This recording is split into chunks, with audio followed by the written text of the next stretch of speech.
Waved away by Pierre Fillon, president of the ACO. Nicholas Nielsen, a really tidy start for him in the Ferrari. He started to make his moves. Number 51, it was looking good then, it's looking good now at this late stage, but it wasn't looking good for Ariel Levi.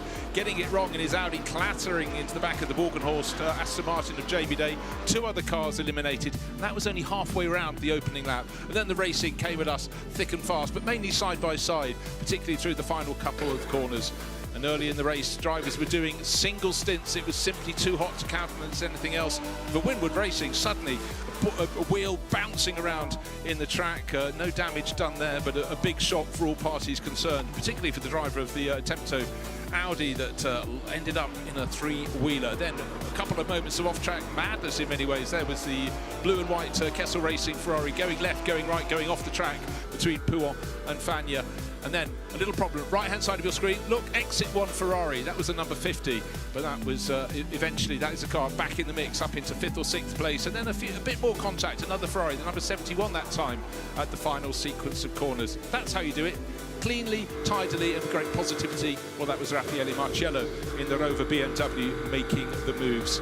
And then one of the moves of the race came, showing the pace of the BMW up the hill, overtaking Dan Harper, picking his way past the number 7 Aston Martin as if it was standing still at Blanchimont, no less. Now, a car that was rising all the time in the bronze class, the Kessel Racing Ferrari just having a fantastic run, but the conditions would change, and the story of the race was Ferrari just going well until they weren't going well. This is about 9 o'clock in the evening, leading the race, suddenly a puncture at the worst place on the lap.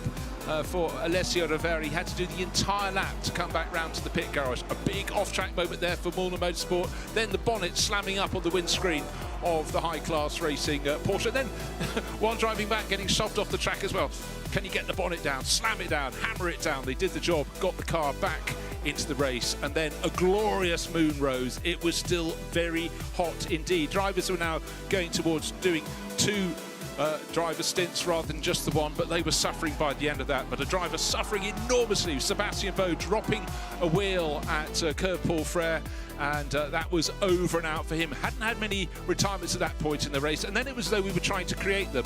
And this is the Zingo Tempesta Porsche being spun one way, being hit once, if not twice, possibly even 3 times. A bit of contact, and then unfortunately battle for 3rd place. The number 2 Porsche, Maurice Shoring, just making a move that didn't work, spinning around the McLaren at the final corner of the lap. Amazing shots as we went into proper darkness. And then was that a light show? Yes, it was. Lightning in the sky, first sheet, then forked lightning. We knew the rain was coming. How long would it last?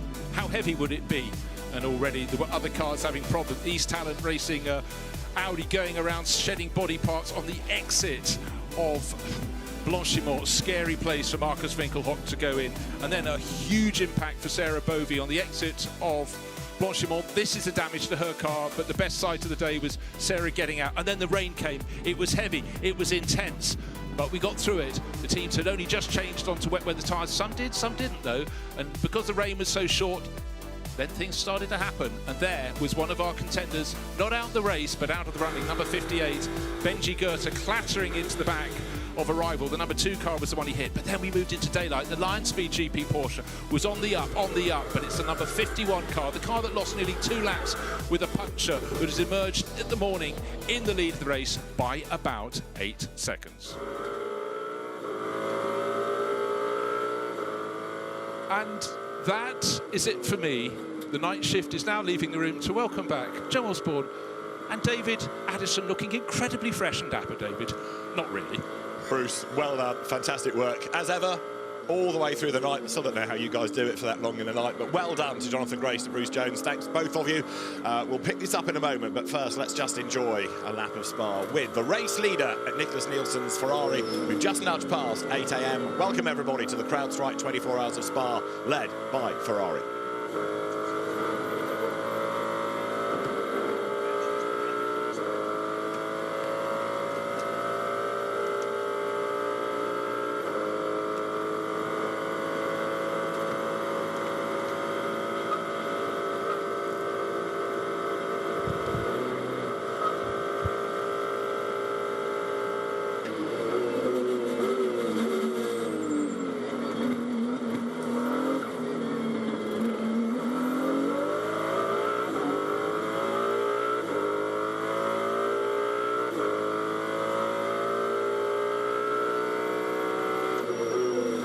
Nicholas Nielsen across the line, and the Ferrari's advantage now hovering around the 5-second mark, but this has been an exceptional effort to pull back effectively a lap and 2/3 given the time loss yesterday with that puncture. And yes, of course, you always anticipate things of drama during the night. We've certainly had that. So it is Ferrari from Porsche. Thomas Preining, number 80, currently running in second place. And bear in mind, that's a car that started in the pit lane.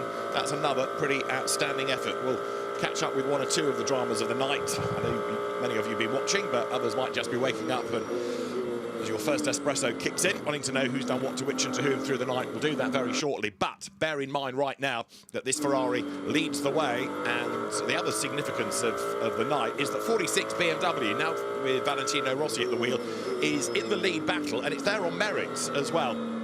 So that car going nicely, and there's certainly more to come in what has become the best of the BMWs. It was the 98 Rover car that was upholding BMW honour last night. That has then hit various problems and delays and fallen down. But I've got to say that with now 65 Ford running in 6th place, Max Rice at the wheel of it, that's another car that deserves a big cheer. Again, started from the pit lane. One for your anorak pocket, somebody, is when did we last have 2 pit lane starters running in the top 6? We've never had a pit lane starter win, but Thomas Preining's Porsche might change that depending on what befalls the 51 AF Corsa Ferrari. And there you can see how many places people have gained or lost, and 64 spots gained for Thomas Preining from the pit lane, and he was a genuine pit lane starter by regulation, whereas 65 I think elected to start from the pits. That's gained 58 places. It makes 23 of Enrique Chavez almost look mundane, doesn't it? 39 gain for Darren Lung's BMW, 47 for Jared Waberski, the man that leads the SRO GT Academy from within British GT. So some big, big numbers. But Thomas Preining coming from effectively the very, very back, and now running in 2nd place. So let's have a quick look at the order then as they come over the timing line. This now puts 340 laps in the book. Nicholas Nielsen is your race leader. Ben Durr going through behind him is currently running in 11th place in silver. That's your bronze leader, Darren Lung's BMW. Thomas Preining's Lion Speed Porsche just went through behind. And there in 3rd place is the yellow Mercedes of Mauro Engel. We're looking for 4th place, the BMW of Valentino Rossi. He is at the wheel of 46. You can see the gap that he's trying to make up. He's just heading towards the beam, but he's not there yet. Now, I think he comes up towards the timing line. So he's 22 seconds back from Engel. That's Rossi in 4th place. And then in 5th, should be number 50, Arthur Leclerc, back at the wheel of that car that was tipped into the turn 9 gravel yesterday late afternoon, wasn't it, in that incident that we've just seen again in the highlights. There is Arthur Leclerc, and then in 6th place behind him, there is the white Mustang. That is Max Rice at the wheel. That's 3.7 seconds back. Now, that Mustang is dropping away. The quicker car to keep an eye on, I reckon, is Leclerc, who last time was 0.3 quicker than Valentino Rossi ahead. So there's a battle possibly to build up between those two. That said, Rossi is 14 minutes into a stint. Leclerc is 25, nearly 26, so he will pit sooner than will do the BMW. 8 hours, 23 minutes to go. Good morning, Joe Osborne. Good morning, everyone. Good morning, David. And yeah, what a topsy-turvy night we had, and trying to dissect it this morning, trying to work out how that 51 car has got up there. And without stating the obvious, it's on pure pace. And I have to say, Rivera has really anchored that car. He has got it by the scruff of the neck and has hauled it up there. His stint averages are nothing beyond phenomenal. Same with the 80 car. I have to say, Thomas Preining has been very quick. He hasn't done a huge amount in that car. They're obviously keeping him for the end of the race. He could be doing, I think, maybe another 3 hours in the remaining 8 hours that we've got. Engel in the 48. That 48 car, the lineup is just so stellar. All 3 drivers, their stint average, every single lap combined, is within 1/10 of a second. That is the strength of the 48. Now, 51 Ferrari did benefit slightly by that safety car that we had after Marcus Winkelhock's crash. It pulled back that lost lap under that. So you're absolutely right in what you say about the pace. But again, AF Corsa knowing all about strategy and knowing when to roll the dice and bring the car in. So that, as soon as they got back on the lead lap, it was able to work again. And yeah, you're right, the pace is there. We've been saying all weekend. It's a strong car there, having lost time with contact in the pit lane when it sort of went into the back of a bit of a traffic jam. Number 3 Mercedes also lost time by having to make an extra pit stop. They went on the wets and it wasn't wet enough, was it, in the night? So the car, relatively speaking, a long way back in 13th place, but again, it's still on the lead lap, so you don't rule out Jules Gounon, who's behind the wheel of that car. Again, they've kind of kept him for Sunday, it feels like, in that, doing a lot more of Hunkadea and Chris Lallam yesterday. But one or two teams, I think, now could do with, if you like, an early morning safety car and a reset just to bring them back into the mix. And that would also help motivation, because everyone's now really tired having gone through the night. Yeah, that's the bit. You're starting to pull on reserves as that bonnet flaps away. I know the 2C's car looked to that in the technical pit stop to make sure it could get to the end, but Mercedes does sometimes have a bit of a problem, that leading edge of the bonnet, and it never seems to get worse. So maybe just a slight aero loss for that Mercedes on the front end there. And yeah, the team's now starting to work backwards, so it's another one for your bingo card. Is the engineer looks at the race in reverse. You work from the finish backwards, so you keep your fastest driver in for the end in case there's a late safety car, everyone's bunched up, fairly obvious. You also then want to do that last pit stop as early as you can, and the maximum stint time is 60 minutes, but if there's a full course yellow or safety car, it goes to 65. Yeah. Are we going to see any teams that are potentially out of the mix risk a pit stop with 65 minutes to go, praying there could be an intervention that is yet to happen? There's a few strategies at play that we will start to see what starts to happen as this race gets closer to the pointy end. Now there, the Gold Cup leading BMW. Gold's been shuffling quite a bit, hasn't it, with the demise of 58, the damaged, with its radiator problem, McLaren. That's now put the number 991 BMW into the lead. Sorry, 998 BMW in the lead, Jens Klingmann at the wheel. We've been getting a bit concerned about BMW pace, and yet now we've got one leading gold and we've got one leading in bronze, Darren Lung. And he's not done that much drive time, I don't think, Darren Lung in bronze. But as far as gold is concerned, 12th place, Jens Klingmann at the wheel. That's the car that he shares with Hugo de Wilde and Tim Tramnitz. I'm not saying this could get up there for an overall position, but I think the top 10 certainly beckons the way that it's going. And 32 BMW that we've hardly seen, really, other than when it's been in the pit lane, is creeping into the top 10 also. 9th place currently for Jordan Pepper.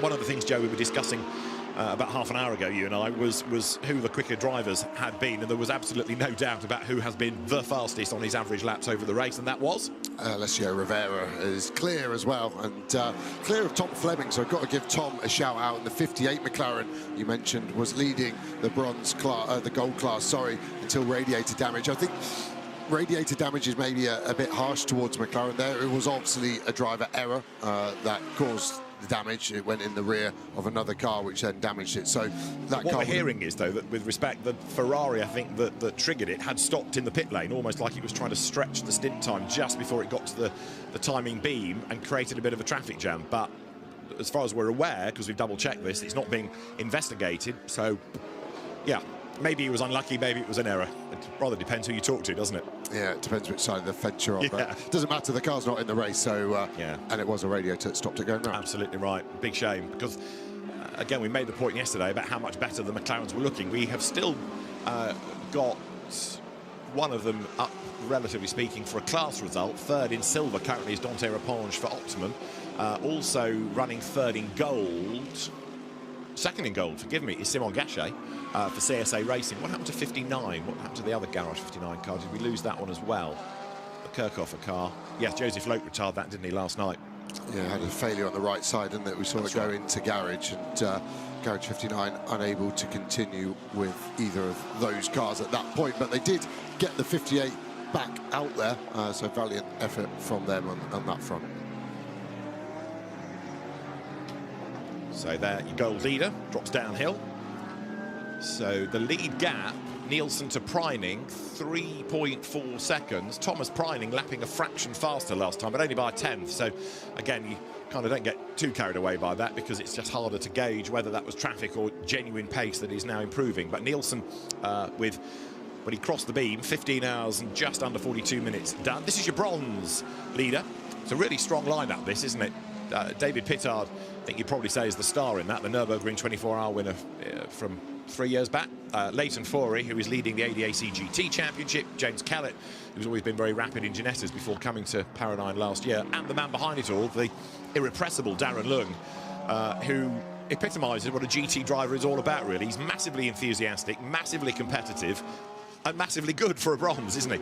Yeah, and he's compassionate as well, I would add into that, in terms of how he's helping young drivers through. And just looking at the drive time for these bronze drivers, in the bronze class, they've got to do a minimum of 4 hours. And at the moment, this 991 car of Darren Lung, he's going to have to do another 2 stints at the end of this one. The interesting one at the moment is Dustin Blattner has done a drive time of 2 hours and 51 minutes. And that's quite an awkward amount, so he's still got to do another hour and 9 minutes, and that's more than a single stint. So it'll be interesting to see how they navigate that one.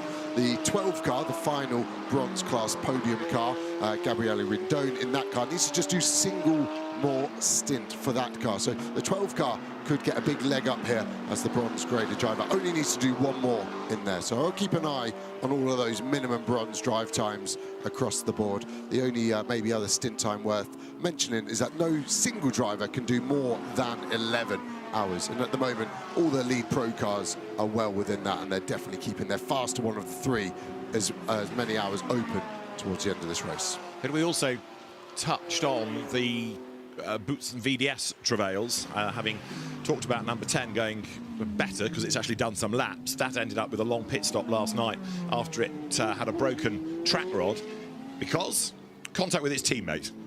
Never rains but pours or something like that. Anyway, I thought the mechanics might just be missing the car. They haven't seen it for quite a while. That damage barely registered as a blip, but we've got the 2 of them, I think, still circulating. Number 2, 11th place now, Maurice Schuring, and 10, Robin Knutsen, is 33rd. So badly delayed is 10. Schuring, I think, is still on that lead lap. He's got to trip the beam in a moment, but they are still going. Let's have another look further down the order. There's the 87 Winwood car in bronze, and 65 is your silver leader.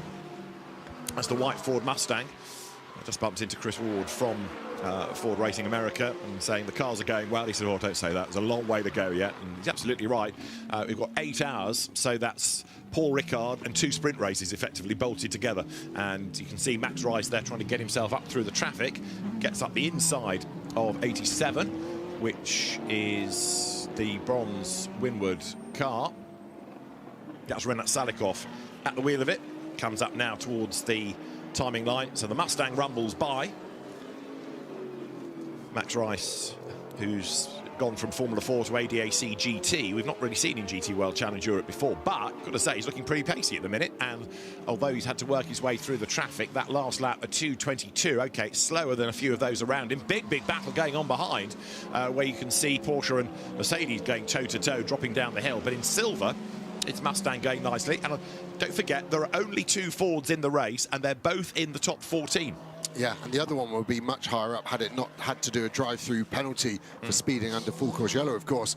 And this is our Silver Cup leader, so silver-graded drivers, that sort of young professional level of driver. But I have to say, shout out to Finn Wiebelhaus and Maxine Houston. Their stint averages are bang on with fast gold. So that car, it's in a different class, but towards the end of the race, I think that car is going to be in the mix if they keep those 2 drivers to run to the end. Interesting that. So we've got the Prince Geoffrey Ibrahim Corvette here. Now this is leading in Pro-Am. It is Prince Geoffrey Ibrahim at the wheel. It's in 34th place. Okay, it's dropped away in terms of overall, but you know, if you're here in Pro-Am, it's the class you're concerned with anyway, isn't it? Yeah, and just trying to find some space. Has had a couple of rough laps with traffic. So last time by it was a 2:27 when the leaders are on an 18, and that's easily done once you get overtaken by a few cars. You go offline, and again you get some pickup on the tyres, and it's just trying to clear the pickup off. And the car can feel very benign. We saw it in British GT last weekend, actually. Optimum Morgan Tilbrook, sorry, boxed on the end of the formation lap, thinking he had a puncture where it was just pickup. And the rubber gets stuck, and to clear it is a big effort. As a driver, it's like writing with your non-dominant hand. It just feels a bit odd, a bit benign, and you're just unable to commit to it. And before you know it, you've made a big mess of what's going on. But now this Zero Corvette looks to be in a happy place pace-wise, and they're really looking behind at the 999 car. So we go from the lowest number car, 0, although my math teacher would tell me 0 is not a number, to 999, the highest. And at the moment, the gap is 20 seconds to that Mercedes. So the Corvette will be under strict instruction just to find their metronomic pace, to start hitting their brake points, their gear shifts nice and smooth, and also just to look after the car where possible, stay off some curbs and keep the energy out of it if possible. Pretty sure everyone's now done those technical pit stops as well, that 5-minute which people took in the night when we had that 30-minute barrier repair period after Sarah Bovey's big accident. And for the teams then, that's done. They can now concentrate on bringing the cars to the end of the race.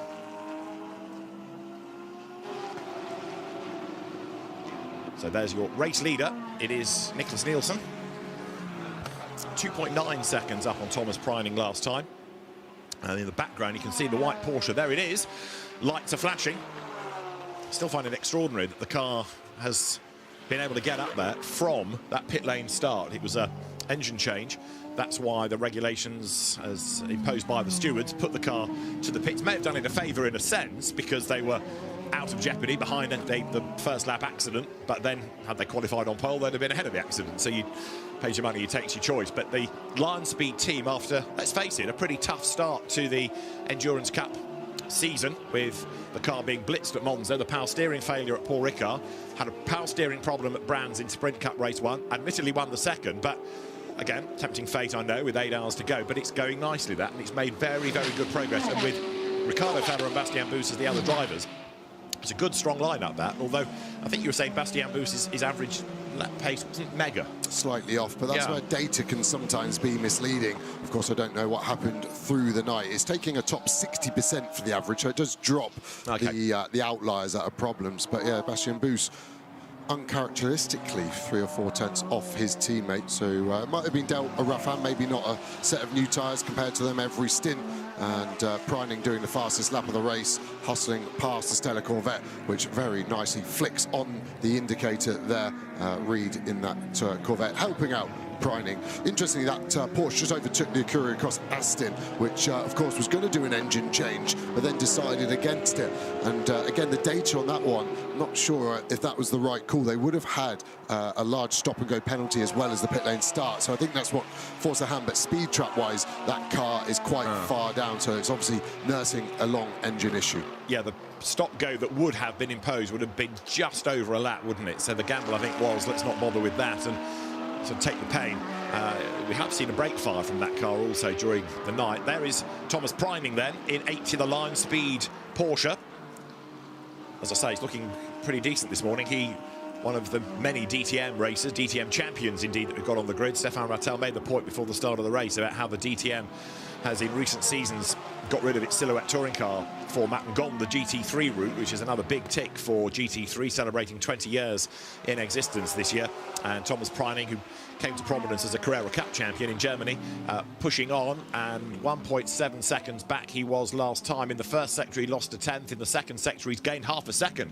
So Thomas Preining is on a mission, no question about it, and the gap is virtually nothing at all this time as they come through, bearing in mind that Nielsen will pit before the Porsche. The gap, look, as they come across the line, could be under a second even.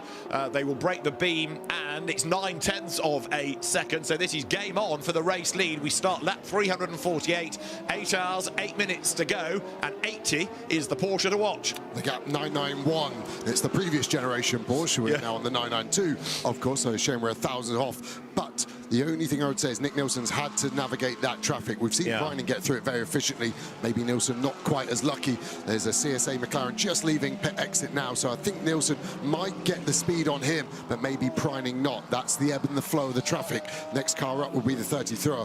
Actually, Kell getting in front of Nielsen, although the vain efforts of the headlight flasher, this could come back to the 80 even better now. Out of Les Combes they go. So as you look there down the pit lane, we've got more of the Get Speed cars cycling through a pit stop. And out rumbles, I think that's 999, isn't it? The Get Speed Team PCX car. Patrick Charlet, Jordan Boisson, Marvin Klein, Benjamin Pack The drivers from 16th place down the pit lane now, Matthias Zagazzetta, ex-single-seater racer. He's looked pretty good in the Sprint Cup, certainly class winner at Brands, wasn't he, from memory? And has adapted well, has Zagazzetta, to GT cars. Runner-up in British Formula 4 a few years ago before doing the Formula Regionale Formula 3 route. That car that runs in silver. Meanwhile, race leader through pit path and Preining taking to the curb. Now that he can see the car that he's chasing and knows that he's got a real opportunity to assert himself, it is a Porsche being pushed even further. So Preining from the pits, now chasing Nielsen from pole for the race lead. Who'd have thought that? Yeah, and my only fear with the Porsches, I was just looking back at the start of the race, the pace was not there for this car. So as it heats up, unsure what track temp is now, but it's going to be in the mid-30s.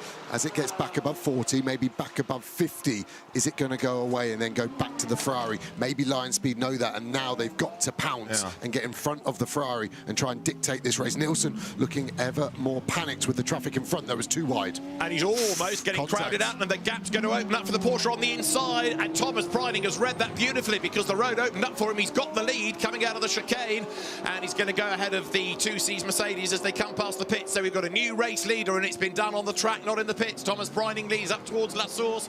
Porsche leads at Spa now. Ferrari second. Mauro Engel's car is in third place. The Mercedes, which has been dropping away fractionally over the last few laps. But Nielsen, look, he's not satisfied with second.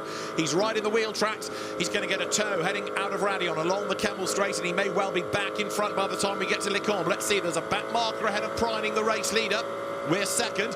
We're in the Ferrari. We're heading up towards Le Combe now, and Preining needs to make a decision as to whether he's going to pounce on that slower McLaren. It's James Kell, isn't it, ahead of him in 21st place in the CSA car.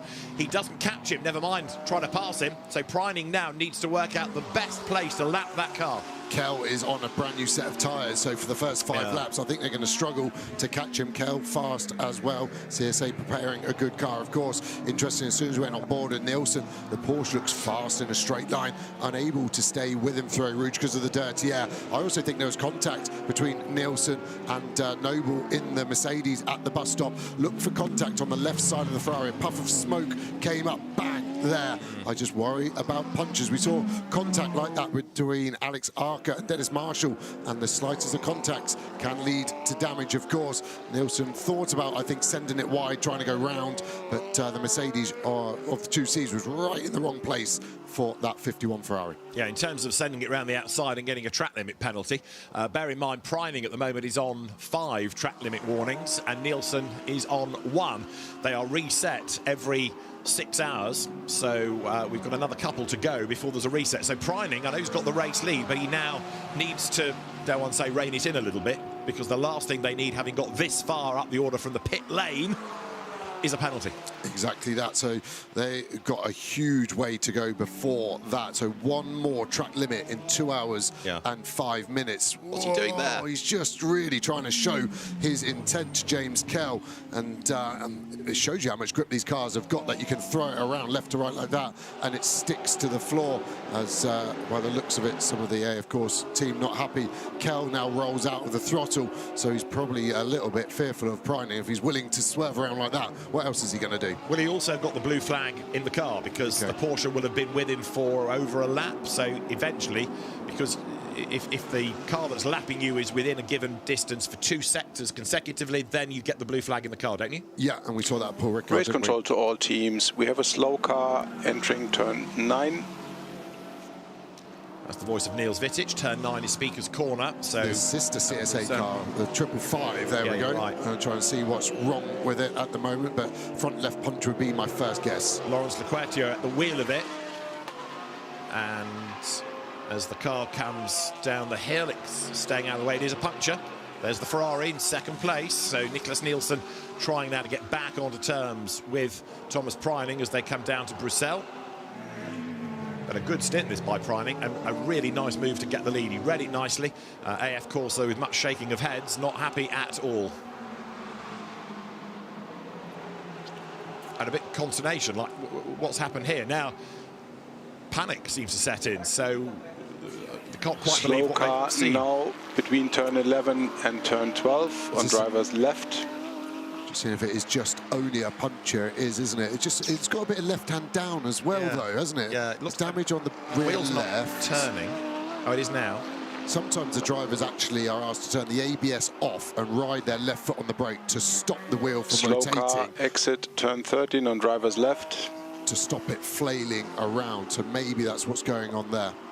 When we had an earlier situation with slow cars on track yesterday evening, Jonathan Slow Grace and I car were between turn 14 and 15 on driver's right. just talking about how calm Niels Vitic, the race director, is in all of this. There's no panic in his voice to alarm the teams. They're just getting the straightforward information, and he's guiding, if you like, guiding the car around the lap. Every corner there's an update. Teams pass the messages on. We have another car stopped in turn 18. Please respect the yellow flag there.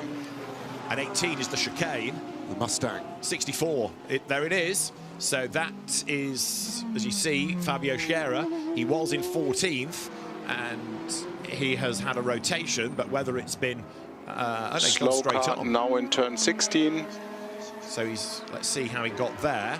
Look at the replay, just seems to go straight on, like the car didn't want to turn or he missed his braking point, but the fact that it stopped is bad news rather than get going. I think he's lost power. I think he's just had to bail there. He's probably realised he hasn't got momentum to get back to pit lane, and he's quickly made the right decision of just getting out of the way. But for me, that's lost all power. Good driving there from Leclerc to get out of the way. And of course, this could get a full course yellow, so the next driver needs to be ready on short notice. Absolutely. Bastien Boost getting ready. Maybe Boost, depending on the temperature, could do a double stint Slow car here. approaching turn 18.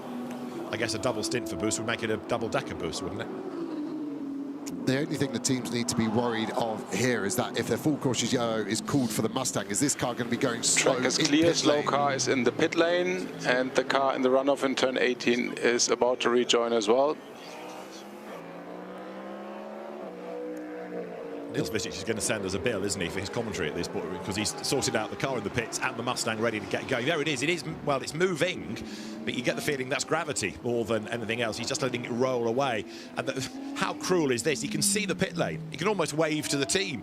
But Fabio Scherer not able to get the car going. The lights not on, trying to get them fired up.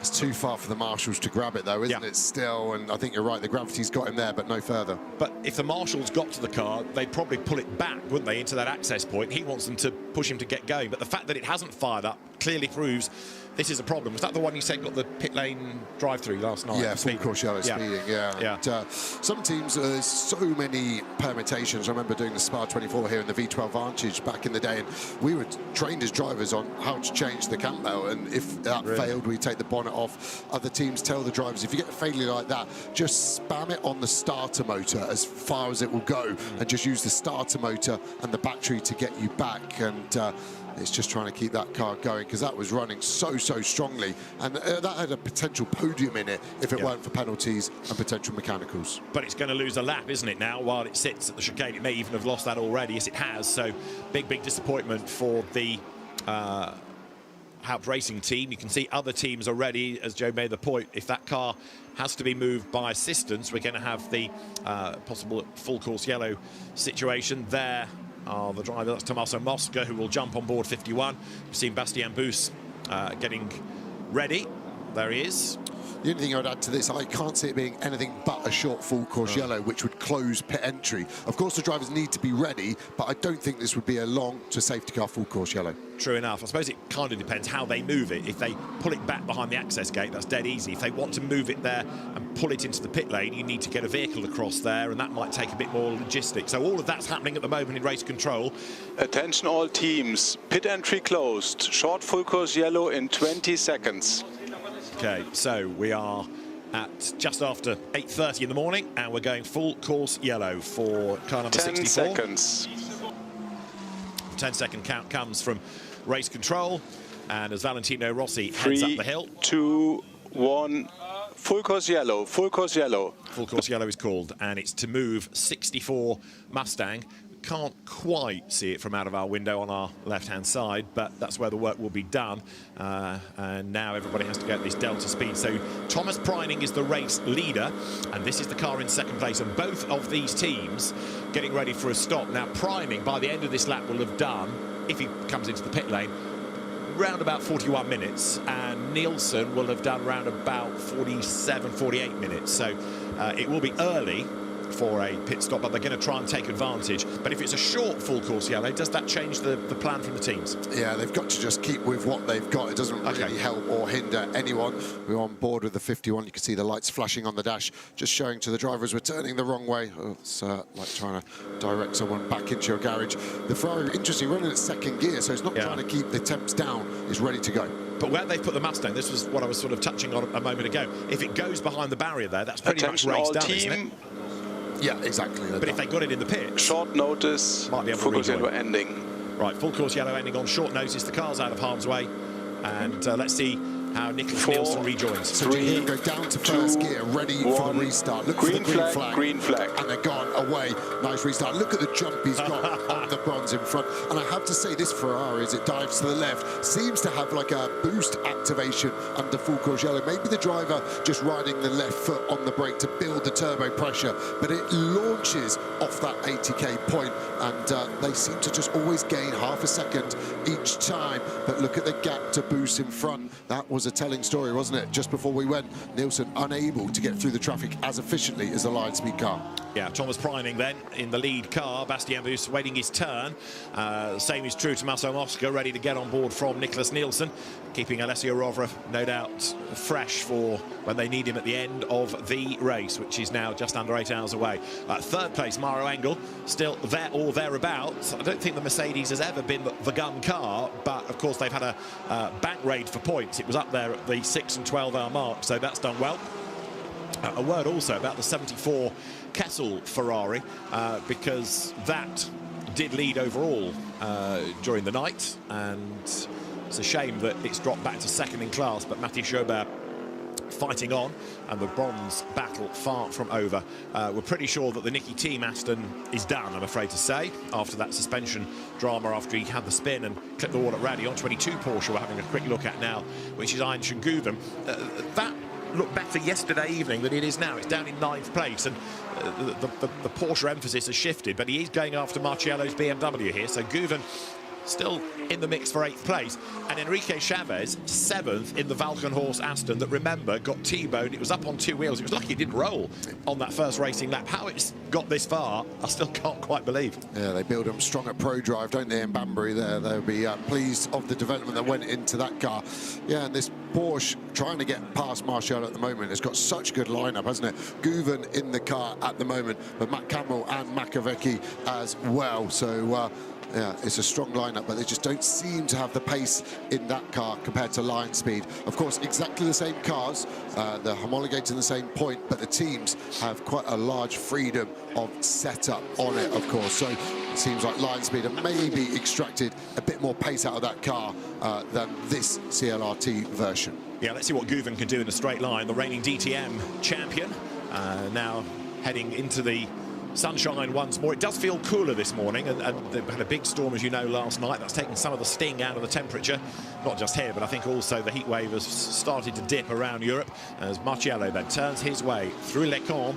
Ayn Guven right there behind him. Marciello, of course, somebody that's dovetailing these GT World outings along with WEC in hypercar. Still feels to me as though a GT3 car is more natural for Raffaele than a BMW hypercar, but right now he's involved in a big battle because Ayn Guven, who absolutely specialises in Porsches, he's breathing down his neck. Guven, don't forget, has been an Asian Le Mans champion, but he's been a Carrera Cup France champion more than once. He's been a Super Cup race winner. He won the FIA Nations Cup in Bahrain, that first year that we had it, the 1 year that we had it before it spawned the Motorsport Games, when he and Sally Joric were victorious. And probably Turkey's best racing export now is lining up, isn't he, to make a move on that BMW, because he's just edged nearer over the course of this lap. Yeah, a bit of damage on the rear of the car, I've only just noticed, sorry, and it looks like the exhaust has just started to melt the rear bumper. It's also been going on for a while. We saw it also on another Porsche, didn't we? So maybe the exhaust just ever so slightly too short, which is strange, because that has been out for a while. It is an Evo car this year, so maybe it's just a bit of a problem over the 24 hours. Maybe with the ambient being so high, it's just put it into a new parameter there, but they might want to keep an eye on that, because carbon obviously can get very hot and then things can get to fire. But at the moment, Marciello's just got the pace of Guven, and it feels like Guven's very strong in the brake zone, and that's his only chance, is a super late break, and the best chances are into the bus stop where we've just been and turn 1 that's just coming up. So the traffic up the road as well. Over the line they go. The car that they are chasing is the Enrique Chavez Aston. Guven feints to the inside. Marciello says, that's not serious, really. You're not going to try there, are you? And the BMW moves across. So you've got that very sort of touring car style GT3 racer against the oh-so-familiar Porsche. Yeah, they've got bigger over the years, but it's still that 911 shape within. And there, Joe, is that bodyweight you were talking about. Yeah, it's strange, isn't it? It's just melted all the way through and up. An interesting point, to me anyway, is if it were to rain and they had to turn their rain light on, I don't believe their rain light is there anymore. I believe it's been melted out the way. That'd be an interesting one for race control. Not going to happen. Weather's perfect. Absolutely right. Traffic up the road, though, ahead of this battle between Marciello and Guven. Behind them in 10th place now, we've just had a change because Maurice Schuring has got 2 Boots and VDS Porsche into the top 10 because Jordan Pepper has boxed, so he's brought the WRT car to the pit lane. But yeah, if Marciello's life is tough right now with Guven behind him, it's going to get very tough shortly, isn't it, with all of those back markers ahead, because as they go around Bruxelles, there's at least 4, there they are, 5 indeed, further up the road. Yeah, and it's got our 6th place Mustang and then Chavez at the back of that as well. So the traffic we saw really favour Preining, didn't we? That's how he got the lead from Nick Nielsen in the Ferrari. And again, it's just risk versus reward. As a driver, when you're trying to get through the traffic, you're aggressive, you show intent. But for me, the good drivers always have a plan B, an escape course. So I want to go down the inside, but if the car turns in, what am I going to do? Can I anchor up and tuck in behind? Can I cut to the inside and get past to avoid contact? And Marciello doesn't avoid contact. The exit there, the gravel trap. And can you hear the bang? The gravel trap has been worn away. A trench has been dug. And these cars now, as they push on, it isn't just gravel. They're hitting concrete into the floor. Which doesn't do the car any good at all. There it is, yes. Marciello's trench. We used to have one at Silverstone. James Weaver created it in a European touring car race and on a very muddy and wet Silverstone. And it was dubbed Weaver's Trench by Ian Titchmarsh. Johnny Herbert built his own a few years later in another Silverstone race. So we'll let Marciello take credit for this one because he's the first one to really prove what a big step back behind the curve there is. Yeah. And it really bottomed out the car as well. It was like it aquaplaned. You can see it just didn't turn for him. And we might be able to hear what Marciello says about that moment, in fact. So I'm just feeling maximum now. Copy. Something was very hot. Maybe the pressures are up and he's getting understeer. He's complaining of understeer potentially there. And yeah, it's a strange thing with radio technology. We've moved away from analog to digital, so it's much clearer, but the bass of the voice has been lost now. So it's clear but not audible, if that makes any sense, because it doesn't penetrate your eardrums as well. It's the same in the car, as we do see Reese clear the traffic nicely, but he does bring Chavez with him. Absolutely, and this is a battle for position now for 6th place. Look, the Rover engineers trying to address Marciello's concerns about this understeer, but coming out of Les Cons, lots of dust kicked into the air. Rice ahead of Chavez, then a couple of back markers, then your Marciello and Guven battle as they come now around Bruxelles. So the Porsche with a slightly tighter line, but it's the wrong place to try. I think now Guven's best option is going to be if Marciello just gets ever so slightly impeded by the traffic. Look, as they come down the hill, it looks as though it's the Herberth number 91 Porsche that's going to be the first target as they drop into the corner. Mathieu Jaminet at the wheel there, going through Pouan. And yes, the BMW stuck behind 91, the Bronze Cup Porsche. Garnet Patterson, Silverstone British GT winner in treble 226 car. There up the inside goes Marciello, and Guven, having seen the door open, tries to follow suit, but actually ends up the wrong side of the Porsche. Yeah. On the light straight away. Get out of the way. Yeah, exactly. And Jaminet, I thought, would do a nicer job for his employer of Porsche, black and gold Porsches, different cars, different teams there, but Jaminet really hurt, and Guven, just let him know politely on the flasher, that's your Christmas card gone. Yeah, Mathieu Jaminet, another very experienced Porsche racer, winner of the Kyle Army 9 hours in IGTC history. Been a Dubai 24-hour winner as well, and been very successful, hasn't he, in IMSA, both in GTP last year and GTD prior to that. So here, up towards the chicane, it's Marciello still ahead of Guven. Garnet Patterson, the Australian driver, lets them go. Guven tries to go all the way around the outside of the Porsche. That's not going to pay off for him, but what he is doing, piling on the pressure as far as Marciello is concerned. Track temp now 31.3 degrees as they cross the stripe.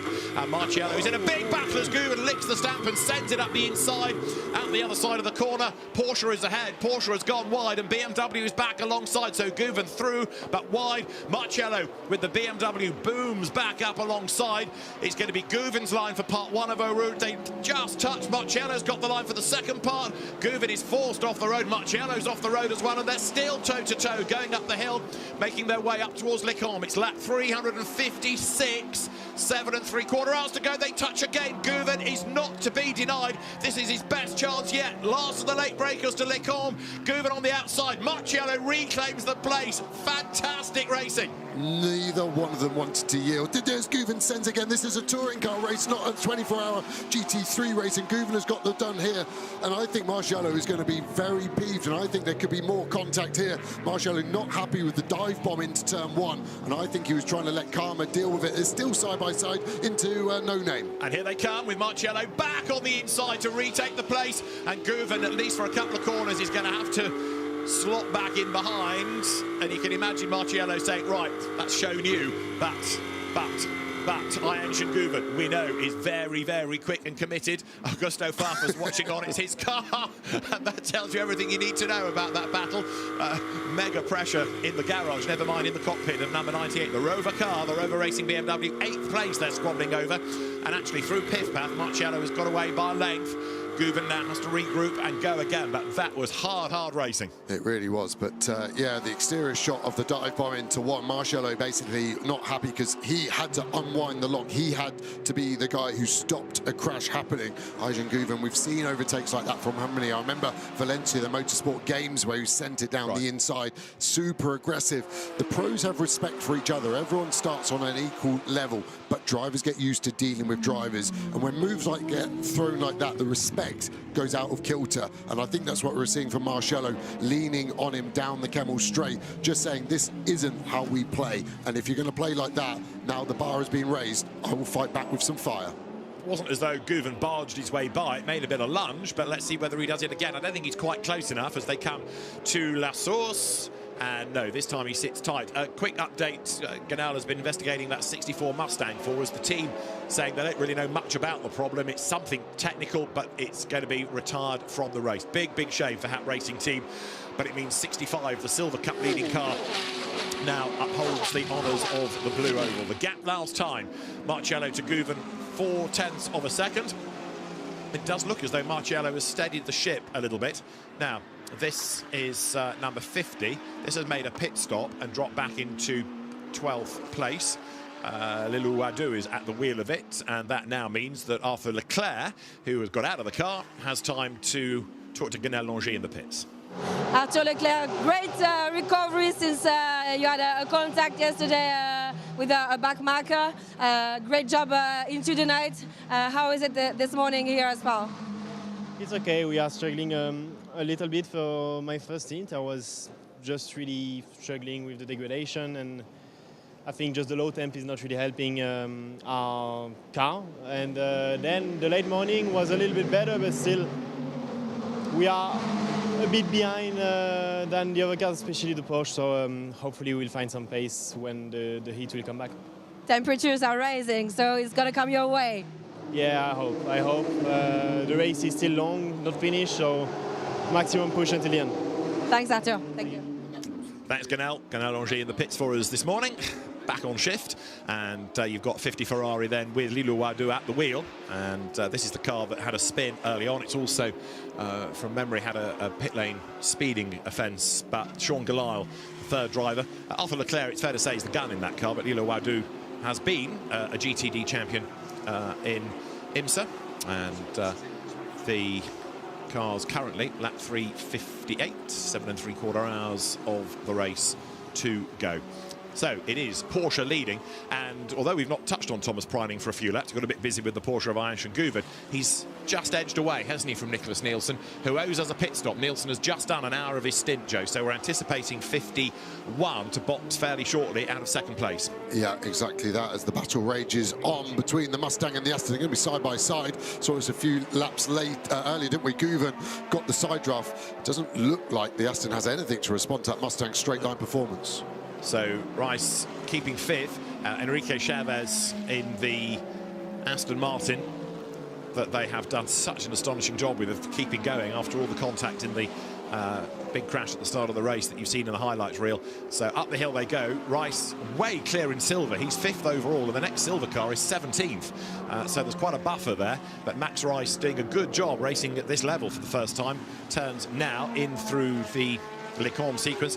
Enrique Chavez also trying to exorcise some demons from last year. Remember that he crashed in Superpole, did enough damage to put the car out of the race. They never started last year, and he must have thought it was not his race again this year when he saw what happened on the first proper racing lap, lap 2 of the race. But there they are in the mix on the lead lap and fighting the Ford Mustang. And there behind is Marcello versus Guven. That gap's come down a fraction once again. It was 0.4. It's now down to 0.287. So behind Enrique Chavez is the BMW Porsche fight for 7th and 8th places. Don't think Chavez on this part of the circuit can do very much about that Mustang. It's through the twiddly bits where the Aston has a slight advantage, but anywhere that there's power needed, the Mustang just sort of saddles up and gets away. Yeah, and then the power makes that overtake easier. That's the other problem with that element. So more traffic up the road as well, and it looks like a relatively slow Mercedes, so this could really liven it up. Just going back to this battle, both Marcello and Guven have had a driving standards flag. They're both on 4 track limit warnings. Yeah, it's been a fierce fight, but maybe the teams have just been saying, all right, OK, we haven't traded places, but let's just calm it down, because the last thing we need is to get another one and head towards penalty zone. Guven's on 4, but he was on 4 before he cut the top of Eau Rouge when they went side by side. I'm amazed he's not being given a 5th one there. And remember, 6th penalty, 6 track limit warning, sorry, is a 30-second penalty, and we're still an hour and 40 minutes away from that happening. So they've got a huge amount of laps to do, probably another 20 laps, 6 opportunities a lap to do track limits. So sounds easy, but it's very hard as Guven tries to go around the outside now and using that traffic, and it didn't help him in the end. He's also not being helped, not only in terms of cars lap in, but look, he's got a McLaren unlapping itself alongside the Garage 59 car there, trying to fight back as they go down the hill. It's Tom Fleming at the wheel, and Tom's got nothing to lose in all of this. That car is now 28 laps down on the lead car, so just go for it and proving his pace. But if you're in a battle, you don't want some pesky back marker in your mirror. No, Fleming rolled out of it, in all fairness. He could have maybe made it a problem, but I think he was just showing Guven if he wanted to, he could get past, but he's going to have to sit there and just pretend he's in this lead battle.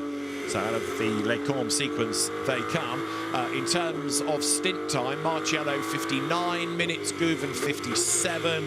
Might anticipate perhaps Guven to be able to go a lap longer here as we get a replay of the dramas from earlier. This was when they tried to use the traffic to their advantage, but it was not to be, and there was Fleming coming up on the inside, Guven slightly delayed. Yeah, Fleming's actually let Scheuring through in that other Porsche behind Guven very fairly as well, so Scheuring's get on the back of this battle as well. So this could be Mustang from Aston, from BMW, from 2 Porsches, all fighting ultimately for a top 5 place. Nielsen is in the pit lane out of 2nd spot now, so Tommaso Mosca we'd seen standing by, hadn't we? So we expect a driver change. Meanwhile, we're looking at the fight going on for 5th and the fight going on for 7th, and this was the big dive, and Guven up the inside. Nothing wrong with that from where I'm standing. There was no contact. Marcello may not have liked it, but hard luck. It's hard racing. Yeah, it looked better from the outside. There was the first touch. I think that was fair. I couldn't really apportion blame on why that happened. Marcello probably not happy with Guven taking the cut, and then this was Farfus's reaction to this. And listen to that contact. That'll be 250 kilometers an hour. Banging side by side, 150 miles an hour, and it goes on for another 2 or 3 corners because we're still side by side all the way down to Brussels. Guven now dives to the inside, just gets there. Marcello, I think, is wary and has to give him the space. I would expect Marcello normally to close the door, but he knows if he does, there'll be contact, and they keep going at it. Great racing ultimately. And maybe, as you say, Guven didn't get a penalty for that offence because he was kind of biffed there. There was contact coming into the corner and he really had nowhere to go. That was the line he was given after the head and shoulder from Marciello. Right, coming down the pit lane is Max Rice, also in as predicted, Raffaele Marciello. So we've got Nielsen morphing into Tommaso Mosca. Driver change at 98, as you can see. So Marciello gets out of the car, and Guven therefore finally inherits the place, but he's got to pit on the next lap. So we'll see if the undercut, which normally is stronger because you box early, you get that new set of tyres on. So it's a new tyre out lap versus an old tyre in lap. And that normally is a second or so faster as the team get to work cleaning the windscreen. Marciello walks away from there. Farfus inside the car. You can see the Brazilian flag on the side of his helmet. He wasn't happy with the racing he was watching. It's his time now to rectify it. Yeah, Farfus massively experienced, keeping an eye on this, and also, as you would, an eye on what's going on at Croft, which is where Ginetta's G-Fest is taking place. Why do I mention that? Because his daughter, Vicky, races in Ginetta Juniors for Paradigm, Darren Lung's team. So all these intertwined aspects, Spa and Croft. Yeah, and the garages are next door, so Farfus is next door to Paradigm here. So, yeah, Incestuous Motorsport continues all the time, and looks like they've bridged the gap nicely, haven't they, to the Mustang? Of course, the gap will grow when they take the limiters off, but remember, they were around 4 seconds separated, so it's been a good pit stop by the looks of it from Rover Racing. So this is 51, still being shown as Nicholas Nielsen, actually. So although we'd seen Tommaso Mosca getting ready, the Lumi rank and the timing screen is still saying Nicholas Nielsen behind the wheel. The Danish driver, then Ferrari Challenge champion, Le Mans winner, coming up through the Cours Paul Frere. And now it's on slightly fresher boots. Remember, it's running a bit out of sequence relative to number 80, which is going to be in at the end of this next lap or the one after. Yeah, they reckon they'll do once more pass just to stretch that stint. It's a 65-minute allowance because we had that short full course yellow. So normally just the 60 minutes, but this one is 5 longer. Gives you another couple of laps closer to the finish. So there is 51, confirming it is Nielsen at the wheel. So although Mosca was ready, Nick Nielsen staying in the car. Now there, in the meantime, is Eduardo Cosseteng. Got a new door, I notice, on the Kessel Ferrari. So that car, which was dominating in bronze, clearly had dramas in the night. They had to put a new door on the car. Partly the fear would be the old one, if it was a bit T-bone, wouldn't latch anymore. So at least if you put a new one on, you know it's going to close, which you need on the stops. Mathis Joubert is behind the wheel of it, the former Caterham champion, but now better known as being part of the Genesis hypercar program. Also been very rapid in Porsches in previous seasons, and still leading in the class as second in the class as down the pit lane comes Thomas Preining. So that was pretty much on the hour as he broke the beam at pit in. Yeah, surprised they didn't take the extra lap like I thought. Maybe they're worried of the undercut, the new tyre for Nielsen, and they're just trying to cover that off to keep track position. We're on 5 track limit warnings now, and they've got an hour and 35 minutes to play nice. So if Preining is going to give way to Bastien Boost, Bastien needs to be ultra precise, doesn't he? So this is the race we're talking about. This car needs to get back past. We've got the Greystone GT car going very slowly, and that's in a bad position. If a full course yellow comes out now, anyone in pit lane is a big winner. We have a slow car on the starting grid, F1 pit lane on drivers left. Please ask all drivers to stay on the right. Niels Vetic in the black shirt with official writ large on the clothing. That's the voice you've just heard. It's Tommy Pintos at the wheel. It has ground to a halt right outside of our window here on the F1 pit straight. And Tommy Pintos trying to get the car to fire up again. A control-alt reset. Meanwhile, down the pit lane comes Preining. And let's see whether he jumps. Yes, he will. Bastien Boost ready to get on board. Big winner potential if there's a full course yellow. Marl Engel, who's still out at the end of his stint. Anyone that's still out there has a huge chance to win. Guven Schuring will be in this lap. Chavez as well. So if there's a full course yellow, people who have Attention all teams. Full course yellow in 20 seconds. This is a big shake-up. Unfortunately for this car, they've already been in pit lane for 1 minute and 30. So until the yellow is out. 10 seconds. 4, 3, 2, 1. Full course yellow. Full course yellow. And the car's got going. Can you believe it? It's got to be a short one, surely, because the road is clear. That's just what race control could do without, in no uncertain terms. You plan everything, you announce it to the teams, you've got to give them the count. You can't just spring it on them. Race control, just an info regarding this full course yellow intervention. This one will be followed with a safety car plus wayfind procedure, just the normal 24 hours procedure. You can hear Neil on top of that, all the sweepers and the fodboss will enter the track and try to clean as much as possible everything off the circuit. So what's he thinking? We've kind of got ourselves into this situation. We might as well make the best of it. Well, he didn't declare it as a short full course yellow, did he? I think he knew he couldn't, because if he closed pit entry, there was lots of cars that needed to pit because they're at the end of their stint time. So then full course yellow, the full procedure, and that's the resentment in his voice, I think. I've got to do this. I know the car's gone. I've called full course yellow, so I've got to go safety car. I'm now going to logically use this to now clean the track as well. But look at the gap. So they effectively won about 12 seconds over the Ferrari because they were only under full course yellow for their last 15 seconds. If you do a full green stop to a full course yellow stop, you gain 3.2 kilometers, with the speed difference being 33 meters per second. So you effectively gain 1 minute and 15 seconds, and that's what Engel was about to get. But now he's not. It will still be an advantage, and he will probably lead this race as we go back to safety car, is my prediction, that the 48 will be in front of the 80, which will then be in front of the 51.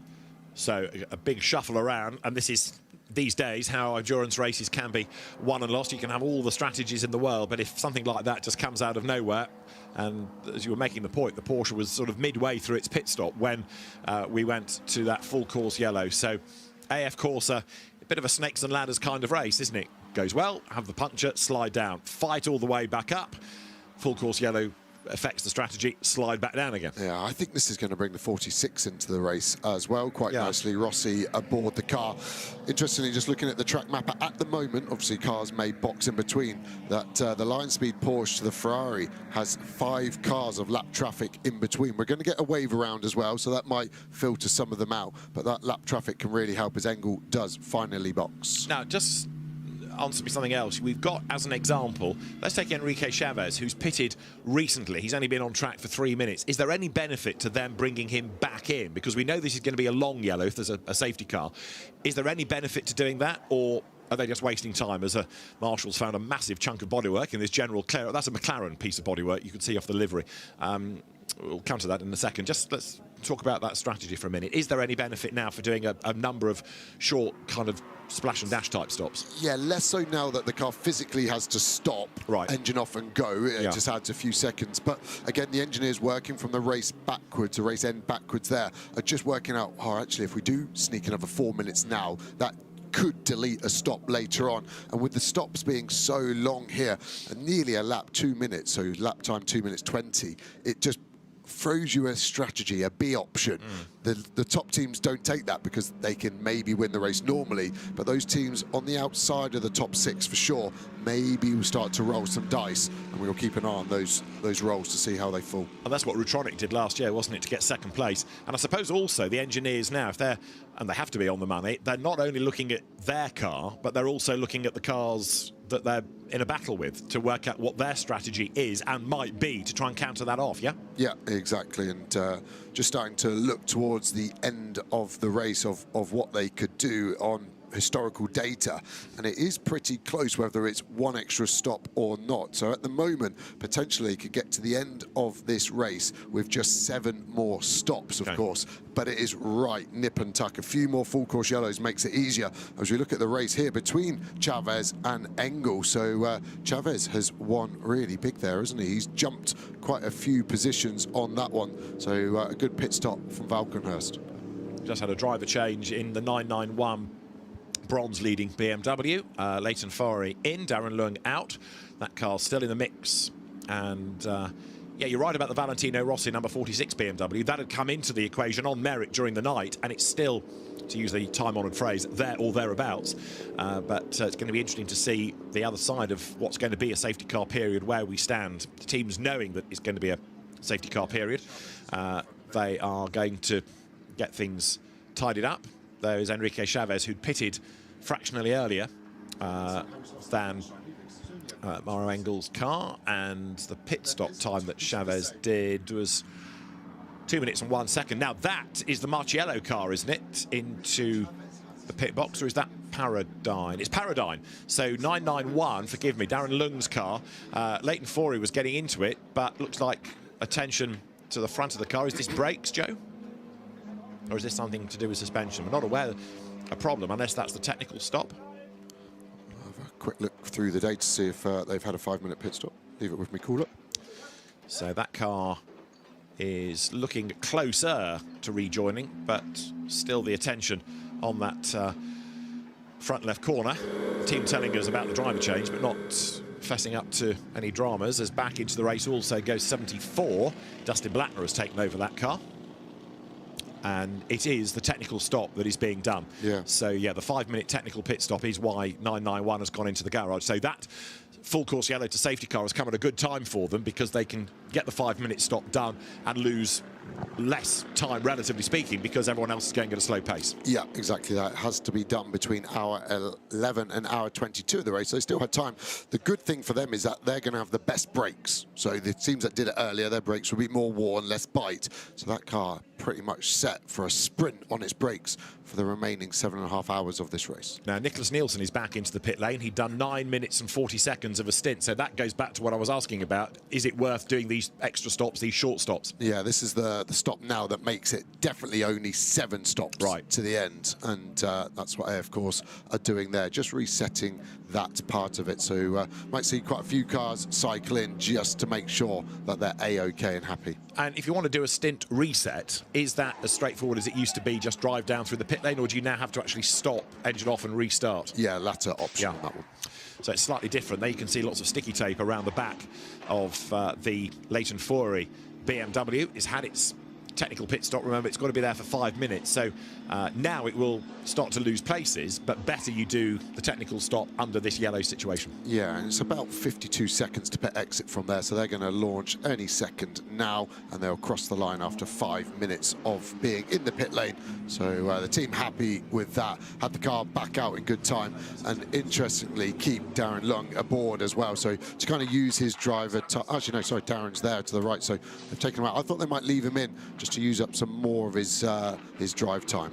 Rossi back out then, so Mauro Engel, we'll see whether that's another one. As Joe's been making the point, people trying to get these extra stops done so they can divide it on 7 to the end of the race. The Mercedes, we'd seen drop positions overall, hadn't we, after that stop, which is inevitable given where it was in the order.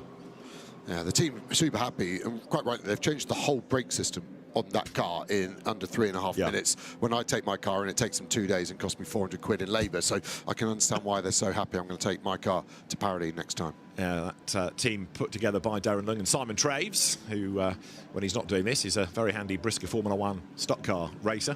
Jamie Warren, who's done a lot with WRT, as well as touring car teams in the UK, joining as well. So good brains trust in that, and Darren Lung's enthusiasm also shines through. So their 991 rumbles back out onto the circuit.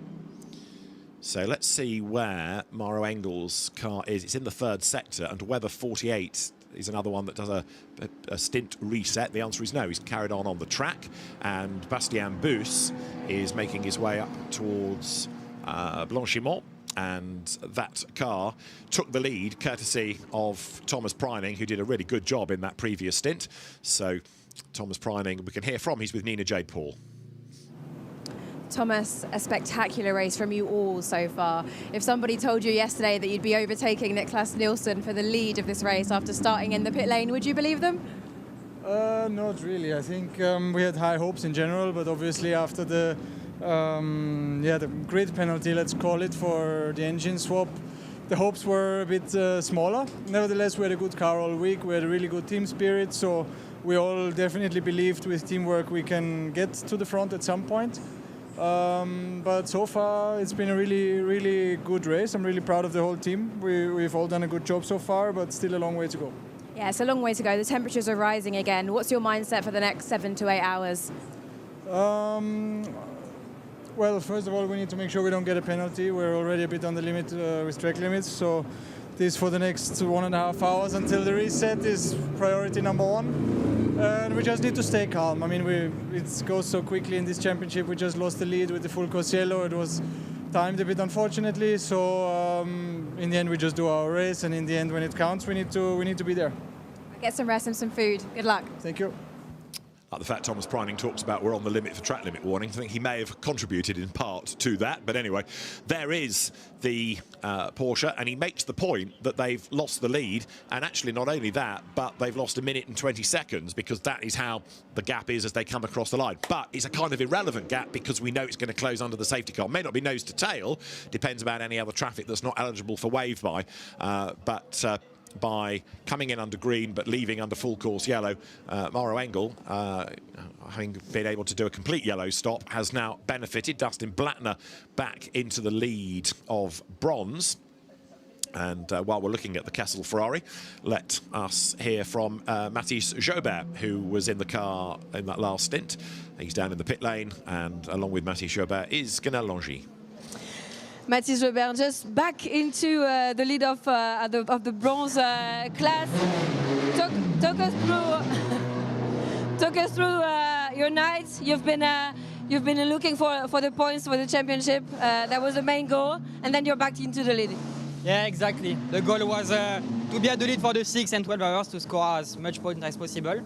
Obviously, we lost some place on the overall classification due to this strategy, but this is not our target, and actually we are leading the bronze class, so yeah, everything goes well, and then let's see, it's still more than 7 hours to go, but at the moment everything is going pretty well. What about the track conditions, level of grip, tire deck right now? Yeah, I just jumped out of the car, and actually it was, I think, my best stint. The grip is very nice. I think also the package we have is quite good with this temp and the track temp, lowest temp. So let's see, maybe some rain also at the end of the race. But yeah, actually it's dusting in the car.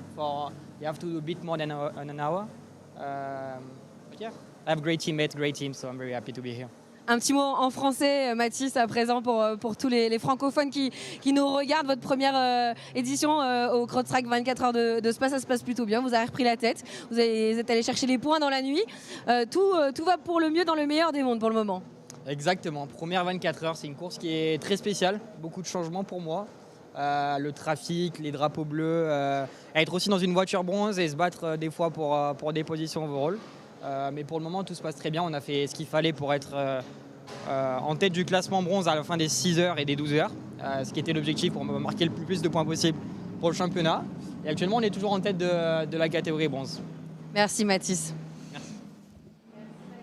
Thanks, Guenel. Right, this is 74. We've gone safety car, by the way, so now the pace quickens a little bit. We'll talk about 51 Ferrari in a second after we've listened in to the Kessel Racing Ferrari. All right, Dustin. So 9 and 1 did their technical pit stop now. We're back in the lead in bronze class. So the news gets through to Dustin Blattner about 991 doing its technical pit stop. Right, 51 has now done 3 pit stops in a row. Now, is this clever or is this uncertainty of where they really stand in terms of getting to the end? What do you reckon? A bit of both. So they keep resetting their stint time. By coming into the pits, it just means at the moment Nick Nielsen can go even longer. So this is how they have to reset it. They stop, but they are doing a tyre, interestingly. So that's a problem. They've seen a slow puncher. That was the tyre that let go, remember, that lost them the lead. But they've done a few times they've come in. So I think a problem. But this does mean that Nick Nielsen's stint time at the moment is under 2 minutes versus Bastien Boos, who is at 14 minutes. Remember, it was the other way round, the Delta. So this does buy them some luck. They can go longer every time at the moment. So they're going to get more chance, potentially, for another full course yellow. And inspection from Pirelli about that tyre that's just come off the car. So concern, but the right thing this time, if there is a risk, get rid of it, put a new one on. Yeah, and the amount of gravel on track, they're just cutting tyres. That's the problem. You could hear, sorry, see the technician trying to hear for a puncher, then spraying some water on to see it bubbles up. But potentially a very lucky break there for the 51. Absolutely right. Now, we are preparing for wave by, which will allow the classes to get out of the train. So if you are on if you are a lap down on your class leader, you get the wave by to catch back up to the leader of your class, and that's coming shortly. I think Marciello's being put a lap down here with where they've stopped. The Rover car is behind, yeah, you're right, and it's not in second place. So that shows you that Chavez was just about on the lead lap. I thought it'd gone the other way and Chavez had jumped Fortier, but the way the full course yellow manipulates the pit stop loss really shows you what a gain it was for the 48 and what it was a loss for others. And also now that we've gone safety car, the gap's come down, so in terms of time it's 20 seconds, not a minute and 20 between Engel and Boos. And with wave by, potentially some of the traffic will get out of the way. There is the BMW Augusto Farfus coming towards Porn, but I suspect the team now will be quite concerned about that because, yeah, to drop off the lead lap, bad news. That car's in 10th place, and that really now does massively affect the number that are still in contention. And the time lost by their lap down, probably that battle with Guven. Yeah. So it shows you what a pointless battle sometimes can lead to. The ramifications very large. Also on pit lane at the minute, number 3, the Danny Honcadea Mercedes AMG. That's a long way back now in 20th place. So after its delays in the night, that car, which never really featured, I don't suppose, as a possible leader, is falling further away. Race control to all teams. Just the same procedure as previously already. At the exit of turn 19, the safety car and all cars that are not eligible for the wave by will move to the left side of the track and stay on the left side on the track. All the cars that are eligible for the wave by must move to the right side, and we will start the wave by when we approach turn 2. There's a quick look at the timing screen, and I'm definitely not team manager, I can tell you that. I don't think there's going to be many cars that need a wave around here. I think the Rinaldi car and the 2Cs cars, as one of the 2Cs cars, looks like day done. Yeah, that's number 3. That's from Kadea, who's brought it in. I was saying it was losing more time, and as you could see, going into the box, no wheels on the car. That does look bad. Ganel was down there, ready to try to find out what she can. Problems for 3. Right, wave by. Sorry, so not that many are going to take advantage. Is that what you're saying? So it's going to be a quick one. Like I said, that Rinaldi car, the 2Cs car with front end damage. So again, the reminder, all cars eligible for the wave by must move now to the right side. All the others that are not eligible for the wave by stay on the left and follow the safety car. There's a lot of cars going to do the wave around. The Pro-Am class is the one where they're all off the lead lap by the looks of it. Al Fleming, the engineer, tallest man in shot there, looking on. This has been a tough race for them, hasn't it? Some damage picked up through no fault of their own, and maybe slightly unsure what the actual damage is right now. But it is looking rather game over, isn't it, this? And even if they go back out, it's a forlorn hope. They might be able to get some points in class, but even that's unlikely. Right, the wave by is underway. So there you can see the Rinaldi Ferrari making its way through the traffic. That car was running well early on, wasn't it? David Parel did some good things in that early on in the race. It's now got Rafael Duran at the wheel. So what, we've got 8 cars on the wave around or so. So just need to get these cars back to the end of the tail of the safety car chain, and then we can go back racing.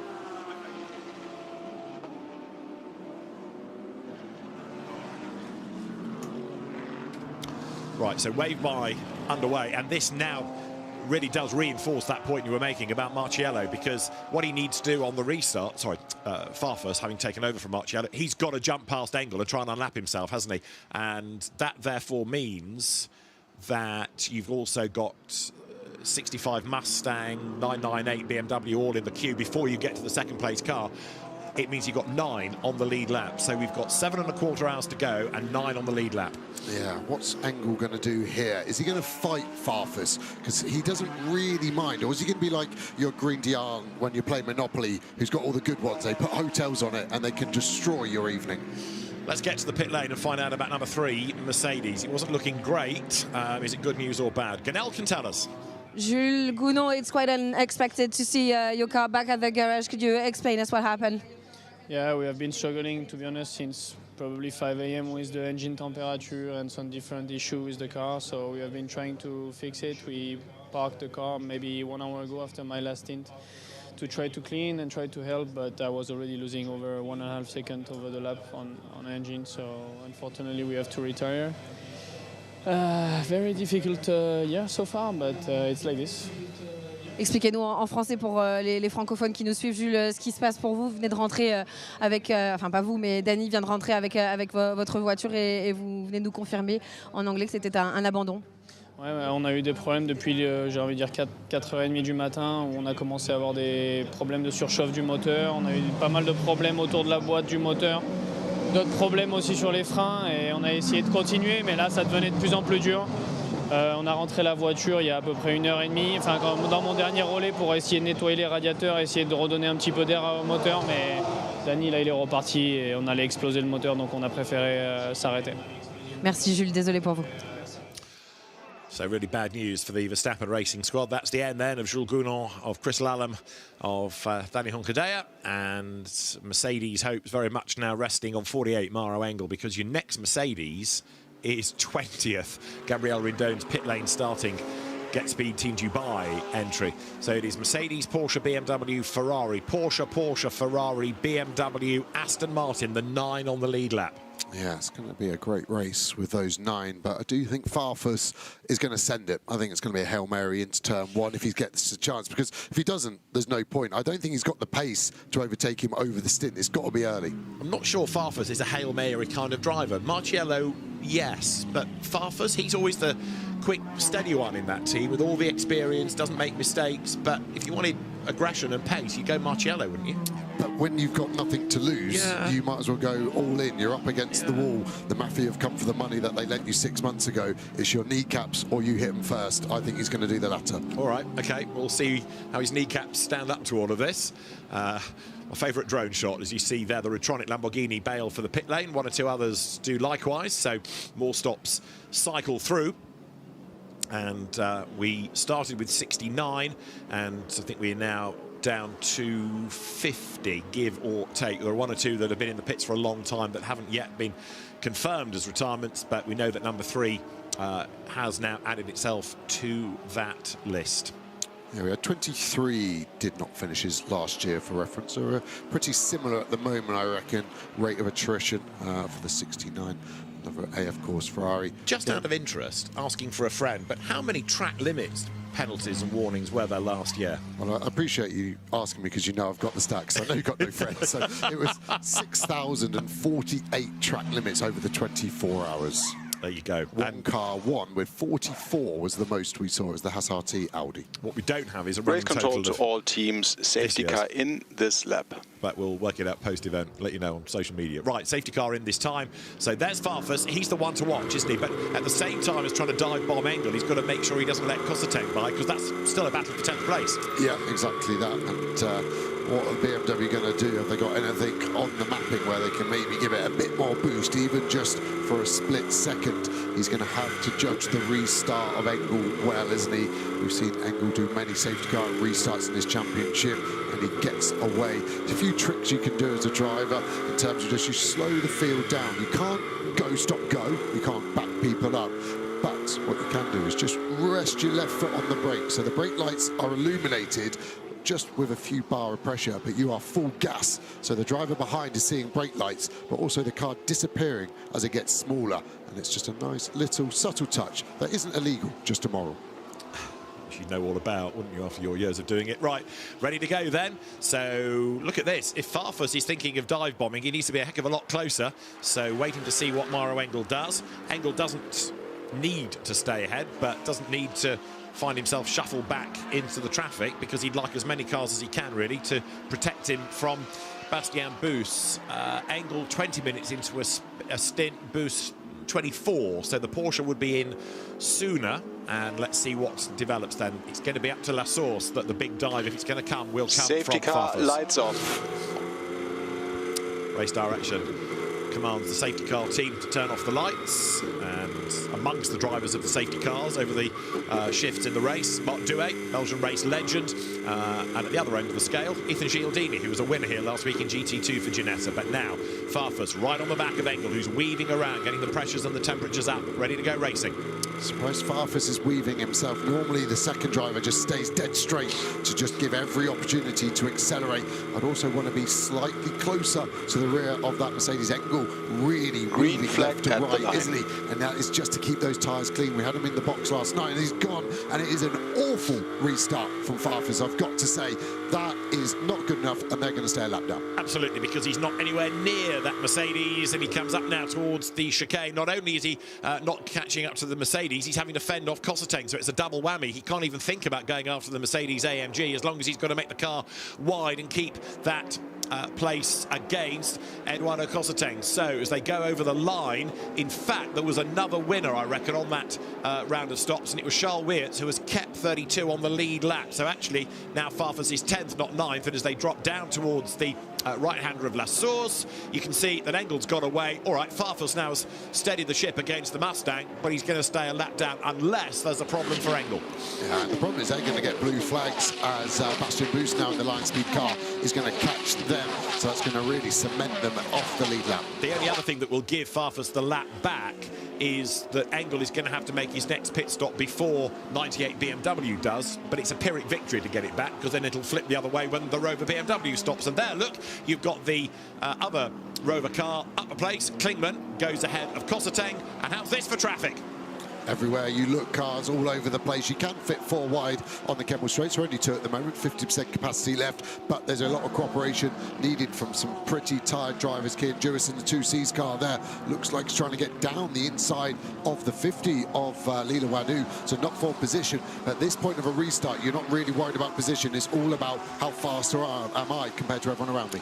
Yeah, Kian Jewis, another very underrated British driver, very rapid British GT champion last year. There, 34 is Enrique Chavez then, who's trying to get away from Charles Weerts. 9th place, Charles, the last one on the lead lap right now. Had that change between Aston and BMW as you look at the different sectors and who is quick where. Porsche, McLaren, Ferrari, another Porsche goes wide. Have a look at the restart here, going through a Rouge. Whoa, whoa, whoa. Wow, that's a scary moment. The Mercedes toboggan's back on, and people just have to scatter in avoidance. That was treble 9, I think, wasn't it, which is driven by Patrick Charlet. Whew.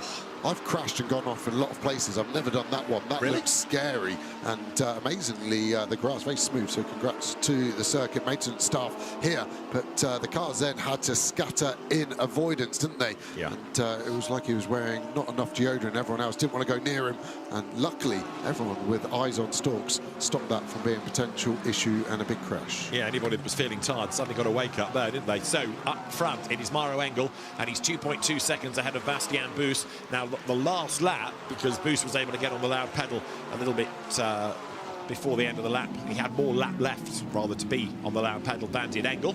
He lapped faster. This time, though, Engel is quicker, so it's 3.2 seconds. But part of this now is that Boost has to work his way through the traffic. So until he's clear of, you can't really call them back markers, but the cars at the bottom end of the top 10, only then are we going to see the pure pace of that car once again. Oh, big send there from Michel Gatting in the Rutronic. Porsche gets it done on the Corvette of Prince Jeffrey. So the Paradine BMW following through as well, and a great illustration. You lose 1 place, and that Corvette has now lost 4 in the space of 300 metres. So as the field accelerates uphill once again, we've got Nicholas Nielsen back ahead of Valentino Rossi. We've had the change for 3rd place in the queue. So you're looking at Mercedes in the lead. 2nd, it is the Porsche of Bastian Boost. And there it is in the background. And then a little bit further back, you'll see now Ferrari there ahead of BMW there. So Valentino Rossi has lost a place, and he's also got a bit mired in traffic. Yeah, it's hard for him. I think it's Fleming in front who's having to just keep jumping out of the way. It's quite a frustrating race for that 58. Now they're so far off the pace as Rossi drops it in the gravel. And again, an illustration of 1 mistake. That's the 2nd gone. And you've got to get back on it. You've got to forget about the mistake. Again, easy to do. You think about what you've just done, you hang up on that, you then miss your next braking point, make another mistake, and the downwards spiral gets some momentum quite quickly. Rossi, with all his experience, being one of the greatest of all times on 2 wheels, will be great at that reset. Maybe even Harper or Hesse, his teammates, will be on the radio just to calm him down, just to let him know what you did wrong. With the live video and telemetry now, you can actually drive a coach on the fly. So that will be, okay, Valentino, we turned in too early. That's why we ran wide early. Next lap, later turn in. I'll remind you, next lap, try and spread the load of stress among the drivers. Of course, it's not just what he's doing, it's what the car is capable of doing. And we've been saying that the BMWs have not been the fastest. They did get that BOP break, didn't they, going into the race? And it certainly helped, as it's helped the Porsches, in fairness. But the Mercedes AMG still the car up front in the lead as Maro Engel makes his way now down through the chicane. 10 kilos lighter for the race, the Mercedes as well. Replay of Nielsen making the move on Valentino Rossi. Absolutely nose to tail. Nielsen gets a toe. There's no gap on the inside. He tries the outside, and then it's going to be the last of the late breakers, and that is a very, very brave bit of driving. Niklas Nielsen right round the outside, and he stayed on the racetrack as well. Didn't need to go onto that lake of runoff tarmac. Yeah, good to see Nielsen knows my pet peeve is when the drivers just jump across there, across the tarmac. I have suggested needs a large wall placing across it. Fair from Rossi, and I think Nielsen there had the confidence in his car that he was just going to brake after he saw the lights of the 46 come on, and that just gave him the chance to get the momentum and sweep round. There's Chavez there. Is he getting a bump draft from the Porsche, about to go 3 wide nearly? Yeah, he was ahead of Lilo Wadu over the line, and Enrique Chavez then stays ahead of Lilo Wadu, and round the outside of the Ferrari goes that delayed number 8 Porsche, which has got Joel Sturm at the wheel of it. That's in 40th, but Joel Sturm's very, very quick, and Lilo Wadu here doesn't seem to have any pace up the hill. Zero. She had to lift going through Eau Rouge, now side to side with a Porsche who seems to want to take the place. That Porsche down in 33rd. Simonzoli there getting aggressive, but Lila Wadu felt like she had to roll out the gas, and that has lost her a second and a bit, I would say, and 2 places. And Charles Wirtz is not that far behind, relatively speaking, so he's making progress in number 32 BMW, the last driver on the lead lap, 32 Charles Wirtz. Farfus, by the way, his last lap was a 2:18.9, whereas Engel's last lap was a 2:18.7, the point of which is Farfus is falling away and therefore having fewer opportunities to even think about claiming his lap back unless Engel puts it off the road, and that rarely happens. Yeah, I can't see that one happening. And at the moment, Boos in second has 2 Rover BMWs in front of him, and that's the gap at the moment. We have a penalty for 79, 25 seconds FCY speeding. Every full course yellow period, we basically get a penalty, don't we? Yeah. And it's the drivers, normally 99% being greedy, getting down to 80. It's very rarely they take the limiter off too early. Right, so there is Engel into the chicane. The BMW behind is the lapped Farfus car. The other slightly galling thing for Rover, not only have they gone a lap down because of the battle with Guven, as you were explaining a lap or so ago, but Guven stayed on the lead lap. So they lost time, but the Schumacher CLRT team have got that car in the mix in 5th place. In fact, it's going to be worth watching, I reckon, Rossi to Guven, 4th and 5th places, because that's only 2 seconds. So we're looking at the time between 46 BMW, 22 Porsche as the next battle. That's Bastien Boos, 3.1 seconds he is behind the race leader. So they did lose out on that timing of the last pit stop. Yeah, they were super unlucky, weren't they, with that. Charles Wirtz is so different on strategy there. So he's only done 9 minutes of his stint, whereas the majority are at the end of 20-ish minutes. So again, they could go much longer. Understanding Nielsen starting to get a bit frustrated watching his on board. He's trying to signal to other drivers that he wants to come past with intent. Eduardo Cosseteng still in the lead of Silva, even though that car's dropped back a little bit overall. It's the surviving Ford. We understand that the Fabio Scherer car is officially now retired. That's Gabrielle Rindone going up through Lecon. 97 is Michelle Gatting. She's currently 4th in bronze is Michi. And they're number 6 Mercedes AMG out of the Silver Cup. Now that car was really good in practice and qualifying. Cesar Gazo is at the wheel of it, and in silver terms that is currently 1, 2, 3, 4, 5th. Yeah, silver battle has really sort of condensed up, hasn't it? Times early in the race it was quite strung out.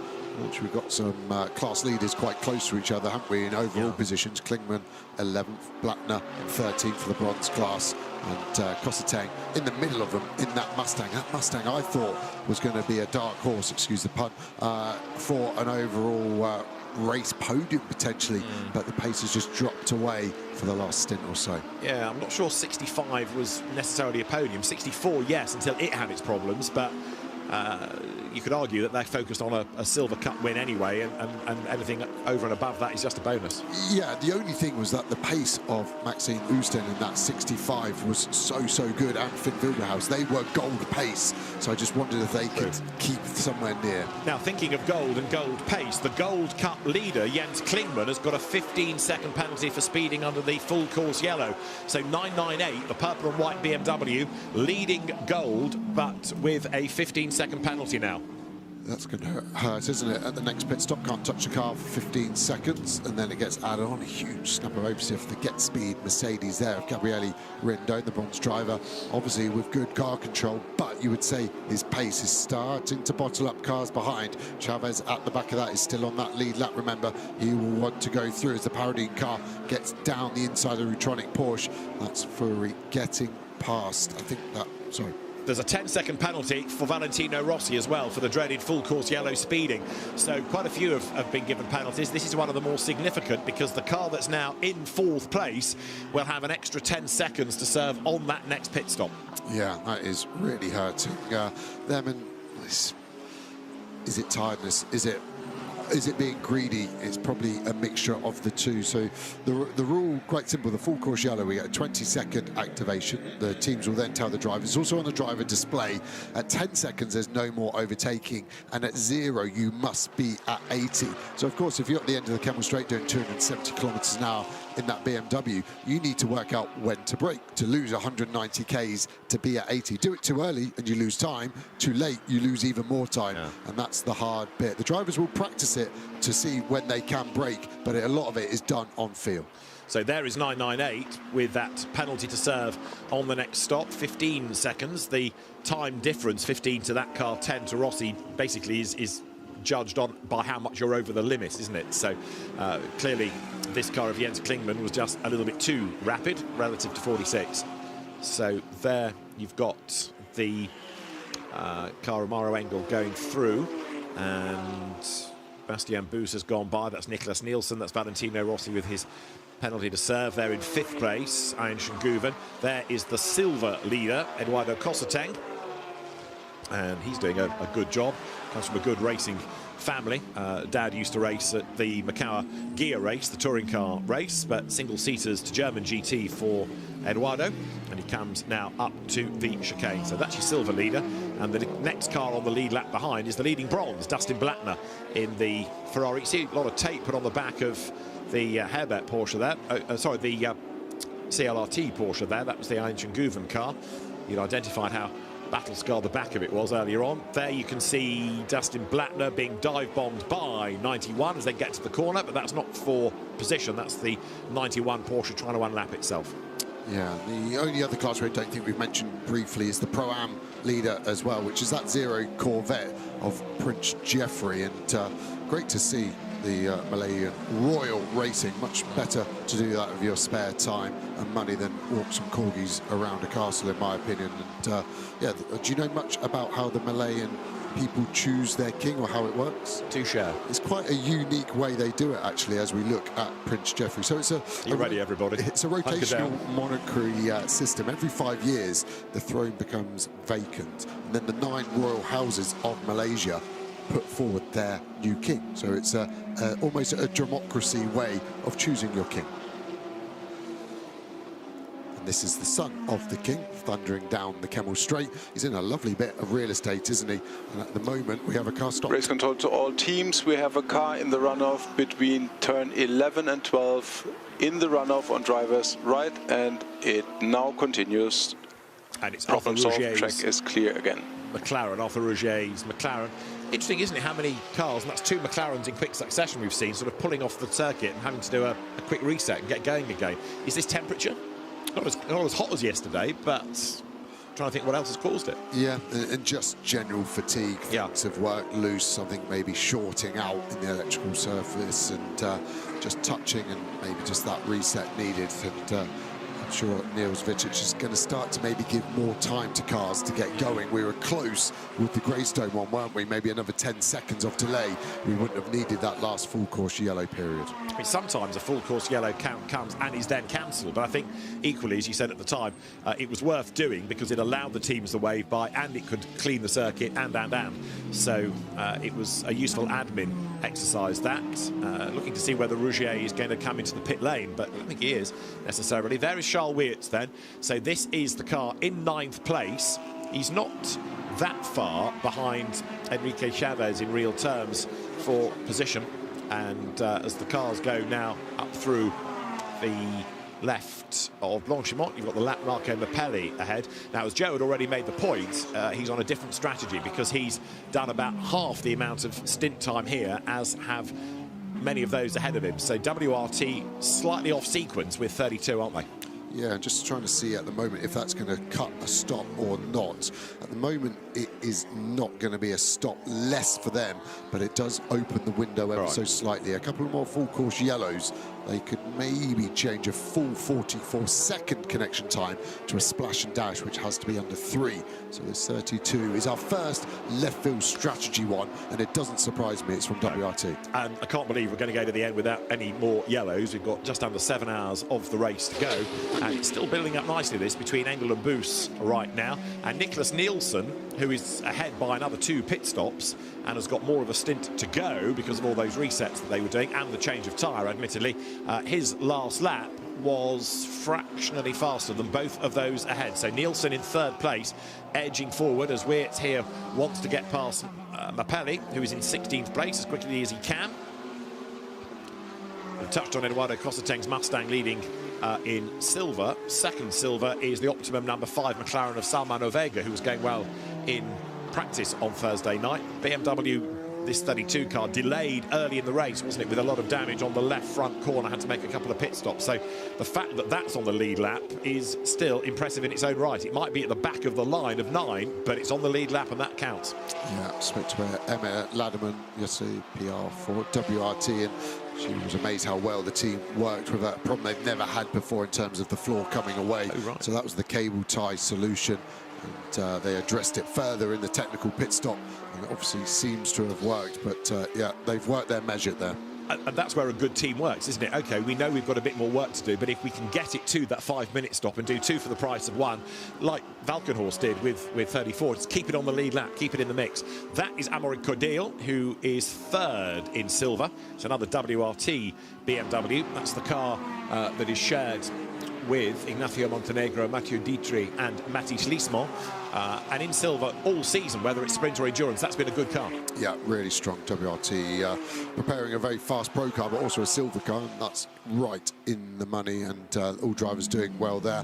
Just with the stint time up on the sidebar there, so you can see that 9th place Weerts car, how much less time it is. It's 20 minutes less than Engel, our leader, so effectively a 1/3 of a stint. So they've got a 1/3 more chance of a lucky full course yellow in a period they can take that the others don't benefit as much from. They will still benefit, but not as much. So that's how I'm looking at it with my gambling head on. They're 33% luckier, and cars are getting luckier as they run that. And I'm really starting to worry as cars bottom out and you take the load off the tyres, the car's just going to get spat in the wall on the left, and that's going to be a large accident. We saw it happen last year, didn't we, in Super Bowl to Chavez, and it destroyed the car so much so it didn't make the 24-hour race the next day. That was Jeff Mackiels going through Marciello's trench.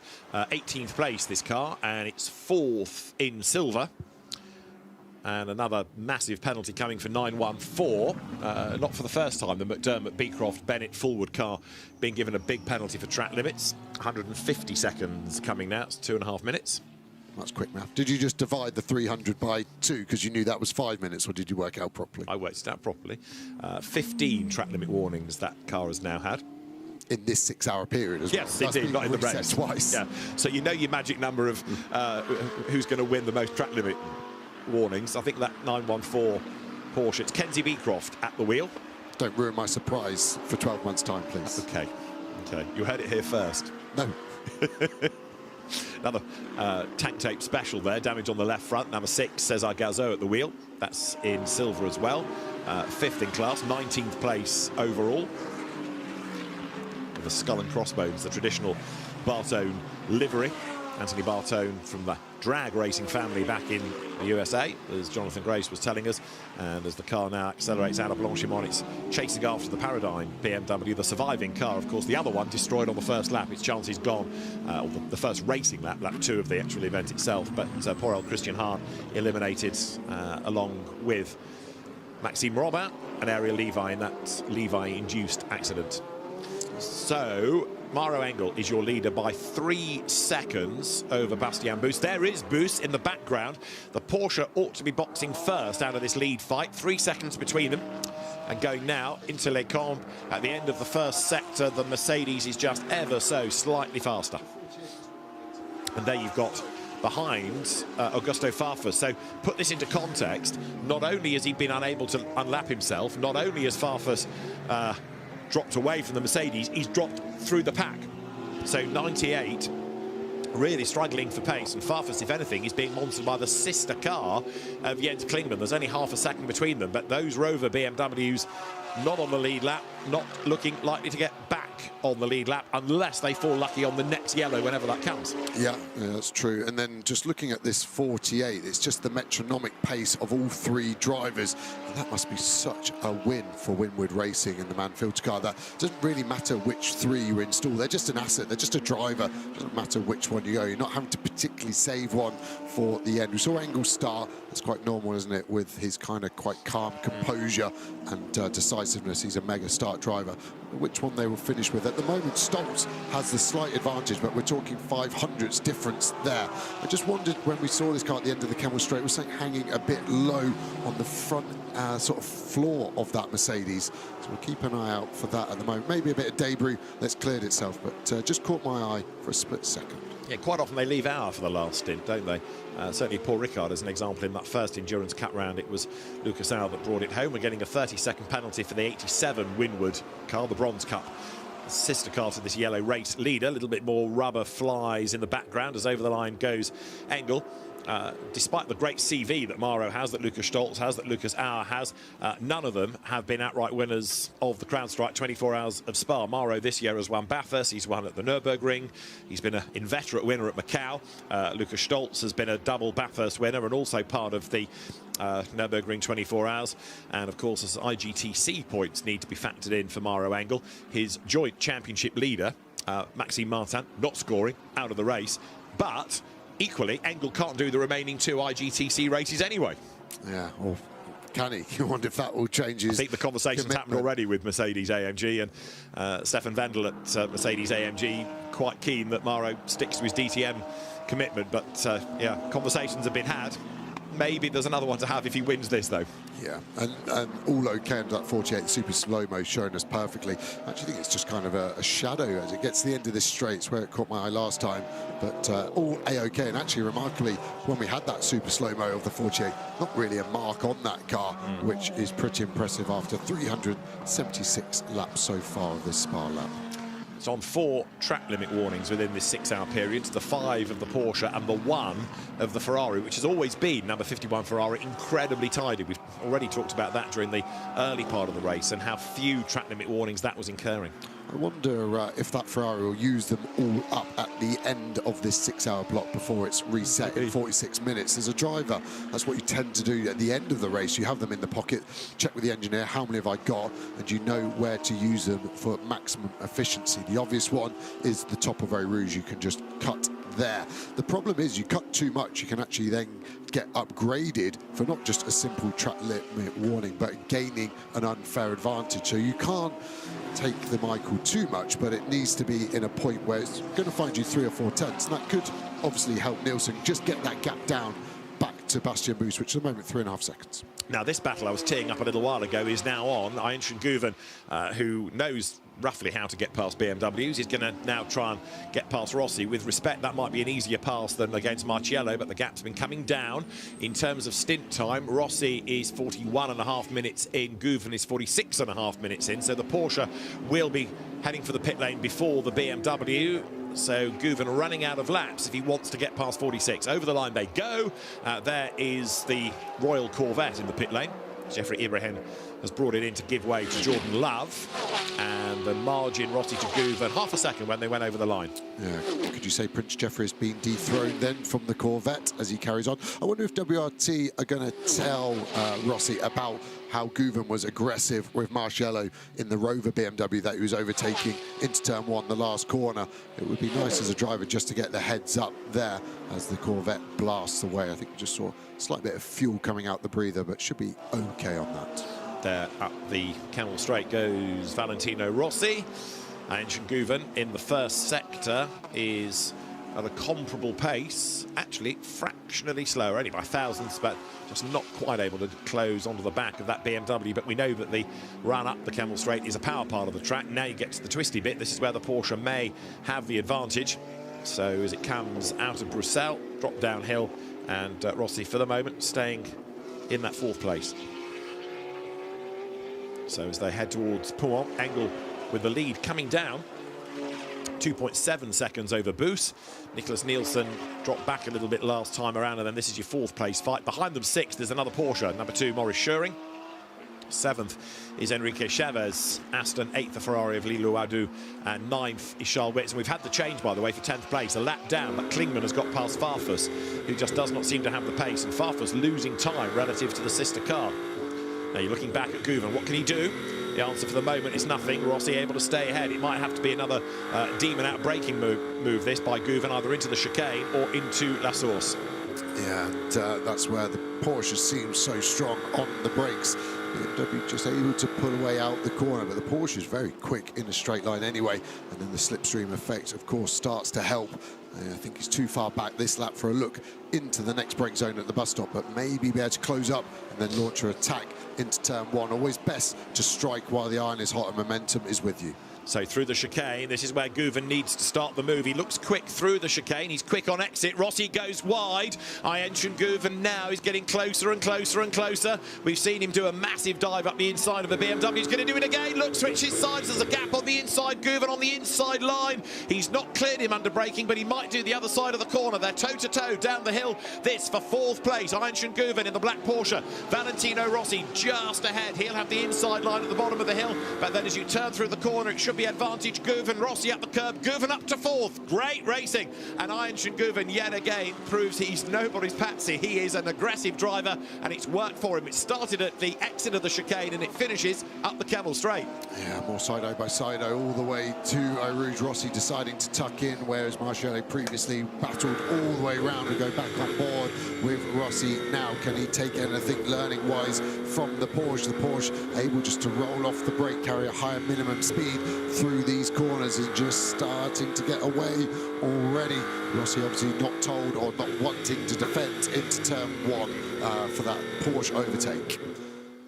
Right, let's have another look at it. It started already, hasn't it, really, through La Source, but this was the move down the hill. Guven up against the pit wall. He knows the road's going to come to him. Yeah, exactly, and I think Rossi just rolls out the throttle to allow him in the back to keep some momentum, to minimise the ultimate time loss, because he will need to look behind for another Porsche now of Maurice Scheuring in the number 2 Boots and VDS. Getting a few penalties also coming of 30 seconds duration for people ignoring blue flags. One of which is Lenny Reed in the Corvette.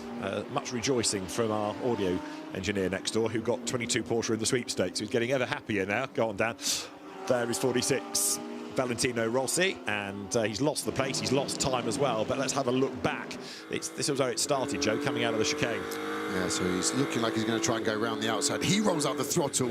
There were millimetres between that great driving and knowledge of the front end of his car for Guven. But if he got that wrong, he would have spat Rossi hard into the wall. And now they're side by side. Rossi initially with the momentum, and then the Porsche starts to creep back in that mid-phase. Let's listen to Rossi roll out. I think he just rolled out the throttle ever so slightly, then to tuck in behind.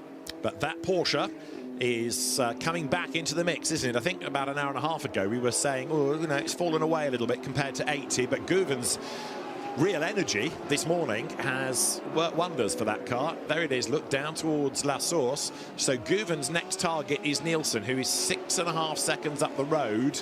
But we now need to see a clear Guven lap, because he's been doing 2:21s hitherto, largely because of being in traffic and having to overtake cars.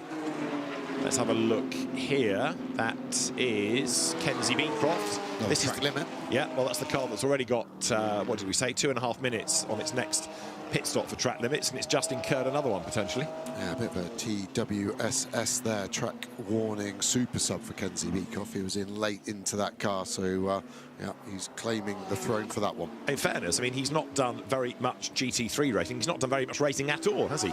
No, and it's a big one to come into. If you were going to ask yourself, which is the GT3 race I should probably do as the least likely option to do as my first, the Spa 24 Hours is high on that list. Ed McDermott also having his GT3 race debut. Carl Bennett we've seen in the past in the World Endurance Championship. Bryce Fullwood probably, in fairness, has been the real star in that car. And you're looking at Maro Engel here coming again down through Piff Paff. So Bryce Fullwood, the Australian driver, just going back to the Porsche, he has been the gun in it, having been a Super 2 champion in Australia, and the supercar driver making his Spa 24 debut. Engel then on towards the Cours Paul Frere. He'll go through the right-hander with Bastien Boost behind him. Not that Porsche, that's the lapped Müllner car. That's Boost, 2.7 seconds at the start of the lap. In terms of sector pace, they're really evenly matched. Maybe a 10th here gained by Boost, but then lost in the next sector. But remember, he is roughly 5 minutes ahead on stint time. So Bastien Boost coming towards the end of the stint. He'll end up in the pit lane before the leading Mercedes does. That is Nicholas Nielsen, trust me, in third place, going into the chicane. And he is also here trying to come back into the mix. That car on 21 pit stops to the 19 of the top two, one of which was for that iffy tyre, but others were stint resets. Yeah, and stint resets are going to be interesting to see if they're utilised more, any more full course yellows. Another interesting point track temp now up to 34.1 degrees. Last time we checked in on that at 8:30, nearly 90 minutes ago, it was only 28. So we've come up 6 degrees in the last stint and a half. And why is that important? Because we're now getting back to how it was at the start of this race, where the Ferrari seemed very dominant from a McLaren, which is really out the running now. So what's this going to do to the BMWs we're looking at of Rossi? And I think more importantly, the Boost Porsche, which seemed to come alive the most overnight. Maybe the same for Maurice Schöring as well in 6th place. Are we going to see track temp swing the momentum back to the 296 that at the moment in 3rd place? This car's gone under the radar, hasn't it? And I've actually got their live onboard up at all times. You can watch that live onboard on GT World if you care to. And the balance of the car looks phenomenal. Very good on its track limits as well. They're only on 4, so they've got a bit more headroom before the reset of track limits in 37 minutes time. Eduardo Cosseteng still leading in silver, but not by much, because Salman Ovega in the orange McLaren from the Optimum stable is getting nearer. Now, Cosseteng's last lap was a 2:20, so was Ovega. So in terms of pace, they're evenly matched. You've got a fair few cars between them, but in the background you can see Ovega. So in the race order, 12th and 13th they are, and it's not a huge gap, as you see. Yeah, and again, it's hard with on the timing screen. We only see last lap, but with the HH timing, I've got in front of me the stint averages show Ovega 4/10 on average quicker a lap. So that really starts to swing in their favour. The stints so far this race have been 26 as an average under green. So at that sort of pace, Ovega's going to be bringing in 12 seconds, 8 hour on that car. So he's going to get that Optimum McLaren somewhere near the class lead by the end of this stint. As they're going through in 18th place, sorry, in Porsche number 10, I should say, is the second Boutsen car, Alessandro Giretti. Right, leader through, Maro Engel over the timing line, 17 hours, 24 minutes done. Bastien Boost 3.3 seconds back. That time the gap just creeps up a little bit. Yeah, got a Müllner Motorsport Porsche in front that hopefully will peel out the way. They're actually very close to each other in pit lane, so maybe a representative from Lion Speed will go and speak to Bernard Müllner just to ask him to move out the way. Very local race for Müllner Motorsport. Their HQ only 2 kilometres away from the circuit. And yet it's a German-speaking part of Belgium. It's this little pocket.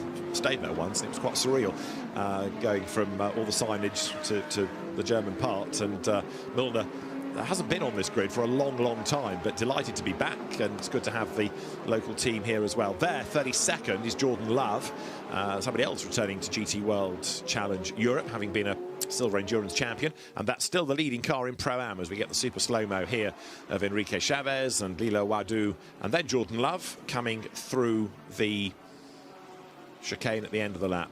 It is the chicane these days. It's rather lost the bus stop tag because it's just a straightforward chicane. The old bus stop analogy was because you used to have to go left and right and then along a little straight and then right and left to come out the other side. And it was Gordon Spice when he was being interviewed at the Spa 24 Hours one year by Bob Constanduris, the English journalist and commentator, about the new chicane. And Gordon Spice said, it's dreadful, it's like a bus stop, and the name stuck. It was for no other scientific reason than that. Lucas Stoltz getting ready for a stint, as you've seen, in 48. The car has done 55 minutes, and if he's getting ready, you can guarantee there's somebody ready at line speed because Boos is almost on the hour mark.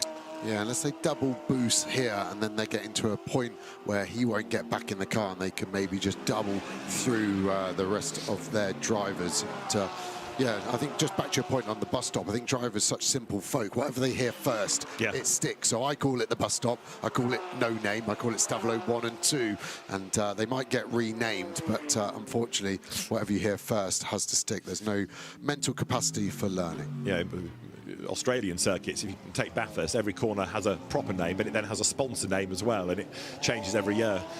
Used to in the supercar era when I used to go and do that. There over the line is Boost then. I thought he was going to be in this time, but he stays out for at least one more lap. But coming off the back of that safety car period, then he can stretch this to 65 minutes, and we'll then find out if it's a single-decker or double-decker Boost that we have, whether he stays in the car or is relayed. Yeah, hopefully not a bendy one for him, otherwise they're definitely out of the race as they hurtle down once more. And it's just so amazing that these cars are able just to pound around flat out, and they look so well poised that the car doesn't get any fatigue in the suspension anymore. The driver's not having to correct anything that the tracking has gone. They're just built so strongly, and they're built purposely. They are built for this reason. The cars, the manufacturers, will, as a minimum, do a 30-hour sign-off test. So the car, while it's in development, will go to a racetrack and it will pound around for 30 hours. Sometimes the first attempt doesn't go well. The team will rebuild, they'll realise what's failed, they'll redesign, and they go again.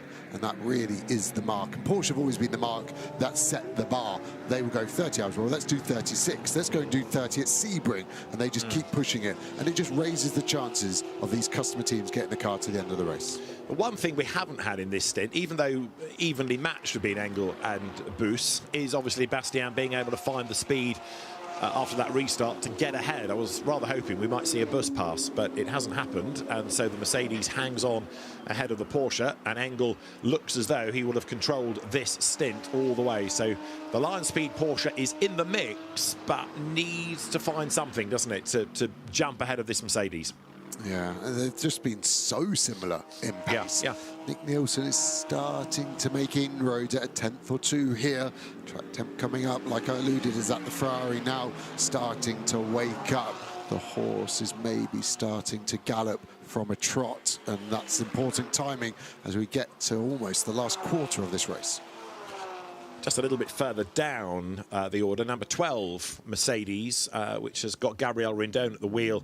It's one of our Bronze Cup cars. That's had a gear shift issue, but he's back on track. Time lost. Right, Boost we expect for the pit lane this time. And he comes then, so that was just over 62 minutes. And down the pit road comes the Lion Speed Porsche. We've not seen Ricardo Feller behind the wheel for a while. It might be his turn now. Interesting. He could have squeezed another lap, so maybe the tyre dropping off, he's not happy with it, or the team playing it safe, because if full course yellow were to come out at the end of that stint, they've kind of used up their margin, and they would then go over their maximum stint time. A full course yellow lap here, 5 minutes 15 seconds, so then they would get a penalty for that. At the risk of being accused of picking on the 914 Porsche, it's got 150 seconds to serve on its next pit stop for track limits. It's now on 18 warnings in this 6-hour period, and it's been reported to the stewards. So now an appropriate punishment needs to be found somewhere. Yeah, and the stewards love the condescending one of, well, if you can't keep the car on the track, are you a safe driver? And it's like a real, I'm not angry at you, I'm disappointed parent moment.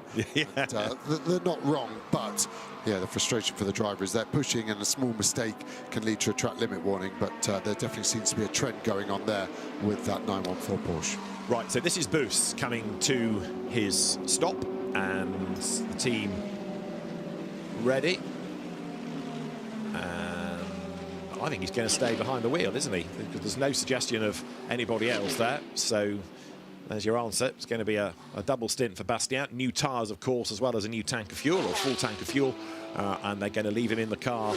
And that's going to be interesting because we've seen Lukas Stolz getting ready further up that part of the endurance pit lane. So you'll have a fresh driver versus Boost that knows exactly what to expect when he goes back out. Yeah, a fresh set of Boost going on that car. Engel has done a double, so that's probably why they're going to get Stolz in. Yeah, and also this is keeping Fella fresh, isn't it, towards the end of the race, because he's probably, it's fair to say, the gun in that car, the fractionally faster. So they're keeping Ricardo Fella for the end of the race, / when it's hotter, but they're keeping him for the end. Yeah, exactly that. And just had to hold there, see the car controller hesitate. Could he get in front of that Tsunami Porsche? He could not. So now, unfortunately, Boost has to get going and get up past him as quickly as he can. Two utterly contrasting liveries there. The almost anonymous Lion Speed Porsche, the white and grey, versus the every Pantone you can think of, Tsunami paint pot Porsche just ahead of it. Yeah, loud, exotic, in your face, versus almost the boring under the radar car. It's almost like yourself and I, David. I'll let you choose which way round we are, but Boo's already on the flashes. Absolutely right. That through the Lecombe sequence he goes. Yeah, in the good old days of sports car racing coming to Silverstone, there always used to be what was dubbed the boring white Porsche, and then as deals were done over the weekend, more and more stickers used to be adorning the car. So by race day, it looked all right, but there was most years a boring white Porsche. That's not quite it, but it's not the most colourful. 34 then, Jamie Day back at the wheel, rejoining. 25 Audi, the Santalot car behind it, you saw, making its way out of the pit lane. 998 is him now. Remember, that's got a 15-second penalty to serve. Guven is in. As well, there he is, out of third place. So 22 Porsche down the pit lane. Seems oddly close to the inside of the wall there. I don't know if he's having to deal with something in the cockpit, but he might be claiming it's the shortest distance. But just caught my eye ever so slightly. Of course, these tyres get taken off now. They haven't done their stop yet, so it's no problem picking up any dirt on them. Stolz looking on, ready to get on board his car. What can he do? Can he keep the lead? Has that Mercedes got the pace as the temperatures continue to rise? And on these stops, we should get 51 Ferrari back into the lead, should we not? This is Lila Wadu's 50 car that has come into the pit lane, but Nielsen out of sequence for at least a couple of laps ought to go back into the race lead.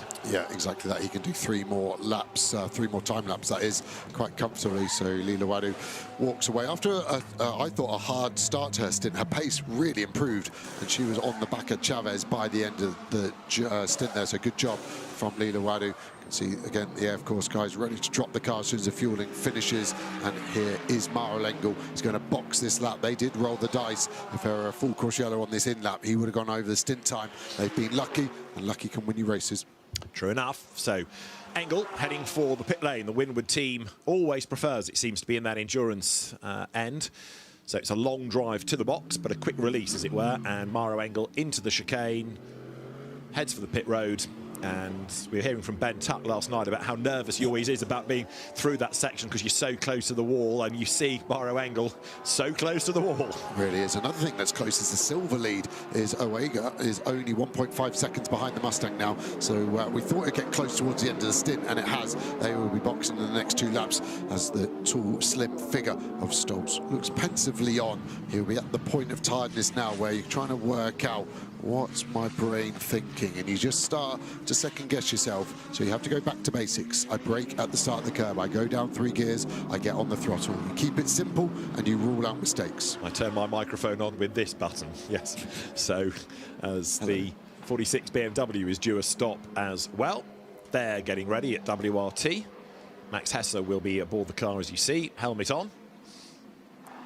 Very green helmeted Max Hesse, kart team owner, with co-driver Dan Harper. Maurice Schuring is in as well in the Boutsen VDS car. So quite a lot cycling through as Lukas Stolz doesn't exactly need to say, here I am. You can't miss him, can you? Bright yellow overalls, big tall guy in the pit lane. And Maro Engel threads himself out of the car. In gets Lukas Stolz. He sort of folds himself in.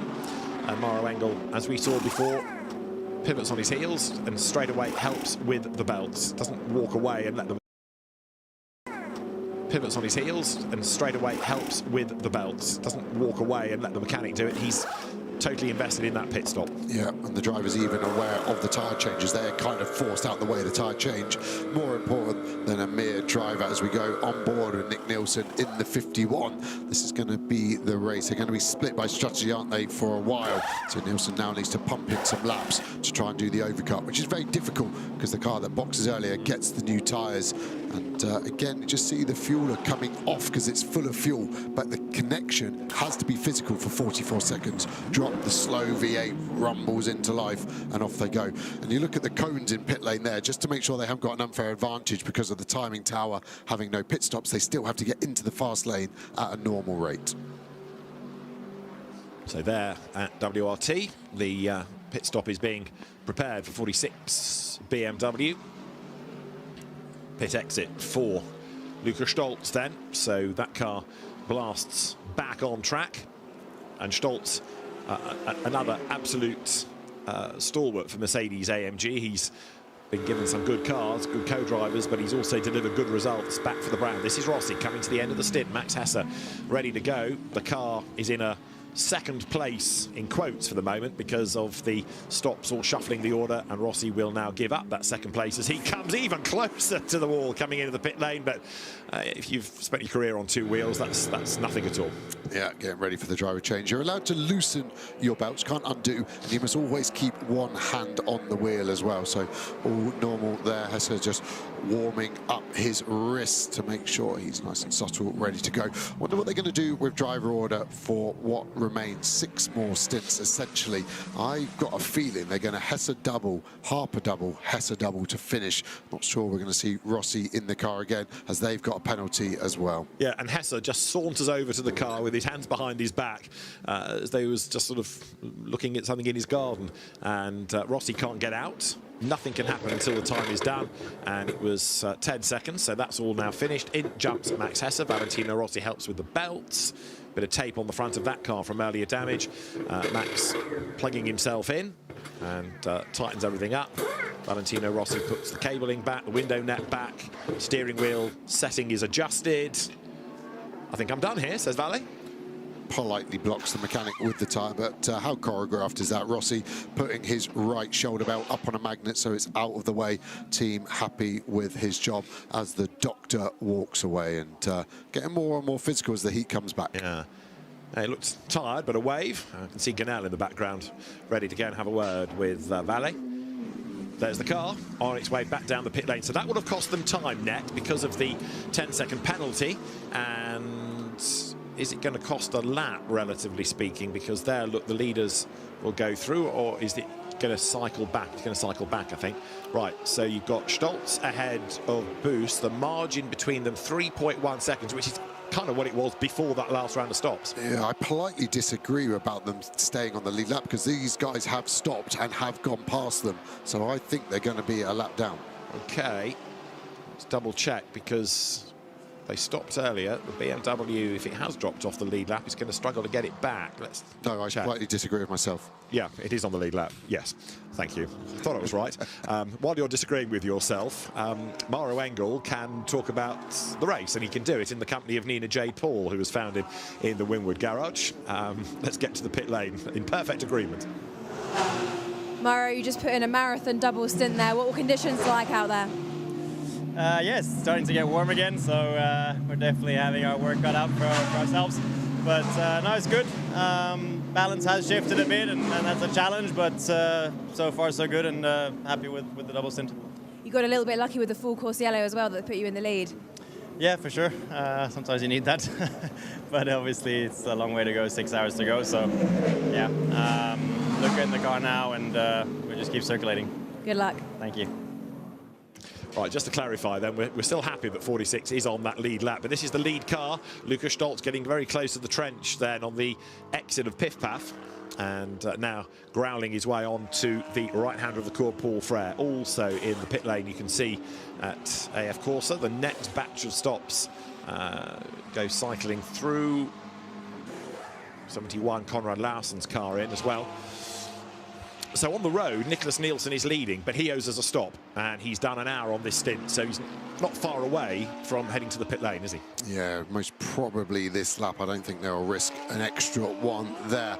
And this comes after quite an interesting triple stop, wasn't it, during that full course yellow, a bit of stint reset time, potentially catching a rear puncher as well, I think. So, yeah, Nielsen seems to get all the bad luck. Who are they going to put in that car, I wonder? He has done a double, so I expect him to get out. New set of tyres there. As the Americans call them stickers for the obvious reason. They've got stickers on, and it's a great feeling as a driver. That new tyre just enhances life, and you look after them fondly like a newborn child for the first lap, just to bring them into life and fondle them before you send it hard for the next 60 minutes. Tyres, not changed. Oh, right. Sorry, Just to clarify, yes. 51 Ferrari then for the pit lane. This time, Nicholas Nielsen is in. And now we'll get a better idea of the gaps. That's going to give us temporarily Charles Witz, number 32 BMW, potentially for the lead of the race. Or is he too far back in the queue? He would be the next one to inherit, but I think we're still going to get Stoltz through next. We'll check as to see, because Nielsen comes in. Stoltz had dropped behind Witz in the order after the stop. But that's partly where you cross the timing beam in the pit lane. So, driver change this time. We had got Tommaso Mosca ready, hadn't we, previously? Now it might be his big chance. Get on board and see what he can do. However, is he as quick as Nielsen? Now, your stint average times was suggesting earlier that he wasn't, so this might not help the Ferrari for the next couple of hours. No, and it's brutal, especially as an ex-driver. I feel like I should always defend every single driver out there, but when the stats are given to you and you now feel like you're more of an engineer, Rivera was clear from Nielsen, who was then clear of Mosca, and there's always mitigating circumstances. You don't know what's going on. Maybe Mosca's been in a car when it's had all its track limit lives used up and stuff like that, but you also have to go on the data presented in front of you, and at the moment Mosca is the slower out of the three. Still a very, very fast, we're talking tenths of a second, but expect Rivera to finish in the 51. But it's also partly where he is in relation to his teammates, but where he is in relation to the other cars they're fighting, isn't he? So, you know, where does a Mosca lap fit in, say, against a Stoltz lap on the average? Yeah, Stoltz was the fastest, and Stoltz roughly 3.5 tenths a lap quicker when you combine all of their laps over a 60% average, and then Boos another 2 tenths slower than Stoltz on that. So, yeah, at the moment, I'd say Stoltz is the fast guy on track, but Boos doesn't seem to be losing anything, if at all, on the last few laps. And last time round, 4 tenths quicker than that 48 Mercedes. Yeah, pull the gap down to 2.3 seconds. So Charles Witz is your on-the-road leader, but owing us a pit stop. There is Stoltz, who's the real leader. Boos is second. And then you've got Ayanshin Guven now in the battle, I reckon, to be third relative to Tommaso Mosca. So as the red Ferrari heads out of the pit lane, we'll get a gap shortly as to where he is in relation to Guven. So we're looking for the Schumacher CLRT Porsche, which there goes ahead as they come up the hill. And so, in other words, the Ferrari drops a plate on that round of stops. Yeah, and their pit stops were identical times to the 10th of a second. So that is the undercut we were talking about. Guven on that new tyre for a couple laps longer has just been able to go. The negative is that then the stint is shorter relatively when they need to box next. So that means that any full course yellow luck is more favourable to that Ferrari. There's 46 then. Max Hesse back behind the wheel.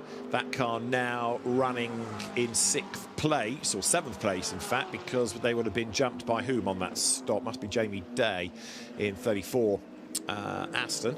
So Hesse at the helm comes now out of Les Combes. It's still in the mix. I mean, we're looking at a pattern. We're trying to get the pattern, but it could all change if and when we get the next yellow flag, of course. Yeah, exactly. They're at the moment 2 minutes and 7 seconds off the lead, so they do need a strong stint here from Hesse to keep them on this lead lap. Now let's get to the pit lane, because we've just seen Valentino Rossi get out of 46. He's in conversation with Ganel. Mega job, mega double stint Valley, loads of battles with pro cars as well, fighting for the top 5. It was really nice to watch. Was it cool for you as well behind the wheel? Yes, it was very cool. I enjoy a lot. For sure, is my best 24-hour Spa. About performance and mistakes. So I drove well. I enjoy. and I have the chance to fight with the top guys, so that is always a pleasure. This morning when I wake up we were P1, so it was like living a dream. But you know, this night was very chaotic. We survived well at the night, and in the transition between wet and dry, Max was very fast, and we were on the front. But now with a normal condition, we don't have the pace for fight for the victory or for the podium. But we will see. The race is still long, and we have to try to arrive in the top 5. Can I ask you to say a few words in Italian for all the Italian fans watching as well? Sì, ciao ragazzi, ciao a tutti, buongiorno. È stata una 24 ore bellissima perché sono andato forte, ho guidato bene e sono riuscito a lottare con tanti dei più forti, quindi è stata una bella esperienza. Stamattina quando mi sono svegliato eravamo primi, quindi è stato un dolce risveglio perché siamo stati molto bravi, soprattutto Max dal bagnato all'asciutto con le slick è andato molto forte. Però adesso con le condizioni normali non abbiamo il passo per lottare per la vittoria o per il podio. Ecco, comunque il nostro obiettivo è cercare di fare tra i primi 5. Ciao. Grazie Vale, grazie. So great to hear from the doctor there, and he's had a strong race so far, hasn't he? As we see a super slow-mo going slightly deep into that bus stop chicane. And my broken Italian, he was basically saying he was happy to be fighting with the strongest drivers out there. It's always a great experience. And yeah, he just reiterated when he woke up this morning, he was leading. And from the wet to the dry, it was difficult on the slicks, but he went really fast. And in the normal conditions, we don't have the pace, but we should make it to the top 5 is his feeling. So yeah, great to hear him speak in his native tongue as well. As you see, he wasn't happy with something there, a little shake of the head. Maybe looked at the delta on the dash and realised he'd lost a 10th or so to his rapid teammates. Max Hesse in the car right now, and Dan Harper, the Northern Irishman, ready to go if Hesse doesn't want to do a double at the end of this. And at the moment, that 46 car tucked up behind the Rover car, which is a lap down. Tim Tramnitz in that at the moment, and Tim I think is going to roll out the throttle. BMW Junior listening probably to his superiors and doing the right thing to let Max Hesse get on his merry way. So that's Charles Weirt's race leader, 31 seconds ahead of Stolz, but not really, because we know that car is due a stop within 3 laps, probably ring it 2, and then he's going to fall back down the order. But still being on that lead lap is absolutely vital at this stage. Yeah, really is. And yeah, I feel this car's just got a slight edge on pace to the sister car of 46. Although its fastest lap is actually 4/10 slower, the average is working out nice for the 32. And speaking with Jordan Pepper early in the weekend, and really just wasn't happy with the feeling of the car. Of course, Jordan won this race last year in a Lamborghini Huracan with Grasser. He's jumped ship, defected to arguably the hottest seat on the grid. That 32 WRT BMW has been winning for many a year, so I can see why he did it. But this race, the BMW hasn't been the go-to car. Had a bit of news from Mercedes just going off piste for a moment about number 3, the Red Bull Verstappen car.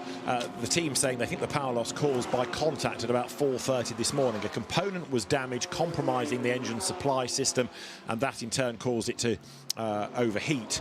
The car now would need to complete a short run to verify that was the root cause, but it is sadly, as we know, out of the race. But contact seemingly being the catalyst for that, and that was, I think, the pit-in incident where there was that traffic jam and it got into the back of other cars. Yeah, they were really looking around sort of the left front wheel though, weren't they? Which was interesting, and so maybe something from the front has pushed back. The exhausts kind of have a downpipe around the back of the rear wheel. I wonder if maybe that's being compressed and the engine can't exhaust its gases efficiently.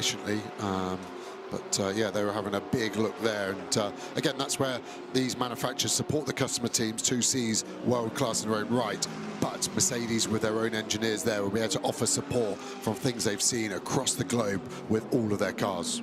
Here's the battle then between Stolz and Boost. The gap has come down a little bit further. Bastian getting closer then to Luca. And then in the background, we wait for Ian Schenguven to go by. There he is. So that Schumacher CLRT car 3.6 seconds back.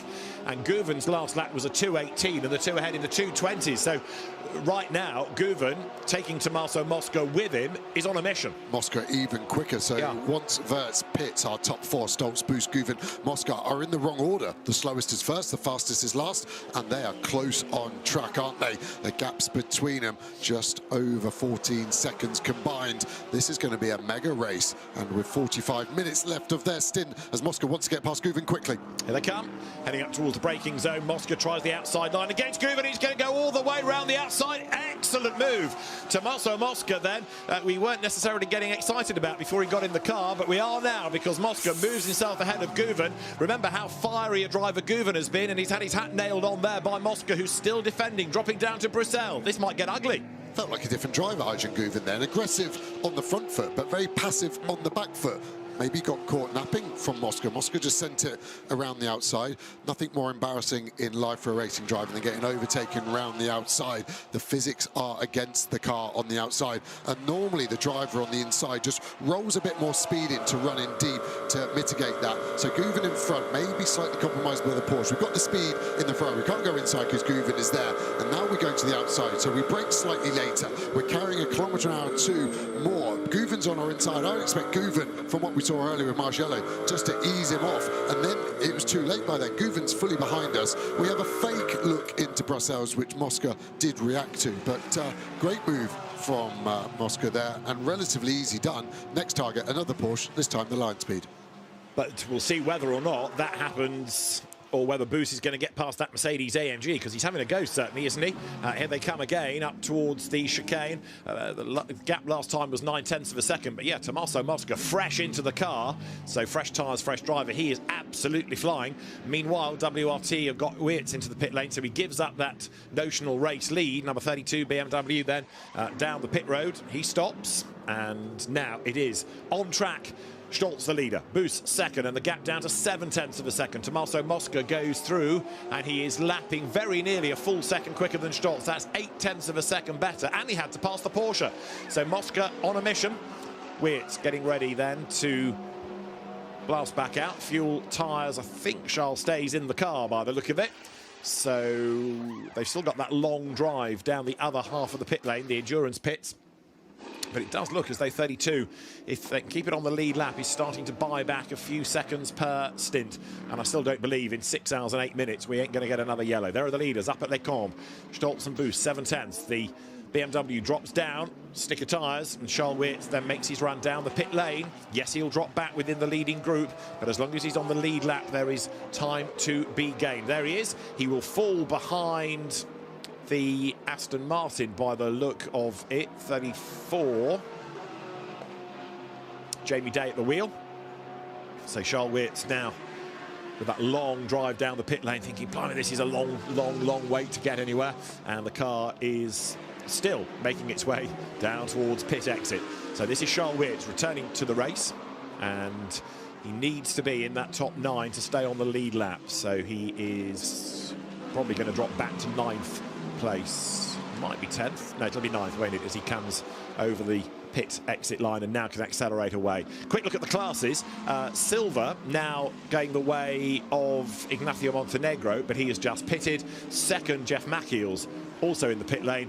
Maxi Mostyn had taken over 65 Ford, but that had fallen to 3rd in Silva. But I think with the other stops ahead, he will get that place back. So when the Silva stops have cycled through, that should put him back up front. And it was 9th for Wirtz then, so he's the last on the lead lap. But that's the key to all of this, on the lead lap.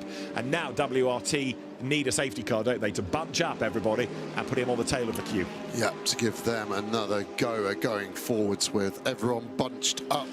And the other WRT car, the silver car, they're getting back up to speed. It's always nice when you slot into a bit of space on an outlap, just so you can get your eye in. And Maxi Houston now aboard this car. He's been super fast. So, sorry, the 32 car is now 30 cars Montenegro in our silver lead. Just back out, though, that car. So we need to see at the end of the lap where that bleeds back in, because the 65 Mustang, as I was saying, had pitted earlier. So I think when it cycles through, that might put it back up front. 52 also has just gone out of the pit lane, Jeff Machiels. So we've got some shuffling in Silva. see in the background Patrick Niederhauser on the lights, second in the race in the Rutronic Porsche last year. So there is Ignacio Montenegro in his first year of GT3 up from touring car racing, or across from touring car racing, depending on your point of view.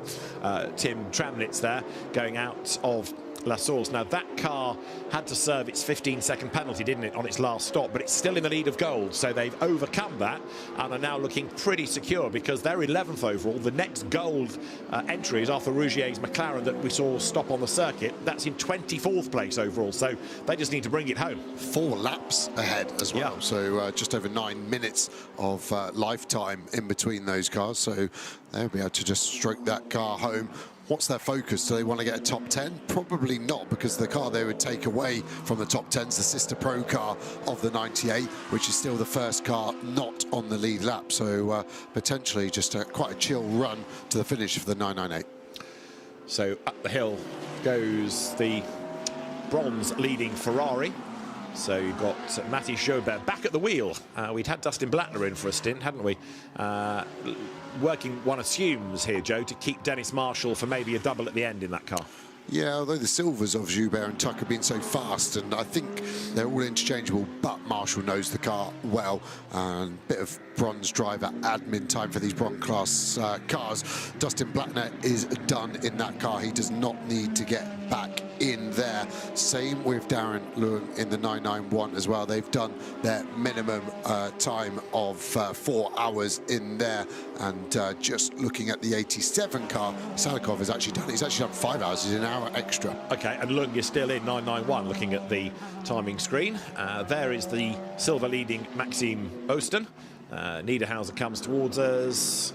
Interestingly as well, 44, that Greystone McLaren that triggered the whole last yellow period, has carried on in the race. It's dropped down, admittedly, but it's still going, and Josh Rattigan's at the wheel as you see the lead gap, which was 0.4 of a second when they came across the line. And having been saying how good Stoltz had gone in earlier stints, Bastien Bus is getting a little bit nearer, isn't he, as they make that run again up the hill.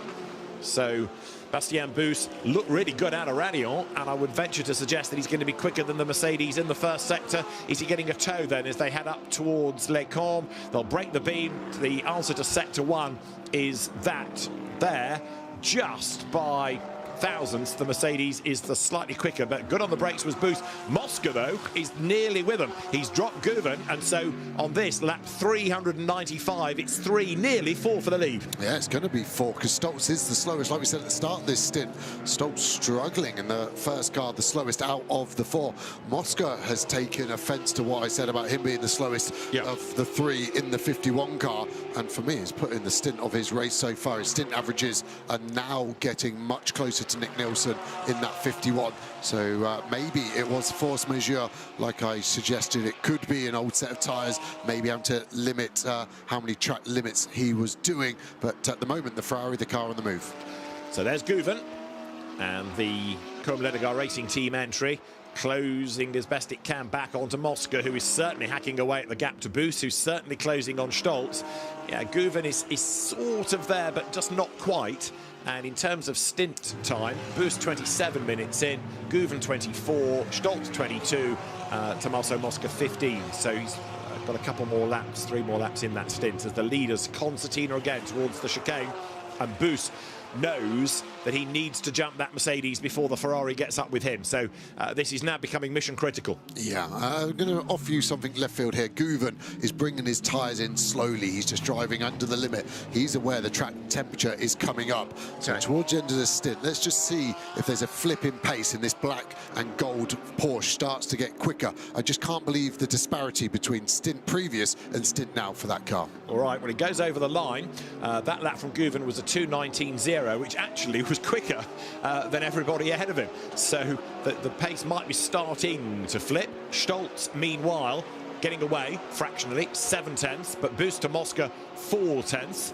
Downhill they go. So it's now Guven the quicker from Mosca, from Stolz, from Boost last time. And here's the move for second then. This ought to give it to Tommaso Mosca. He's got a toe on the run up the hill, and the Porsche hugs the inside line. Mosca, we've seen, can go around the outside. He's done it to Guven, and he's going to do it to Bastian Boost as well, seemingly, although Bastian's laid on the brakes, but Mosca is by, and this now looks as though 51 Ferrari come the end of the stint is going to be up into the lead, but we've got a yellow flag at the chicane, I think. We've got a yellow certainly out in the end of the lap, and it's because the Mustang there, look, rejoining has had a wobble. So has that got a puncture maybe? This is Eduardo Cosateng, and there was contact, wasn't there, for the lead of Silva. Salman Ovega getting into him. That was a bit clumsy. He locked up. He's punted the Mustang around. Look at the rubber flying off as well. It looked like rear left damage on the Mustang, and that's got to be a penalty for the Optimum car, unless he was forced there by the Mustang. Jamie Wall, team manager at Optimum, I think is going to be hurried up to race control to try and provide to Millicent why they shouldn't get a penalty. This was the move. What I love from Mosca now, we switch left hard, and that's to get any toe. We're going to give a side draft to the Porsche way, and that means he's cleared by the time we get there, and we just angle it in. We fire it in hard to the apex to cut the nose off Boost and to take second place, and now the lead is on the cards. It is indeed. Luca Stolz knowing this is happening, although interesting, isn't it? Boost is staying with the Ferrari and Guven is staying with them as well, so maybe the Porsche's now sort of content to let the Ferrari do the hard work its tyres a little bit more. Good news, track limit warnings have just been reset, because we have now got just under 6 hours to go, so this is their last period to do track limits without penalties before the checkered flag. In other words, 6 hours of the race to go. Stolz, Mosca, Boost, Guven, the top four.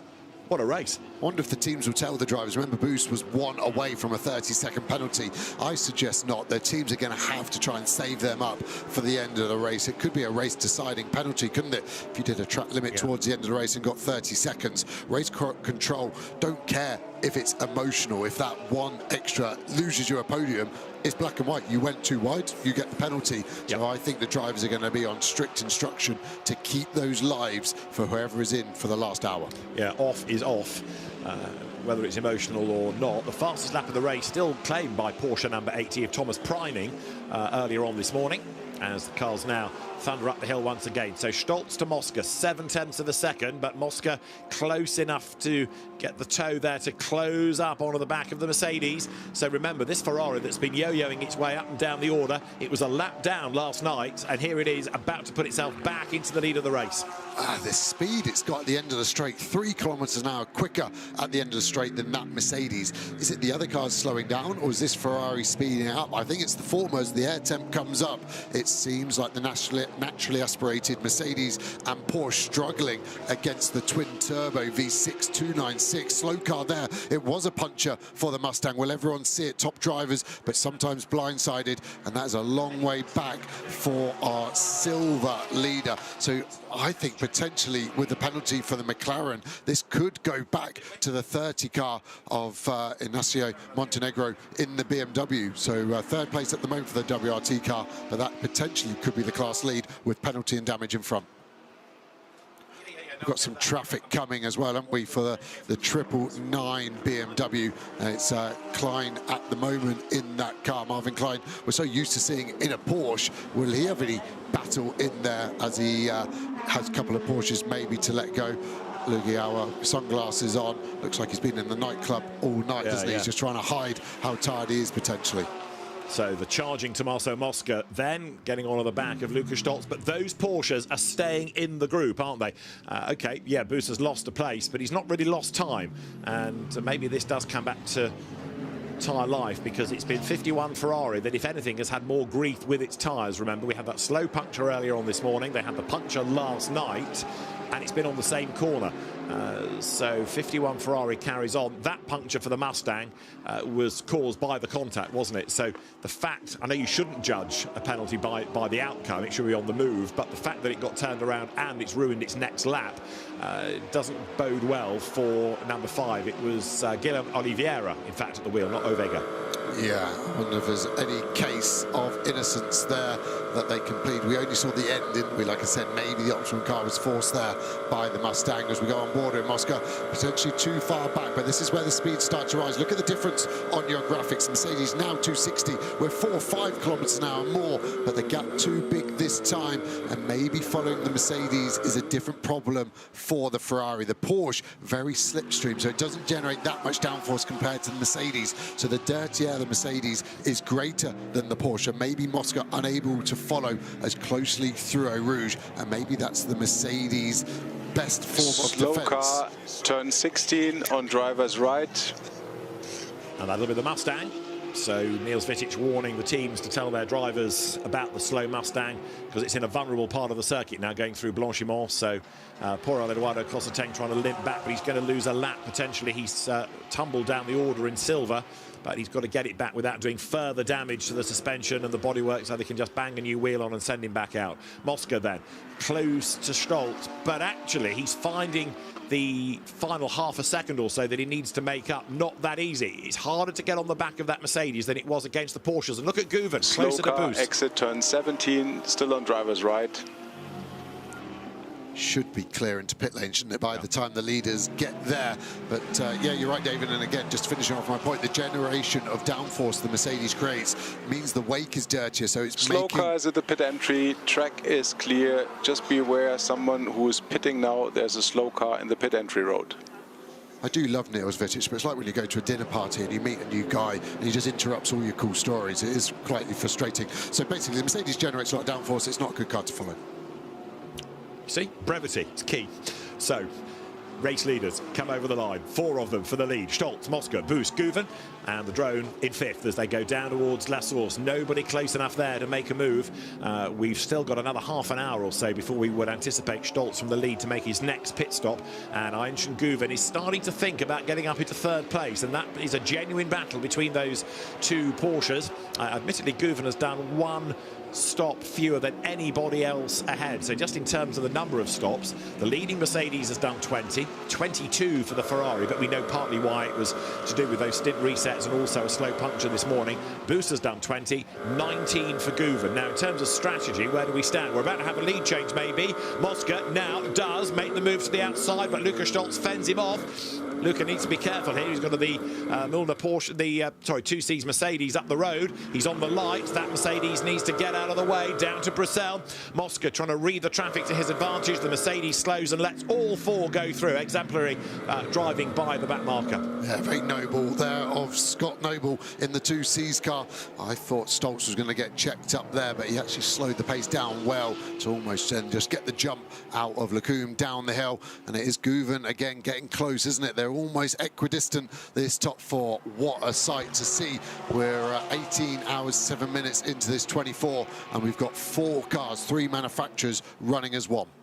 So there's Stoltz then, the race leader. Mosca still shadowing his every move, but Guven is now starting to look racy. Joe was suggesting a few laps back about the tip in pace, that if you were bringing his tyres in a bit more gradually, then the car would start to be quick. Well, it is quick because it was the fastest of the 4 last time through. So Guven now, who has done 33 minutes of the stint, starting to come and be a real threat for 3rd place against the Lion Speed Porsche. Yeah, and let's see if it continues. The other thing to add in here, stint time, everyone's very similar, apart from Mosca, who is around 8 minutes shorter. So he's going to get the chance to go longer, but the other cars then get the undercut on him. So he's got to find pace when he gets clear air. He's got to manage it now. If he can't get past Engel, save the tyre for those 3 extra laps you're going to get, and then use that to jump into the lead of the race. Leaders go by. Mosca then, as they break the beam, was half a second back, now 4/10 of a second back. And if they start squabbling, it will bring the Porsches back into the mix as well. Now 5th is another Porsche, Alessio Picariello, who lapped quicker this time. He's 8.7 seconds back. So we're looking at the leading 4, but faster than any of these is the number 2 Boutsen VDS car. So he is also creeping into the mix in 5th place. Yeah, and again, been watching his onboard for a while now, and the car looks brilliant for him. He's able to smash it over all the curbs and send it where he wants. Again, the overspeed for Mosca, very evident. Stoltz would check his mirror. Does he need to defend? Mosca just trying to catch his eye. Stoltz would have worked out the closing speed and distance and doesn't even react to that in the slightest. Does seem like the minimum speed slightly higher for the Mercedes though, so the BOP working well. You can have straight line performance, but you can't have corner speed as well, and that's why we're getting these 3 manufacturers running so close together. Hear the flat 6s scream of those 2 Porsches as we now start to dive downhill to pull on. This middle sector seems to be pretty even for all 3 cars. Sector 1 dominated by the Ferrari for sure. The Porsche may be the best in Sector 2, but it's slight, and then it goes back to the Mercedes for Sector 3. So Stoltz really has to put his groundwork in Sector 3 to make sure the gap's big enough so he got a defence the next time through Sector 1 against that very fast Ferrari at the end of the straight. Remember, the Ferrari is turboed, naturally aspirated for the Mercedes and the Porsche. Air temp affects that because obviously the turbo is ramming more air into the engine. So as the air becomes less dense, then it really does help. And the graphic nicely helping me out with my my point there. The Ferrari dominates Sector 1, and then it is a Porsche dominance in Sector 2, but it is only a few hundreds. It's actually a McLaren at the moment in Sector 3, but from qualifying, Mercedes had the fastest Sector 3, I remember. So, and you can see that gap is ever so slightly gone in Stoltz's favour. But again, now you're also seeing just how well the BOP works, because it's so hard, isn't it, now for that Ferrari to find a way past the Mercedes. The Porsche's snapping at Mosca's heels again. Bastien Bus most definitely coming back at him, look, as they head towards the line, and he's taking Guven with him. Last time, 1.3 seconds covered the leading 4. This time, 1.4 seconds covers the leading 4. But what about the Picariello pace? He's looking in the 19s to the 20s, and most of those ahead of him. He's about to come up towards the line, is Alessio Picariello. He's the wrong side of that hairpin for now, but he's done another 2.19. He's 7.9 seconds back. It's going to be 5 for the lead, possibly by the end of this stint. Yeah, I would agree with that statement. We're halfway through, and is this just Stoltz starting to hurt everyone else's pace around him? Can I just also go back to that Mustang that got turned around in silver? Guillaume Oliveira is being given a stop and go of 10 seconds for causing that collision. This is Mosca, second place, up to Lecombe. Go right, ride the curb, go left. Bastien Bus not quite as close as he needs to be by the top of the Kemmel Straight, but he's also mindful of where Guven is. So that leading 4 on the run to Bruxelles, also taking another 10th out of them in Sector 1 is that man, Alessio Picariello. This is the 5th place car. You can see how much closer he's getting. It was 8 seconds, Guven to Picariello last time around, and he's absolutely throwing caution to the wind. This is a car, local team, of course, and a Belgian driver, Picariello. He's on a mission as well. Yeah, and he was our top Belgian driver last year, which wins its own award, so he's got national pride. He's even had a helmet done specifically for this race, highlighting his Belgian heritage. The surname is also half Italian, so that's why he represents both countries, but he puts himself more as a Belgian than an Italian. And you've got to go back to 2020 for the last Belgian winning driver, Laurens Van Thorp, a winning team from Belgium 2024, admittedly come to you, but could we get a very Belgian top of the podium? Well, the way that they're going, don't bet against it. Alessio Picariello shares that car with Maurice Schöring and Dorian Boccolacci, two very good Porsche racers as well. So the Boutsen car, with the benefit of clear air, being able to gobble up the real estate. There it is, look, coming towards the Cours Paul Frère, the second of those 2 cars as you look down from the drone.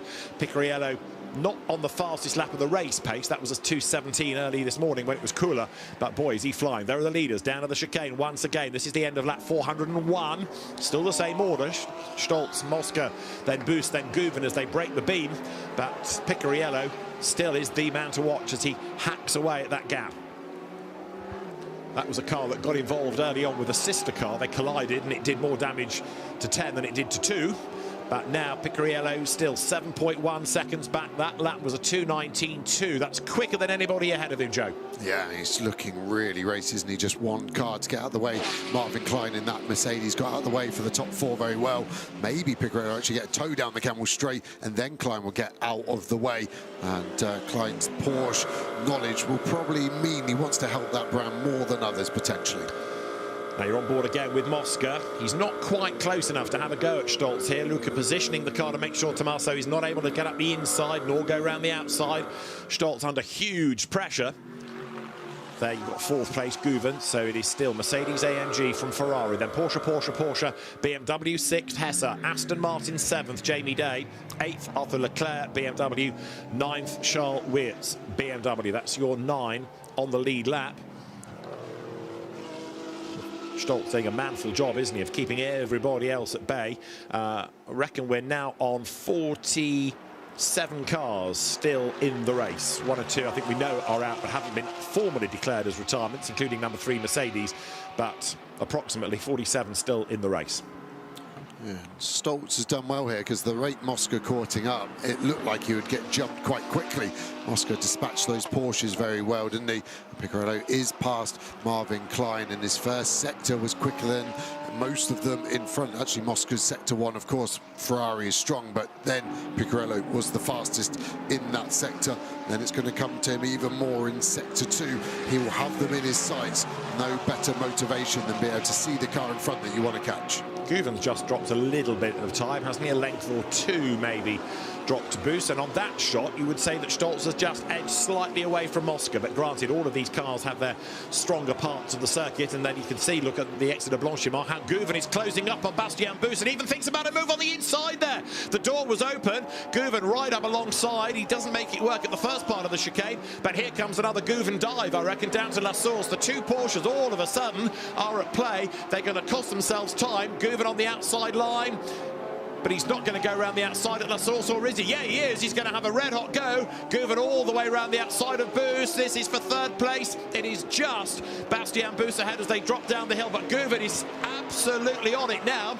He's got his nose in front at the bottom of the hill, and Guven goes up into 3rd place then. So number 22 Porsche back up into 3rd spot. You mentioned this about the tipping point for the tyres, but he was nowhere coming out of the Cours Paul Frere, and by La Source and Rougy's through, and now Mosca thinks I might have an overtake, and he's going to have a go at Stolz for the race lead. Here we go to the outside. Stolz gives him just enough room, not quite as contact. There's damage to both, and Mosca's off the road there. Could that be another tyre? Mosca back onto the circuit. It looked a fraction low as it came back on. I think on reflection, it was the right-hand door mirror that was lost for the 51, so should be okay. And you can see it's now missing a mirror. That's going to be a problem when they get in a fight. For me, Bastien Bus rolled out the throttle, gave the position to Guven because he realises that he's got the pace. But again, it was a real aggressive move from there. But that Ferrari going slightly slow. I'm worried about the tyre again. I think they've picked up another right rear in that bit of contact. It's going slowly. Look, it's twitching. Guven has gone through. Is it low on the right rear? We need to look at it. It is. It's another puncture for 51. It was the result of contact. It's going to have to come in at the end of the lap. The tyre is going down. So 22 now. He's up into 2nd place. Guven, with that demon dive, has actually gained 2 places. You didn't know it was going to be for 2, but AF Corsa are almost head in hands now. Amato Ferrari's not so merry men are going to have to work hard here, and I think they might have to throw Rovera in to sort of stem the tide. Mosca, well, his zealotry kind of did the damage there. My fear is it's not a puncher because the pace is too high for a puncher. Is it suspension damage? There's definitely something wrong with the rear right, but a puncher, you would normally go slower unless it's a slow puncher. Picarello licking his lips at this. Whose fault was the contact? Going around the outside, like I said earlier, is never a nice thing to happen to you as a driver. Was Stolz not happy with that? Did he go over as smoke coming out the rear of this Ferrari? This could not only be a long stop, it could be the end. I still think it's a tyre because that's gone pop and it's gone down. Whether the suspension damage is a residual, we'll find out, but it's definitely gone bang. We have a slow car between turns 17 and 18 on driver's right. That's a 3rd puncture for that car, isn't it? So we saw one when it was leading early on. We saw another one, slow puncture this morning. That's most definitely gone pop. But they won't know until they get the wheel off whether there's suspension damage as well. And Mosca, I'm afraid, is going to have a bit of a case to answer. Whether it was his slow car is clear of track in the pit entry road. Kind of doesn't matter. It was his choice to go to the outside. Yeah, rear wing vibrating away, almost having a bit of a twerk on there. I'm not sure about it yet because he was going so fast. Was he too greedy, and that's why it had a big go, and he knew he had half the tyre pressure he should. The Mercedes looks quite strong, so 4 are now 3. They've slightly spread out. I say 4 become 3 because they've become 4, and it's this one that's now the 4th, where 3 Porsches, 1 Mercedes, no Ferrari. Yeah, 4's become 3, but 5's become 4 because 2 is up with the other 3. Got it. make it count. Indeed. There is the very battle-scarred Ferrari.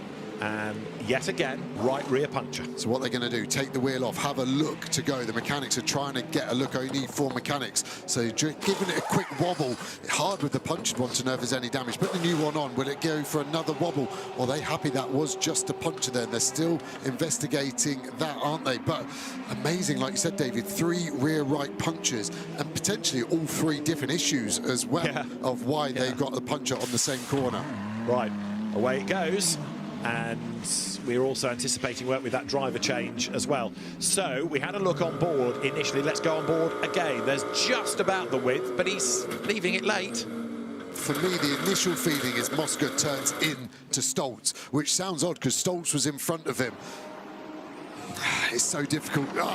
How I would try to dissect it as quickly and as honest as possible is Stoltz has turned in late. He has turned in later than Mosca anticipated. So it looks like Stoltz has maybe gone over, but it's Stoltz's corner. He decides where he wants to turn in. Mosca has anticipated where Stoltz had normally turned in and has tried to bully him into the inside the corner, like we saw him do with Guven, like we saw him do with Bastian Boost. And Stoltz has just gone, I'm going to turn in when I fancy it, bud. And it isn't yet. And the Mercedes, by the looks of it, has got away with it. And I think that will go down as a racing incident, if not slightly more on Mosca, who has received the penalty of having to change the tyre. Yeah, I'm going along with that. I still think that Mosca was alongside, but he was never really ahead. It was Stoltz's line for the corner. And so now back into the race goes the Ferrari. But that is a very, very time-consuming drama, and that is going to have cost them a lap, isn't it, by the time they've limped in and done that pit stop. So there is Alessio Rovera at the wheel, but that car now falls back. Oh, not quite a lap. Look at that. They're just clinging on to the lead lap ahead of Stoltz. Safety car needed, isn't it? And, they've had a lot of luck and pace to get back up there. Is that now a bridge too far for them to get up there? Yeah, how many of the 9 lives has that cat used? It's a horse, actually. Yeah. So with the Porsche of Picariello goes rally crossing, and looking further back, behind Picariello, you've got Hesse, Day, Leclerc, AF Corsa, and all the dramas continue for that team with 51. Interesting as well that they straight away got Mosca out. I mean, he was in fresh for that one stint, but they made the decision, didn't they? We hemorrhage time. We need to get Rovera back in and claw some of it back. Yeah, and also I think it's nice to get that driver out that's just had a big incident. As a clear mind, it would be hard to go into another full stint and not be compromised from your mental capacity there. I'm worried about these trenches on exit of corners digging out. We heard Picariello's floor hit there. It's going to start to damage it. I definitely would not want to be one of these GT3 floors for the next 5 hours, 38 minutes of this race. Just go back to that point you make there about getting the driver out and letting him clear his head. Is it not also psychologically a bit like being beaten up? You know, we're going to drag you out of the car early because you've made that mistake. It's kind of like being put on the subs bench. It is awful, and that's where the good teams will put an arm around. Sometimes the driver just needs to go away for a little while. I was always guilty of that. I wasn't very good at counting to 10 before I opened my mouth, and there's so much adrenaline in it. And it's amazing what the adrenaline can do to you. It can honestly twist your opinion. Mosca will go, I was innocent, I didn't do anything wrong. 10 minutes later, you go, maybe I could have done something wrong, or 10 minutes later, that was my fault. There's nothing productive to be said, I find, in the first 10 to 20 minutes of you getting out of the car. According to race control, no further investigation is necessary. So it was hard racing, and Tommaso Mosca, 51 Ferrari, came off worse, but nothing more than that. Now, what chance Guven to get the lead on Merrick? This has been quite a stint, hasn't it? Because he worked his way back onto the tail of Boost, jumped him, then he got lucky, admittedly, with the contact. We don't know whether the Mercedes has picked up any damage. I don't think it has, but the gap is coming down and down and down. It's 0.6 of a second between the pair of them, and last time 0.6 better was that Porsche than the Mercedes. Guven is a lap ahead, so he's slightly lighter on fuel. Yeah, I've got to say, great call from race control. Fast as well. They've reviewed that quickly. They haven't let emotion take control. That was for the lead of the biggest GT3 race in the world. And they've looked at it. They've decided the action. Again, it'd be interesting to speak to both parties, think that's the right one there. I have to say the live chat is pretty split in terms of what was going on. A few accusations of moving under braking for Lucas Stoltz. I disagree with that, and I agree with race control. I think I'm going in that camp as well. He was ahead. He could claim the line going up the hill. Mosca knew Stolz, or should have known, Stolz wasn't going to just let him waltz by. And equally, Ayhancan Guven knows that. Tommaso Mosca, you could argue, the less experienced of those in that leading gaggle. And it's a real shame because the pace had been good, but kind of let that get away, hasn't he? But as long as Rovera is on the lead lap, they've still got a chance. We'll have another look at it in a second as the cars go out of the Cours Paul Frère. So the gap is coming down, as you can see, between the race leaders, with another 10 minutes roughly for Guven before he is due a pit stop. Boost, though, dropping away a bit in that line speed car now. Did he push too hard too early? The opposite to Guven. As the temps come up, the tyre life is going to deplete quicker.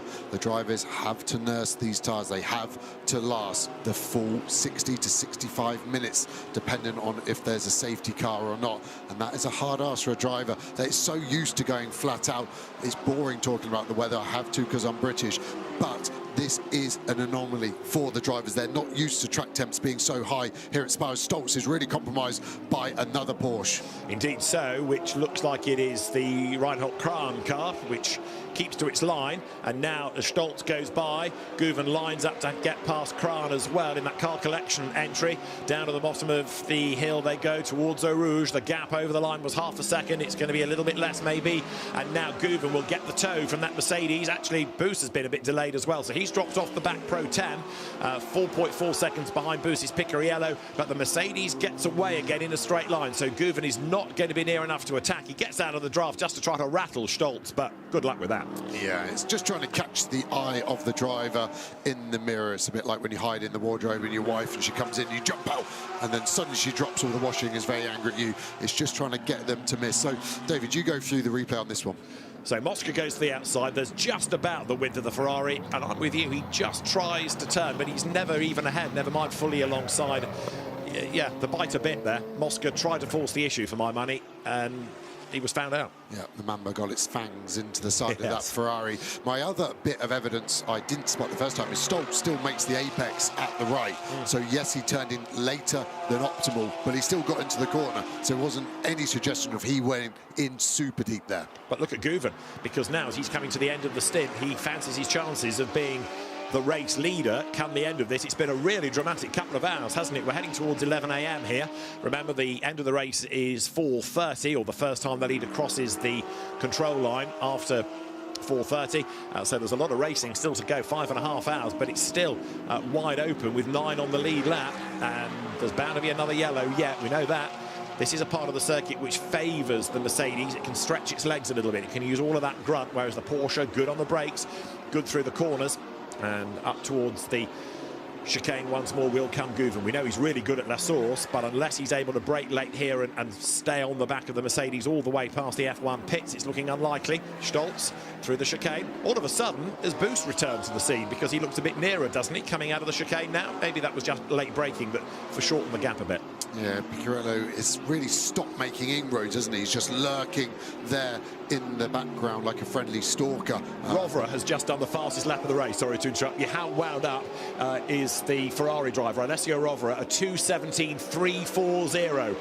Blue touch paper, well and truly lit. 3 seconds faster than our lead car. Of course, it's helped by a new set of tyres. He's only 7 minutes into his stint, whereas these guys are in their 51, 53-minute range. So, yes, that's showing it, but we're a long way past happy hour. We're nearly at 11 o'clock local time. And he does not care about this car anymore. It looks like he's taken out the full excess of insurance, and he's just going to send it. It's going to come back in whatever condition he is. Yeah. Throw the keys at the rental car desk and walk away. It is a devil-may-care attitude now. You know our fear about any suspension damage? Well, I don't think it has. And Tommaso Mosca has almost been told to sit in the corner with his crayons now and let the grown-ups get on with it for a stint or two and haul it back up the order. Nielsen and Rovera will share this for the next couple of hours, and Rovera, fastest man on track, the angriest man on track as well, I fancy. Yeah, and sometimes anger is a good thing. It can focus the mind, but like I said, the attitude of the cars at exit Le Camp, these are qualifying laps now, and it's going to be whether the tyre can take it, but can the car and himself as well. Of course, when you're pushing closer to the limit, mistakes come in easier, but listen to how early he picks the throttle up there, and this is the gap. He's only, what, about about 15 seconds ahead of getting lapped, and that's what he's trying to do, is just build himself a buffer, because next time everyone stops, he will then get another chance, but he cannot afford another mishap.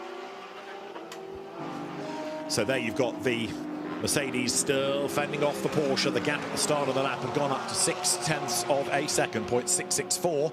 And now as they again run up through the approach to Blanchimont, Bastien Bus in this rather elasticated situation with Guven. On some corners he's a bit closer, on some he falls away. They are, remember, coming to the end of this stint then, another 5 minutes roughly for Guven, who should be in a lap before Stolz. And again, good on the brakes is Bus, closing back up at the chicane, out of which comes Stolz, comes Guven. They're heading up to the timing line now, and as they go through, the Mercedes still ahead of the Porsche, the margin just 0.584 of a second. Mauro Engel from 48 Mercedes AMG joined us just before 11 o'clock last night and was talking then about the amount of rubber up the curbs and just offline at the chicane. That's only going to have been added to. I know we've had that rain in the night that might have got rid of some, but it's building again. Yeah, exactly. You just think the numbers of tyres each team used 30 sets over the weekend, 69 cars on the grid. It's just so much rubber that is laid down. It's such an operation from Pirelli, isn't it, as well, with everything they're doing, the employees it takes to fit those 2,000 sets of tyres that will be used over the Spa 24-hour week. Look at Bus. He's back with Guven, isn't he? End of the stint beckons. Now, where is Bus in terms of stint time? He is ahead of both of them, so maybe this is his last hurrah. This could well be his in-lap, couldn't it? So he's nothing to lose here apart from pushing on. Ignacio Montenegro is leading in silver, and he got there courtesy of the drama between Oliveira and Cosseteng, McLaren and Ford, if you remember. We've had quite a lot going on just to take up attention over the last few laps, but we'll get back to how the BMW was able to take advantage in the WRT car. Montenegro then the leader.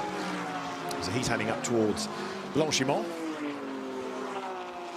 Now this is the replay, so out of nowhere Oliveira comes diving into the chicane and he thinks about a move on the inside. He's off the racetrack as well and over the curb and punts Cosseteng into a spin, does the tyre instantly, and Eduardo Cosseteng in hindsight should have sort of gone straight into the pits there, but he didn't know about the puncture maybe, so he turns the car around. That in itself was time consuming because of the lack of lock, and then he had to limp all the way back in. The McLaren gets a penalty for that, but it's rather destroyed the race for Eduardo Cosseteng, who was at the wheel now. Maxime Osten, who has taken it over. It was clumsy, brave, overly optimistic. Which adjective would you like for Oliveira? No positive one, that was for sure. It was a rookie move from a very fast driver. Actually text Jamie Wall, team manager at Optimum, just to ask, was there any defence you could go? He didn't reply, and I can see why. Right. That was inexcusable. Very low move, overtake. Bus into the pit lane then, so out of third place, Porsche number 80, the Lion Speed car, down the pit road. I don't think we would have expected when we started the race yesterday that we'd be talking with now 5.5 hours to go about having 3 Porsches up in the top 4, but that's what we now have with Mercedes AMG. And if anybody deserves a round of drinks, it's the Valkenhorst team, because they've kept a car that was punted into the air and spun and picked up damage on the first racing lap. It's still in the leading 6. Jamie Day at the wheel. Yeah, doing really well. Another shout out that we haven't had a chance for is that sister Boutsen VDS Porsche, which is still going after a disastrous start to the year. I know we've touched on it a few times, but yeah, doing well as Lion Speed roll down pit lane, and their boxes in this endurance one, so they have not yet stopped. But there'll be fuel and tyres for Bastien Bus. I think driver change as well, and I think maybe Ricardo Feller to get in, because Preining was in before Bus. So are they going to put Feller in maybe for just a single and keep Feller for the end would be my guess. Bus will swing in now, car will stop, engine off, driver change go. You can see the seat insert there that will help the driver just be a bit more comfortable there. And 44 seconds for a driver change is actually a huge amount of time. The driver changes can be done in under 20 seconds when needed. If you watch GT World Challenge sprint races, the driver change has to be that, because the mechanics do the tyres in under 20 seconds now. And a tear-off windscreen as Bastien Boost gives way. Ricardo Feller due a stint in that car. The pit marshal there watching on to make sure the right number of people touch the car, to make sure that the engine isn't running while it's being refueled, for example. And the car controller keeping an eye on the work and an eye up the pit lane to see if there's any traffic coming, as here Lukas Stolz and Ayhan Guven head towards us. So away goes 80 Porsche, and I reckon that Guven should be in this time. There is Lion Speed's car then accelerating up the hill, and Lukas Stolz will make his way to the timing line very shortly. So it's actually gone back to Preining. So Preining was in the car before, has had 2 hours out as they box on pit road. I am predicting a potential jump that's so close. They're close in pit lane as well, but I think the Porsche might have the advantage here. It is so quick at starting its engine. Its pit stops on average have been 7/10 quicker, and the gap is only 5/10 as they enter pit lane. Right, so Thomas Preining, as you say, back in. Ricardo Feller still being kept to the very end.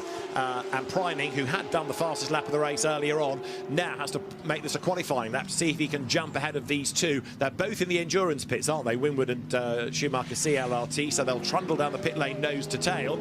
And as they're trundling, Preining is flying as best he can with the Prince Jeffrey Ibrahim Corvette ahead. That's gone back to Prince Jeffrey away from Jordan Love, but Preining here could do without him in the way. Yeah, this I think has destroyed the undercut for him to be able to try and pump a lap in. He needed to be a second half quicker. He's risking it all, and he does dispatch the car, but he's not dropped in to a good space. And these cars, like we said, are going to be racing on pit lane. Stolz, luckily for him, is first in pit lane, so he will be back into the fast lane sooner. So if it is tight, potentially that Porsche from CLRT is going to have to yield to that yellow Mercedes. Right, Stolz gives way. Ugo de Wilder is in for 998. That's the car that he shares with Tranitz and Klingman. That's it. That's that stop. And this is Preining. We're looking at the BMW, but it's the Winward car and the Schumacher CLRT car for the race lead in the other pits. That's the real interest in there. You can see we've done the driver change. Lucas Auer. Yeah, Stolz has only done a single as well, but we need to be keeping an eye on the Winward car, don't we? Because that's going to be the interesting one. This is our on-the-road leader. Who's going to be our pit leader? It won't be that 998 car. It will be either that yellow Mercedes or the CLRT Porsche, which is further down pit lane, may I remind you. Right, so here comes Preining over the line, and the yellow Mercedes down in the bottom pits is on the move. What about the Schumacher Porsche? The BMW that's the gold leader we can kind of discount for the moment. That's under no opposition. The Mercedes stays ahead of the Porsche, but this could yet put number 80 into the lead. Preining, even with the traffic, has had a real stormer of an outlap. Here he comes up the hill. He's at race pace. The others are coming out of the pit lane. This is for the lead of the CrowdStrike 24 Hours of Spa. It's going to be Mercedes, but the Porsches will change for second, and they're going to change for the lead as well. Preining has done it. Really, really good work by Lion Speed, and he jumps from third to first. Momentum was key there, wasn't it? It flew Preining up the hill. His pit stop was 6/10 quicker than the other two that boxed just then. And at the moment now, Lucas Auer needs to get up to speed. Preining is on his first stint as well in a while, so will that be a bit? And it's now Matt Campbell in the CLRT Porsche that was previously driven by Ayhan Guven. Right, so Lucas Auer in for Stolz, as you say. Matt Campbell is into 22.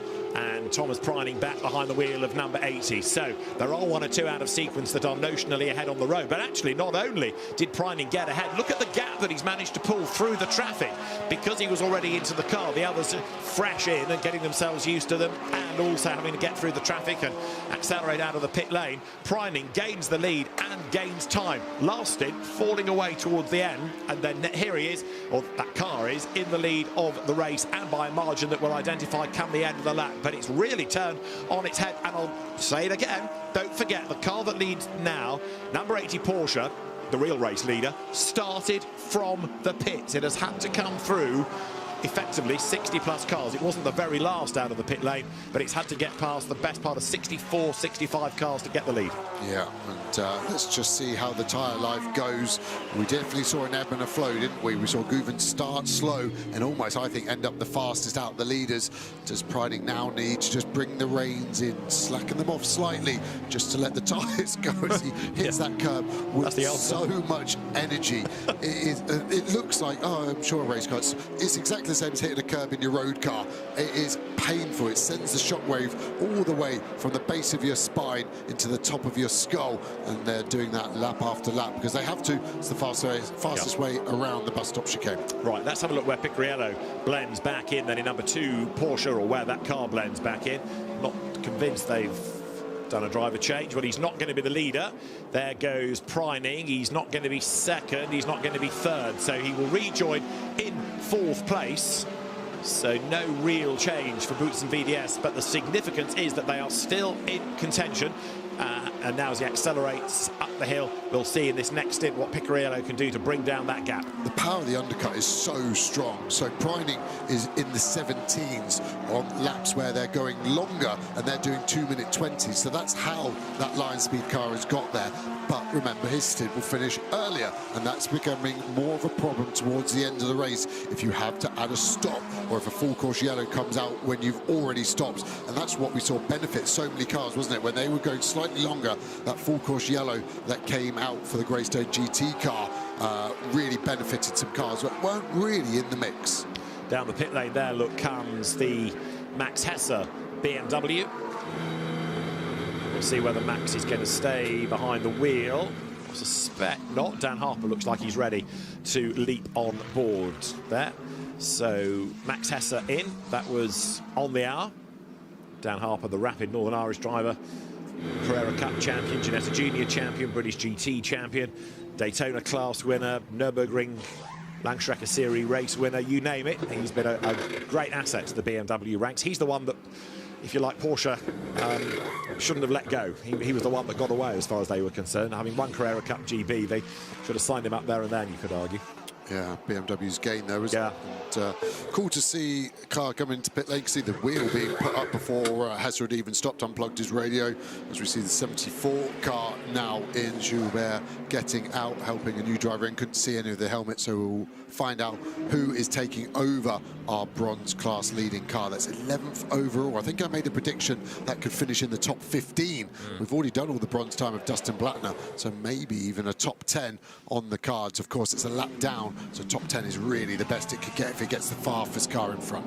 Away goes 46. Now there is this continuing fight between 48 and 22. In other words, our in the yellow Mamba Mercedes and 22 Matt Campbell in the black Porsche. And the gap that Preining had over our was 4 seconds on that lap. So that shows partly momentum. It might well come down now that Lucas Auer is in a rhythm, but he's got the 914 Razzoon Porsche in the way, and he's got 2 wheels on the grass there as Lucas Auer, absolutely flat chat, comes hammering by at the top of Radion. Yeah, and shows you the speed deltas sometimes. Is there a bit of smoke in the background, or is it just some of the haze now we're getting in towards the midday sun here at Spa? 5 hours, 19 minutes of the race remain here as we await Dan Harper back on track. There he is in number 46 BMW. That's also been yo-yoing a little bit up and down the order as other stops have been cycling through. So notionally, Charles Wirtz is your race leader, but again, he's out of sequence and owes us a pit stop within the next 13 minutes. Yeah, and that's that longer stint that WRT have got, which, like I said, not that long ago, just buys them more scope as we get to the end of this race. And just looking at the moment on my strategy planner, it doesn't stop them doing an extra stop yet. But a couple of full course yellows, a couple of extensions there, then we are getting close to that being a real possibility. Now, we were getting all excited about this car, 34, the Valkenhorst Aston. The fact that it's still going is a miracle, never mind the fact that it is up in the lead lap. Christian Cronjes, winner of the event in the past, is with Nina Jade Paul. Christian, you're no stranger to success here at Spa, having won this in 2018, but what a race you've had. The lap 1 incident put you right at the back, and you're currently running 8th overall. Yeah, it's quite incredible. I think the ratio between the shunt we had and the actual damage we had is quite unbelievable, and we're still running despite doing a 360 at the start and almost flipping, I would say. So yeah, it's great. The team has put together a superb strategy to bring us back on the lead lap to begin with, and yeah, we're trying just to extract the maximum of the car. Can you summarize some of the damage that you had to the car? To be honest, with just a punctured tire, some small cosmetical damage, but nothing serious. So we were amazed. But yeah, obviously happy about that, and keen to go.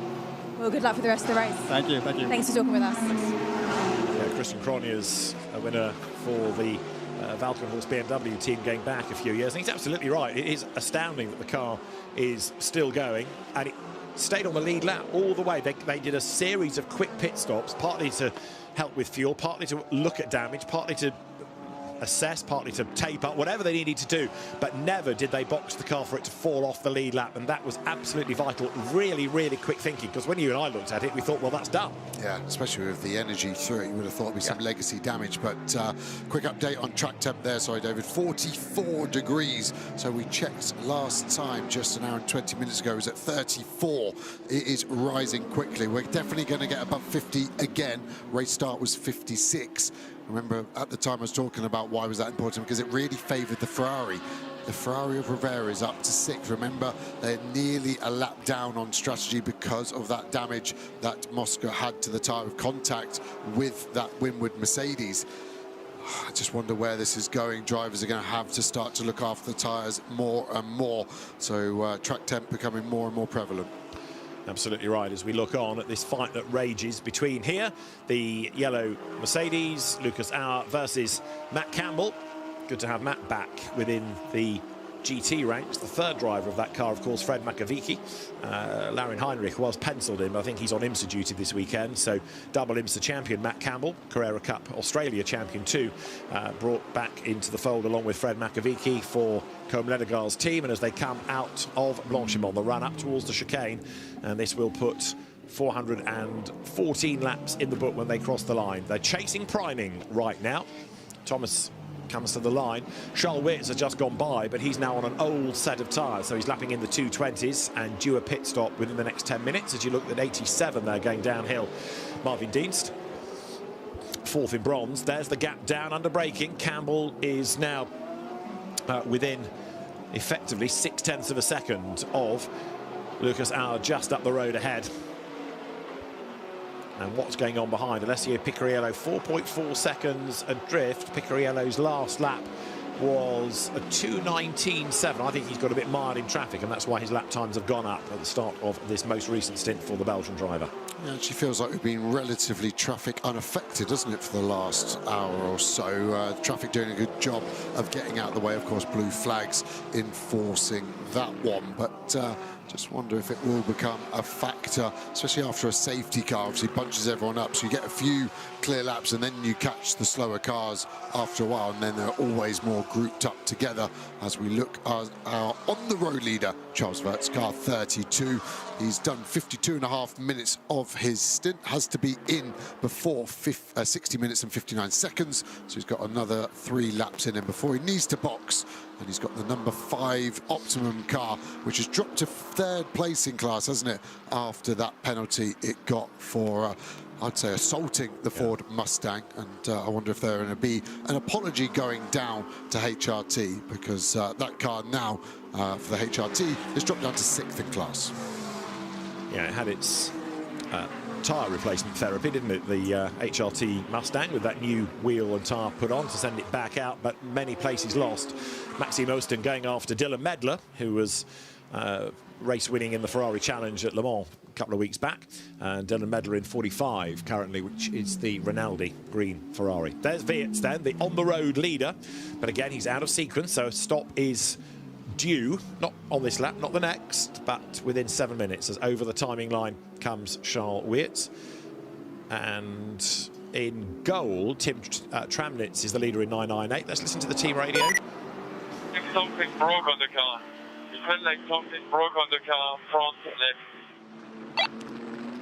There is the BMW, and Tramnitz saying it feels like something's broken on the car front left. But it looked okay. Pace for it is okay. Remember, it's got a massive lead in its class. 4 laps, I said earlier, and it will still be similar, I'm sure. So I said it was going to be a boring race for them, maybe a flippant comment. The only hope I have is its pickup, and it's a huge amount of rubber has flown off. So you get a big clunk as it comes off, and then it can hit the bodywork and make a big bang. So hopefully for Tim Tramnitz there, that is what's happened. And I would suggest it is because his sector times are bang on the money. His last lap was a 2:19.4. He's on for a high 19 this lap, so I actually think the 998 is okay. Is that your default mechanism as a driver? If something doesn't feel right, you instantly think something's broken, not, it'll be all right, I'll drive around it? It's kind of both ways. Sometimes you kind of bury your head in the sand. Also, as a driver, you kind of want to share the problem because you feel very alone in a car. You've got all the team back at base, but your only communication is radio. So then you start to try to help and just delegate some of your issues in the car, not life, that is, to your engineers. There you've got Alessio Picariello chasing on up to the bus stop here. Let's look back at how the CrowdStrike 24 Hours of Spa has developed. With the very high temperatures at the start, the cars waved away by Pierre Fillon, the president of the ACO, and it was Nicholas Nielsen who managed to jump ahead, with Marvin Kirchhoff as McLaren having a big drama down at the bottom of the hill, getting all sideways. He managed to hang on to that, but it was coming out of Pouhon where Ariel Levi skipped over the curb, T-boned the Jamie Day Aston. Off went Christian Hahn, having been hit up the back by Pedro Ibrahim, and Maxime Robin had nowhere to go and piled in. 3 cars gone, and we then had a long sequence of safety car and full course yellow periods. But eventually the race was able to breathe. The first round of pit stop cycle through, and another of the Trezor Attempto Audis in strife as a wheel came off Alex Arca's car and was headbutted by Gabriele Piana's Mercedes. Off also went the high-class racing Porsche in IGTC, and the Kessel Racing Ferrari getting crowded out over the curbs coming out of Pouhon on that run up towards pit path. Further up the road, more drama. Number 50 Ferrari turned around at turn 9. That put that car into the gravel, and the treble 5 McLaren was a victim of contact as well at the chicane. This is how it could be done. Raffaele Marciello getting himself up on the inside of the HRT Mustang, as on track it was McLaren versus Mercedes. Tom Fleming going well, but not well enough, as Mauro Engel went through for 3rd place. And then the lead car developed a puncture. Nicholas Nielsen had it go pop as he came over the line. He had to limp round to the pit lane. It cost him the lead. It cost them a lap, which amazingly they got back in the night, but the story hasn't ended for that car. The night was when the fan zone really kicked in, and more dramas kicked in on track as well, with the Milner Motorsport Porsche being spat towards the gravel, and then the high-class Porsche having more dramas. The bonnet flapping up into the face of Leo Yi. He pitted for liberal applications of tack tape. The drivers plunged on into the night, through the darkness, as the fans enjoyed the concerts and enjoyed the weather and made themselves available to watch the drama on track, which had a big accident at the exit of Blanchimont for Sebastian Bode. Another one would befall Sarah Bovey, meaning that 2 Astons were gone. Also, there was contact between the number 9 and 93 Porsches, both out with damage, the Ziggo Tempesta car having been pinballed. And so too was 58, as that was turfed into a spin by the number 2 Porsche. With more and more gravel on the road, gradually fans headed for home, and lightning struck. There was lightning in the background, and eventually rain would come.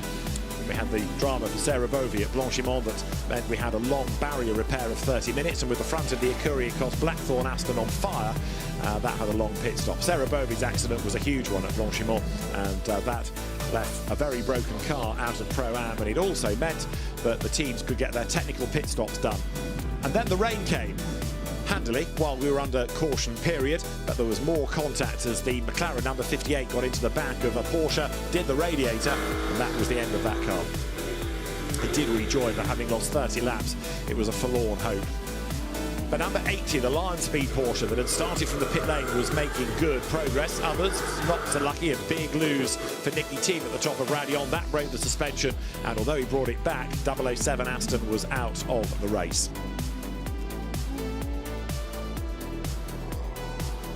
Battle was on between number 80 Lion Speed Porsche and the recovering 51 Ferrari. It was also on between Gouven and Marciello, the BMW of Raffaele Marciello being a wide car, but as Augusto Farfus, his co-driver, looked on, eventually it would go by and lose the pace of the Porsche.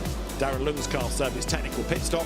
Patrick Charlet went rally crossing at Eau Rouge and caused people to scatter left and right in avoidance. But Gouven was on a mission. He had eventually cleared the Rover BMW, then had a go at Valentino Rossi's car. he got that job done on the run to Eau Rouge.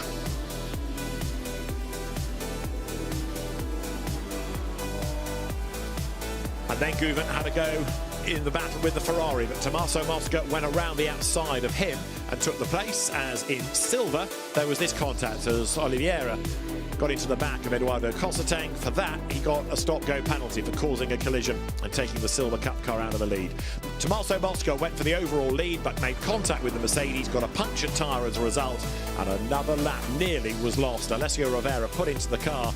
He's now done the fastest lap. They're still just on the lead lap, but right now it's a battle between Porsche and Mercedes. So we're on lap 418 here at Spa. Charles Weerts is the notional on-the-road leader, but the BMW out of sequence owes us a pit stop, and its last lap at 2:21 against the 2:19s of those cars on fresher tyres. Yeah, exactly, that fresher tyre bit being so important now. Wasn't really consideration, was it, when we came back into the booth this morning? Seemed like the stint stayed consistent, but this is now what we're seeing replayed from yesterday's race start, and still 5 hours to go. So the track temp will peak just before race finish as Charles Weerts makes it into pit lane just in the nick of time. They will have around 25 seconds spare before they would have got a penalty. Yeah, it's down pit lane and a driver change imminent for this car. Funny, isn't it, when you're wanting a yellow, as a couple of teams are, WRT and AF, of course, so they ain't for coming. And so now they're having to try to win back the time on pure pace. There's not much they can do with the help of yellow flags. So a drinks bottle there in hand. Clever system, actually, so it doesn't have a straw because it goes into a cradle, which then pipes it to the driver's helmet. And you'll see the radio and drinks pipe get plugged in. Interestingly, the BMW keep their bottle there in the door, so they're going to just swap around on that fresh liquid in. Although it is insulated, it gets so warm so quickly, so within 10 minutes it's very warm, but still a massive relief to be able to wet your whistle as you drive along. So Thomas Priming then takes back the lead of the race, and his lap time's 2:18s, whereas Auer and Campbell are doing 2:21s. Now, is that because they're battling? Is that because they're mired in traffic? Either way, Priming is now 9 seconds up the road, and things are looking a bit more promising. Yeah, Vert slammed that door pretty hard, didn't he? And stared down our camera person quite aggressively. And I didn't recognise the helmet, I've got to admit. I think it was Van der Linde, just based on stature. It was definitely a South African getting in the 32. Yeah, because it's either him or Jordan Pepper. Good thinking. Right, there's Priming, goes through. Turns out of Pouhon, BMW 32 on its way down the pit lane then, with Jordan Pepper at the wheel of the car. Shows you what I know. It wasn't South African. You got that bit right, yeah. Couldn't go wrong on that. But Pepper it is, who grinds his way down the pit lane, ready to get back out on track. It's the best thing when you can just plug in a season pro. It's so easy for the team to be able to choose which driver they want to put in. Van der Linde or Pepper, both super rapid. Exactly. Jordan had a pretty tough stint yesterday. It was a roasted Pepper that got out of the car, wasn't it? But he's about to get back on track now as he blasts up pit exit and puts 32 on track again, staying on the lead lap. And there are a lot of teams up and down the pit lane thinking, right, when's this next yellow going to come? Who is it that's going to have the moment? Where's there a battle that might trip up somebody to put them in the gravel and give us a chance? WRT and AF course are now pretty much having to bet the house on another caution period coming. And there is Pepper starting to bring the tyre temperatures and pressures up to Lecombe.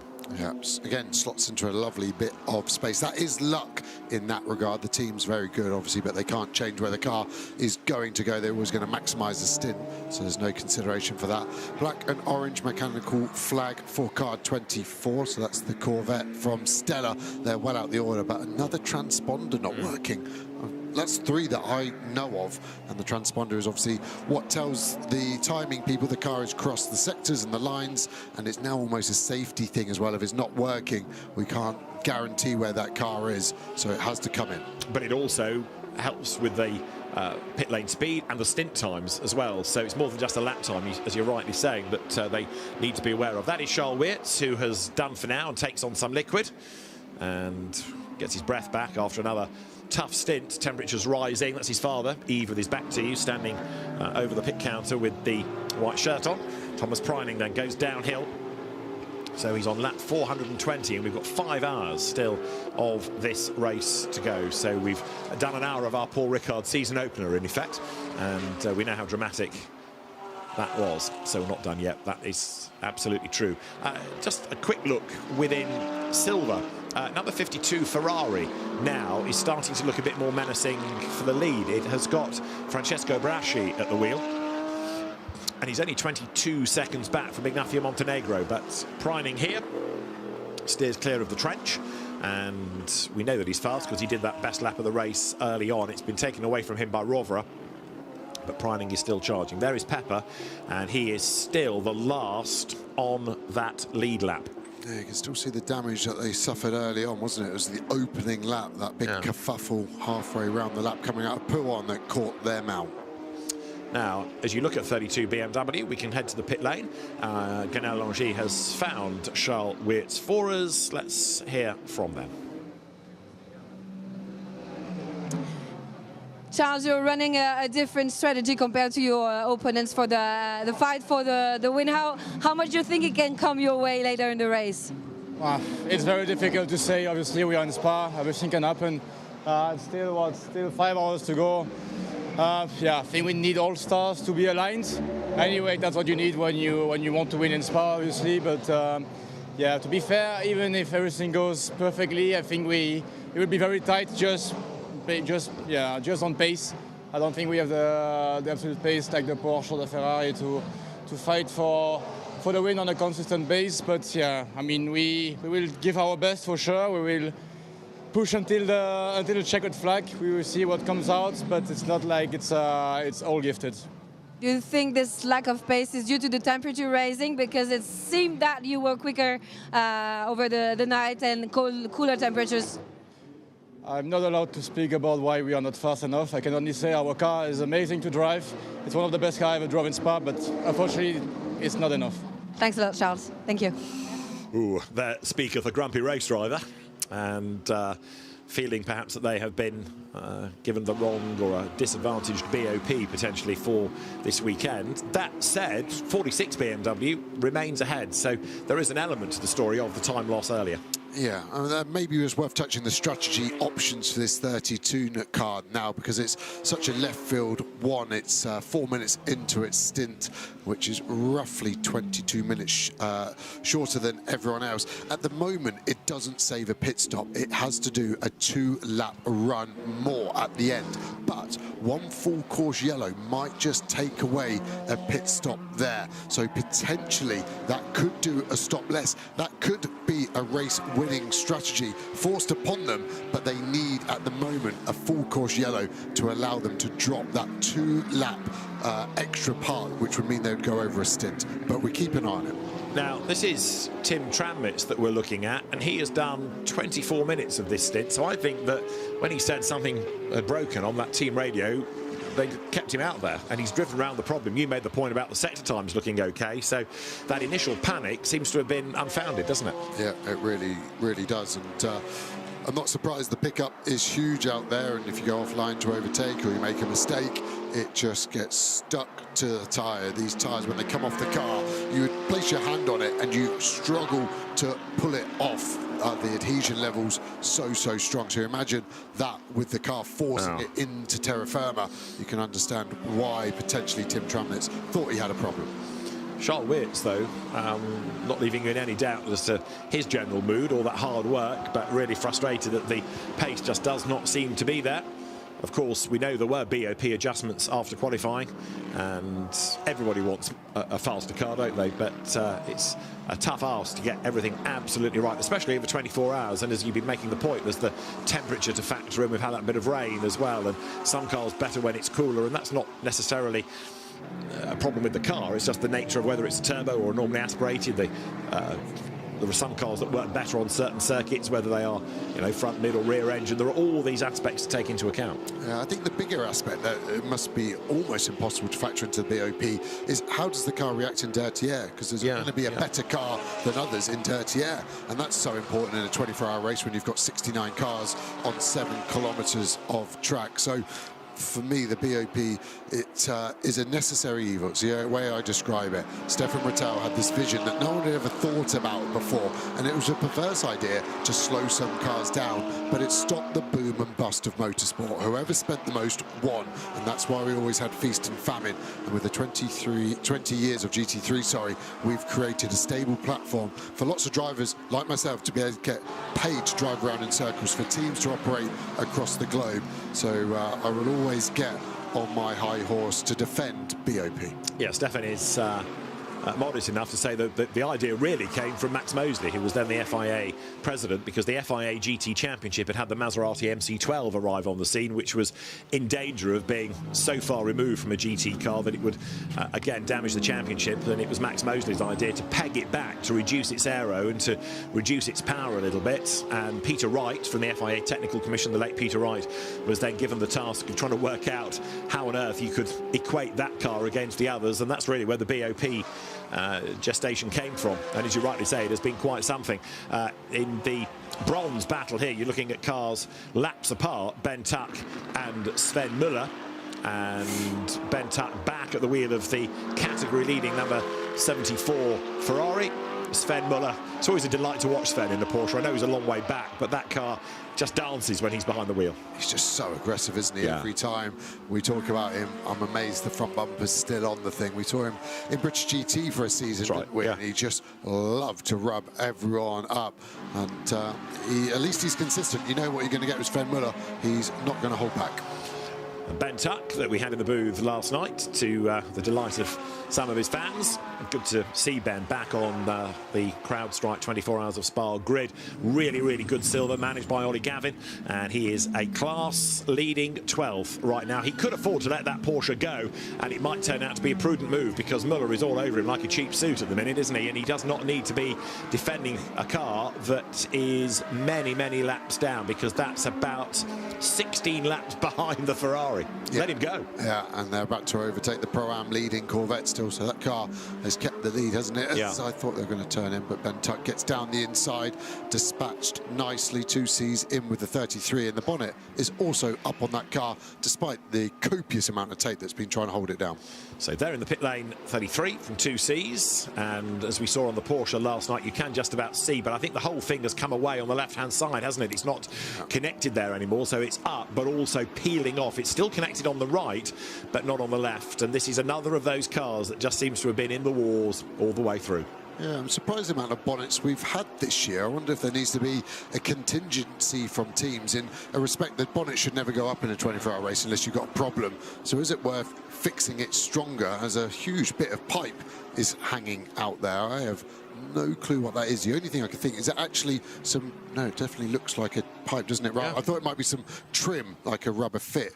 And I wonder if the teams now need to start thinking about reinforcing it, get some leather straps on like they used to be back in the day. You could buckle down to the car. And yeah, tough break for this car. And I think that's almost a day done thing with where they are potentially on the order. They're last of our running cars. Now, although it's come off on one side, it won't come off on the other, so it's just elongating the pit stop. Now, this car, despite that penalty for causing a collision earlier, is back in the lead of silver. This car being the orange McLaren here that is being driven by Dante Rapinge, the Dutch driver. He's put himself on the road behind the outright race leader, Thomas Preining, who's 10 seconds up the road now compared to Lucas Auer. It's been a remarkable stint, though, hasn't it, for number 80 Porsche, because, yeah, it jumped ahead on the pit stops, but it's never looked likely to be caught by the others. That's your second silver car. Ignacio Montenegro, the Argentine driver, in the BMW. And 52 Ferrari will be third, a bit further back, which is Francesco Barasci. A worry for this BMW, how much he was sliding through the mid part of Le Mans, and he's not even 10 minutes into his stint. He needs to learn. Now he's in a proper car with lots of power. He needs to look after those tyres. He's no longer in an Uber racing in the World Touring Car Championship. And I just wonder as well, Ben Tuck, what's his head at if Sven Muller starts to catch him? Would he let him go, or has he got the pace to pull away? And then just jumping back to the Optimum car, sorry, that is in the lead of the silver class. Already 3 track limit warnings in this final 6-hour block. So they've only got 2 more opportunities to run wide before they get a penalty. For us, 53 minutes remaining. I don't favour that. The same for the 20 22 Porsche, Matt Campbell, third overall. They're on 3 track limit warnings also. Can I ask you to stop picking on touring cars, please? You know, it gives employment to some of us. I have to give balance, don't I? You love it so much. Just being the political bias. I hear it's very good. So there is Ignacio Montenegro, second in silver, and he's not that far behind Dante Rapponge, is he? This could change on the track, I reckon. They're both fairly early into a stint. 25 minutes in for Rapponge, 11 minutes in for Montenegro. So there's a lot of lappery left yet within this silver fight, and the BMW wants to do this on the track. It's interesting, isn't it? You've got Charles Wirtz in Pro complaining about the lack of pace, but the same car, the same sort of car, the BMW M4 in silver, is taking the fight to McLaren. Yeah, and it's the ebb and the flow of it, where they are on the stint life. Some cars as well react very differently to the fuel load in the car. The McLaren I know well.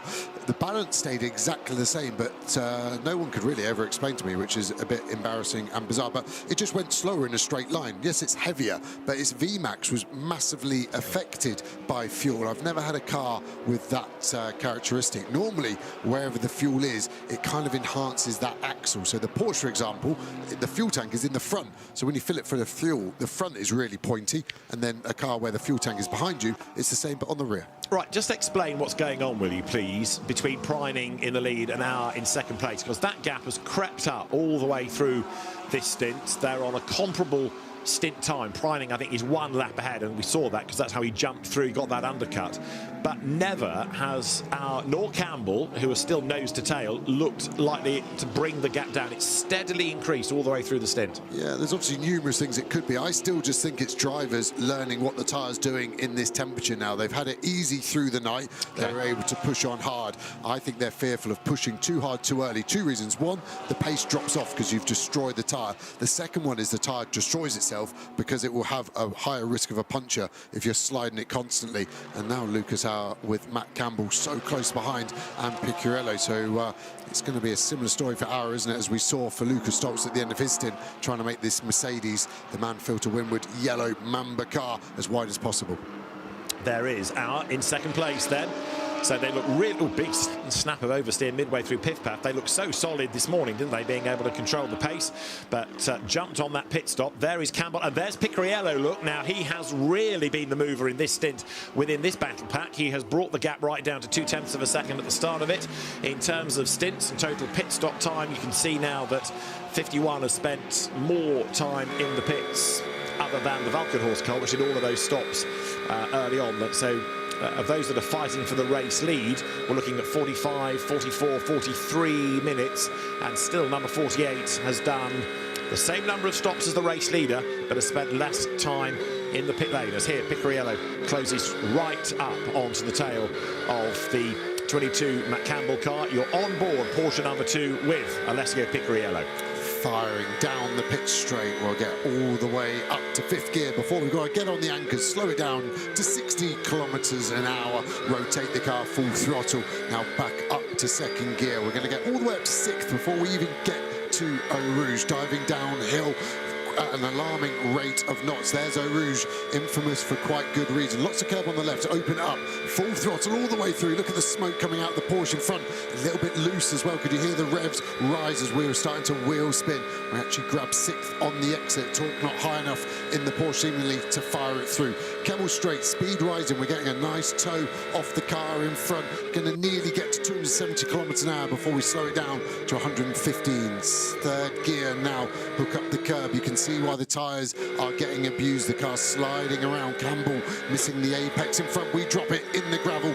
Downhill into Brussels. Softly, softly. Make 2 apexes of this corner. Allow the car to rotate, then jump on the throttle. And it's really a mixed emotion of driving. Yes, you're aggressive, but you have to allow the car time to settle and to sit. And this Porsche, we have the engine over the rear axle, so we're able to manipulate the weight transfer. What does that mean?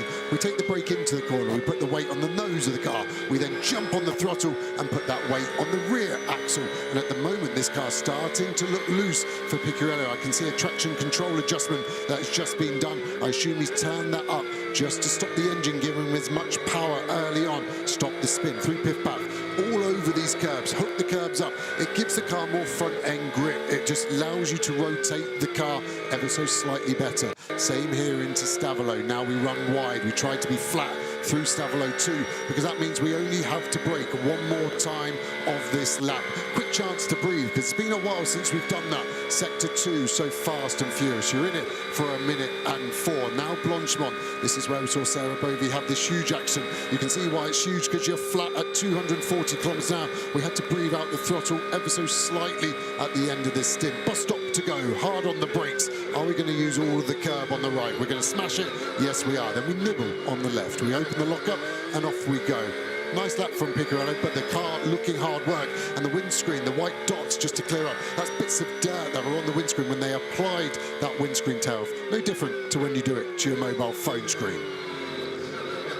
So out of La Source it goes. Now, there is number 50 Ferrari, which is Arthur Leclerc, and he is hunting down Jamie Day for 7th place. Then there's the Valkenhorst run, Aston. Jamie's had a really good race here, having to fight back after he was involved in that big whack early on, and psychologically that must have really hurt to begin with, thinking, is this car going to hold together? Where's the damage going to be? What's it going to feel like? But the almost bulletproof Aston carrying on in the race. Arthur Leclerc last time was only half a second back, but this, again, car's on the lead lap.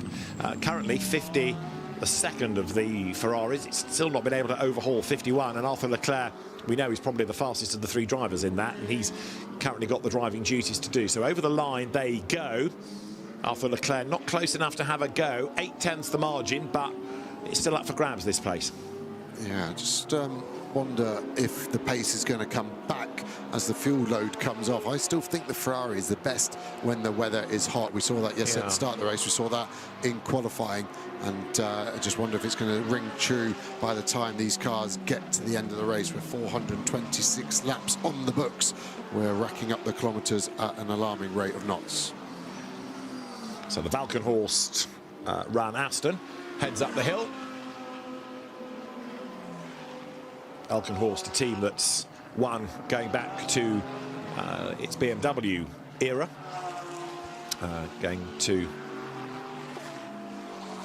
2018 when Tom Blomqvist, Philip Eng and Christian Corniers were the drivers. And there the AF Corsa Ferrari a little bit nearer as they get down to Bruxelles through that long right-hand hairpin, then back to the power towards Speaker's Corner, turn 9, plunge down the hill again.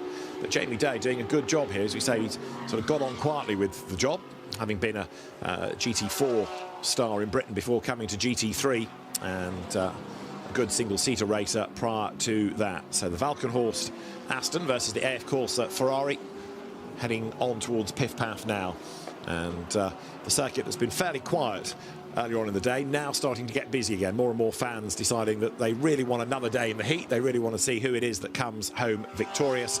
And it's still a race up for grabs, both in terms of overall, most definitely in terms of silver. Gold, I think, is rather less so. Bronze might yet develop a fight. And Pro-Am, Porsche still chasing Corvette. But right now, 7th and 8th we're looking at. Aston Martin just fending off Ferrari. Yeah, just looking at some of the stats, we're going to miss out on last year's lap total already, and that's without any extra full course yellows. We're on target for 546 laps maximum last year. 549 won it for the Grasser car. Distance done last year, 3,845 kilometres. As a reference, that is driving from New York to LA in 24 hours. So to give you a nice metric of that distance covered by these cars. Now, what are we expecting in terms of weather? I think we heard Matty Jobert saying earlier on there might even be some rain with a couple of hours to go. Temperatures likely to be as hot as yesterday or a little bit better? I think the feeling was it was going to be a slightly cooler day. That was the original plan, wasn't it? That we're going to peak at around 31 degrees ambient today rather than 35. The track temp is less affected by ambient per se, and it's more the intensity of the sun. Right. And so I still adamant we're going to get over 50-degree track temp. So air temp really not as important as track temp to these race cars. Obviously the engine's affected by the air temp, as Jamie Day on the defence from Leclerc there, but the track temp really the determined factor in lap time. So out of the chicane they wriggle again. Over the curve goes Leclerc, onto Bruxelles goes Leclerc. Behind them you've got the McLaren of Simon Gachet that lost time early on. It was a car, I think, that James Kell was in when it stopped, and also Rougier stopped on track. So they've had a couple of sort of electrical gremlins and resets, but it is still circulating. And that is the car, that McLaren, third in this queue, that is second in gold. Now, in terms of the gold battle, it's 4 laps down on the leading BMW, as we've been explaining. But you never know. If the Rover car has a problem, all of a sudden it can buy its way back in. Yeah, the CSA ears would have pricked, wouldn't they, when they heard that message from Tramnet saying, "I've got a problem," and maybe he was crying wolf, but that problem did not turn into anything serious. Another car that's just been announced as a retirement is the number 91 Herberth Motorsport Porsche, which has been brought in by Hugh van Eindhoven, and that's also retired from the bronze fight. So now perhaps we're into that period where more and more cars cry enough with you get a problem early on and it just manifests itself, doesn't it? A bit like you were saying with that bonnet over the Mercedes. Time to call it a day. Yeah, without sounding like an accountant, there's some financials here at play as well. The rough running cost of these GT3 cars, there is a big variance. Mercedes is the cheapest at around €20 a kilometre. The Ferrari the most expensive at €50 per kilometre. Wow. So with still around, I would say, 800 kilometres on the potential cards of what to do, the teams will be working out, is it worth potentially €20,000 on average of just running cost to get that car to the finish? And yeah, if I take my spectacles off and take my racing driver helmet back on, then you keep racing. Exactly, but also if you've got a paying customer who wants to go around Spa, you kind of have to do it for him, don't you, if he wants to carry on in the race. So we are now on lap 429. Thomas Preining 13 seconds ahead of Lucas Auer in that second place. Matt Campbell third for Comme Ledegaard's team. Comme Ledegaard a winner as a driver, of course, in the past for Ferrari, along with Nicholas Nielsen and Alessandro Pierguidi. Leclerc's Ferrari getting nearer again to Jamie Day. This battle is going to be ended, I fear, by Leclerc pitting. He's got 10 minutes to the 15 of Jamie Day, roughly. So he's running out of laps to do it. He's got the pace, I think, as Arthur Leclerc, but he might not have the number of laps in which to make it work. Yeah, looking at the progression bar again, we know the 80 car has been phenomenal, but so has Campbell, so has Picarelli. So the Porsches have gone forward in this race. The big loser, Rivera, obviously he could either stay where he was or go backwards after starting on pole. And here is Rivera. Ignore the Leclerc on the top. I know it's Rivera because he's missing the mirror after the incident that Mosca had. And we are coming back into box. And this is the off strategy as he is hustling, hasn't he? Now, could they put a new door on the side of that, which would sort out the mirror problem? It's probably easier to take one door off and put another on than have to mess about with the mirror. But do they need it even? So down the pit lane comes Alessio Rovere. He's done the fastest lap of the race, remember, when he went out very angry indeed at the start of this stint. The car stops and there's going to be a driver change. Yeah, I think they'll leave the door. The drivers will be happy. Less drag, you could say, without the mirror. So if this car does end up winning, I'm sure Ferrari will make a limited run. 9.6, one mirror, and it'll be 3 times the price and twice as ugly. Well, the 296 Spa with the one mirror, that's the new special edition. Going to get a new set of boots. Taking no chances on tyres now, are they? No, I wonder how many rear rights they've got. The teams are allowed to use jokers, so if there's legitimate damage to a tyre, they can appeal to Pirelli to allow more, and they will need to do that because 30 sets of tyres are the limit, and they've nearly done a whole set of rear rights. Well, Rovere has, for my money, had a really good stint there, not only in terms of setting the fastest lap, but keeping the car on that lead lap. It was marginal when he went out, and even given the pace of Preining, he's managed to achieve it. So Rovere has, to use Joe's phrase, steadied the ship and done an admirable job there. The fact that the car came in 5th place also is quite impressive, as you see the Ecuriacos Blackthorn Aston going down the pit lane here. That's another of the Bronze Cup cars, is it not? Lorcan Hannafin at the wheel. That was losing pace early on, but this has been a mighty stint also from Thomas Preining in the lead by the undercut, and he's just disappeared up the road. The Get Speed Team Dubai Mercedes is in also for lots and lots and lots of sticky tape. It's been a theme, isn't it? Buy some shares in a tape company, that's for sure. Yeah, Preining stint average on this last one as finally Leclerc gets down the inside of the Aston Martin of Jamie Day. Job done. Yeah, he didn't seem there to be expecting that, Jamie, did he? It was a late dive by Leclerc, but equally that car trying to avoid any more damage, the Aston Martin. Meanwhile, this is how you make a Mercedes stay together with a front section of bodywork that wants to make its bid for freedom, and it is all hands to the sticky pump now as they put more and more tape on. There's the leader going down to Eau Rouge. It is Preining the leader by 14.7 seconds. Lucas Auer second, third is Campbell, and there Nicholas Nielsen has gone back into number 51 Ferrari. It is still on that lead lap, only just, but again, that's going to stretch once more once Preining makes his next pit stop. Nicholas Nielsen put back in. Interesting that it wasn't Mosca. No, and I wonder any logic there.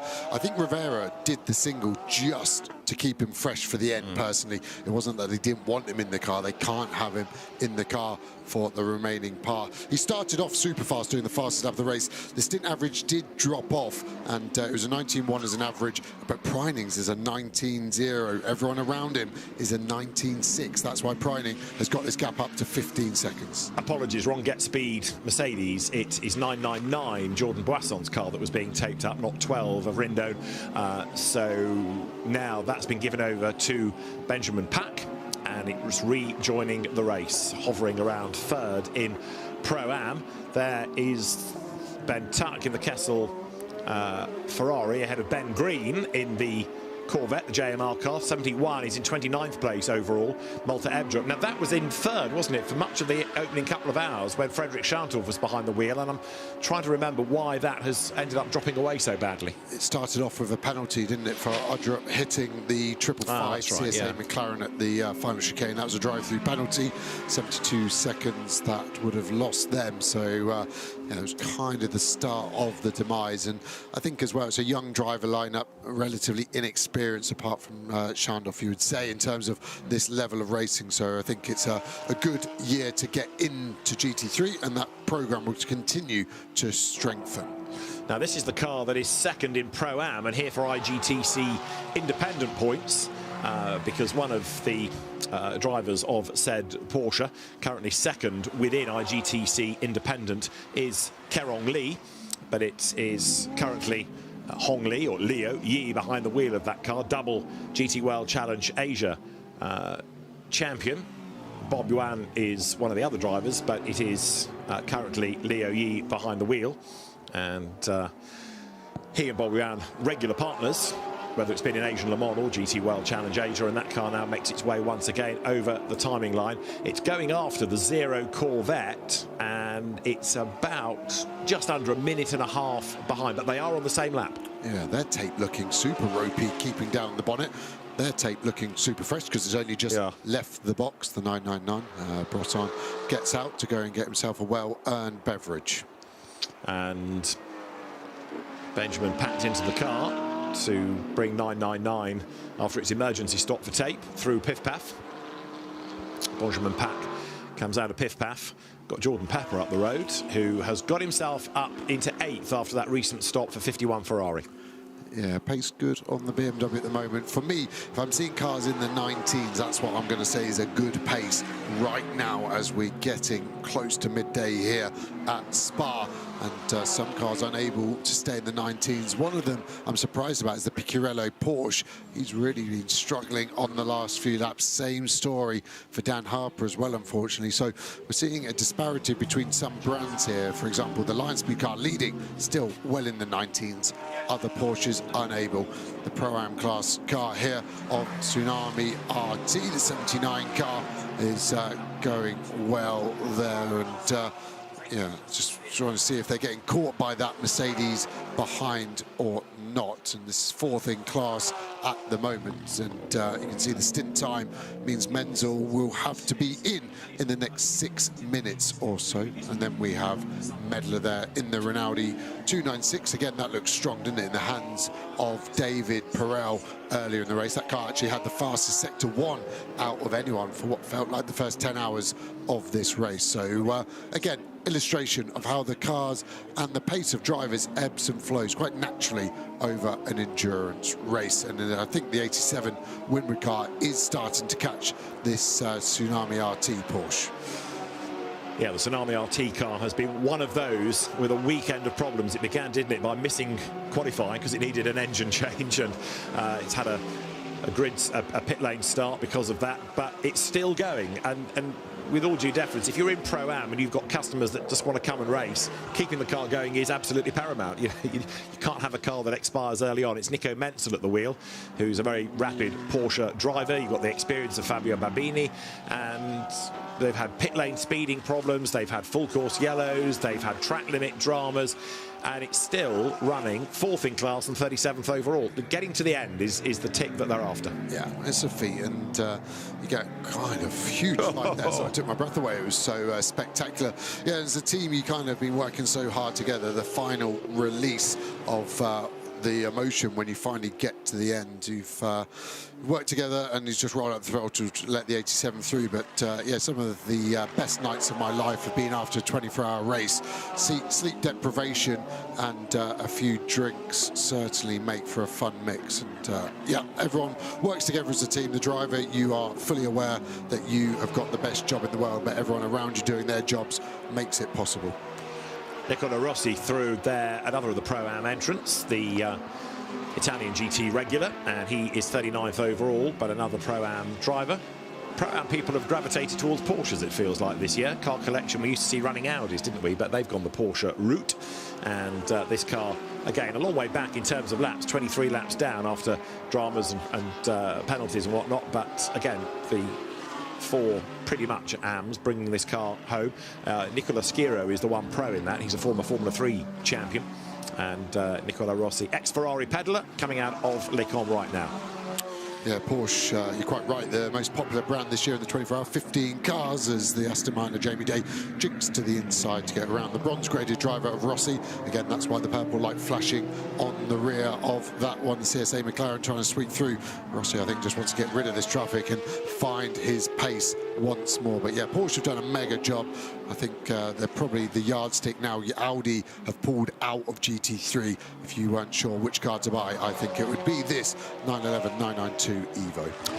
Do you remember 914 Porsche that had got up-team track limit warnings and penalties and big dramas and was praying for the reset? Well, we're in the last 6 hours, but it's already on 6, and it's now got the warning flag.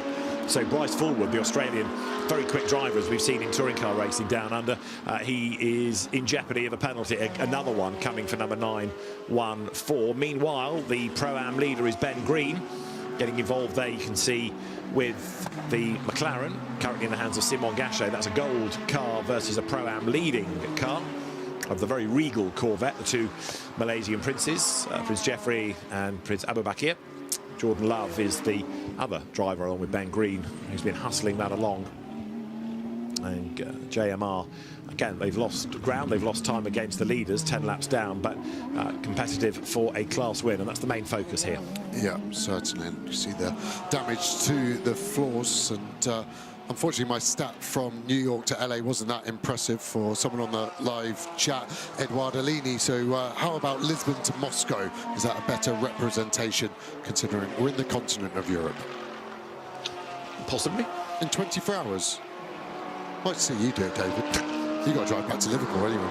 No, not Liverpool. Cheshire, please. Same. Much posher. There's Matt Campbell. He's hanging on to 3rd place, the Australian. And he is not on the tail right now of Lucas Auer, but nor is he under immediate attack from Alessio Picariello. So strange, isn't it? After all the energy of the previous stint, this battle really has taken a big breath. Now, it's all calmed down. Is this the calm before the storm? You know, we're waiting for the next stint as we get closer to the end of the race. Only 4.5 hours on the clock right now. But for Thomas Preining, a mega stint, 14 seconds clear of everybody else, and still 3 Porsches and a Mercedes AMG, the realistic 4 that you're fighting for. But I'm still waiting for that next yellow to bunch up the leading cars from that lead lap. Yeah, just trying to work out where I think Nielsen could get to with one full course yellow and then a safety car. I think a win is still on the cards quite easily. can we consider no yellows to the end? We can consider it. It's not going to happen, though, is it? I'd be surprised, but you know, stranger things have happened.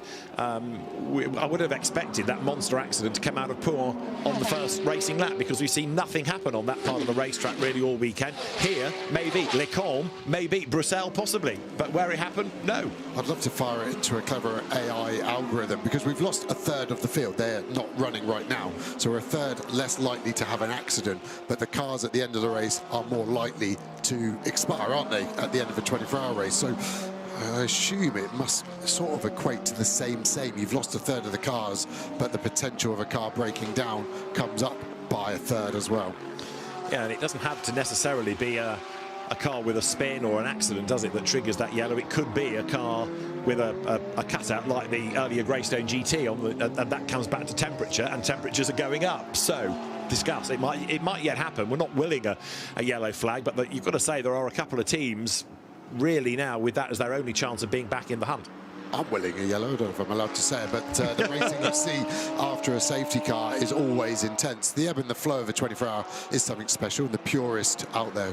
Did you see how close he was to dipping a wheel there? It looked like 75% of the tyre was overhanging that exit curb, and again, that could be a chance for a full course yellow. I also think Niels Vicic would love a long full course yellow to clean this track up, to present to the drivers the best possible surface they can to get that race nice and clean to the end. Ricardo Feller looking like he's getting ready to take over from Thomas Preining, and maybe we've therefore seen the last of Bastien Bus. It could be Feller and then Preining again into the end. I think Thomas Preining has been mighty fast in that car.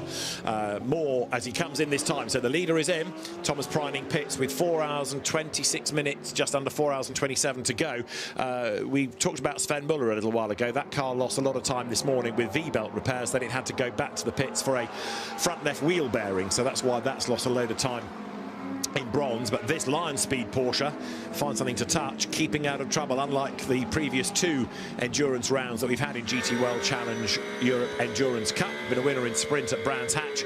So this is Alessio Picariello closing a bit onto Matt Campbell, and temporarily that yellow Mercedes of Lucas Auer is back in the lead. Yeah, and again, just working through some strategy options, and I've got a lot of data and not a lot of brain, but I'm speaking with people at SRO. Tom Hornsby coming up with a good idea. The 32, that could potentially just do a stint reset if it's got enough fuel. So it could do a 72-second pit stop effectively, saving 44 seconds. So if the 32 is within 44 seconds after the next round of pit stops to the leader, they're well in the mix without a full course yellow. Okay, and we know that WRT has a good brains trust, and they'll be on top of that as well. Right, this is then the race leader making the pit stop. 80 stops, 79 is there in the background as out clambers Thomas Preining. Is another reason for bouncing the drivers stint to stint to keep them fresh like this, rather than getting overly tired and hot inside the car as temperatures are climbing back up again here at Spa. Lion Speed, remember, it's first year of running a Pro Cup car as well. We saw them in bronze last year, and Ricardo Feller deputed to help Patrick Kolb, for example, but now Lion Speed given, if you like, Porsche's blessing to go pro, and being given factory drivers as well. So the refueling takes place, the screen is cleared, the new Pirelli rubber goes on. Ricardo Feller is installed behind the wheel. The fueler nodding to say, yeah, ready, I know what I'm doing, and everybody else clears back from the car. Away it blasts downhill, and he's nearly at pit out anyway, so limited time before now he can accelerate away. Yep, straight on it for Feller, who on the averages has been super quick in this 80 Lion Speed car. Had to be careful, the drivers, not to cut the exit now. We used to get away with it, wasn't really monitored, but you can see he's sticking between the white lines, and again gets that lucky break in going into some clear traffic. Just the Lamborghini Terrario in front, and that car not in the running, should roll out. 17th place for Niederhausen in that car, incidentally. Right, so Ricardo Feller on board. Other drivers getting ready. Dorian Boccolacci, you notice, for number 2 Porsche. That's the Boots and VDS car here, a second and third in together. So they've been nose to tail on the track, nose to tail in the pits, then nose to tail on the track, nose to tail in the pits again. And Boccolacci then to take number 2, the Carrera Cup France champion of 2023. That, though, has gone through for one more lap. So number 2 Porsche now is the on-the-road leader, but owes us a pit stop, and it should put this car back up front. Yep, undercut again, strong for the 80, so it gets to pump in some new tyre times versus the old tyre in laps, etc. So after that whole stint, Matt Campbell basically lost a car length, wasn't it? That's the difference. So driving around in circles for an hour, and that was the difference. But Lucas Auer, being replaced by Maro Engel, lost a lot more, because that car was over 14 seconds adrift when they came into the pit lane, having led the previous stint. Yeah, and it started at 7, didn't it? Yeah. With that undercut I was talking about, and then just doubled over the length, and it was such a mega job by Preining. So everyone getting to work now on the pit stops. Remember, the fuel has to be connected for 44 seconds. The only other really rule is you have to do 50 kilometers an hour in the pit lane. Everything else is free. So there you've got 48 in. Maro Engel is going to get into that car. Matt Campbell has brought 22 in and he's staying in it by the look of it. So there is the Porsche. Bit of a hurried run from that mechanic, wasn't it, to the driver's door? Didn't look massively planned, would be my fear. Right, here comes number 80. So let's see where Ricardo Feller will be relative to 48 Mercedes to 22 Porsche. Ricardo Feller, a former GT World Challenge Europe Sprint Cup champion. And he goes over the line. He stays ahead of the Mercedes. He's going to stay ahead of 22 as well. Is 22 going to be able to get out before the Mercedes AMG? Answer is no. But again, it's going to be absolutely nose to tail as they drop down the pit lane. So number 80 hangs on to, in real terms, the race lead. Anything that's ahead owes a pit stop. So in real terms, it is still the same order. 80 from 48 from 22. There, third, that black Porsche. I wonder if that 22's tempted to box a lap earlier at the end of this stint to try and undercut to get position. Problem is, you then lose 2.5 minutes effectively to get to the end of the race without having to do an extra pit stop. At the moment, though, I think they're lacking pace because they can't get past the Mercedes as the Ferrari's going to dive down the inside. Oh, I thought Nielsen was going to take the other mirror off for a second there. It's important Nielsen keeps the pace up. Luckily for him, these cars in front on new tyres will actually start to pull away, I think. And very wide there goes Matt Campbell, and that's going to hand it to Nicholas Nielsen on a plate. So Campbell makes a mistake on his outlet. You can see how dirty his tyres have become, and Nielsen goes through, but Campbell gave him that. Really did, didn't he? I wonder if he got slightly distracted. Nielsen will have a little smile underneath his crush helmet. I'm sure he's now got the target, Maro Engel, in front, and he's got to keep this pace up to stay on the lead lap. Remember, by the time this car boxes, he's about 20 seconds safe as Picarelli finally gets out. That was his new helmet I was talking about. Boots and VDS getting to work, brand new set of tyres once more. And Dorian Boccolacci behind the wheel with 4 hours and 20 minutes of the race now still to go. There, the refueling takes place.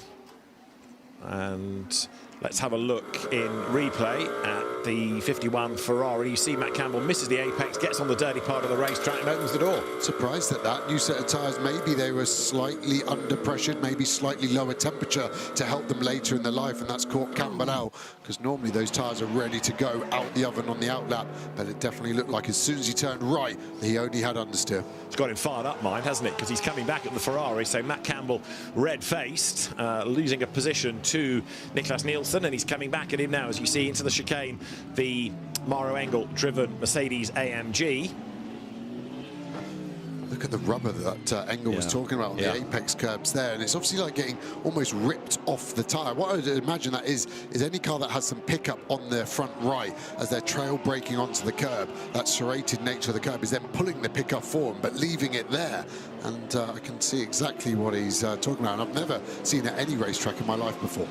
So Dorian Boccolacci rejoins in number 2 Porsche, and that stop 2 minutes and a second. It's going to be still in the mix, isn't it? It will drop behind 80. It's going to drop possibly behind 48. It comes out ahead, but it's now about momentum on the run up towards Les Combes.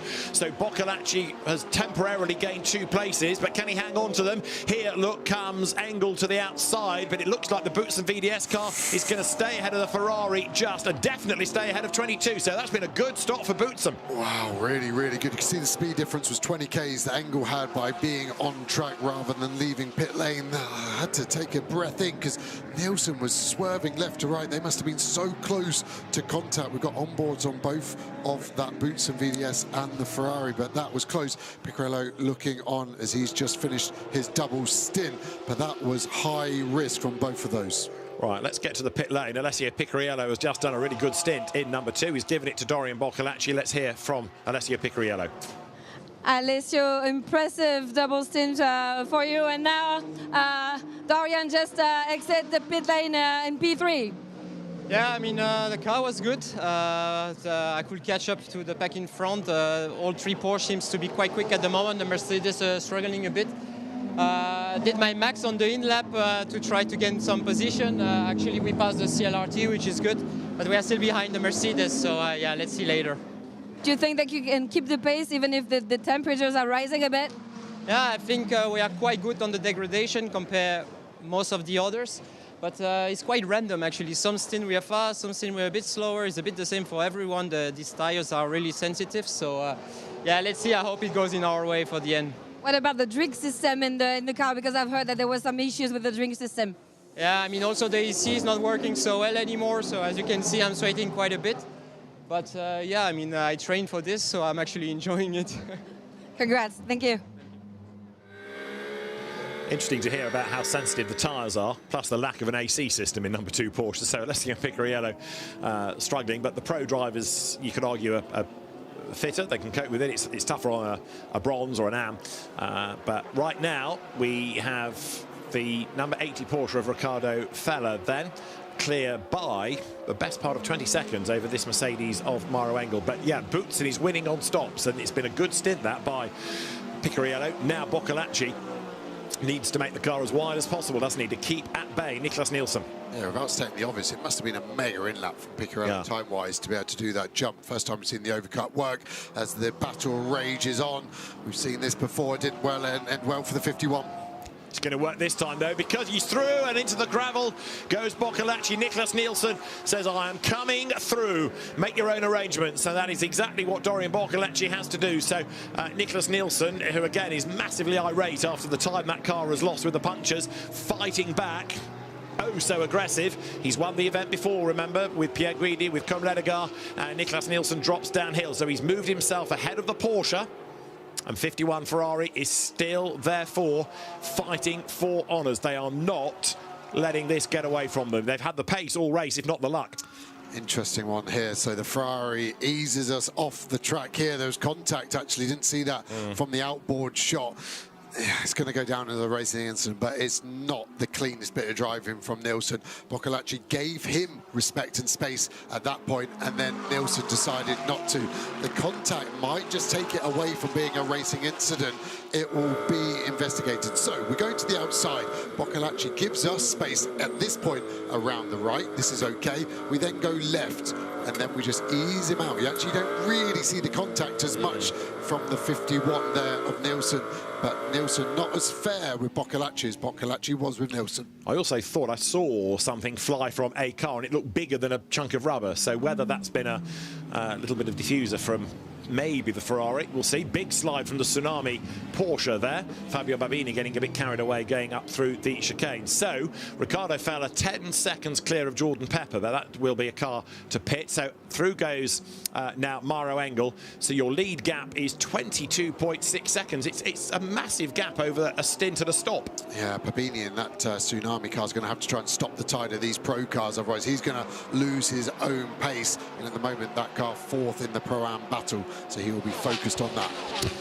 Yeah, they'll come flooding past that Tsunami Porsche very shortly, won't they, the pros? There is 51 Niklas Nielsen, so he's lapping in the 220s. Another heart-in-mouth moment. I can't do it. It's worse, I think, when you've kind of been in that situation, and when you're in the car, you feel in control. And it's like the teammate that's not in the car. It looks worse. I'm sure Nilsson was chilled with that, but just the angle of when it could go wrong, it would just be a plane crash at that point. Now, the way that Nilsson is going, I don't think it's going to be long before he's up with Engel. The last lap that he did was of a comparable pace, but he's just taken a couple of tenths out within that first sector. So Niklas Nilsson is charging. There is Matt Campbell, who is perhaps being more cautious with tyres, you could argue. I know we made that little mistake, but he is still going for it. Yeah, we saw that, I think, from Guven, didn't we, a few stints ago, and potentially the right call. I also think these drivers now probably need to understand if you can't overtake the car in front, you're probably best just to keep an equidistant, as we've got a car off there just on the gravel. The 8 Porsche gets going from car collection. All okay, it seems, although it's going very slowly. Is that just trying to merge in, and now we accelerate hard? Everything okay there for Kran, who gets going. What does he do? He gets hit. Yeah. Luckily, the Mercedes already got tape on it. Exactly right. So the number 8 Porsche biffed around and thankfully gets going again. It was a good point to maybe bring in. I spoke about the chance of safety car and can AI help. Actually, Ollie Webb, racing driver for Greystone GT, his teammate Ryan James actually has an AI company and has basically told me, in the short of it, there's an 85 to 90% chance of a full course yellow or safety car before the end of the race. Let's get to the pit lane. Ganal has got Ugo de Wilde from the Gold Cup leading 998 BMW. Ugo de Wilde leading the Gold Cup class with quite a good gap on the next car. Talk us through the race so far for you guys. It seems that it's quite a quiet race for you. Yeah, I mean, we tried to stay out of trouble. That was the goal, staying out of the track limits, staying out of penalties, out of the crashes. It's a long race, so far it has been rewarding us, but still a lot of time to go, so nothing is done yet. So it seems that you have a driver ID issue, so that's why we don't see that you just came off the car, right? Exactly, the driver ID in my helmet isn't working, so that's why there is some delay. But I just out of a double stint and I should be back for the last 2 hours also. Un petit mot en français maintenant, Hugo, vous dominez cette Gold Cup classe avec une très large avance sur la concurrence. Parlez-nous un petit peu de la course jusqu'ici pour vous qui a l'air plutôt calme, et c'est tant mieux. Oui, calme, mais agité quand même. On a eu de la pluie pendant la nuit. J'ai déjà été 2 fois dans le bac pour éviter des crashs, etc. Donc ça ne s'est pas forcément vu dans le live. Mais bon, on a réussi à rester en dehors des pénalités pour l'instant, en dehors des track limits, en dehors des incidents. Et à l'inverse de nos concurrents. Donc pour l'instant, on a une avant confortable. Mais comme je disais, on a encore beaucoup de temps de course devant nous. Donc on ne va pas crier victoire trop vite. Merci Hugo, bonne fin de course. So Ugo de Wilde then still in that Gold Cup leading position with Tim Tranmitz and Jens Klingman. There is the white and purpley BMW about to get past the Porsche that heads uphill. 9:14, Bryce Fullwood still at the wheel. And there's your race leader, absolutely out on its own right now, Ricardo Feller.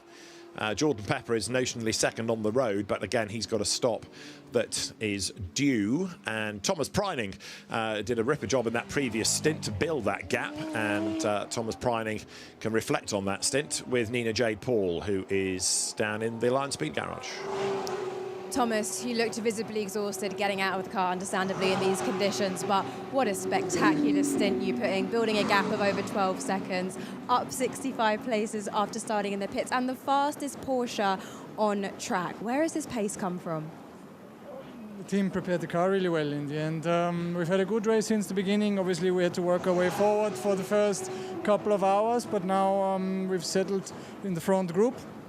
There's some small strategy offsets, but I think we're not in a bad place. The car feels amazing, and we're really quick. It's hot out there, though.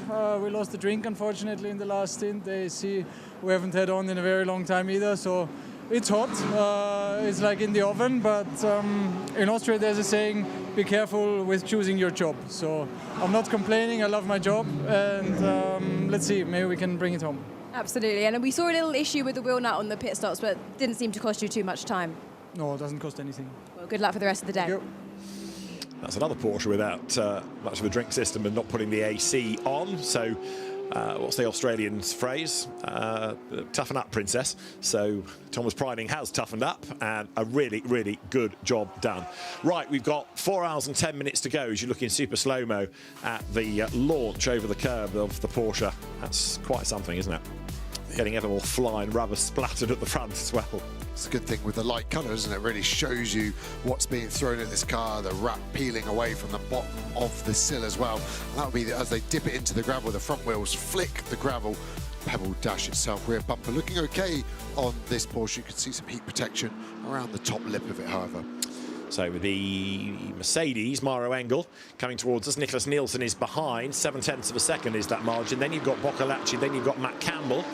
So again, after that really energetic stint a couple of hours ago, the race taking a breath again now, sort of getting ready to psych itself up for the finish, isn't it, as you see 48 go by. Engel is going after Feller, but in real terms, 23 seconds back, and not as quick, by about 0.7 last time. Yeah, so again, just goes into this mid part of the stint now, doesn't it? Stint-wise, Nielsen, 29 minutes versus 13 for Engel, so effectively double right in the middle of the stint now for that one mirrored Ferrari. And Nick Nielsen can see Engel, of course, and Engel can see him, and they'll just be working out where the battle is. Where am I stronger? So when you arrive on the scene for a potential overtake, you're already well aware, this is where I've caught him the most. This is my best overtaking opportunity. And likewise, the other way around, where's he catching me most? Where am I going to have to defend the hardest as well? And they got Mikey Porter just in front of him in the Optimum McLaren. That car running well. Mikey Porter racing here last week in British GT. He was in a GT4 R-Tour actually with Optimum. They won the race. Mikey had a few track limit issues in qualifying, but he was still very, very fast. Through goes the Ferrari, heading once more up the Kemmel Straight. Lap 4:43 now. Ricardo Feller is working. Interesting as well, isn't it, to look at the pace there of that Mercedes relative to the McLaren. It's a kind of, in quote, back marker, number 5, 17th overall, 3rd in silver. But, you know, it's taking Engel a long time to really get onto the tail, and then he's got to get past. And he doesn't need that car ahead of him when he's got his mirrors absolutely full of the Ferrari. So Nielsen is closing a little bit on Engel. That's Boccolacci, and then Campbell behind.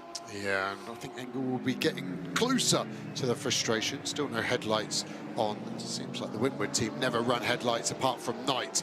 There's quite a few drivers like to have them on. The flashers will still work. Flash is automatic. There's a button on the steering wheel, you press it, and it's allowed to flash 3 times, no more, and you're only allowed to flash once between the corners, so I'll ignore that second one that Mauro Engel just did.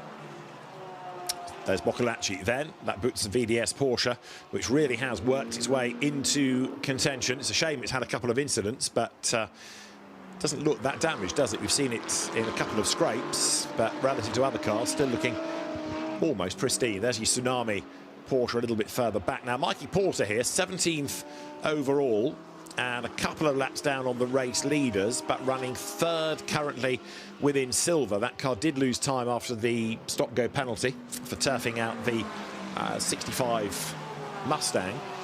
Matt Campbell I'm still slightly concerned about, because the car never sort of made progress in the earlier stint in the way that Goodwin had been going, nor is it here. But we've just heard from Alessio Picariello talking about how sensitive the tyres are. One stint they're better than in the next. So maybe every time they get out there, it's a step into the unknown. Yeah, I really think it is, as Boccolacci now starting to catch the Ferrari, who I would say roughed him up at Le Camp a few laps back now, of course. So drivers are always thinking of the long term, but a little flash of the headlights just to say, I'm coming for you. I remember what you did. I've got a long memory. You've set the bar of engagement. You want to play like that? Maybe I'll start there. Maybe I'll start more. And you get there. I would love to see Boccolacci get on the rear of Nielsen and just start to apply some physical pressure, maybe just some mental pressure. So there is the Ferrari ahead, and Boccolacci trying to edge closer. Nicholas Nielsen pressing on, trying to buy back that lost time. And they're going to gain a place overall because Jordan Pepper, who is running 2nd on the road, owes us a pit stop. Right, they've cleared the McLaren. They were close enough for the blue flag in-car display to kick in. So both Engel and Nielsen go by. Boccolacci's going to have to just get a fraction closer, and he's taking Campbell with him. Yeah, a tiny bit of housekeeping. The 20 Mercedes got drive through for turning the Porsche around. That was after the Nielsen and Boccolacci incident, wasn't it? So race control not even looking at that, so they're putting that down as a racing incident, I assume. There you've got the cars again down through Speaker's Corner, and as they do drop downhill, you've still got Engel being able to keep Nielsen at bay, but not by very much at all. And this really has been the train, hasn't it, of the morning. Ignore that McLaren, but largely these cars, plus the line speed Porsche, have just been shuffled around in the top 5. Different stint, different order slightly. Yeah, and I think, again, just shows you how sensitive these tyres are. If you go too hard too early, you drop down the order.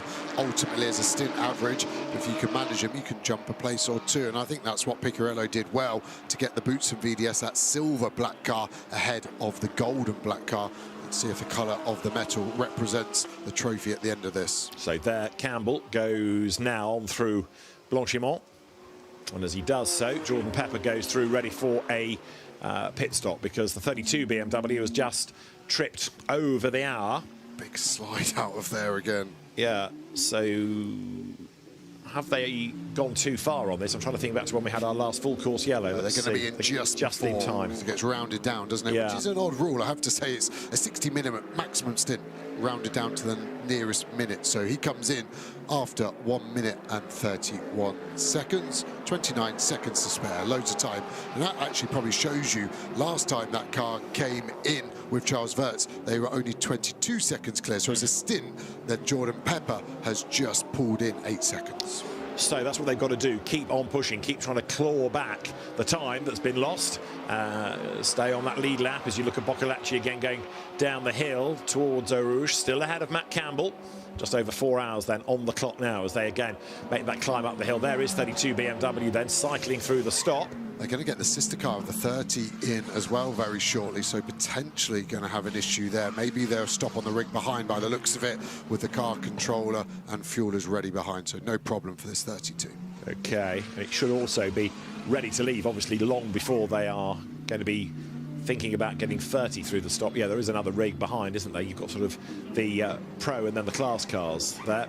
Looks like you've got 32 and 46 on one rig. Here's 80 then, this is your leader. And 24.8 seconds, Ricardo Feller, Tamaro Engel last time. So we don't get much green flag running is going to be my defence, but I've just kind of found a metric of the stint time. When it's green, it shows you how quick they've done their 25, 26 laps. So Montenegro there did his stint in 1 hour and 51, whereas Pepper was 1 hour and 31. So Pepper's stint was 20 seconds quicker than the silver graded driver to be expected. But I think it just feels so rare we get full green stints. That metric is one I've not used before. Yeah, it's been a relatively calm few hours, he says, rather spoiling it, as their Ferrari driver bumps into Ferrari mechanic. That was Francesco Braschi getting out of the car. You've got their 32 BMW ready to rejoin this long drive down the second part of the pit lane. The F1 and the Endurance pits connected for the 69 strong entry, and now the BMW goes over the white line and he can accelerate away from the pit lane speed. Still in the pit lane, but he's crossed the pit exit line. Now he's just got to stay between the white lines that demark the track, round the outside of the painted safe area, and then back onto the racetrack. I think WRT are so close, within a minute of dropping a pit stop over everyone. It is very nip and tuck at the moment. One strategy my software from HH is suggesting is that they could get to the end now on 3 stops, whereas this Lion Speed car is going to need 4. So it's just whether they can drop it. Look at the brake dust out of these cars when they take the wheels off. Oh. And a pit stop's 2 minutes. So what you're saying is they can save 2 minutes. And they're on the lead lap. And they therefore lead the race pretty much, wouldn't they? Therefore, by a margin. Yeah. I don't want to sit on the fence too long. It is so nip and tuck. And every time we get a stop, the data set narrows and it becomes more and more obvious. What nips it and what tucks it in this? It depends when they take the checkered flag almost. So are you going to take the checkered flag on 0 or do you cross the line with a second to go? The stint time does stop when the race stops, so that will bring it back to them. So that negates that slightly, but at the moment it's just trying to work out how many laps we're going to get from the end of this race with the 4 hours remaining, working out the average pace. What they actually want is the average pace to slow down. Yeah. And then they've got a better chance potentially there. But yeah, this is going to be really, really tight. So they need a yellow, or they'd like a yellow. That'll help their calculations. Yeah. Because that adds 5 minutes to a stint time, and normally it adds it onto the next one. The problem is they need that yellow at an end of a stint they can't just take a yellow straight away because they're maximising everything at the moment. So all of those computers being stared at the WRT pit box with 4 hours to go. It's approaching 12:30 local time here.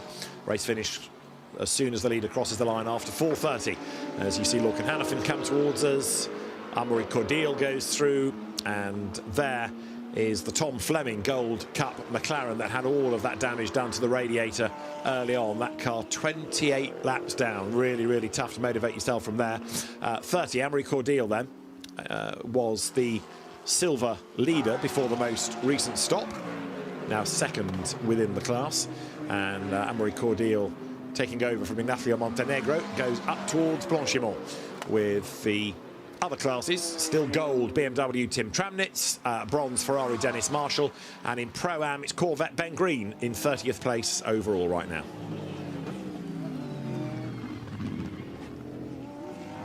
There is the BMW.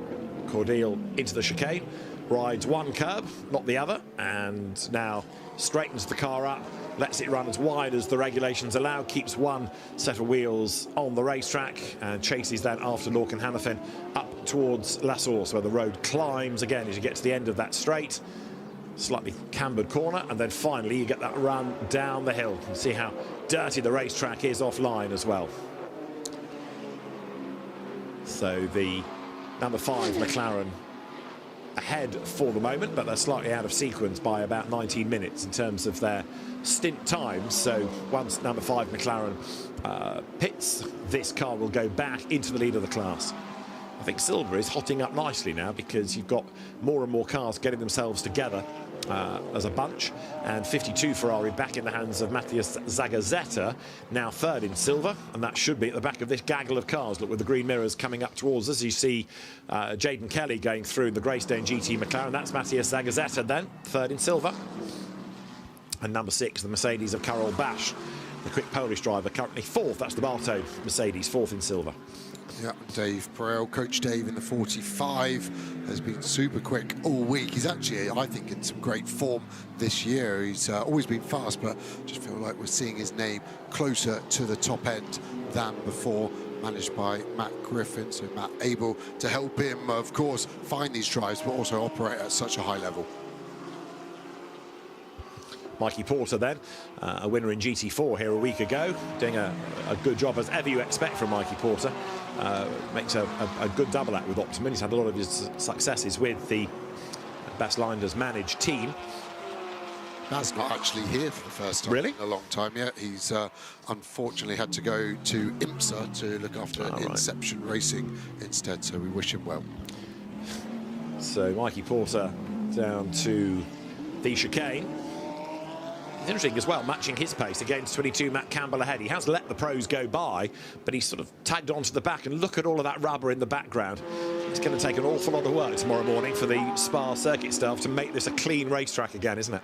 I wonder if they send it back to Pirelli, get some more tyres made out of it. They are made... Sale or return. Yeah, Pirelli now are using a lot of sustainable materials, so their motorsport drive to keep sustainability up. Same with the fuel as well. Lots of sustainable fuel in the mix. So cars have run so smooth on it, haven't they? We did have reports earlier in the weekend of one of the support races actually boiling their fuel. It was so hot, but we have had very little issues from any of our suppliers this year.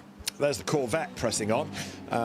That's been given a time penalty of half a minute for track limit offences. It's got Mikkel Pedersen at the wheel right now as you look at the rather dominant Gold Cup BMW of Tim Tramnitz coming through. Powering his way the other side of the chicane, now up towards the timing line. But really, they've just got to keep out of trouble. They're so far ahead. They're under no threat from the class opposition. It is just making sure they're not involved in a battle which could do damage or get any sort of penalty for anything. They just need to keep that car as safe and as solid as possible. Yeah, and I said about it earlier, it's quite hard for a driver to do that because suddenly you've changed your rhythm, so everything you're used to doing is no longer as metronomic and you have to think about it. So there's a happy medium between flat out and going off the boil, and that's a difficult thing for a driver to do. Out of the pit lane goes number 111, the second in gold McLaren. It's earlier delays with that sort of stop-start problem that it had, delaying both Kell and Rougier. It's after Rougier still at the wheel, the very fast French driver, getting back after Simon Gachet did a stint earlier on. There's your bronze leader. Dennis Marshall put into 74. Just to get him sharp, ready for the last stint that we anticipate that he will do. There's Rougier then in 23rd overall. And the battle is going to be for second in goal against the other Optimum McLaren, number 4, the Freddie Tomlinson-driven car. So Optimum here, potentially on for a double podium, aren't they? That 4 car had a tough start to the race. Remember that picking up a puncher relatively early on, so that'll be a mega result for them. Of course, Dennis Marshall in that 74, the highest place we've ever had a bronze Race control car. to all teams. We have a car in the runoff in turn 3 on driver's left. Please warn the drivers to respect the yellow flag there. That's the Moulner car, 1, 2, 3. That's that Eau Rouge. So what was that AI probability of a full course yellow? It was 90%. Looks like it might ring true. Attention all teams, full course yellow in 20 seconds. Full course yellow is coming then. Race director Niels Vittich gives the command, and a full course yellow heading our way. 10 seconds.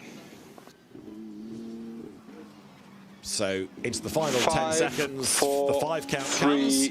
2, 1. Full course yellow, full course yellow. So it's just 12:34 local time, and we go full course yellow. Everybody slows right down. Straight away, we need to ask the question, who does this help? Who does this hinder? There's the race-leading Porsche. At the moment, it's a pretty even win for everyone. It helps WRT in the 32 get to the end. It just comes too early into their stint. This Lion Speed car is halfway through their stint. Pretty much the same for Engel. It's the biggest win, I feel, for Nick Nielsen, because he was at 45 minutes of his stint. Remember, if they get the next driver in, they get that extended stint time. It doesn't have to be a driver change, sorry. Any pit stop, the next stint becomes 65 minutes as well. So expect this to be that sort of blinking. You want to do this pit stop as late as you can into the full course yellow before it goes safety car. We still will get the wave around. The wave around will stop with 90 minutes remaining. So we're still well within that. As we can see, one of the Danish drivers for the 71 car ready to, oh, sorry, for the Porsche. Who is that? That's the Lion Speed car, isn't Sebastian it? Buss, I think. Yeah, there's your Mullner Porsche with the damage. Is there not also a wave by regulation about not having 2 within a given period? You don't go wave by and then wave by again. It has Just to an have update a at the gap moment between. what happens out there. We are there to recover the numbers. car with a flatbed. Medical cars on site. Track is clear. So this may And we end have up some recovery vehicles going around as well to check the barrier. This may end up being into a safety car because of the length of the period. It's going to have to move the car and then perhaps check barrier damage as well. So Tobias Müller out of the car, drivers getting themselves ready. Yeah, you're right. You can't have a wave around within 3 hours and 30 minutes of a previous one. Not just a pretty face, David. Congratulations. I have my moments, you know. Today's the day. Interestingly, not the pretty face, but interesting to see about the barrier repair. Didn't look like the biggest impact, did it? And that's easy for me to say, but we're going to get a chance to see it, to see if the wall is damaged, because then that would easily add 5 to 10 minutes of a full course yellow. Shame for Mullner, like we said earlier, the local team. So what happens here? Wow, for me that's a failure on the rear just for left. info, this full course yellow will be followed by a safety car. I will now send the sweepers and the blowers out as well to remove as much gravel as possible to make sure that the track is in better conditions than before.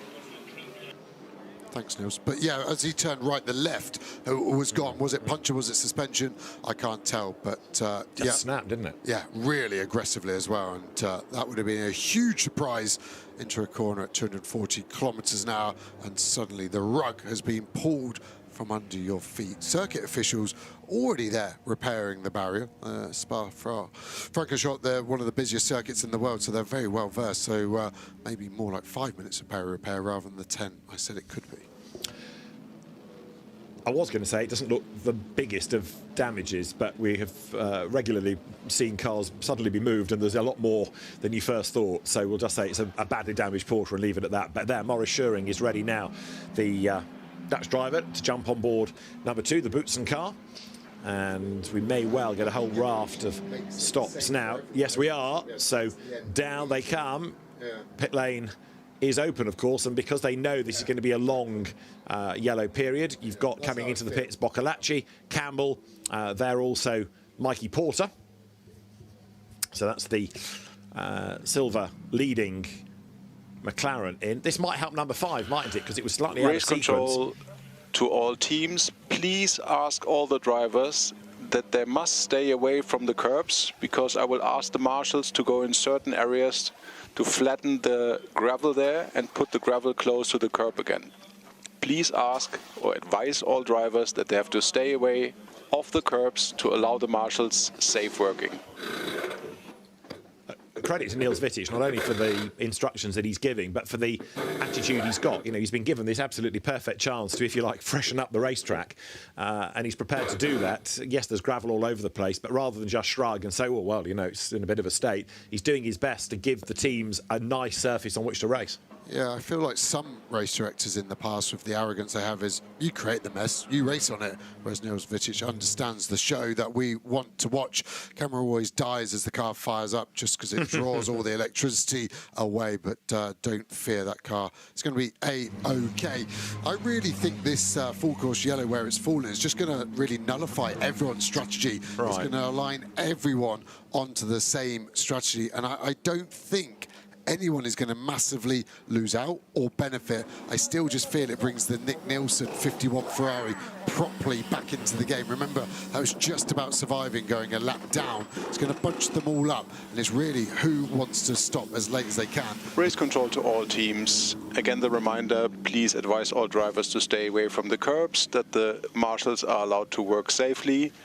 And an estimation of the duration of this full course yellow, we are scheduling at the moment to go for 15 minutes because of the barrier repair in turn 3 on driver's left.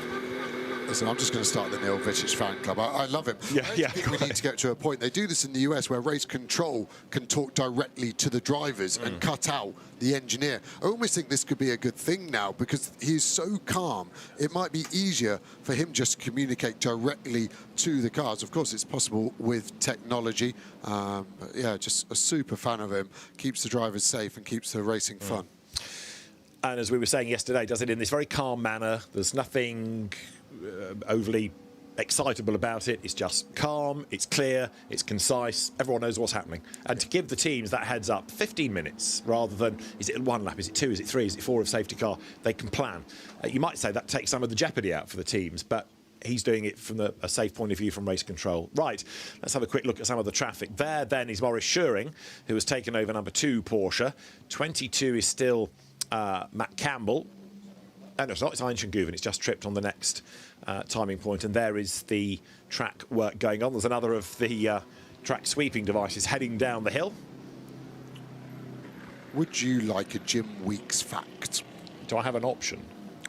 4 hours remaining of the Spa has led to the leader winning the last 4 of 5 Spa 24 hours. So we've got an 80% chance of the Riccardo Feller car leading, which is leading this race, sorry, to win this race.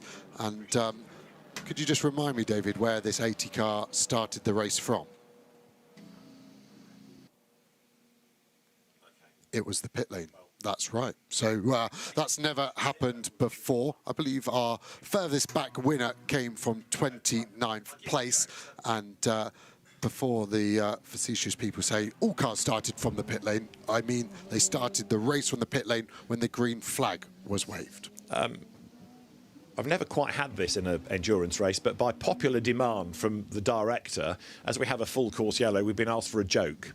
So I could offer you the one. I'm going to get cancelled. No, it's fine. It's absolutely fine, I think. It might work better for English. And again, thank you, Tim Allen. But I was on the train the other day and there was this bloke trying to teach his dog how to play the trumpet. And he was really good because he went from barking to tooting in 5 minutes. Skeleton walks into a bar. He says, I'll have a pint of lager and a mop. Right then, suit yourself. Down the pit lane comes the race leader, Riccardo Feller, in at the end of lap 450 as the Porsche heads towards the Lion Speed pit box. The other side of La Source. What have we got? 3 3/4 hours of jokes. I mean, of race still to go.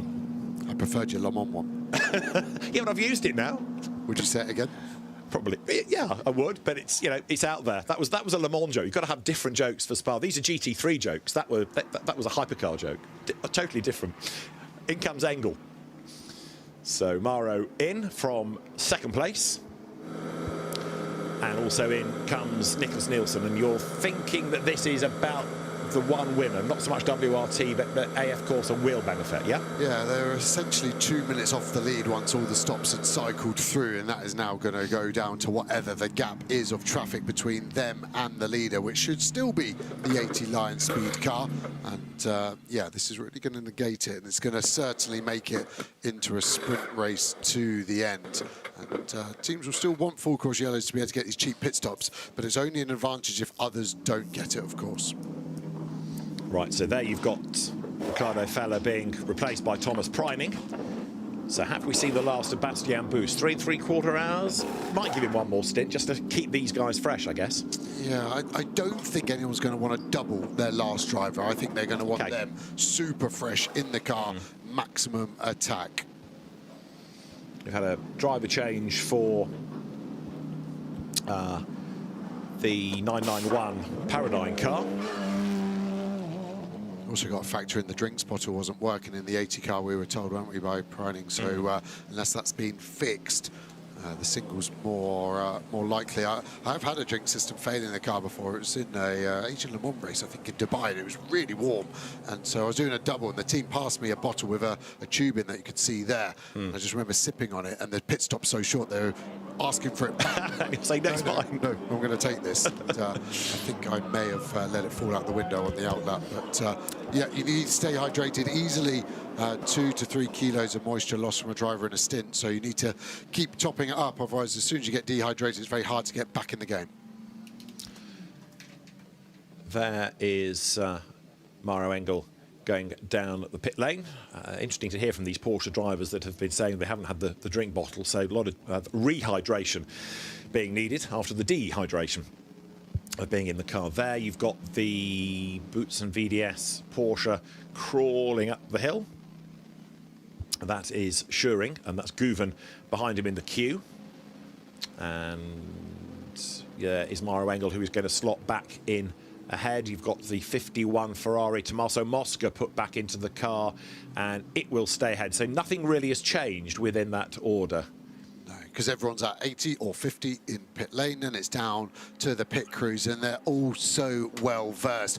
All of the pit stops for the lead 5 within half a second of each other. The fastest pit stop was done by the 51 car, the AF Corse, getting that done in 2 minutes, 0.1.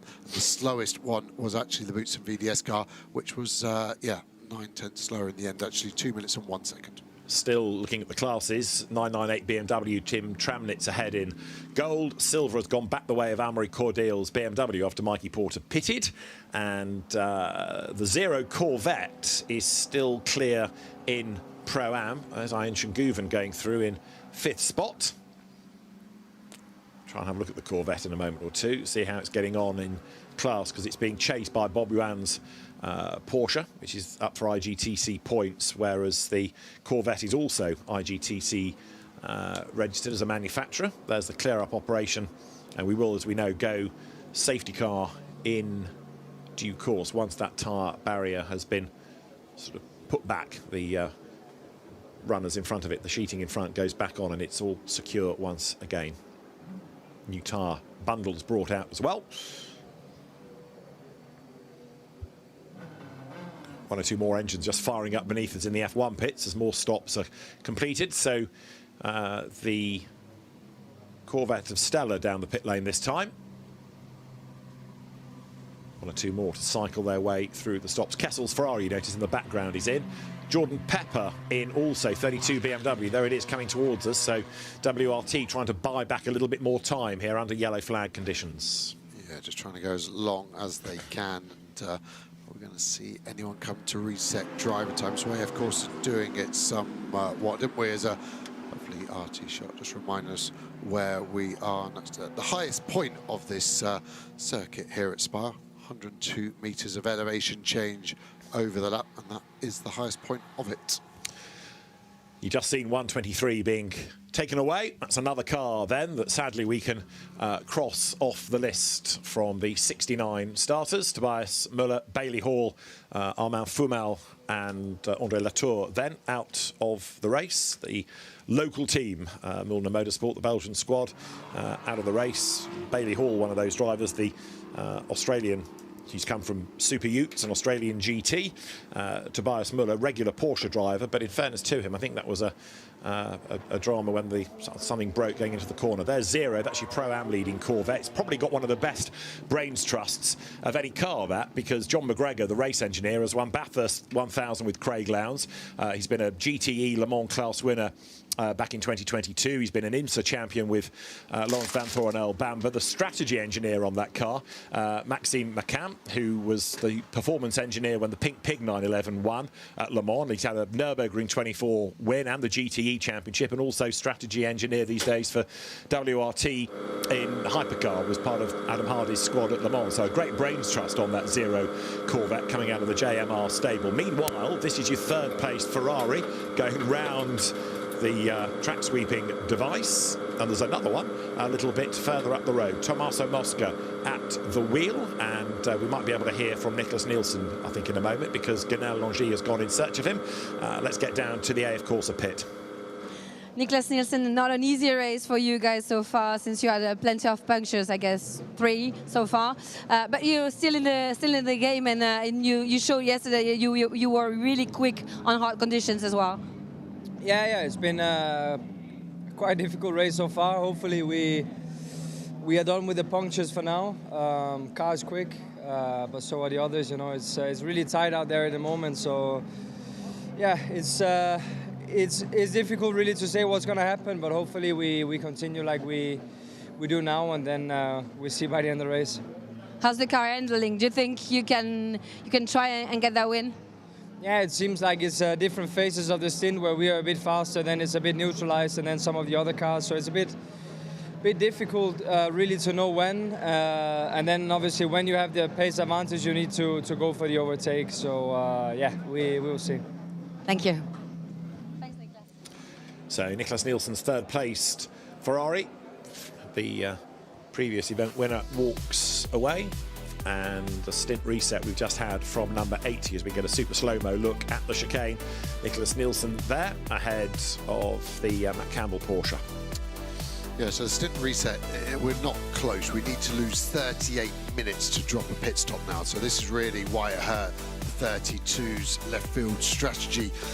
The interesting bit will be, when do they want to do that 38-minute stint? Do you do it at the end of the race, so your last stint is only 38 minutes, trying to get a full course yellow to get lucky on for a free pit stop? Or do you do it at about 60 minutes to go, so you do your stop as early as possible to do a relatively aggressive undercut, but also keep track position? Safety car will obviously overtake the AT car and will then go to full course, from full course yellow to safety car, where everyone will bunch up, and we will not have a wave around because we are within that 3-hour, 30-minute window of the last one. So what that means is we can get racing back underway a bit more swiftly this time. So there is the Maserati safety car that is able to go quicker than the cars under a full course yellow speed, and now it slots in. It waits instruction from race control. Safety car conditions are not yet activated, but we are prepared for it because the safety car is in front of the correct car, the race leader.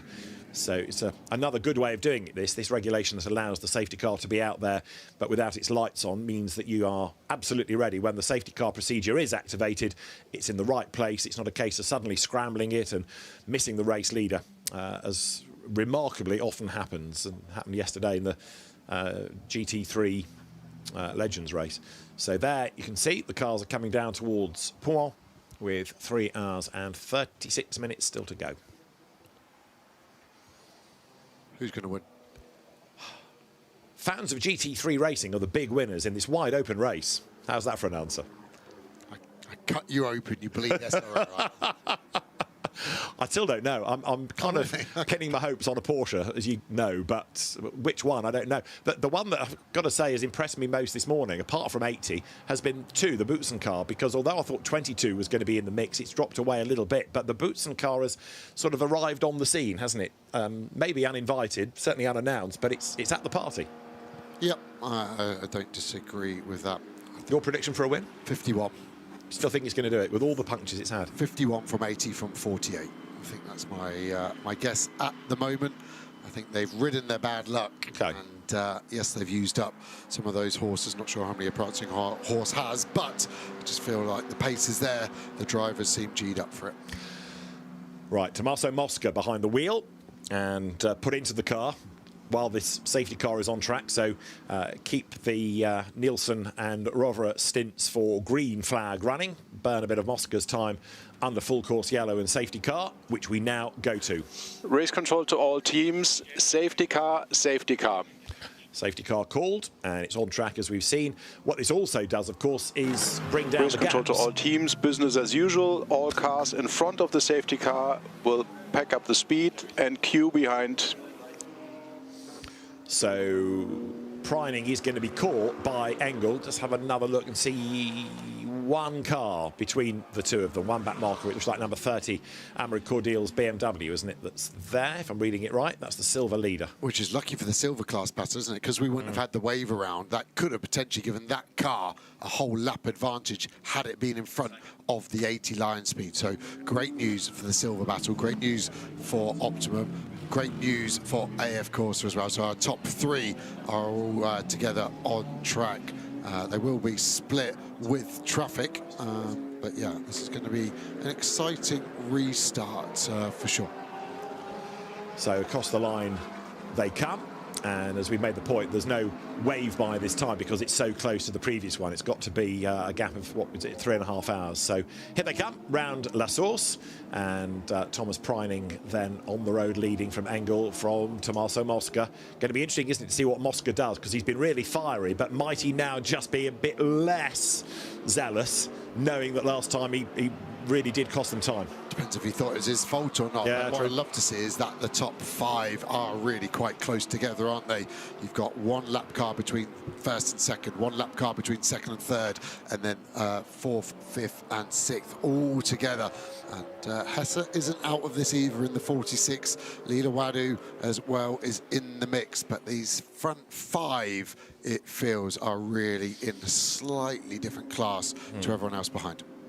Next question is, how many laps of safety car are we going to get? Is it going to be 2 or just the 1 to bring everybody up to temperature? Maybe. That depends how long it takes the back of the queue to join this wave of cars you're looking at heading up the hill.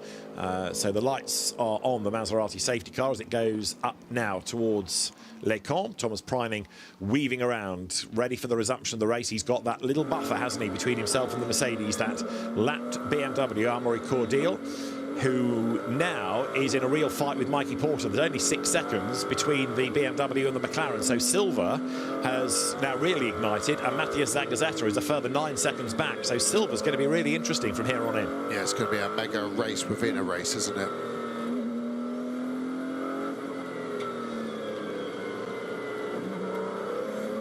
Through the right-hander of Roussel, now comes Tommaso Mosca. While we were hearing, I think, from Nicholas Nielsen, we saw that 80 Porsche having a stop, another stint reset. So that is now 6 minutes into a stint, whereas Engel is 11 minutes, as all the teams try and play with the numbers now. And if they can drop a pit stop, they will. But they've also got to factor in pace and tyres and everything else. Yeah, and it's clever that what was clever about it was all because of Preining's pace, the gap they'd built, they could afford to do that stint reset and still be in the lead. Anyone else behind them could have done it, but they would have lost track position, and everyone deciding that was a worse factor. So that just buys them that 2 to 3 lap window at the end of every stint that they can benefit under a full course yellow pit stop. So we'll keep an eye on that. There's Mikey Porter in the Optimum car. He's got to catch up to the BMW that's second in this queue to have a chance. The Ferrari with the green mirrors is the 3rd place car in that silver category as well. We also have the bronze cars together at the moment, don't we? Darren Lung is in pit lane, but was only under 30 seconds behind Dennis Marshall. They want to get that car out of pit lane before we go back to green. I think luckily for him, the safety car is going to do one more lap. And there's also a battle building for the last podium in bronze, because Patrick Kolb, the man who is Lion Speed, he founded the team along with Jose Garcia, he's being chased by Dan Arrow. So you've got Porsche versus Mercedes, not only for the lead, but also for 3rd in the Bronze Cup as well. Yeah, if you're just tuning in. We're talking about the classes. You can see the classes by the numbers on your timing tower. White is pro, the yellow gold is gold, the bronzy orange is bronze, and the blue is obviously silver. Green is Pro-Am, which is slightly further down, our lead car being in 30th position, and that's Jordan Love with the Corvette. It is indeed, as you ride on board now with 46 BMW, Max Hesser, who has been bouncing with Dan Harper stint to stint, hasn't he? We've not seen Valentino Rossi for a couple of hours, but the BMW currently running in 6th place as they make that run again up towards the chicane. So I don't see why we won't have safety car in on the lap. It has just started, so this is going to be an intense fight. What are we going to see? Are we going to see a mega Thomas Preining stint as we see the Mustang coming in? I wasn't expecting many more to stop now, if I'm honest, so we will see if it's a normal pit stop for them. Out of the chicane they come then, and as they race control to all teams, line. safety car in this lap.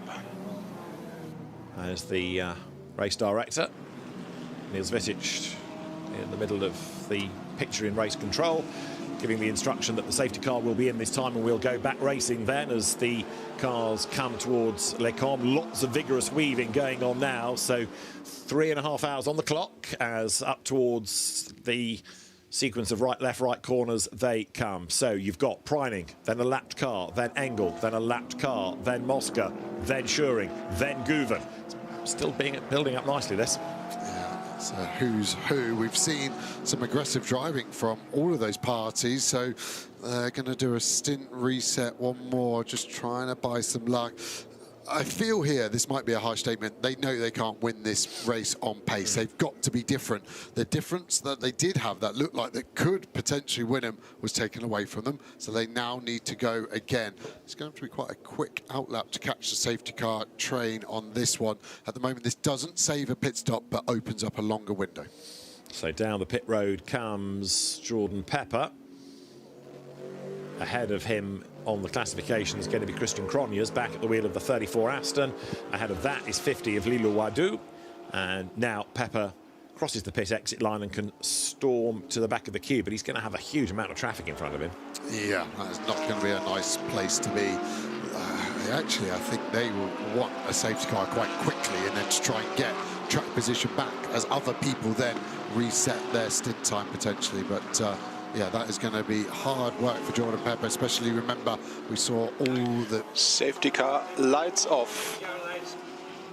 We saw all the marbles, didn't we, offline? So if Pepper's up to go there, we're spraying them everywhere. What is the line speed Porsche going to do? When's he going to go? We've seen a real mix and safety car restarts, haven't we? Engel led the last one, and it was a mega jump from him. At the moment, we're just bunching everyone up and just seeing if Pepper is going to catch the back of the train. It's going to be really tight. He's going to be within 10 seconds at least. I've been lucky again, Joe. It's been the third time in 3 weeks. We're about to go racing once more after a lengthy safety car period. At the line. And it's Thomas Preining who controls the field. He's got a few cars between him, well, one car between himself and Engel. Interesting with the flashing lights on. It's like he's still on the full course yellow, so it's almost like he went from full course yellow to his speed, and he's up to speed. It's an okay jump for him. He'll have a gap where he won't have to look in his mirrors as they break into the source after they take the green flag. Just under 3.5 hours remaining here at the CrowdStrike 24 Hours of Spa. We go back to green flag racing. We've compressed the field back to the top 10 cars on the lead lap. And the leader, Thomas Preining, turns towards turn one with Maro Engel trying to clear the BMW, which is a back marker.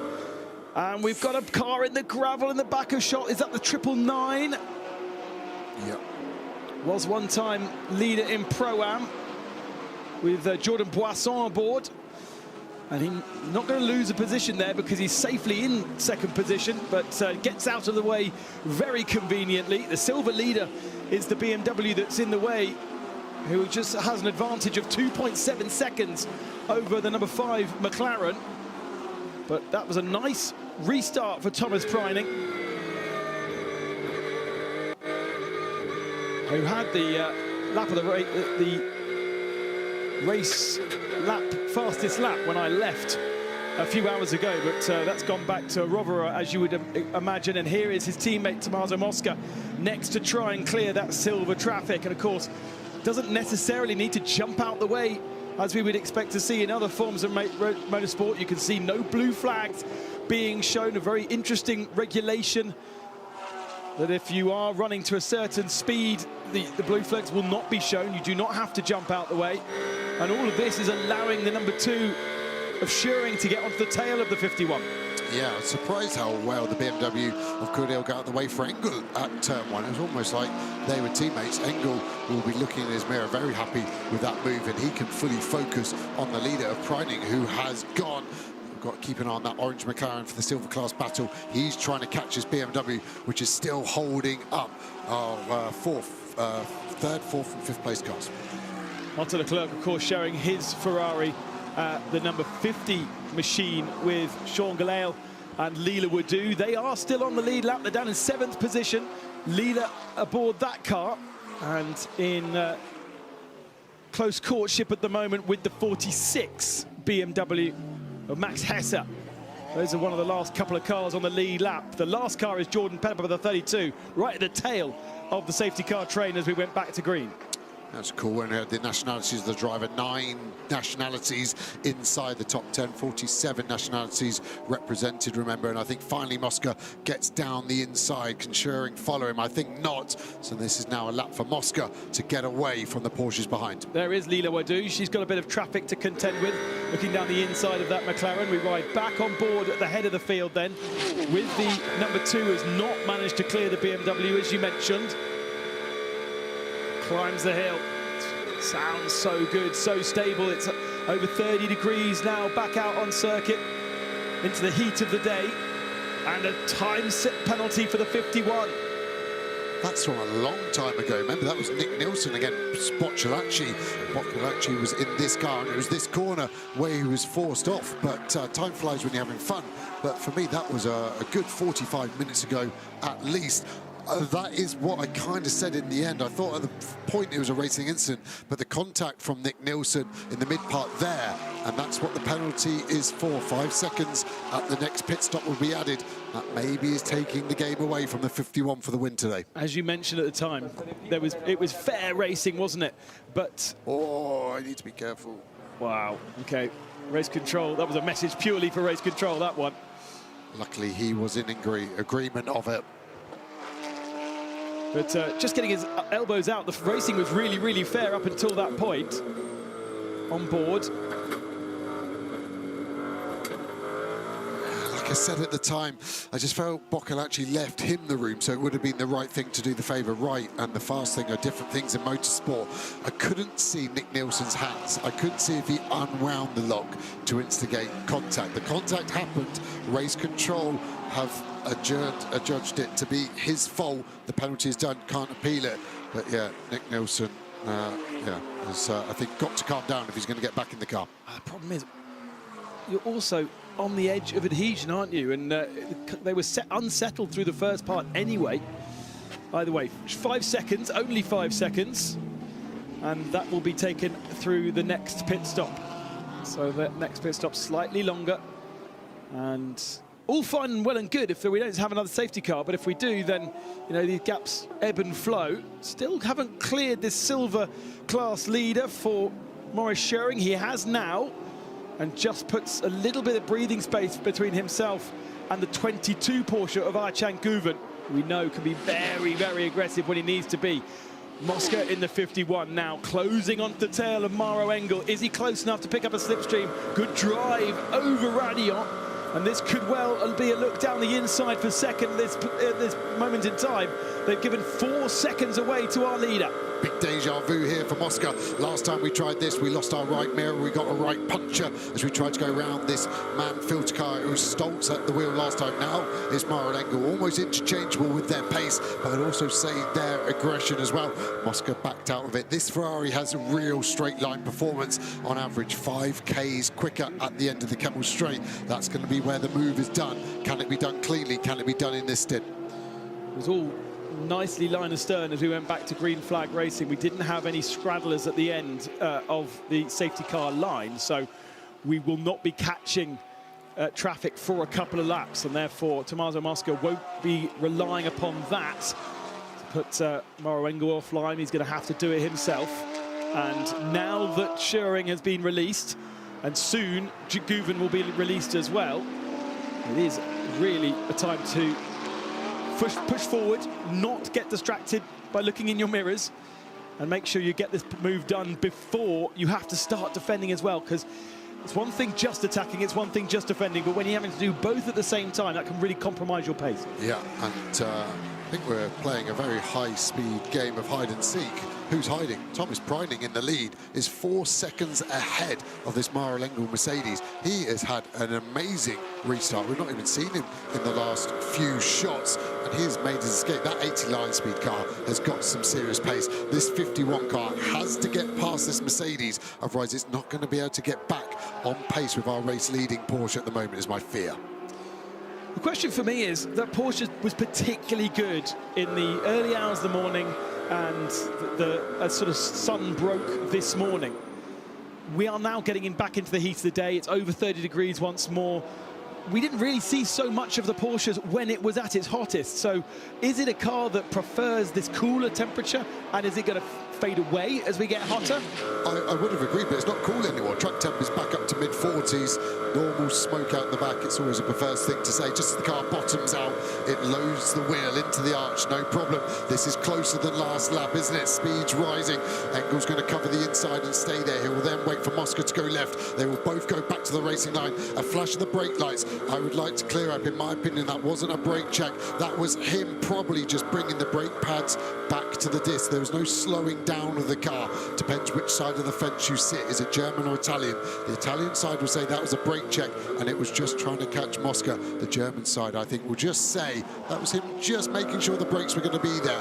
When you're doing 265 Ks, you want those brakes to be firm, and the way the drivers make sure they just tap the brake pedal, the fluid pushes the pistons onto the back of the brake pads and make sure as they nail the brake, the car is going to stop as they expected. And it's something that happens very often through Eau Rouge, because you're rattling over the curves so aggressively that at the end of the Kemmel Straight is a very normal place to not quite have the confidence that you expect when you hit the brake pedal. Other places doesn't so much apply, but it's the rattling over the curbs bit that causes that issue, isn't it? Yeah, it's even now the G-force these cars are pulling, they're so grippy. It's the hub flex, so the brake caliper is right at the end of that suspension.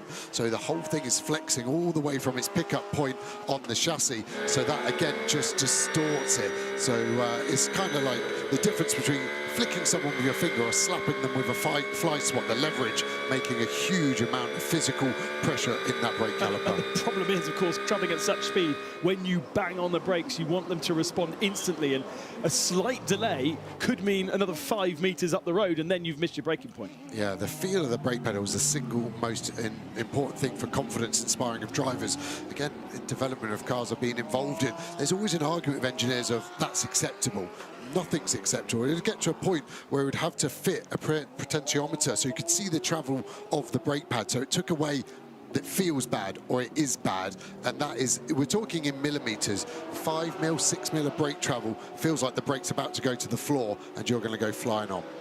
Tank Guven then in 5th position has managed to clear the silver class leader, number 30 of Amaro Cordell. He sits 14th at the moment, and actually Mikey Porter's really closed down, so whilst Cordell has been paying attention to getting out of the way of the Porsches or not, it has still compromised his pace, and we may still see a change for silver. Maro Engel moves to the inside once again. This time no flash of the brake lights, right in the middle of the road, but because the circuit goes right, then it goes left. Whether you're sitting right on the inside or even the middle of the road, it just leaves so few opportunities, and there is no real overtaking opportunity through the last part, through the right. It's better maybe through here if that left front tyre screams no more and runs a little bit wide, but Maro Engel this time held that inside line. Last couple of laps we've seen him triangulate that because he has run deeper into the corner. This time he was able to hold that right-hand apex. Seeing Engel a few times tapping the brakes up. Hasn't done it for the last 2 corners. Hopefully not a problem. All of the cars have had to change their brakes in the technical pit stop, so they are on brakes that are definitely good enough to get to the end of this race. But of course, every time you hit the brakes, the energy takes away a slight amount of the pad material and you start to wear them down. So you get more brake pedal travel with that naturally, but also as there's less material to dissipate the heat, so they get hotter, quicker, easier. Looking back at 6th position, Max Hesse, and the next car behind him, Lila Wadou, the French lady from about an hour and a half away from Le Mans. Now a Ferrari contracted works driver, shares that car with Arthur Leclerc and Sean Gelael, who, in my mind, we always think about being a BMW driver over the last couple of years since his move away from the Formula 2 Championship. But for this year and the end of last year, switching to AF Corsa and to Ferrari, both in SRO and at the 24 hours. And Lila, an incredibly fast racer. Not quite on par with Max Hesse over these last couple of laps. She's not crawling all over the back gearbox of that BMW, but she's one of the last cars on the lead lap. There's only Cognes and Pepper, and I think maybe Augusto Farfus now has got himself on the lead lap. I'm not entirely sure whether that's possible, because nobody's overtaken Preining at the head of the field. Certainly when we went back to green, it was 9 cars on the lead lap, Pepper being the last one. Yeah, I think he is still the lap down, unfortunately, for Farfus. It's hard to get your lap back in the Pro Class, no wave around ever for that Pro Class. Now seeing Wadou, I think, yeah, slightly closer to Hesse. Straight line performance. This is the sister car, of course, to the 51, so we know the balance of performance keeping these cars even. The Ferrari is seemingly the faster one at the end of the straight, and then maybe lacking ever so slightly in this sector 2, which is more about downforce and grip as we go on board of Hesse, just in front of that red Ferrari. Laser focus as ever, left hand shifting down the gears, the right hand will be shifting up, nice and smooth with the steering input. His vision in early, you see the head tilt in early, that's so his eyes can spot where he needs to be. You don't stare at the front of your bonnet, try and lift your vision as high as you can see. The further you look, the more time you've got to think and react. And I always just think, as humans, we were on horseback 120 years ago. What used to kill us was 20 meters ahead, and now we're doing 260 kilometers an hour. Surely our vision must be 20, 25 times further, and it's quite an unnatural thing to do as a driver, is to really look ahead and use your peripheral vision to deal with what is underneath you. It's so remarkable when you sit on board and watch for a long period of time a driver like that, just how calm they seem to look and how they've got so much more space to operate and deal with surprises that come at them. Max Hesse and Dan Harper, part of the BMW Junior squad from around COVID times. They were actually locked down at the Nürburgring during COVID, the BMW Junior scheme starting just before COVID hit. And so they spent most of their lockdown together in a house with a BMW showroom underneath them in Nürburg itself, with a couple of simulators underneath them. And as soon as they were able to get on the Nürburgring, they did. And now stayed as teammates and developed themselves into teammates. Interestingly, for Valentino Rossi, a very different dynamic of teammate for Valentino this year over what we've seen the last couple of years, where he's had the likes of Farfus' experience and not necessarily age, because Augusto's not that old, but certainly a different generation to his young guns that he's got now alongside him. Yeah, AF Course engineer looking maybe a bit sad, a bit glum. Is that because Mosca can't clear Engel, the car we're riding on board, or was it Wadou not able to clear the BMW? Mosca is staying close but unable to do anything yet. I think the significant thing on the last lap times of Engel is he's actually improved. So we were seeing Engel in the 2:19s, even 2:20s, when he was really concentrating on what was going on behind him. But on this last lap, he has focused forwards, and he's only lost half a second to Thomas Preining versus over a second that he was losing on the last couple of laps. And I say him because when Schuring was closing up on this battle, he was doing the 18s. Then Guven was closing up on the battle, and he was doing 18s. But that Mercedes in second position was still sitting in the late 19s and 20s. Gap 7.3 seconds now between Preining and Engel. Still loads of clear track for Preining to enjoy. and nearly in the 217s, Preining. No need necessarily to create big gaps, but we sort of said last night, oh, well, you know, don't build big gaps, just settle into a rhythm because you know the safety car is going to wipe them out. We're getting to a point now where you can't be guaranteeing that there's going to be a safety car any longer, and now gaps are important, and attacking is really important. Yeah, the only reason you won't be flat out now is a slight bit of preservation of car and tyre, and there's not much preservation going there as we will whack the curbs through the chicane here. And the problem is that's the fastest way round, so that's what you've got to do. And I really feel Mosca's just trying to build all the energy he can to be as close as possible on the exit of La Source here, the hairpin, which are getting a great illustration of quite how tight it is, because now potentially full throttle all the way to the best overtaking spot of the lap for the Ferrari at the end of the Kemmel Straight at turn 5. For those of you tuning in for the last couple of hours here of the Spa 24 Hours for 2025, if you are fans of Max Verstappen, before we switch over to the F1, Max's car, the number 3, retired a couple of hours ago after damage in the middle of the night and an overheating issue. We did see the car come out for a short moment, but unfortunately that car will play no further part in this particular race. Chris Lullen was really struggling actually in the early morning and sort of tumbling down the field, and so that car has been withdrawn. 10.7 time penalty to the car 10, which is Gueretti. 2026 is going to go down as one of the hottest Spas ever on record, isn't it? We've never had anything like it before. We're going to have anything like it again. I'm sure we are. I'm sure we are. Unfortunately, is the way of the world.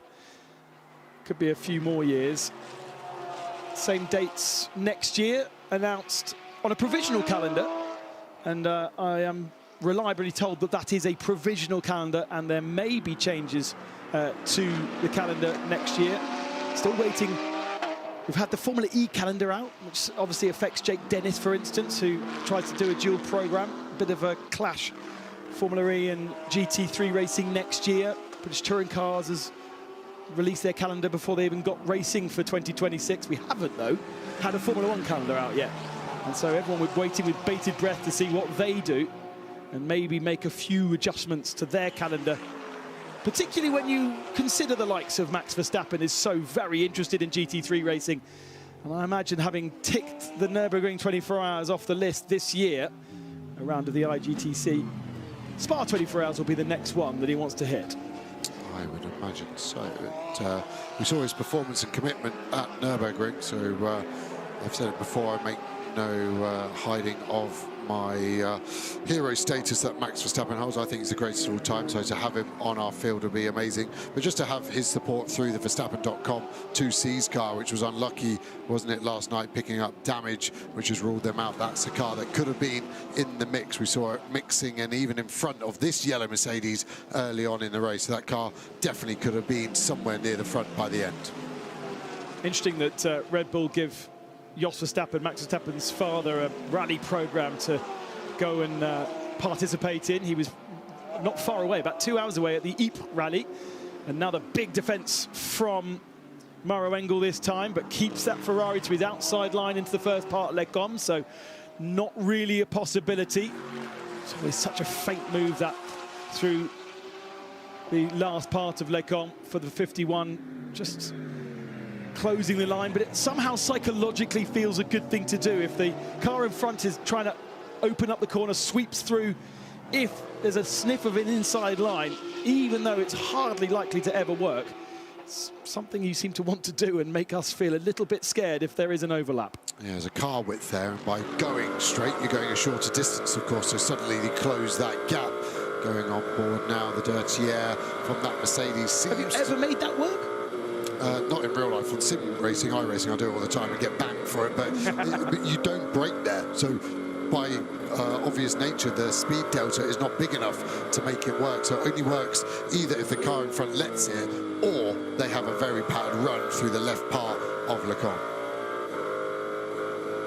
You can hear he's having to feather the throttle again, track temps high. These tyres aren't in their happiest place, working window. And it's not really the pressures now. The teams are on top of the pressures. Every time I see the pressure on the dash, we're in the window. It's just the surface temperature is above the threshold of what is considered optimal for it. Everyone's on the same tyre. Everyone's got the same compound, of course, but these cars interact differently in how they turn those tyres on. And don't forget that this Pirelli tyre is not just being raced here in the European series. It's used across the world. It copes with plus 55 in Buriram, in Mandalika, in the Asian Championship, in America, in Australia, and then 3 or 4 degrees at the start of the year in the European series. An incredible tyre that can do these hour stints, even if the drivers are feeling it to be a little bit gooey at times here at Spa. Let's on board with Tommaso Mosca. Let's hear his commitment through Eau Rouge.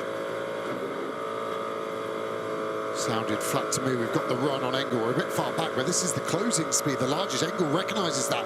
Pulls to the left, tried to break the toe. He's going to hold left, go to the right. He's trying to offer the slipstream as small as possible to the Ferrari. It's going to be okay, I think, and Engel realises that. Eases back over. So now we're going to get an understanding of where the strengths and the weaknesses are for the 51. We're hooking up the curbs nice. This is where we looked last lap. It's not the overtaking. You can see the cars barely lose any speed there.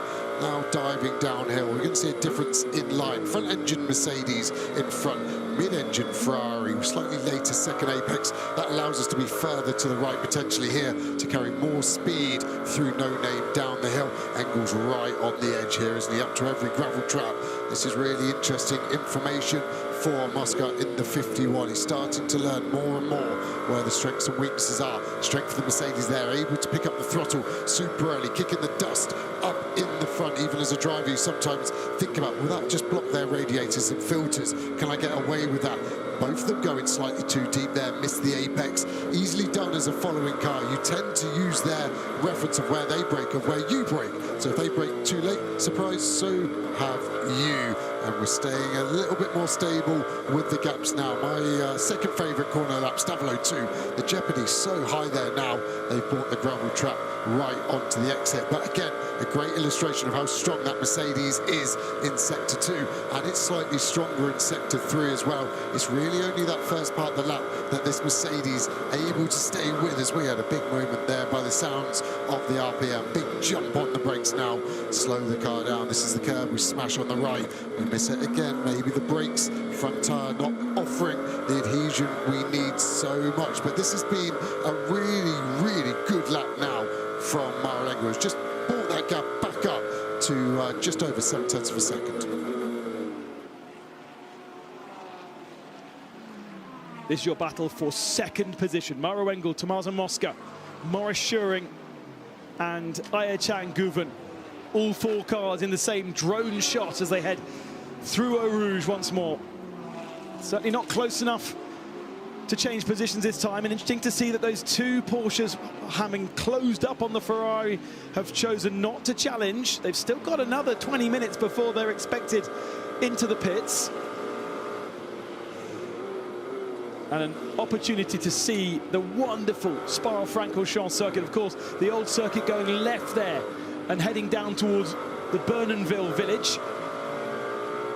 Disappears behind the valley there. You don't even see it when it gets down to Stavolo, the actual town of Stavolo. This circuit then, the new bit, designed nearly 40 years ago now, or actually over 40 years ago. Grandstands not empty because there's no fans here. They are shut because they're for the Formula 1 Grand Prix, installed just for Formula 1 in a few weeks' time.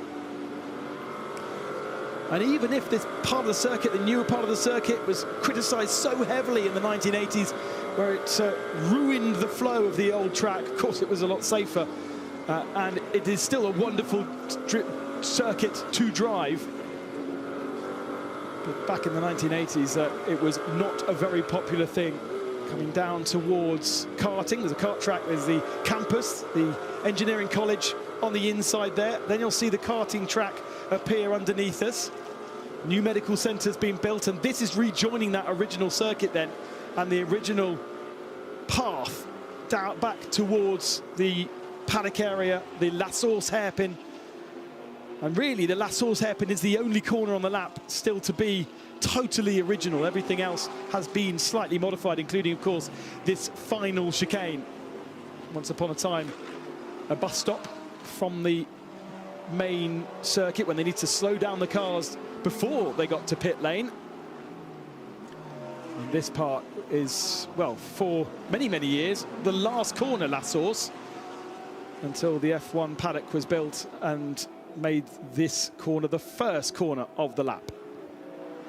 Arjen Guven looks pretty close to the back of Scheuring, doesn't it? And, interesting to hear how the modern circuit was criticised for breaking the flow. It was only really because the original track didn't have any corners. It was just flat-out kinks, wasn't it? 14.9 kilometres long, the old layout, and opened in 1924, the year after Le Mans.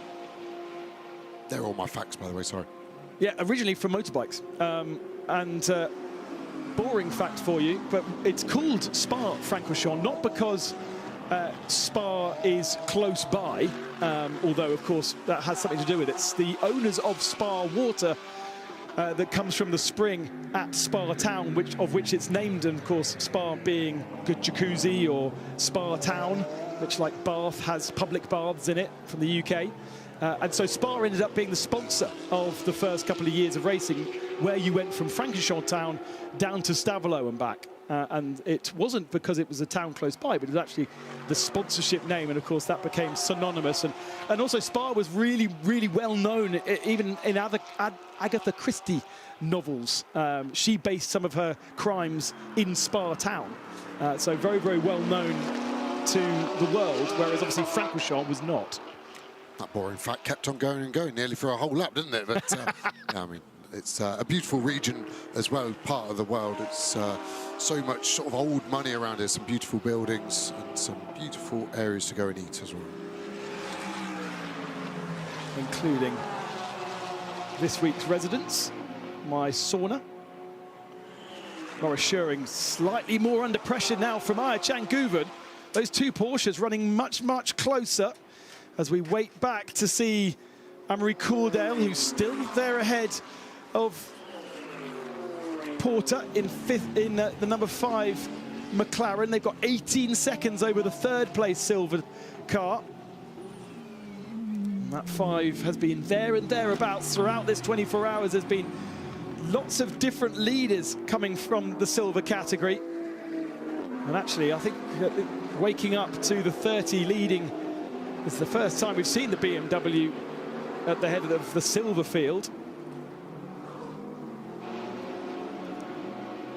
But of course, when you've got different drivers with different levels, as the combinations play out, you get peaks and troughs in the performance of the vehicle itself. And Amaury Cordel then leading up the hill, the Optimum Run McLaren. So you've got the McLarens that are Garage 59 cars we saw at the very sharp end of the field, now both retired. And we did actually have an Optimum car, I remember, leading at one point after a restart. Mikey Porter then winning in GT4 last weekend and trying to pick up a little bit of a slipstream, but they have dropped now off the back of that leading quartet. Preining, by the way, has an 11-second advantage now over Maro Engel. Still able to do 2 minutes 18.5 seconds, whereas the rest of the field, I think, looking all the way down to the very bottom of our runners, nobody's in the 18s. The 80 car continues to have the pace, despite the fact that perhaps the weather is not, well, certainly in the first day, not to the liking of the Porsches.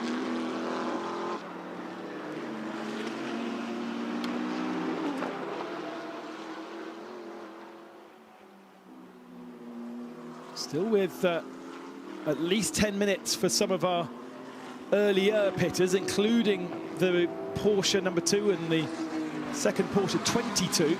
Both of them in about 10 minutes will be joining us in pit lane for another service. Arjen Guven with Matt Campbell and Fred Makovicky as teammates. There is our leader, Thomas Preining. And still, such is the pace at the moment, even though he's doing 18s. We've obviously got a period where we've got a lot of fast drivers in cars because he hasn't really caught up to the tail. It's not as though we've got a lot of bronze drivers out on circuit missing 5-6 seconds a lap on Preining. He has pretty much had most of this stint since the restart. Well, actually, I say most, all of the stint since the restart, which is now a good half an hour with clear track, and he's just been able to bang in the lap times. And what a pleasure to be able to do this, almost as though a private test day for him.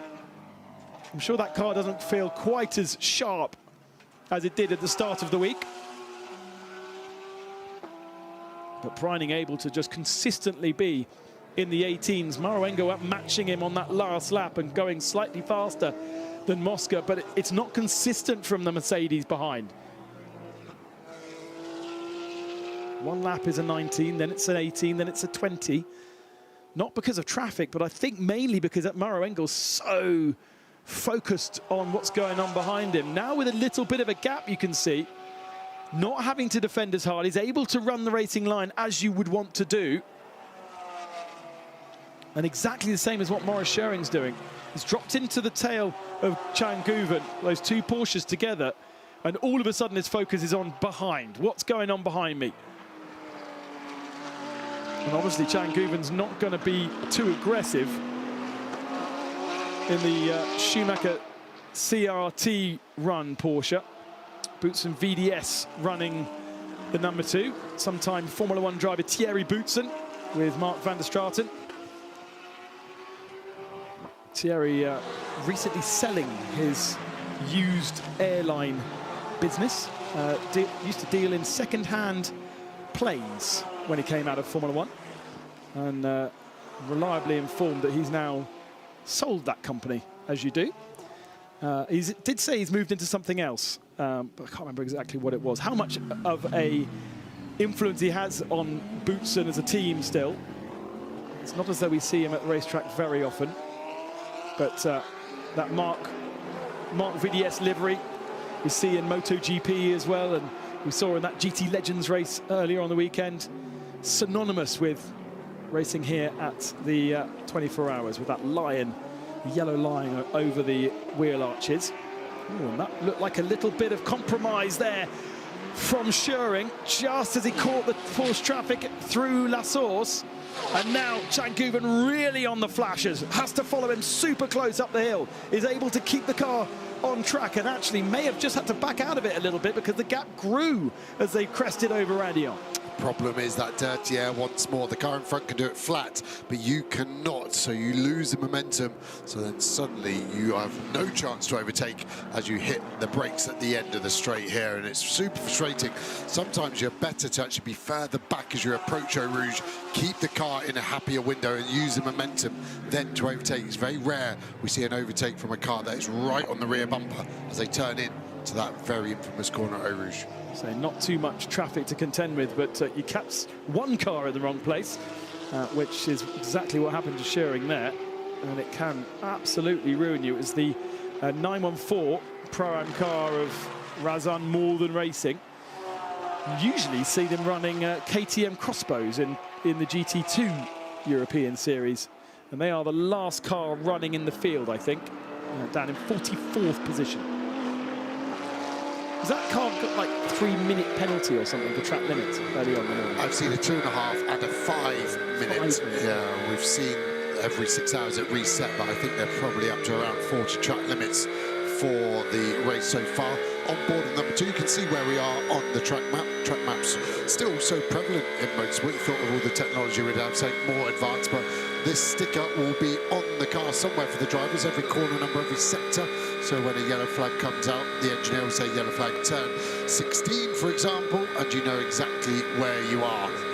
So still really, really useful. I had a discussion 2 weeks ago at Le Mans with Lena Gade about the track map and the communication between driver and engineer, and she was insistent you still use corner names at Le Mans. What if the same thing applies here at Spa? The problem is there's so many names for the same corners, so you could say, oh, well, double gauche, and then the driver will be like, well, what's double gauche? Oh, you mean pool? Oh, okay, yeah, no, now I know it. you don't want that confusion, do you, between engineer and driver? So that's why corner name numbers exist. Yeah, I think the famous corners deserve names, and the corners that aren't as enjoyable to drive don't get them. They just get a number. So Eau Rouge is always going to be Eau Rouge. Everyone knows that one. Silverstone's a great example where they reprofiled it. The new tight turn 3 and the tight turn 4 get called a lot worse than that. They're never going to get called by their name, as this was the moment here that gave the Schumacher CLRT car a run on the Boutsen car. Nothing came from it, but it was close. Yeah, and actually Chan Guven had to tighten his line so much. He was on the gravel on the inside there, so no wonder he didn't have the confidence when he turned into Eau Rouge, because his tyres would have been still getting rid of some of that dirt. But he's really, definitely at this point, Guven has the pace over the Boutsen VDS number 2. But they are both coming to the end of their stint. They're almost going to have to pit together, I think. So then it'll be a battle of the pit stops to just see if they can get a little bit of an advantage and maybe do a jump in the pits to release Chan Guven or one of his teammates, Matt Campbell or Fred Makovicky, back into the race to chase down Mosca. There is only a 2.5-second gap between these two and Mosca. And Mosca's clearly decided he's not going to attack Maro Engel after various failed attempts across the 24 hours so far. It's not desperate yet. The problem is they have let Preining disappear up the road. 12 seconds now the advantage. What a stint. What a stint from the AT machine. It's just really seemed in a class of its own over the last 2.5 to 3 hours, hasn't it? Every stint is able to get that gap back over 10 seconds, and it's just brought them so much luck. And I actually think all 3 drivers in the 18 now very even, as unfortunately for Guven, he still can't get past Scheuring. You have a lovely computer that tells you average lap times, and an average lap time across the full stint for Thomas Preining, of course, had very little traffic so far. His stint is still 10 minutes from being over as Chan Guven sniffs down the inside of that source. Has an overlap. Is there contact? Not quite. And there still will be a slight overlap coming down the hill, but I don't think Chan's going to be able to make this one stick. And moving across to the middle of the road, Maurice Scheuring covers the ground, but what about the momentum now up the hill? Again, a little bit of a wiggle from the 22. I think I could see the front axle of the Porsche go light as it was in that low-pressure air from the dirty air. And again, look at the gap that has gone. Traffic is going to start to become a problem, potentially. CSA McLaren Jim Pla has just taken over that car down in 23rd place as he turns across the front. This is what Guven wants. Is he going to be able to get the momentum? Of course, Jim Pla should be pretty good in that 1-1-1. It has been at times at the head of its class in gold, but 6 laps down, 5 laps down over the 998 that comfortably leads the gold category. And of course has every right to get his head down and drive away from these 2 Porsches, but it would mean he is on race leading pace if he's able to do so. And any little issue at any little corner will potentially compromise Scheuring and then slightly open the door for Guven. Yeah, talking about average lap time across the stint, hasn't had much traffic to contend with. And Preining's done what? His 2:18.4 is an average lap, whereas Engel is a 19.1. So 7.5 tenths. They're huge numbers in top-level GT3. Everyone else is really similar. The 4 cars behind are all within a tenth of their average. That's not surprising. They're all within a 4-second window, covering the next 4. We're getting towards the end of the stint once more. This stint can be 65 minutes, 59 seconds because it started under a full course yellow safety car period. So we're expecting another 4 laps out of the lead bunch. He said Jim Pla wants to get his head down, and that's exactly what he's done and disappeared out the road. So not really compromising Scheuring right now. Sorry, I made the miscalculation there. Preining, of course, did the stint reset, so he's got the advantage of a couple of laps. It's actually going to be the last lap for Maurice Scheuring we're on board with now, and Guven, so they're going to box at the end of this lap. That gives them the undercut, remember. So picture this, the gap from that Ferrari to this silver Porsche is going to come down as Guven loves that dive bomb. It was so sent. Oh no! Contact between the 2 Porsches, and it's almost destroyed the front end of the Boutsen VDS Porsche. So unnecessary.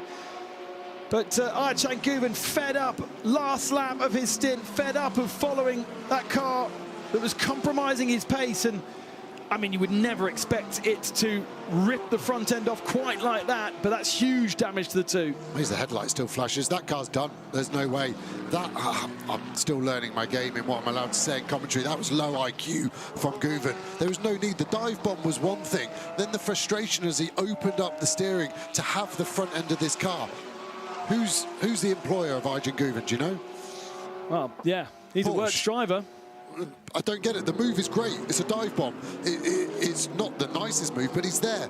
And then he just runs him out there. He could have kept the steering lock on, in my opinion, and avoided contact. He already had the position, and he's just loaded up, and he's taken that car out. Unless a miracle, they can get that car stuck bound together. So let's have a look. So Guven's on our inside now. We've kind of given up the position. We can't go any further left.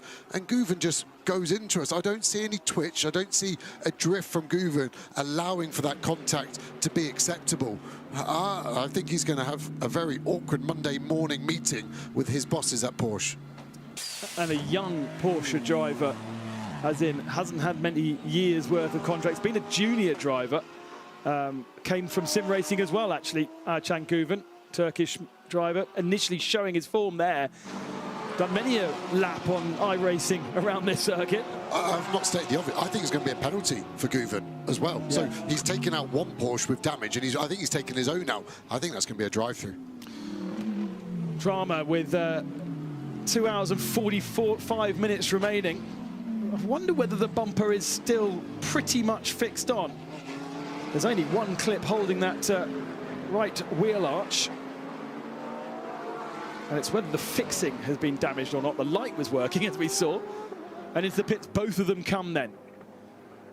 Are either of them going to be getting out? I'm not entirely sure whether they're going to be staying in for another stint. I wonder if Boots and VDS have got a scrutineer ready to inspect this car, because they were just going to want to rip it off and send it without a wheel arch. It's going to look like a Mad Max Porsche at some point. But look at that, incredibly strong. They build them well in Stuttgart, don't they? That is hanging on by a thread as Boots and VDS nearly get wiped out by their own headlight. The mechanics had to take a step back there. The bumper now falls off. We've seen that before, and actually it can get clipped on. I'm more worried about the wing over the front right wheel arch.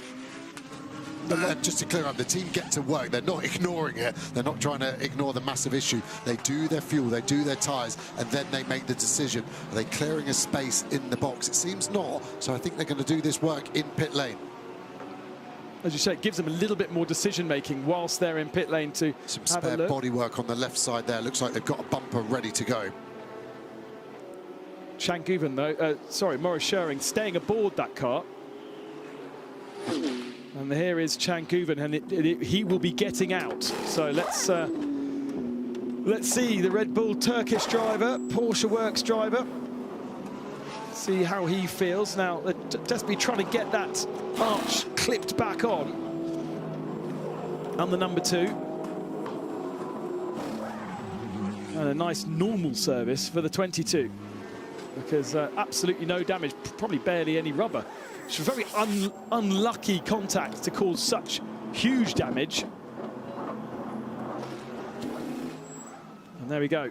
With a bit of black tape as well, the car hopefully will stay like that. They've all managed to do that within the service window as well. They're not compromised at all in terms of time. I think they were, because as soon as the fuel comes off, they could be going. And I feel the fuel was off for a little while there, so we'll get a good illustration as this car goes round. And this is the gap. That's a huge gap. They've lost 40 seconds to this car, and the car gets back out. Matt Campbell aboard, so Arjen Guven has jumped out.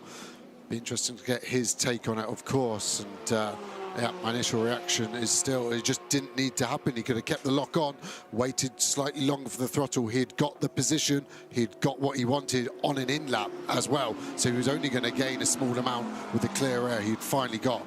And Schering still aboard. Race control to all teams. We have a car in the gravel, turn 12, and now out of turn gravel and back on track. All clear. Be well over half a minute lost for Schering as he now breaks the beam at the end of pit lane. It's a 2 minutes 39 second pit stop We're expecting to see 2-minute pit stops for the best full services. So that's a huge time loss and are hugely disappointing. But Race Control have not actually said they're investigating it as yet, as into the pits comes the 48. Yeah, interesting. We had the same, didn't we, between that 2 car and the 51, which we're now looking at. That was lovely timing. And eventually the 51 did just get a 5-second penalty. So this car wouldn't have been able to be touched for 5 seconds because of the contact with the 2. So the 2 has been in the wars, hasn't it? 2 bits of contact in its last 2 stints. Oh, sorry, that's the 50 car, not the 51. As Leader Wadu there. Maranangel gets out, water bottle just put on the windscreen for now while they replace that. And we are ready to go once more with the Winward car. What can they do now to maybe extract a bit more pace of the Mercedes? Surely Maranangel was struggling a little bit on that last lap. By the way, we just heard from Nils Vidic, the race director. We had a car in the gravel trap. It was the 914, which is the car at the tail of the field, the Razzoon More Than Racing Porsche, which has, at the moment, Kenzie Beecroft driving the car, out and back in the gravel and back on the road, but may well have brought some gravel onto the circuit down at the Fanya chicane. There's Matt Campbell, now taken over from Archang Guven. Now, I know Chan pretty well. He's a real racer at heart. I think he will know and feel pretty guilty about what just happened. He certainly didn't mean to cause such a huge amount of damage. And it would be, obviously, he will have hidden in the back of the garage. He's there down on the endurance pit, so he won't make himself particularly available to our pit reporters. But I get a feeling that he'll be really frustrated and upset with himself more than anything else. You think sometimes the pro drivers do, Joe, as you know, is when they're in that situation and they want to tell the world they didn't mean to, they do put themselves available to the pit reporters to apologise sort of inadvertently to the guy that they've just ruined their race. Hopefully it doesn't ruin the 22 as well, because it knocks 2 Porsches out the lead battle. We still have Preining, who leads by 18 seconds now as our second place car, the number 51, into the pits. Tommaso Mosca is jumping out that car. They're changing drivers, they're changing tyres. And another full service from Air, of course. Oh, hang on. Something not right there. It was at the wrong tyre. It was a new tyre, but it was at the wrong corner. I'm interested to see if we're going to be okay on that. 44 seconds through the tyres is plenty. Wheel gun activated. I can hear in the background, all okay, but these mechanics have had it hard this week. It is so hot, it is relentless. They're working in an oven, wearing the same fireproofs as the drivers. Such little sleep. The stint's relatively short these days, just 60 minutes on the nose, unable to really get any rest, as we now see the graphic of where the cars are on track. So this 48 that was battling with the 51 has had the advantage of the undercut fresh tyres, disadvantage of the traffic. Yeah, that's the 999 machine, the Get Speed Mercedes that Maranangel sometimes drives for in other series. Not Maranangel aboard the 48 now, Lucas Auer. Tommaso Mosca has handed over that car, yet to see who has jumped aboard it. It's going to be Nicholas Nielsen, isn't it, in the number 51.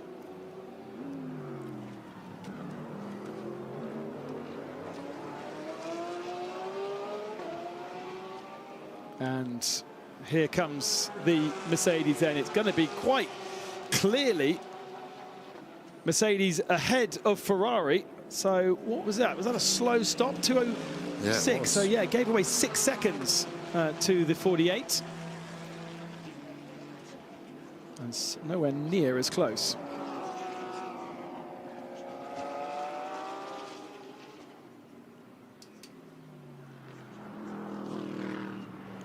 So gaps have definitely increased between our leading cars after that latest round of pit stops, and now the leader, number 80, in the pits. Thomas Preining had the opportunity to come in a little bit later than the rest. He's taken it. What a stint from Preining. And it looks like he'll be getting out as well, so he can celebrate that mega average lap time of 2:18.5, playing over half a second better than everybody else in the field.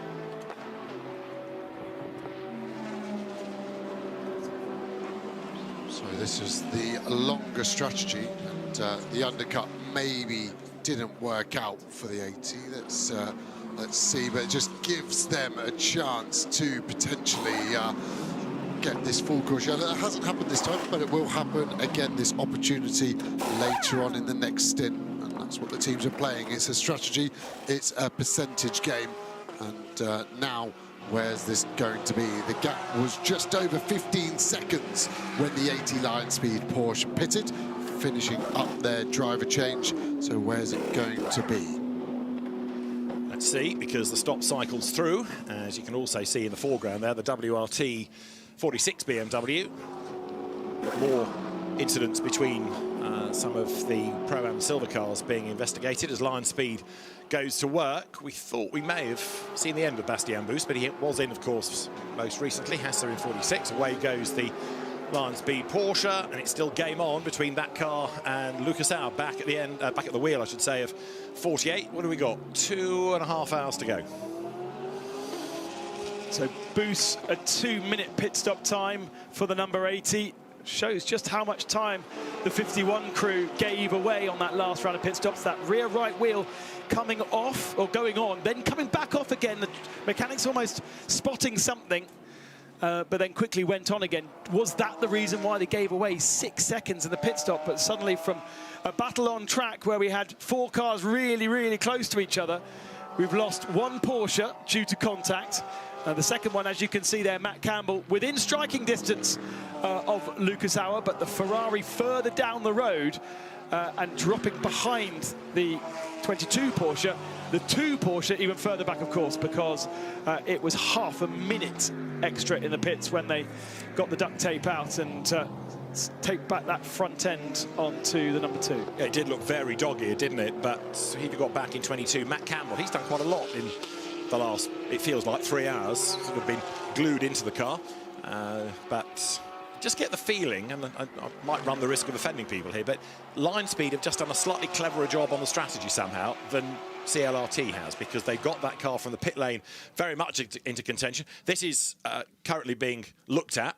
24 Corvette being given a bit of hip and shoulder by 33. Aaron Walker was in 33 Mercedes. Who did we have in 24? The Chevrolet, because that was another car that was a long way down. It pretty aggressively attacked Mikkel Pedersen's Corvette. And Aaron Walker, having done that, arrives all sideways and debris everywhere, rubber everywhere. Like we were saying about an hour ago, it's a really dirty racetrack, this now. Yeah, even if when I was walking from catering up to here, what was that, about an hour ago now, there was the blowers out there cleaning the track during that latest safety car period. Look at that. Yeah, it doesn't. I mean, some of that rubber won't be moved by the blowers. Yeah, it's so big and so heavy. And possibly so welded on. I mean, it's hot, and so as the temperatures are going up again, not like yesterday, but it is very warm out there. Did you notice? Danger of being glued back to the road. Sorry. Yeah. I don't know which way you went back to your luxury accommodation, but certainly the route that I was taking, the road on the way to the hotel had started to bubble up, even at 8 o'clock this morning. Really? Certainly wasn't like that when we drove into the circuit on Saturday afternoon, but the degradation even of the access roads really, really surprised me. And that's why we saw, before the race began, marshals on circuit cooling various parts of the circuit down to try and avoid it perhaps ripping up. It certainly isn't the warm temperature and boiling sun that we had yesterday. We've got decent cloud cover today, but there's a lot. There's still a lot of heat in the air. The grandstands are filling up as well. I was pondering a moment ago that it wasn't feeling as busy as yesterday, but maybe I'm wrong. I think people are arriving, after a leisurely morning. Come and watch the finish, because it's a weekend ticket. You don't have to be here all day. Many of them still coming out of the campsites. And I suppose a knock-on effect of the heat yesterday was that people were enjoying themselves until the early hours of the morning. There was no point trying to get into your tent or your caravan and being overly warm. You could enjoy the real party atmosphere. And it's going to be quite a party for Porsche if Lion Speed, from a pit lane start, could make history by being the first winner from the pits to come out on top of what has been another extraordinary race. And some more Porsche fans you saw in the grandstand there with the Grello hats on, looking down from Eau Rouge. The spectators there have had a busy morning, what with that Muller Motorsport Porsche going off the road. such was the temperature yesterday, you almost felt that the circuit and the crowd areas got at its busiest when it became slightly more bearable to be outside. So 11 o'clock at night, like you might see in the Middle East, you know, nobody around in the day. And of course, there was a huge amount of people to watch the start of the 24 hours. But that was only we started at 4:30. It wasn't like we started right in the heat of the day, but the grandstand's now definitely filling back up again as we prepare to see the showdown. And we talked with Joe just a little bit earlier on how, you know, it's not necessary at the start of the race to build big gaps. It's not necessary to fight too hard. But as we get closer to the end of the race, that becomes more of a necessity. There's your Mikael Pedersen Corvette in the pit lane. It did get, as you saw, nerfed by Aaron Walker. That's being looked at by the stewards, but it's clearly done damage to that front right corner.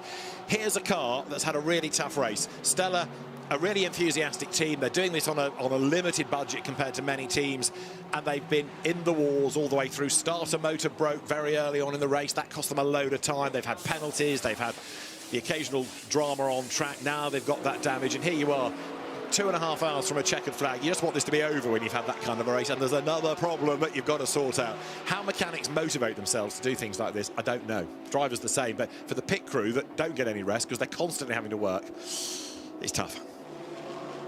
Completing for many drivers a 24-hour race for many teams is an achievement in itself. It's a rather, well, that's another one probably for the bingo card, isn't it? But delivered poorly.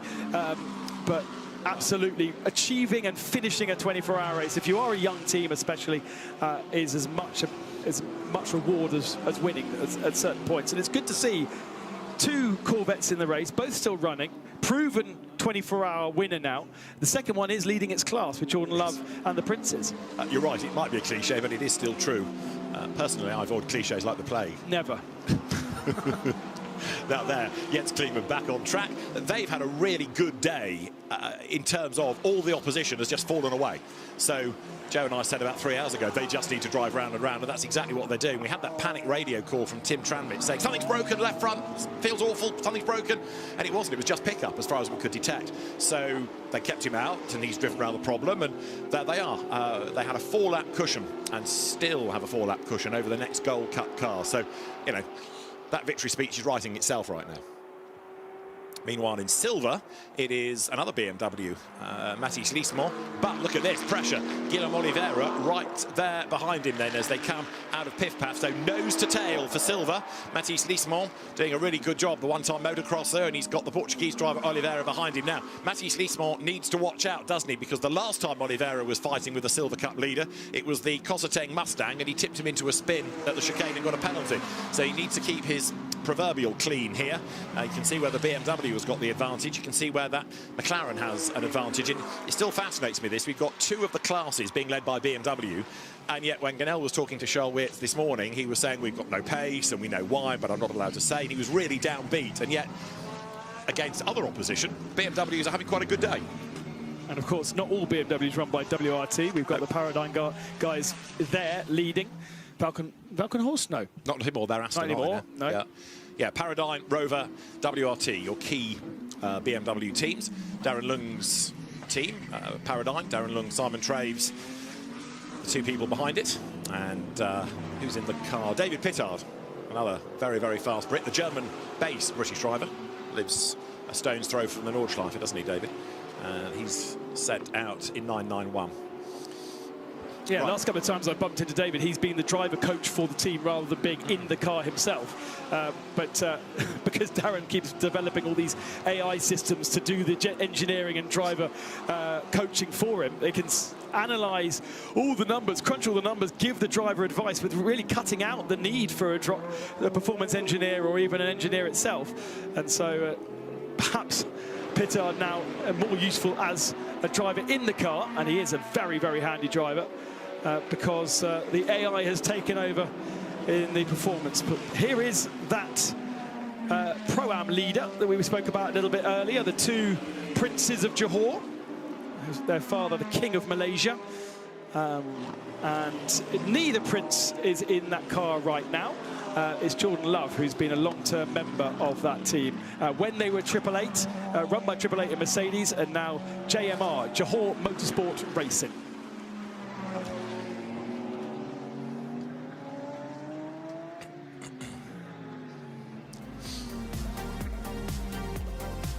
So let's look back at what has been a very busy CrowdStrike 24 hours of Spa, beginning with Pierre Fillon, the ACO president, making his first visit to the CrowdStrike 24 hours of Spa, waving them away at Nicholas Nielsen, converting pole position set by Alessio Rovera into the race lead as the cars climbed up Radion for the first time. But it wasn't long before drama kicked off. Ariel Levi T-boning the Aston of Jamie Day, hitting the wall. Christian Hahn got hit up the back and went into the wall, and then they were joined by Maxime Robin. 3 cars out on the first lap, and a 4th, effectively, Custodio Toledo's Ferrari badly damaged underneath as well. And then Alex Arca later in the first couple of hours lost a wheel. Number 50 Ferrari got tipped into the gravel down at turn 9. There was action all the way around the circuit. Treble 5 was also punted by 71 Ferrari. A penalty came for that. But Raffaele Marciello proved how you do overtake coming down to the chicane as he got past the quicker of the 2 Hout Racing Team Fords. It then developed into a battle between Ferrari, Mercedes and McLaren. Maro Engel moving up into second, and then the lead when Nicholas Nielsen got a puncture coming over the line. He had to limp 7 kilometres around the circuit, and it wasn't the only time that tyres would be a factor for 51. As the cars headed into the night time, there was further drama. The high-class racing car of Leo Yi had the bonnet flip up. He was able to get his way back to the pit lane, and then lots of sticky tape needed to keep that car in the race. Rain was forecast for the night, but it wasn't going to dampen the fans' enthusiasm as they headed for the concerts and they headed for the funfair. And then further dramas. We had Sebastian Bode having a big drama in 21. That put him out of the race. And life wasn't much better for Ziggo Tempesta Sport Racing as number 93 Porsche got turned around and clobbered. That was out of the race, and so also the number 9 Alexei Nessov Porsche that had been involved as well.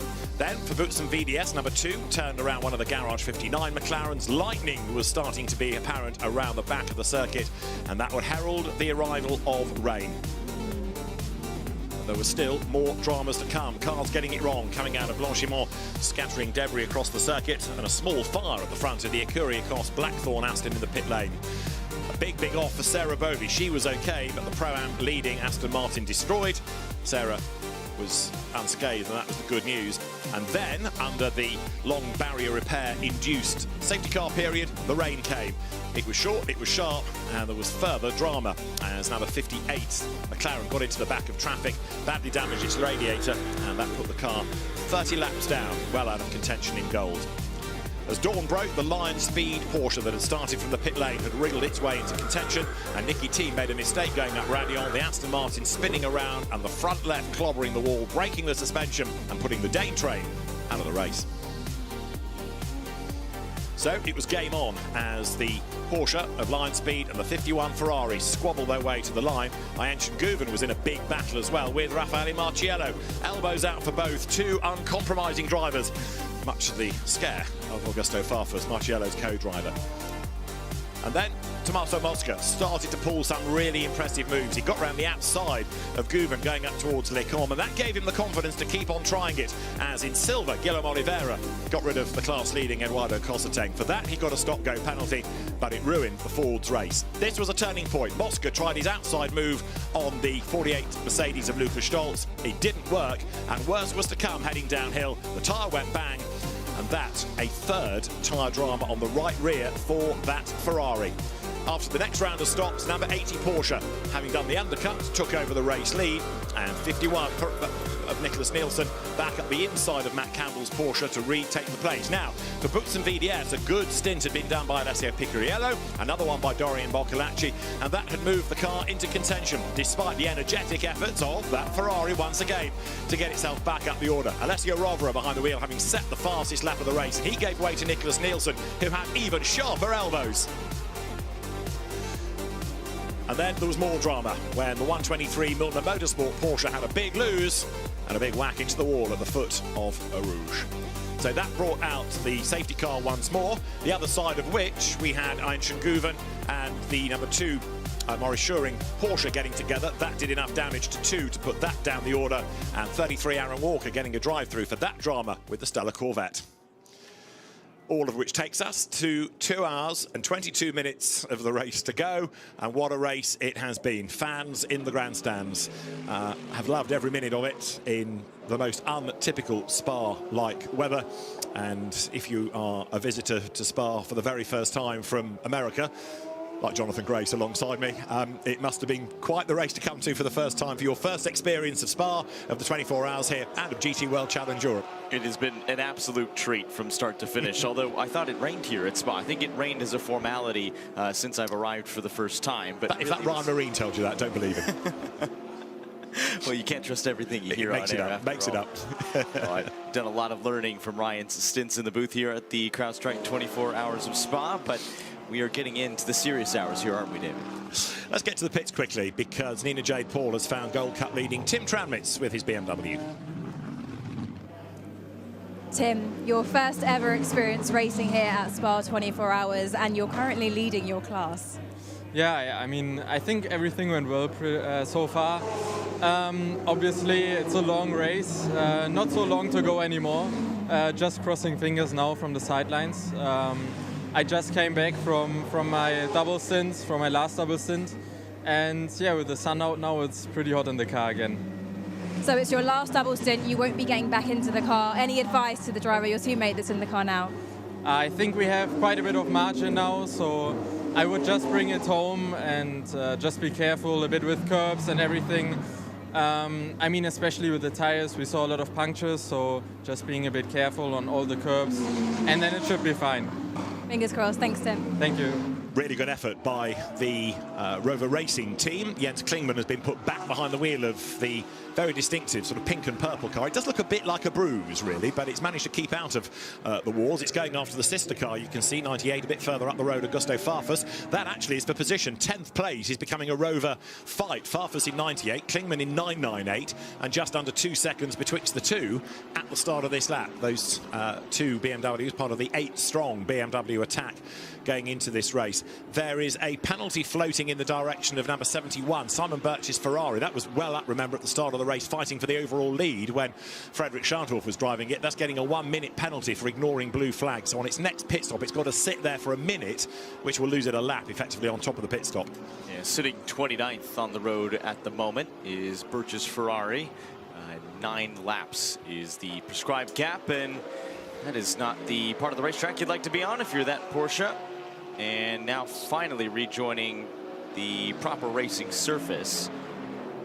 I do believe that's Nicolo Schiro aboard that car. A little damage, I think, to the rear end, but we check back in now with the battle for second place. This is between the 22 with Matt Campbell installed and Lucas Auer in the number 48. And this is on, isn't it, now? Because Matt Campbell, after a modest, dare one say, stint previously, is coming back at the Mercedes now. So there you can see their relative lap times, and 2 good ones from Lucas Auer. But last time around, it was Matt Campbell that was demonstrably the quicker, and he's closing as they get up towards Les Combes, and another 10th pull back in the sectors, getting a replay here of the number 8 Porsche, Nicolas Schiro, getting it wrong over at the La Source Beach.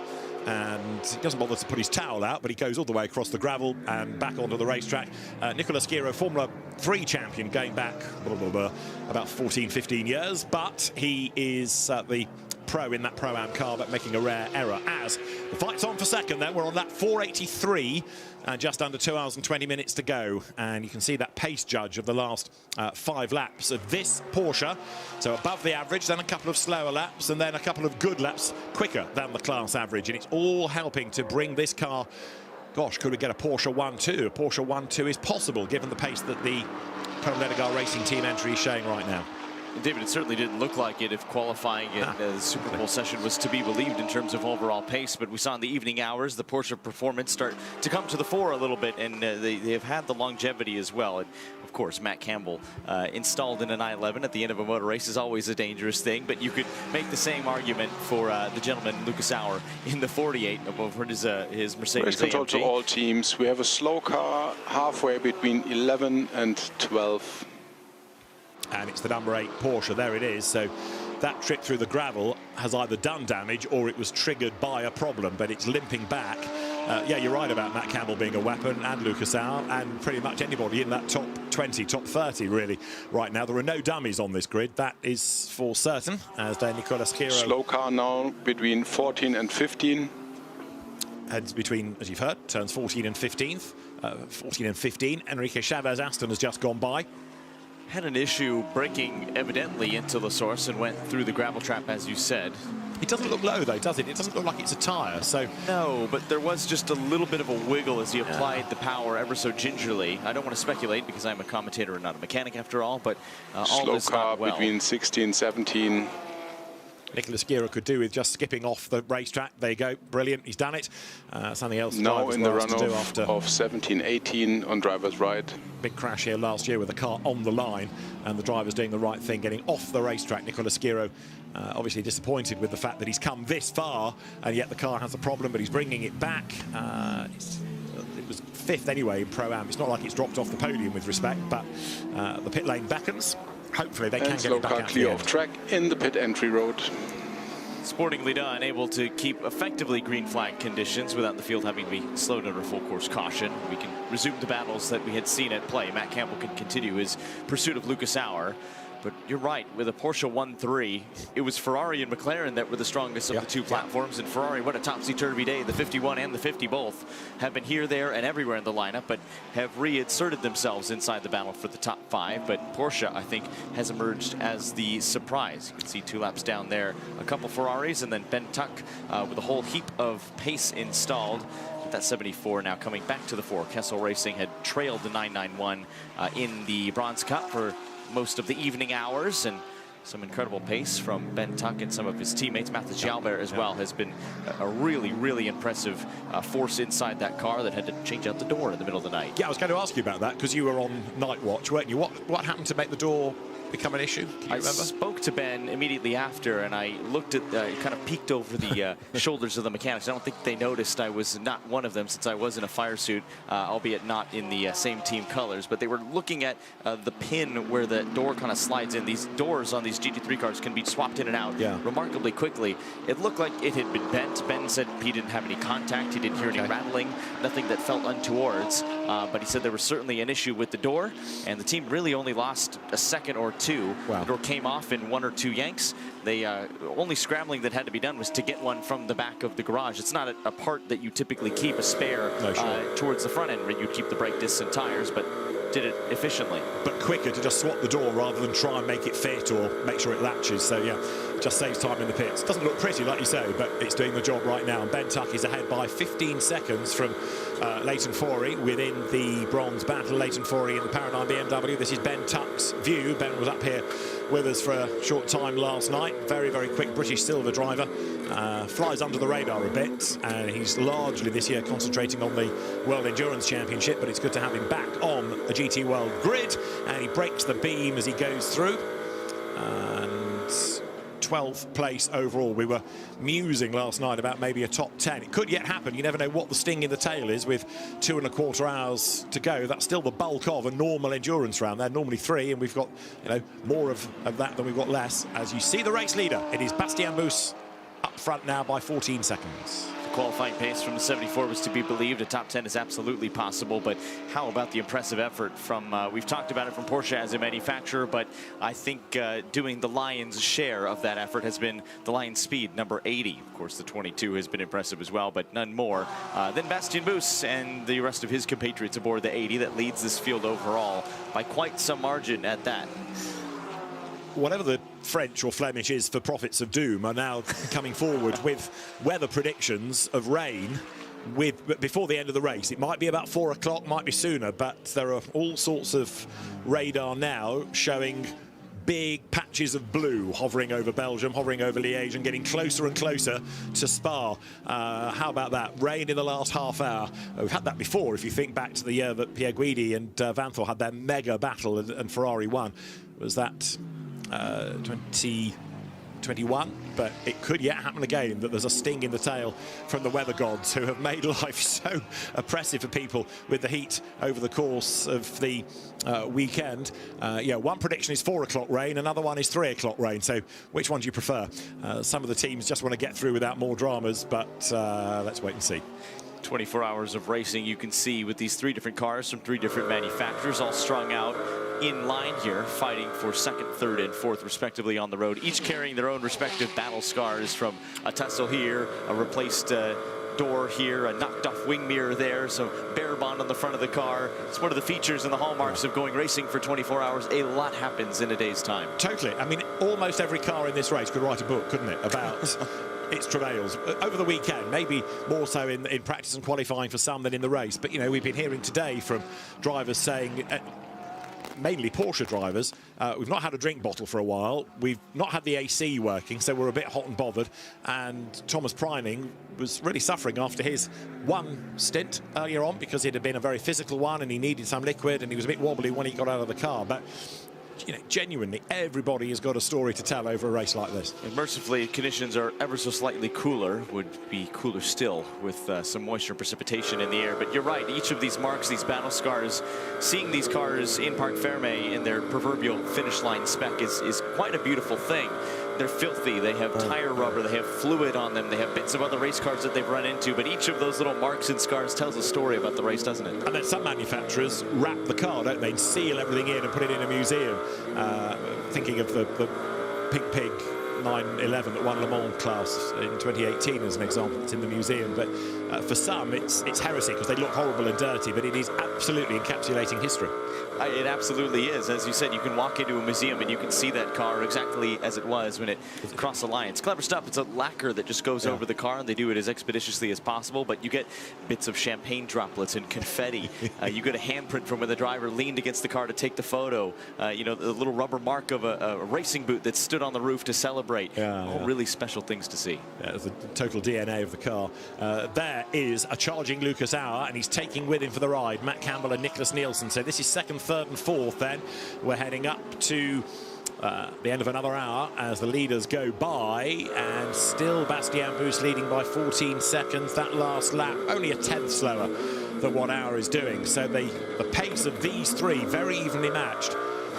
What can they do about that Lion Speed car? I still can't get my head around the fact they've managed to do this from the pit lane. And the other one that is equally jaw-dropping is Valkenhorst's number 34 Aston. I mean, you and I were talking about this last night, Jonathan, and still it is on the lead lap. It's got no business being in the race after the impact on that first racing lap some 22 hours ago.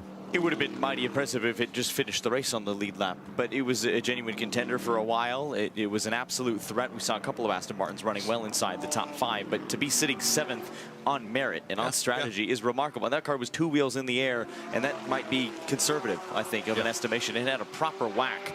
A difficult thing to come back from, and they absolutely have. Clearing some traffic now is the 48 of Lucas Auer. Matt Campbell and Nicholas Nielsen behind will look to follow suit. Kenji Beecroft's Porsche, I think that is, the 914 car that's had so many track limit penalties. It's not true, but largely this has just been gaining experience for all the drivers, because it's the first time that Ed McDermott's ever raced a GT3 car. It's the first time Kenji Beecroft has raced at this level. Carl Bennett, I don't think has done Porsches before. He had a Ferrari in Asian Le Mans, but he was a former hypercar driver. And Bryce Fullwood from Australian supercar racing, again, just here to gain experience and get an idea of what GT racing is about. So it may not be the fastest Porsche, but it's been a very useful exercise for all the drivers to do a lot of learning, and it's still going. It's many laps down, like it is 68 laps down, but it's still going. Quite a difficult thing, this, to even finish a 24-hour race, much less compete inside it with all the rigors that go along with the training, the nutrition, the physicality, the mental aspect, the fact that you're going door to door at over 180 miles an hour. And convert that to kilometers. My mental math is not quite sharp enough, but either way, it is a grueling thing, especially around a circuit like Spa-Francorchamps.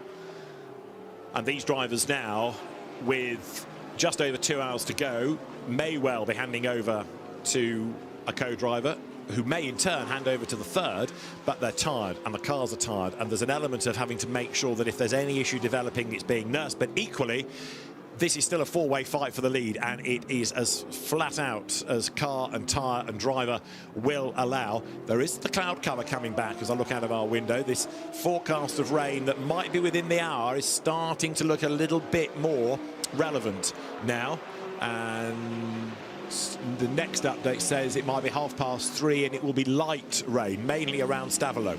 A view from the fans with one of the views to behold around this great circuit up the top of Eau Rouge. Some turning their eyes skyward, watching some of those clouds roll in as the track has grown considerably darker. Yeah, absolutely. And one thing we know about the weather at Spa, you can't trust it. So no matter what the weather app says, this is Spa. This is Nicholas Nielsen, and he's getting onto the back of Campbell. And now that Matt's having to think about defending, Lucas Auer is just edging away, isn't he? It was 1.2 seconds, that gap, when they came across the line last time. And so as you look down at this majestic circuit with a track temperature of 49 degrees and a humidity of 49%, and then imagine that in a race car in your crash helmet, your Nomex, your fire suit. Yeah, it's tough out there.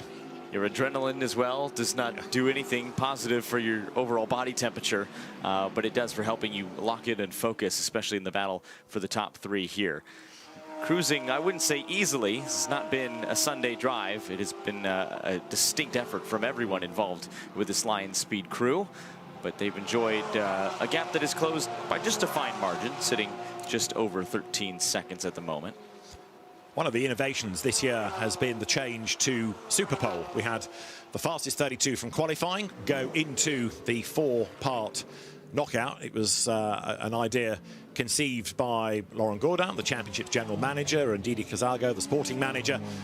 If this Porsche wins, you can kind of imagine them being a bit cross because they put all this effort into a really dramatic shootout for qualifying, and a car from the pit lane after an engine change is now leading the race. So we went through all of that drama, and it was great to watch, but that car wasn't part of it. Here you've got the 2nd, 3rd and 4th fight, Lucas Auer, Matt Campbell, and then Nicholas Nielsen coming up towards the line, and still that Mercedes AMG with the slight advantage, just over a second, but it's so tight, this. Well, and by contrast, the car running in 4th place had the best time of anybody, didn't they, in that super full session, the 51. Nicholas Nielsen, in fact, leading the field to green.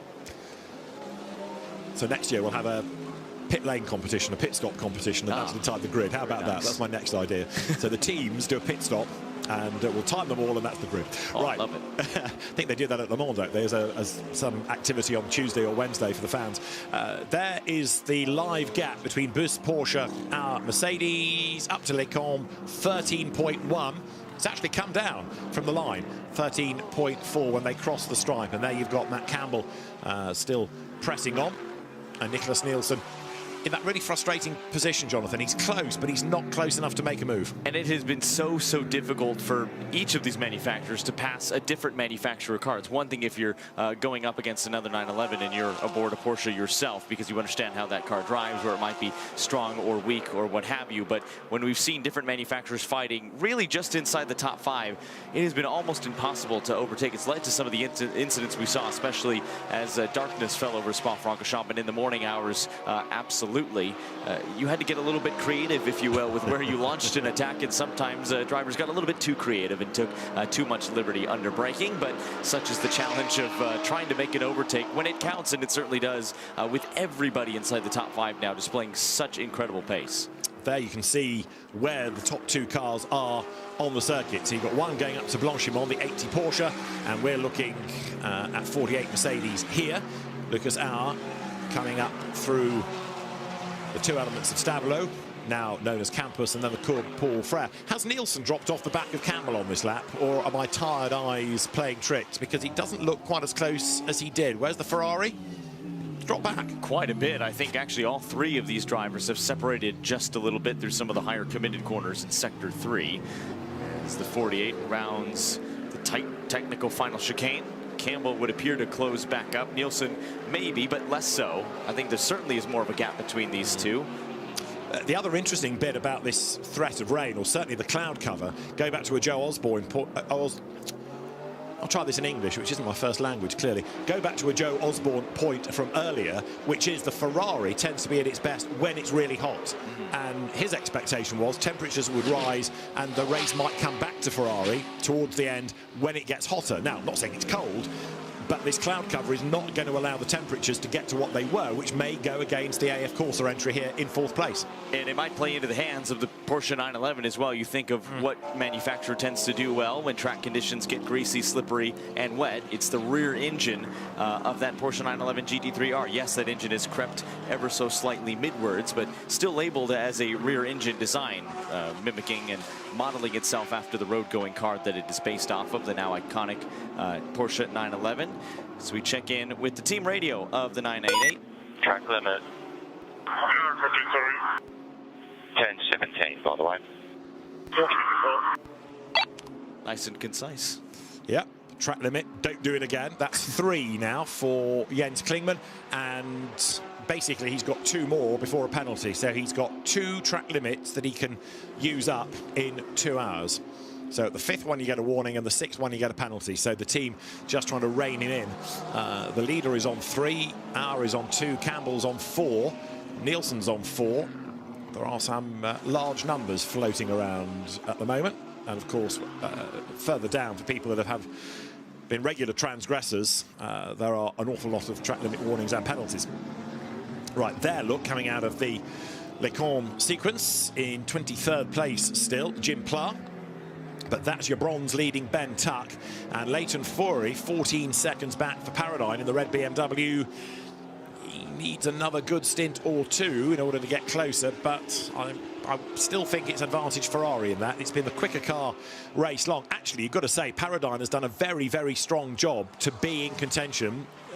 You know, they're behind this car in the classification. They're only 14 seconds back, when really bronze has been all about this Castle Racing Ferrari from the moment they first hit the track on Thursday. It really has. I think Paradine was particularly crafty with how they allocated some of their drive time. They held off on installing Darren Lung back in the car for quite a while. So too with Leighton Fury. They let David Pittard and James Kelly, who started the race, made up 22 positions in the opening stint for him. That helped their charge up through the order because they did not start near the front of the Bronze Cup. That helped that mightily. But also part of the reason for doing that is the points that are awarded in GT World Challenge Europe at 6 hours and 12. So you kind of want to structure it so that just in case you don't get to 24, you've got a bank raid at 6 and maybe another bank raid at 12. And if you can at least take those points right now, let's plan for the end of the race. So yeah, there's the race in isolation, but then for the European regulars, if you like, there's also that championship cash register ticking away in their brains as well. So there was one year where you had, for a Cody's ASP, Timo Boguslavski kept out of the car for 12 hours because he was slower than the other 2, Marciello being one of them. And so the whole idea was that they'd get the points at 6 and 12. If the car didn't finish, didn't matter quite so much because they'd had 2 race results, if you like. And then after 12 hours, Boguslavski finally got to drive. So thrown in the dead of night, really. It's quite a sobering thought. So sometimes teams can be quite mercenary, but it's for the greater good. Oh, that it absolutely is, and it's worked a treat for a team that is always calculated under the ownership and stewardship of Darren Lung, someone who I think really defines a lot of the ways he does things by his calculus. Absolutely right. Now here, through the traffic, comes the Boutsen VDS Maurice Schuring Porsche. That puts a lap on Ben Tuck, who wants to let him go but doesn't want to lose time, so straight away hooks himself onto the back of that Pro Cup Porsche.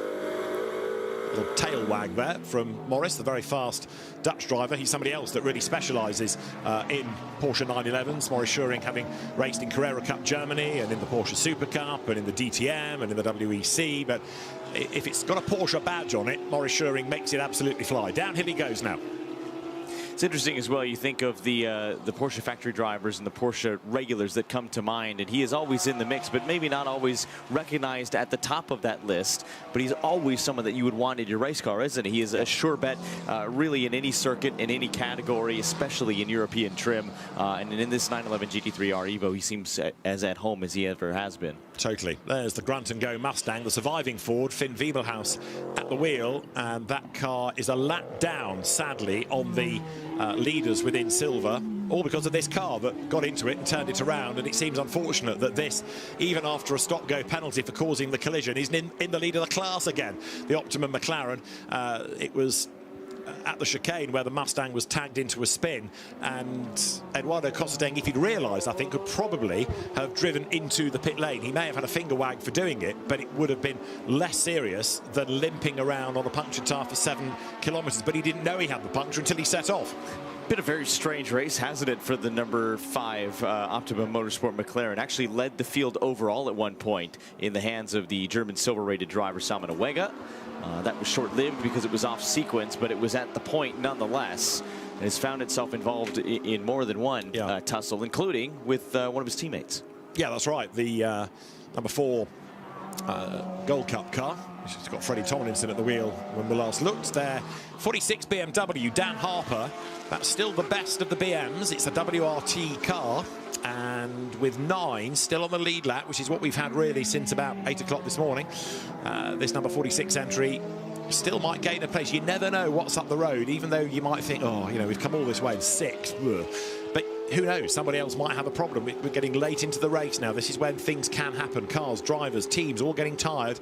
And even if it's not your error, you might get caught up in somebody else's. So you've just got to keep on pushing, because you never quite know what might happen. You always hear in endurance racing, it is about being there in the final hour, the final 2 hours, because a single bunch of the field under safety car completely changes the dynamic of the race. It doesn't matter if you were 40 seconds back, 50 seconds back. If you bunch up and take the restart, all caution is to the wind, and anything could happen. I think you've just seen the Bartone Mercedes in the pits. Carol Bash with work going on that car. That's another of the Quicksilvers. Carol Bash, the Polish driver, specialises largely in Lamborghinis, but good to have him spreading his wings. And Carol Bash, another quick driver.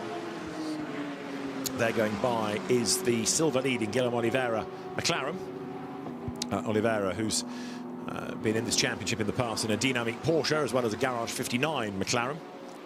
Came the Spanish Formula 4 into the Asian Le Mans and European Le Mans Series routes, and now just needing to keep out of trouble. He's 17 seconds up the road from Mathis Lismont, so the optimum car, Sean Goff's team, goes right and goes left and then powers its way out of the chicane up towards the line.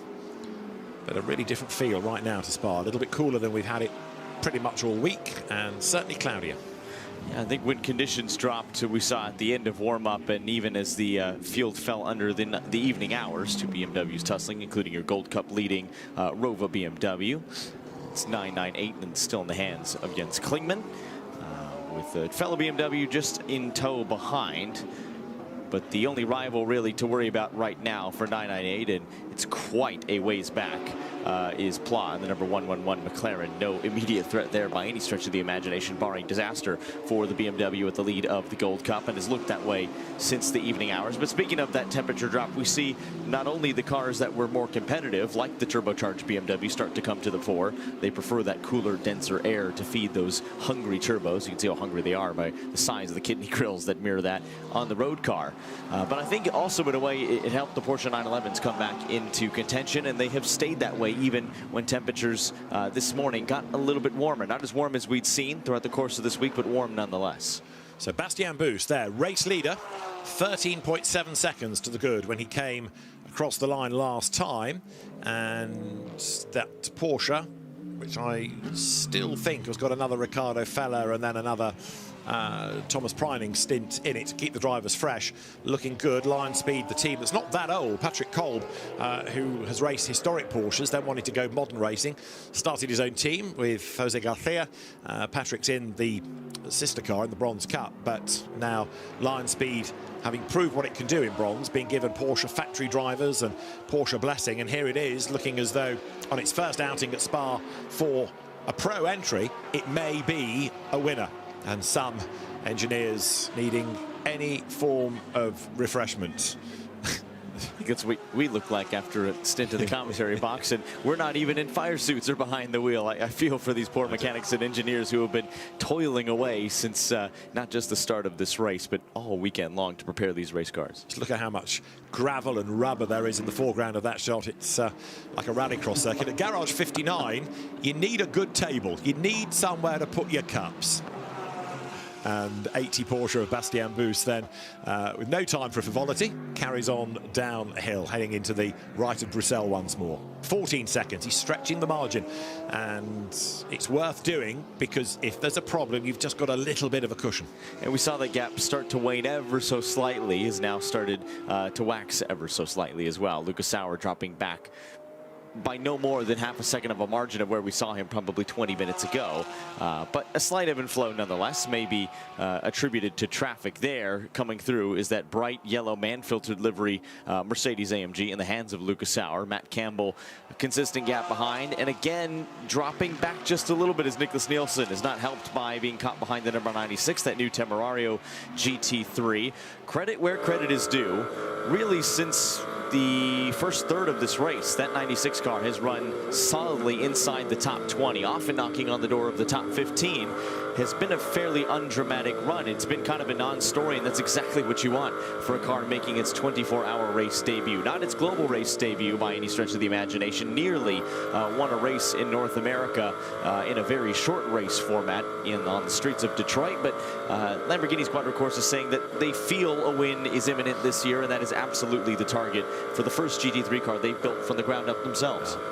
Just thinking about Porsche, if Lion Speed can do this, it would be the first Porsche win in the CrowdStrike 24 Hours of Spa since 2020, which was the Nick Tandy, Lawrence Vanthoor, Earl Bamber year, when it was a Rover Racing run Porsche that won, and it all went wrong on the last couple of laps for Nick Tandy with the transmission falling apart. It made them horrible of noises as Nick nursed it to the end. But that was a weird race because it was run late in the season. It was the COVID year, of course, so it happened October time, and it meant there was much more night running. It was much colder, but also a lot more darkness because of the fact it was an autumn race, not a summer race. So can we get a Lion Speed Porsche or a CLRT Porsche to replicate Rover Racing's success of 2020 and in front of a much, much bigger crowd heading uphill there? There's that Temerario, the Retronic car. The car's still bottoming out through there, the load putting either the floor on the ground or compressing the bodywork against a tyre, but the load going through the cars, this just underlines how durable they have to be. I would venture a guess at the latter, given the color and amount of smoke. You kind of worry about what that is doing to that Pirelli DHG rubber. It is remarkably robust. Unless there is contact with the sharp shards of carbon fiber, tires coming off the rim is typically a non-story in this category. And I think it's a testament to the bit of rubber that Pirelli has wrapped around these GT3 cars and the rims there. But a little body rub, an extra rear compression is certainly not going to help Matt Campbell's efforts. Gets past the Dynamique Porsche there. 54, that's the Loris Cabiru, Tennant, Saturn Tirancool, Francesco Simonazzi, Angus Whiteside car. And Simonazzi's at the wheel of it. That green Porsche in 28, that's another Silver Cup entry. Has got away a bit more on this lap, 1.3 seconds at the start of it, but Matt Campbell just looks as though he's fallen away a little bit. Coming out of the Piff Paff, that corner in the background of the previous angle. We had a big trench dug by cars earlier on, and one of the aspects of the most recent safety car period was that race director Niels Wittich got the marshals to go into certain gravel traps and sweep the gravel back towards the curb. So the circuit, if you like, got a proper makeover. It was made in a much, much better state for the final, let's say, 3 hours of the race. Yeah, especially over the evening hours once we saw the super, super bright LED-based headlights now on all these GT3 cars illuminate some of the gravel that had fallen and been strewn across the off-racing line sections of the track. It is incredible how much debris gets riddled. You could see it there on the opening straight, just some of the marbles, these chunks of temporarily congealed and shaved off tire rubber from these tires. They go through an immense amount of tire rubber throughout these 24-hour races. You can just see the might and the weight of the Pirelli army that is here. Transporters on transporters on transporters. It seems like an entire cargo ship full of containers just to house the Pirelli DHG rubber needed to survive the 24 hours of Spa and all of the qualifying, the practice, the testing, the speed week running that leads up to this event as well. It is an impressive effort. It is indeed, because they're looking after this race and GT4 and McLaren Trophy Europe as well. So a lot of Pirelli rubber has been laid down. The leaders are up at Les Cons once more.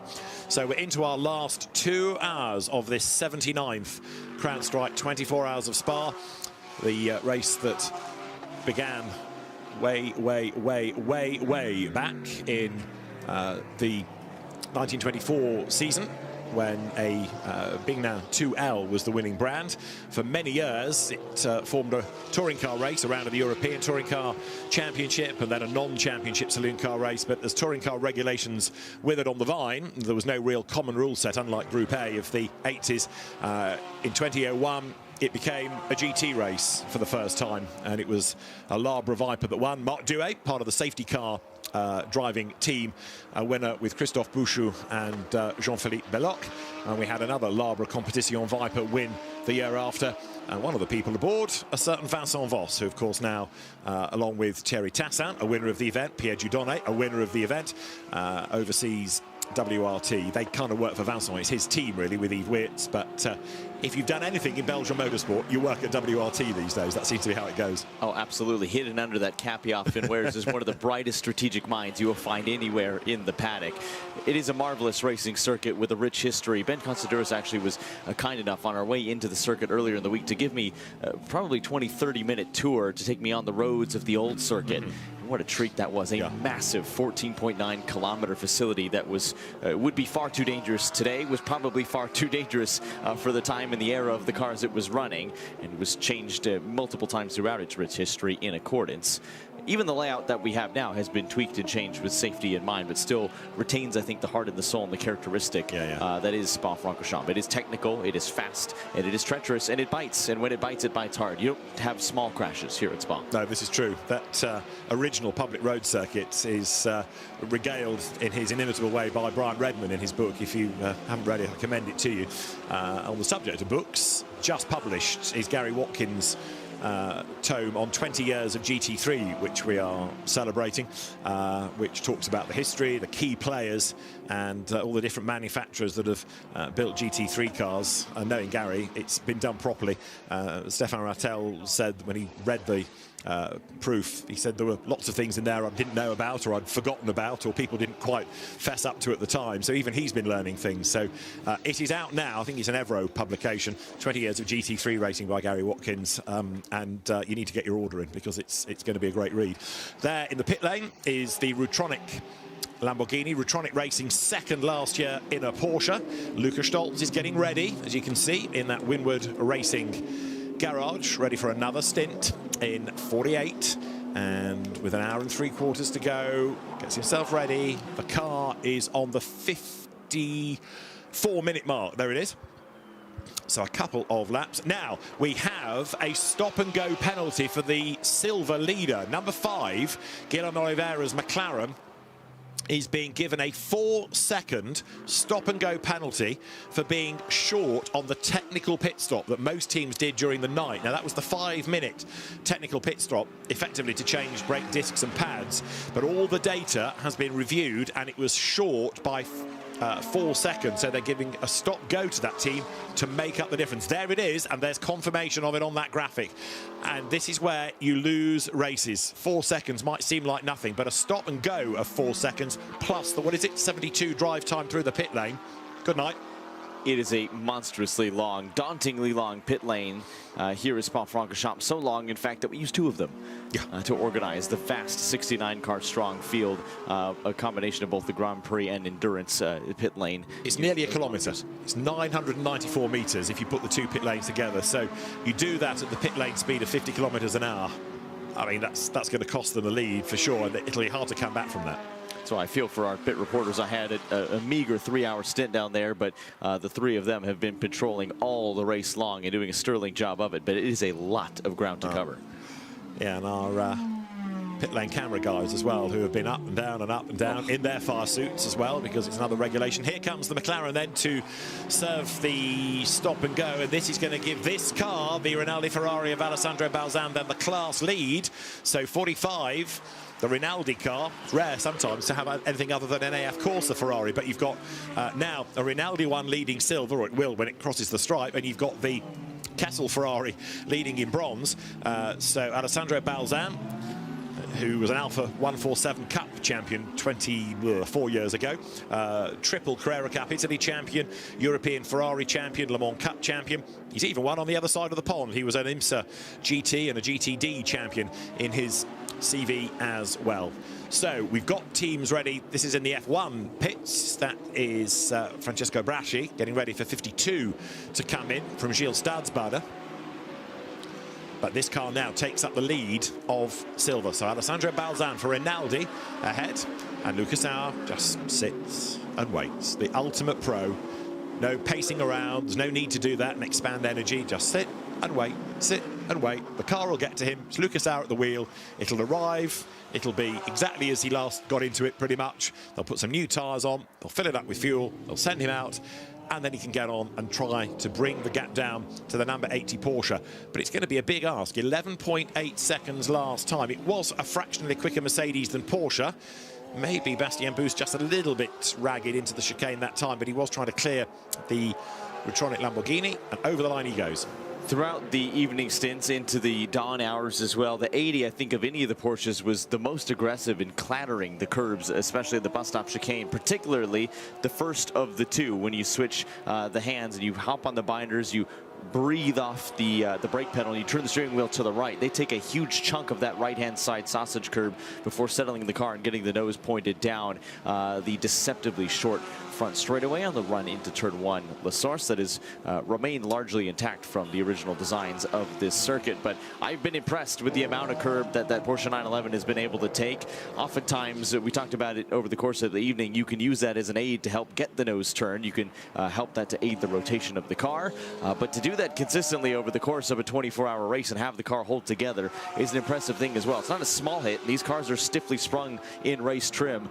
It makes a great noise as well if you're listening. A scrape of the asphalt and a clunk of the suspension as it gets itself back on the racing surface, but that number 80 has taken it all the day long. Sadist, liking all the horrible noises of the cars. The engineers, I think, will not agree. They hate that super slow-mo as they see all the demands being put through their car. Right, the latest update on the weather, this is all coming from Ganel in the pit lane, is it's expected around 3:45, so in about an hour, with 45 minutes of the race to go, we can anticipate some plut.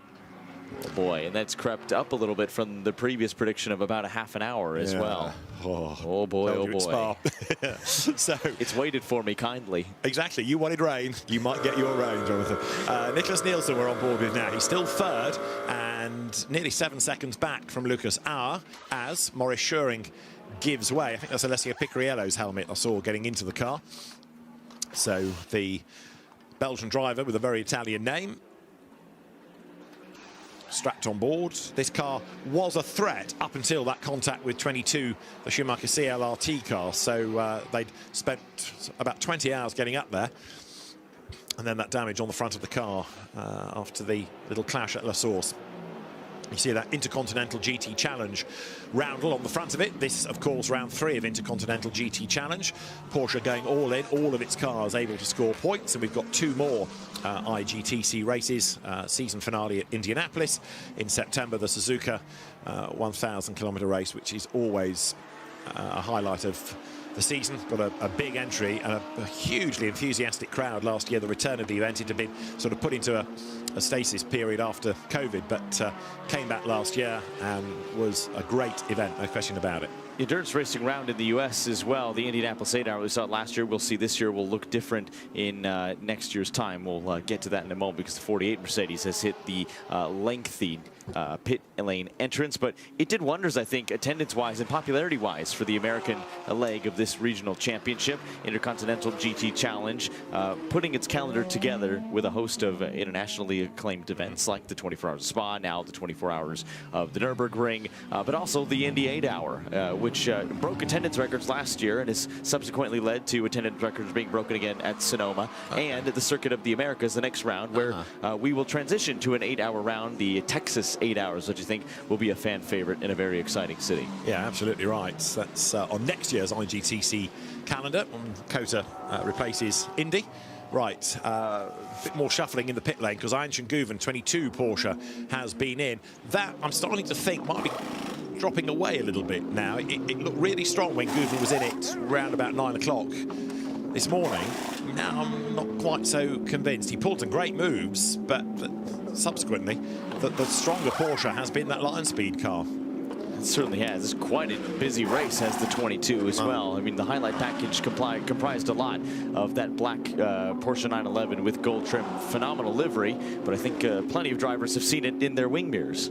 True enough, and they've experienced how resolute a car it is when, for example, the Roots and VDS number 2 entry got its nose chopped off. Right, down the pit lane goes Luca Stoltz then. So the Winward Racing, the Team Manfilter entry, good to go. And as the stop board is being waved there for Alex Fontana. In the other Lion Speed entry, the car he shares in bronze with Bashar Mardini, Axel Jeffries, the Zimbabwean, and team owner Patrick Kolb. There's 48, so Stoltz back behind the wheel, and that gives us just 97 minutes, just over 97 minutes to go as 48 blasts back out on track. A little bit further down the order, labeled 7th at the moment as he exits pit lane. A double stint, it would appear, in the number 58, of course, a Ferrari for Arthur Leclerc. Now shuffles down to 8 as Ayhan Guven in the 22. Aforementioned 22 makes its way, but still a top 10 run as it stands for the number 50. Again, topsy-turvy race, has been up and down and up the order again. But in the hands of Arthur Leclerc, suffered a spin after some contact trying to go around the outside in the second sector of the racetrack, set them back mightily, has rebounded mightily as well. Look at this battle, because this is closed up mightily on the back of the 48 is the 22 Porsche. Absolutely, this is for position then. So Guven fell back on the last round of pit stops, but now it's all cycled through. Remember, he's one lap further into a stint, so he's got the confidence and he's got the feel in the car. Ayhan Guven is now on the back of Lukas Stoltz, and he needs to clear him as soon as possible, while Lukas Stoltz is sort of betting his way in. There in the pit lane also Nicholas Nielsen's 51. Ferrari, the leader, is in. Also there he is. Bastien Bus comes in. So another Bus stop. Door opens and drivers cycling through once again. And this has got to be error-free from the mechanics. Don't have too many people working on the car. Don't trip over any cable. Don't bump into anybody. Took a little bit of time maybe just to get the gun and the wheel mating there, but it's all been sorted, and they need to get that car out before these two come up towards the line. The good thing about the endurance pits, of course, is once you're released, you're virtually back on the track. Looked like almost they were shaking the rear wheel, just trying to make sure everything was ready there. Fuel going in as well. Well, that battle rages on between the 22 and the 48. Lukas Stoltz trying to keep Ayhan Guven at bay, and we'll have a very short run down to the source. Dramatic stuff, as this is the race leader taking on fuel, and this is a race at the front end of this fuel, or at least will shuffle back to be once the pit sequence rounds itself out, and just in front of the Ferrari, barely making it out of the pit stall in time, but does so. That was close, but it's going to keep the car in the lead. But look in the background, because here they come down the hill now. Remember, even though the Porsche has got out of the pit lane, it's still got that extra bit of road before it can blend back onto the racetrack now. So the gap is going to be reduced, especially as the number 80 Porsche is still going to be accelerating as it heads up the hill then. It's still shown as Bastien Bus, but I'm sure we saw a driver change, so now you're getting a better idea. The lead gap net is reduced. Yeah, and as we saw the 22 of Ayhan Guven close in on hot tires on the number 48, I think we will see these two start to reel in the leader. It was a 14-some-odd second gap. I suspect it will be a little closer than that. And yes, you can see they are visually closer as we wait for timing and scoring to update as they continue to make their way around this beautiful racetrack. But what we've had here for a change is these two have undercut line speed, so that went a lap longer. So it was on older tyres against the fresher ones for a lap of the Mercedes and 2 for the Schumacher CLRT car, and the undercut has been proving all morning to be the better option. Line speed kind of going, if you like, for the overcut, sticking to its strategy, sticking to its numbers, losing a little bit of that gap, but not bringing the stint into a close any earlier than it wanted to, just to make sure that it can get to the end on the stint times that they have deduced. So the lead gap down a little bit, partly because of keeping it for an extra lap on the older rubber. And look at Lukas Stoltz daring that right outside tire to dip into the gravel trap. He is pushing, he's using every single bit of candy striping curb he can. You want to widen and lengthen the Spa-Francorchamps racetrack as much as you can to give yourself as much lateral grip, as much run as possible, because there is a very rapid Ayhan Guven right under the rear wing of that Mercedes. So the Porsche of Ayhan Guven still pressing on, trying to get past Lukas Stoltz. Of course, both of these cars given a BOP break before the race of a reduction of 10 kilos, which makes them quicker anyway because of the weight difference. But it also helps the tyre degradation, doesn't it? Because there's less weight having to be put through, or less force from the weight being put through the tyre. So it's been a sort of double win. As over the line there goes Stoltz, goes Guven 0.4 of a second back, and the gap now, priming it is in the car, ahead of Stoltz. 6.6 seconds. That's the lead margin with 93 minutes to go. That's all. Still building up for a great finish in our CrowdStrike 24 hours at Spa. Dan Harper has just taken the lead on the road, but then boxed to give way, possibly back to Max Hesse. They've been playing tag between them really today after Valentino Rossi's last stint. And we've had a change for third in bronze, Gabriele Piana, a double GT4 winner this weekend. Could well be on the podium in GT3 as well, because he's up to third for Winward Racing. The same team that operates that car of Lukas Stoltz, but now he's got a well fired up Ayhan Guven up behind him. Yes, he is, and I think he's starting to feel the pressure as well. Again, that Mercedes-AMG running wider and wider and wider, it seems, every lap. Lucas Stoltz knows the pace that is in that 911, especially as temperatures continue to drop gradually. But that will play into the hands of the Ayhancan Guven behind, taking a little bit shallower of a line, a little bit more inherent grip in the run down Bruxelles. And now they make this short little spurt on the throttle towards a really, really high committed Pouan corner, a left-hander that never ends. And that second ace pack in particular is so long. Let's get back down to the pit lane. Lucas Auer has hopped out of 48. Ganel Longy is down there to have a word with a man that could end the day as a race winner. Ganel, all yours. Lucas Auer pushing really hard to try and catch that number 80 Porsche. What would be the most favorable conditions for you guys to get that win? Dry conditions, wet conditions, since the rain is expected within a minute, within a few minutes? I think the Bosch is pretty supreme in the dry, and as we know also in the wet, so it will be a tough one, but no matter what comes, we give our best, we will race hard and try to push. And would you like to end up the race under the rain? I don't know, to be honest. But maybe we need some crazy conditions in order to make something happen. Thank you, Lucas. That's Lucas Auer and a half, because we've got 90 minutes to go, and he's in with a chance of winning this. But as he said, we could do with some crazy conditions, because it just does look now as though that 80 Lion Speed Porsche has positioned itself as the benchmark car. There's a car that's had a tough old race, the number 32 BMW that Kelvin van der Linde has brought in. It lost a lot of time, didn't it, early on in the race, Jonathan, with damage on the left front corner, and they've worked valiantly. It's still on the lead lap somehow. That's had an easier race. The bronze leading Ferrari bent up, brought that car in, but now you look up and down the pit lane and you think, oh yeah, that had a problem, that had a hard luck story, that's had a tough day. Yeah, it was interesting walking up and down the pit lane just in the short 3 hours that I did. A slightly more straightforward race for the 74 that has gotten to the 4, Ben Tuck, when the penalty for the 991 was applied and Fowlery now installed as Mathis Jalbert, and he is going to be dangerous in the second half of this race with the final 90 minutes and some change to go. He was so rapid in fact, that he had a significant lead in the first half of this race. And Joe Osborne, you and I were watching on. He'll join us in the commentary box in just a moment, but his team had to tell him, hey, slow down, you're not fighting these cars in the overall top 5. You have about 8 cars between you and your nearest rival, but I think a testament to the speed of that young Frenchman. Right, we're heading to 3 o'clock local time. You can see this last round of pit stop cycling through.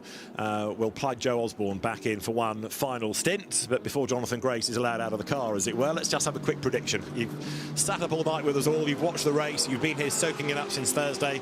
Let's put you on the spot. Where's your $10 going? It's Porsche's day. It's a car that did not look like it was a contender heading into this weekend. They did not show pace in qualifying. They've saved it all for race trip. That 80 has looked mighty, and there's a lot of pace in the 22 if things shuffle around.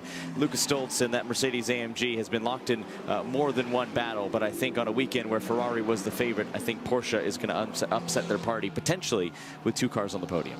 Jonathan Grace, thanks very much. Top work. Good to have you aboard for the CrowdStrike 24 Hours of Spa. Tune into GT World Challenge America, and Jonathan and the rest of the team will keep you entertained there as well. Thank you. It's been an absolute treat. So we've got now the race leading Aston Martin, would you believe, 34 just on the stagger of the pit stops, making its way through, and Enrique Chavez still behind the wheel of that car. Now things do start to unravel. Thomas Preining puts himself back into the lead of the race, and I still can't get my head around the fact that Aston's in the race, never mind on the lead lap, never mind might be in the top 6 by the end of it. There's your Gold Cup leading BMW. Like I said earlier on, it looks a bit like a bruise, but it's had a relatively trouble-free race, hasn't it? That pink and purple livery adorning the car that Jens Klingmann has brought in. And we're getting now number 22 Porsche, Ayhancan Guven, a 5-second penalty for causing a collision. Now, is that against Porsche number 2? 22 Porsche, 5-second penalty for causing a collision. The stewards have looked, the stewards have spoken. I made my opinion clear on what I thought on the move. The penalty, I think, is very soft. 5 seconds for potentially taking a car out of the race. I know we always talk about what's the punishment. Is it the crime or the repercussions of it? It's got to be a hybrid of it, of course. Yeah. I was having the argument in the media centre about this. If you if you only do the action of what the penalty should be, so I can just walk around shooting my gun, and as long as it doesn't hit anyone, I'm okay. Is that the logic we apply here in motorsport? I appreciate it's a slight tangent as an argument, and I'm calming myself down. I guess the penalty has been given, so he is at fault for that move. Arjen Goven gave him the in-lap clear. That's the only positive they will be able to take from that. But they will have to do one more pit stop, of course, before the end. So what we're looking at now is Goven chasing Stoltz. So to simplify this, what we now are addressing, Joe, is that Goven's got to get ahead and pull away by 5 seconds. Yeah, and actually, if I was Stoltz, and I'm now told by the team, I'm not going to put a single iota of time loss into defending to that Porsche, because the Porsche can come past. This is the contact.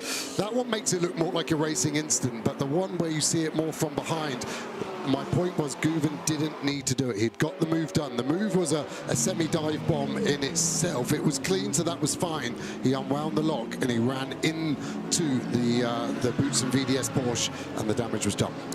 Yeah, the Boots and VDS team, although it's Thierry Bootson's surname, it's his sister Olivia who runs that squad. As you see the leading Porsche diving through the traffic, there's your second and third place battle now. So Goven, who's been probably the fastest in that car, now is the one that's going to give them the late race penalty. So we're looking at effectively one more pit stop to go. Yes, exactly that, yeah. One more stop. I was actually just trying to work out what would I do, when would I do that one pit stop.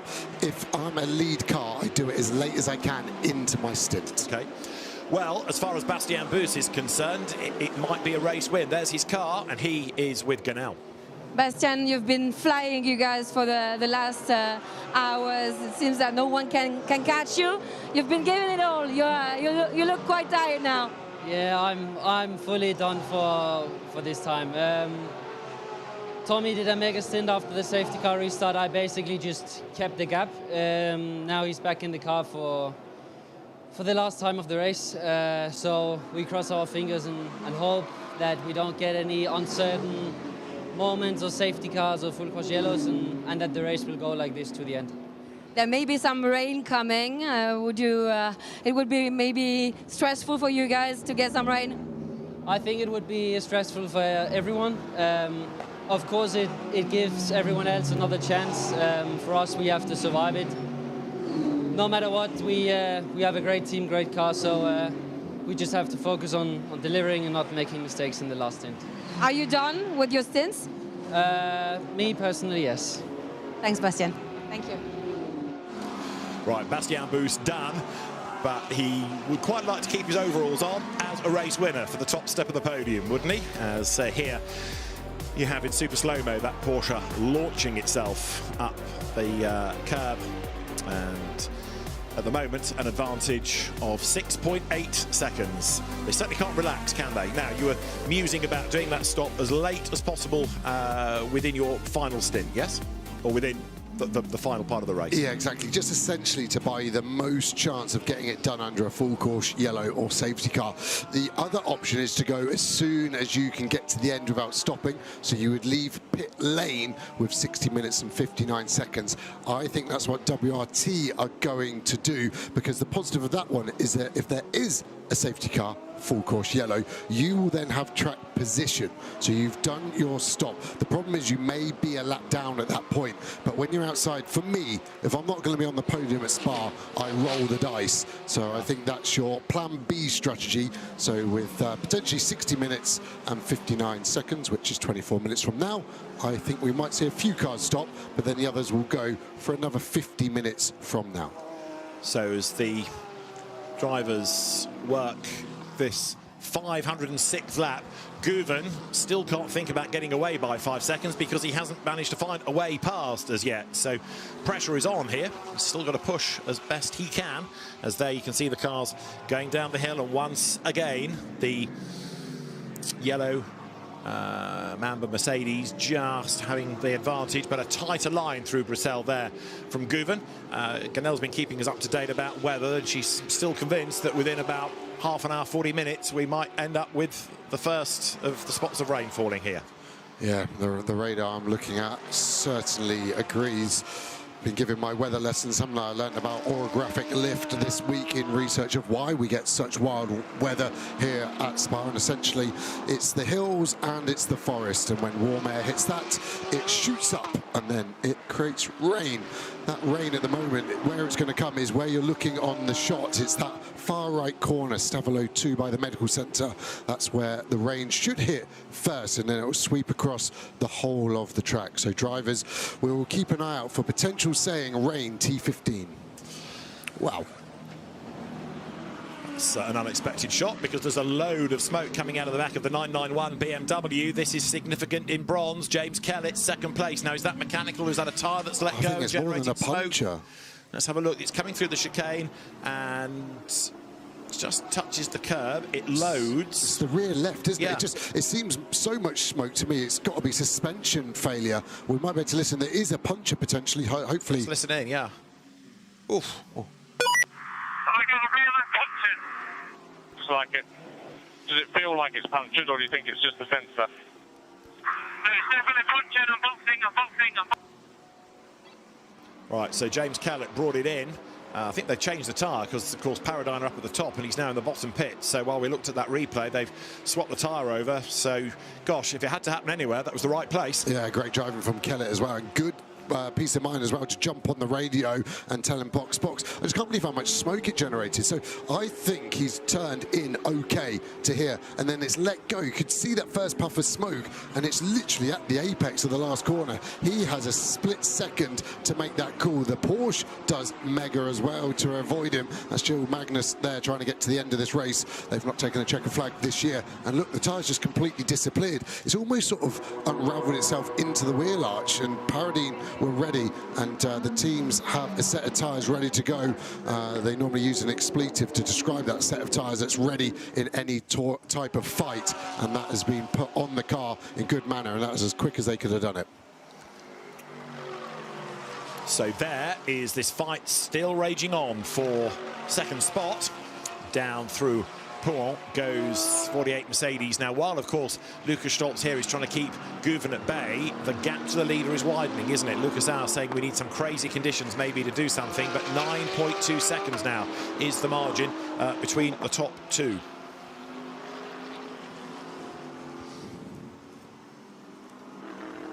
Be interesting to speak to the Porsche teams, as this is a McLaren in the box. I recognise all of that. They're getting to the battery, so it's a CSA 111. What they're trying to find is this an alternator or something's not happening, and you can see Jono from McLaren there trying to help. So saying I was just trying to listen, sorry, saying about the harness. So the wiring harness, that will be, not the driver's harness. And sometimes what happens is the cabling wears out, it goes through the protective layer, and then it starts to short out. So they're trying to work out which part is potentially shorting out to get this car back in the race. But it doesn't look potentially like they know exactly where the issue is. Yeah, it's another long stop. CSA have had a really troubling race in a set. The car's had really good pace, but then at least twice we've seen it cut out, haven't we? Having it happened to James Cowell, happened to Arthur Rougier. He has to get off the side of the circuit. They've been able to restart it, but just gradually it's been losing more time every time. Yeah, do you remember last year, Paul Ricard, GT World Challenge, where Garage 59 lost cars with similar issues? That was every time they'd drop in the car, something was shorting out. This is definitely around the rear, so the alternator is in that region, which obviously generates the electricity, which tops up the battery. These cars draw a huge amount of current with everything they're doing. They shift gear with an E-motor now, so the Audi, when we ride on board with that, you hear that whirring noise, that and that's the air compressor charging up to shift gear. But the modern way to do it is using an electric motor, has much more torque, and I was about to say much more reliable, but in this instance, maybe not. Now, what about Silver right now? It's gone back the way of Ignacio Montenegro, hasn't it, after that stop-go penalty for the Optimum McLaren. So 4 seconds stop-go for being short on the technical pit stop, and it's changed things here. You've got Silver and Gold together, not on the same lap, not in this order, 14th ahead of 11th, so out of sequence on the track. And there is the opposition in Silver. This is David Perel, Coach Dave, who's taken that car back over from Alessandro Balzan.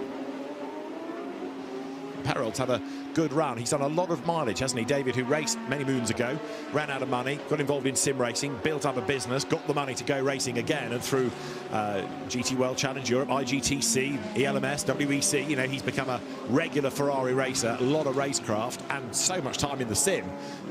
He's actually now got a steering wheel in his hand all of the time. Yeah, there's a lot of South African drivers, isn't there, in this series? When you obviously, I appreciate Carl Army F1 track back in the day, but South Africans seem to be hitting above their weight. And yeah, for the Southern Hemisphere country, they have got some fast drivers out there, and stalking him is another South African caravan, Van der Linde, who of course shares with Jordan Pepper. In IGTC Independent, it's the Zero Corvette leading there. They are leading Pro-Am in the race, but also there are IGTC, or Pro-Am, Independent, I should say, points for the Zero Corvette, being chased by the high-class racing Porsche.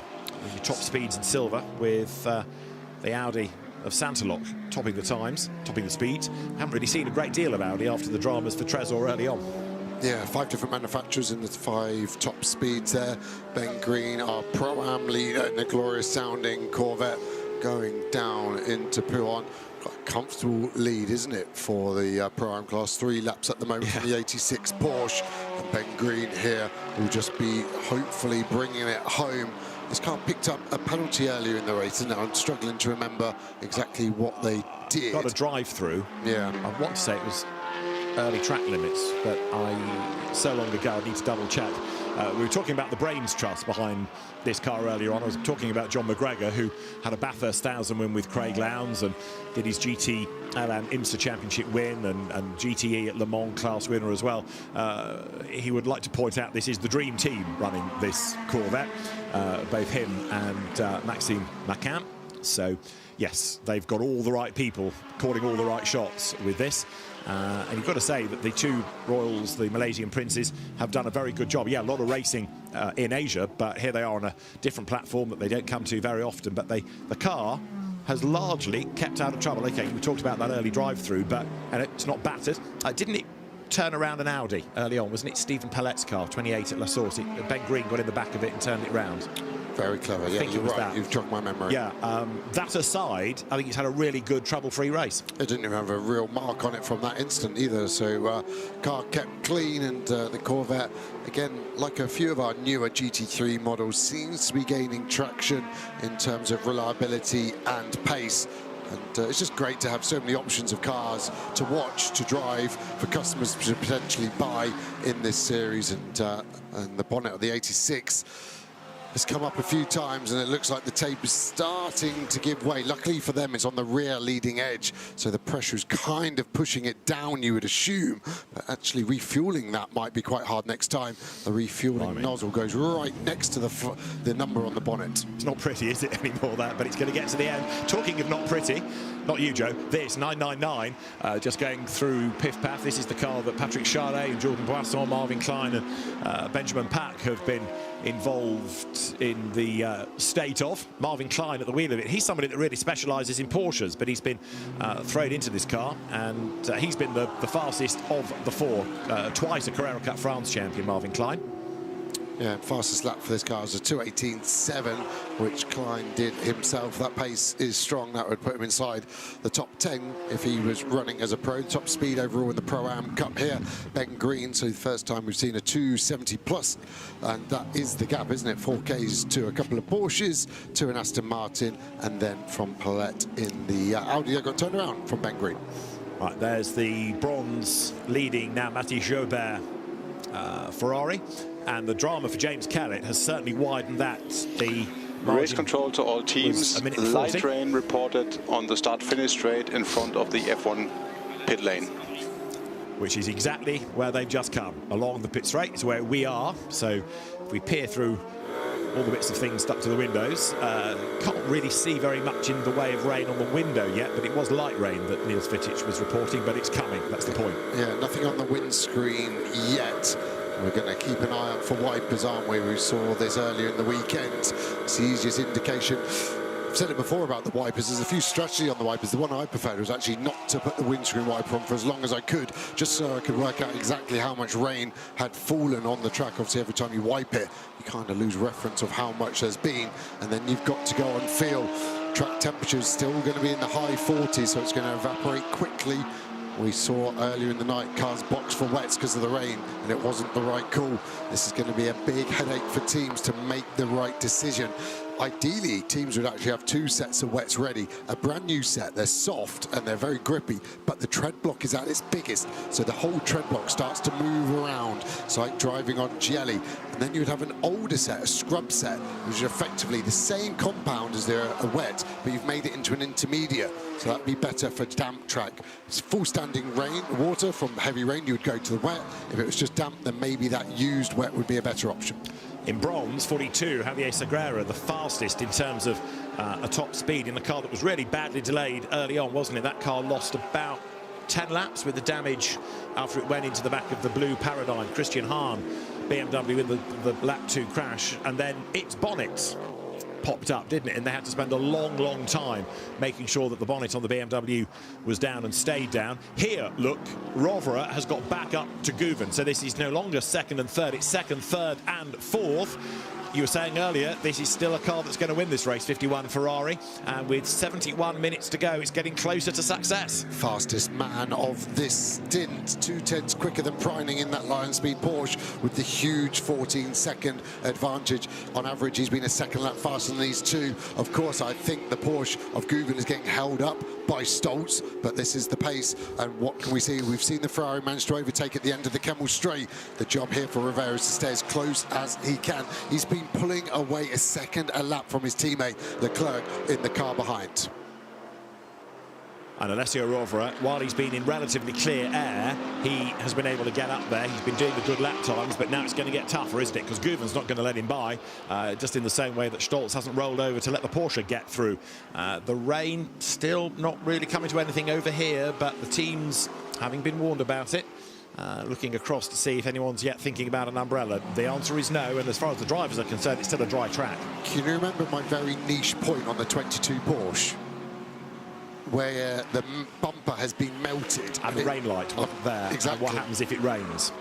You would have to come in if you don't turn your rain light on when race directors have asked. It's, again, a tangent view, but just one that we may have to come back to at one point.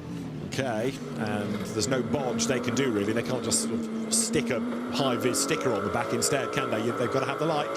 So over the line goes Rovera. So the CLRT weather app, hoping that the rain somehow disappears. Up towards La Source they go. Preining in the meantime, 14.7 seconds ahead. It's Porsche from Mercedes AMG, Porsche from Ferrari, Arthur Leclerc's Ferrari 5th, Dan Harper 6th. And then the Aston of Enrique Chavez 7th, Kelvin van der Linde is 8th, and Alessio Picariello 9th. And despite the shuffles of those 9, it's still 9 on the lead lap, like we've had really from, feels like about 8 o'clock this morning. Yeah, it's been consistent, hasn't it, for the pace. This is where the Ferrari is at its strongest, the end of the Kemmel Straight. It's going to look to the inside too far back to make a move, so all he can do is hope that Guven goes in deep, which of course he doesn't. Hooks up the apex lovely, has the CSA, the sister car, the 555 now with a problem where we are. This is going to be interesting for strategy.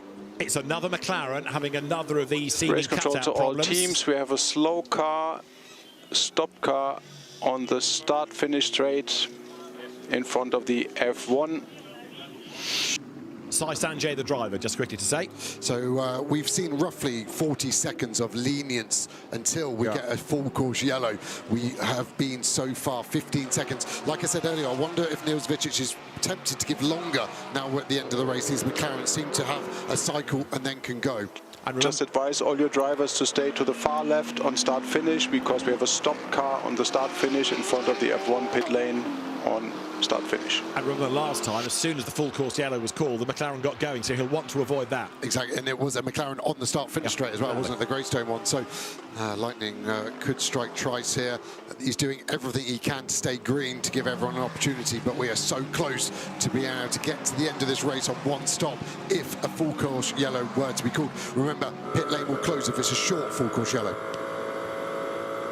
and trying to work out where you would get the car to, you'd pull it off the track at La Source, but you've got to get a recovery vehicle to it, and that's going to be the longer period of time. Here is then Alessio Rovera, the Ferrari driver, down through the gears into the chicane. Up the curb for part 1. Not so much curb bitten at turn 2 in the chicane.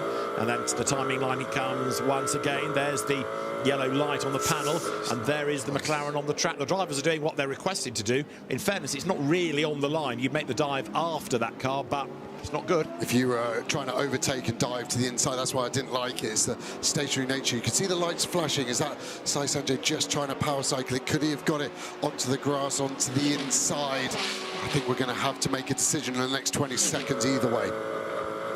So Niels Vitic will be looking at this along with all the local officials.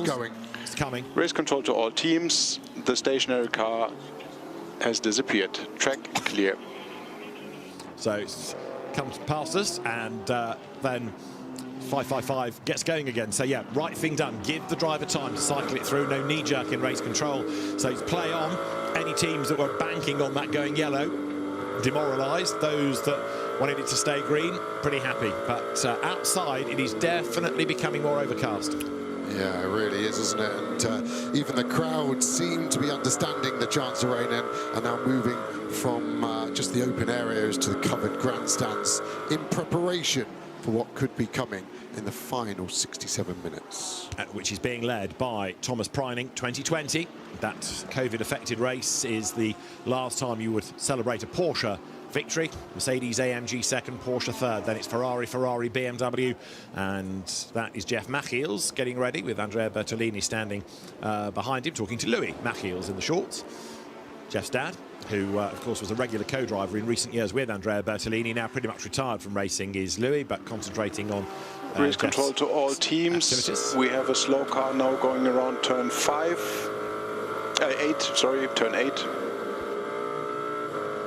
Still the 555, isn't it? It's having to make its way back, so it's moving, but not at a fast pace. And it's therefore there, slow car now going through turn 9 on driver's right. It's not got a lot of go at all, has it? This is almost gravity that's taking it down the hill, and I'd be a bit worried about it getting up the other side through Blanchimont, because that road is climbing. It's not a steep climb. Slow car exit turn 9, still on driver's right, covered by a white flag. I reckon we're going to have a slow car at turn 10 soon enough, and actually if I was Sai Sanjay, I'd be looking for a safe place to park that car up. Yeah, because it's hard to see how it's going to get back into anything competitive. It's in 37th place, it's 26 laps down. Other than the mileage, it's tough. Look at the amount of gravel again there on the road at La Source. Fans in the grandstand, it's getting busier for the finish. Slow car in turn 10, in the runoff on driver's right. You were right, got from 9 to 10. Counting with Joe was worthwhile. I was going higher. I was going to say a Greek philosopher, but yeah, I can count to 10. Big deal. So Stoltz then ahead of Guven, ahead of Rovera, second, third, fourth. Lead gap 16 seconds now as Preining continues to build the advantage. And remember, on the next pit stop, the last pit stop, that black Porsche was going to lose 5 seconds. So in real terms, it's already fallen behind the Ferrari, hasn't it? Yeah, that's certainly been the case. And the case seems to be cars catch and then can't overtake if they get stuck for more than a lap and a half. And I think that's, again, temperature related. You follow the dirty air, the front tyre gets hot, you lose grip, and then you haven't got any extra pace to actually overtake anymore. Here are the cars then coming down the hill again, and there's the 555 actually stopped now on the exit. We're going to see it on driver's right. As this part of the Turkey, yeah, exactly. It's just going to pop into view as they run wide out the second part. There's your white flag, and there it is, slow car stopped. Still in the runoff between 11 and 12 on driver's right. I think it's lost all power again. It's got no lights. Yeah, there's an access gate just a little bit further between where it is and the pith path there. So if I'm a team, I box now. But why? Because we're over 6 minutes. You're going to get a penalty, Joe. Why would you do that?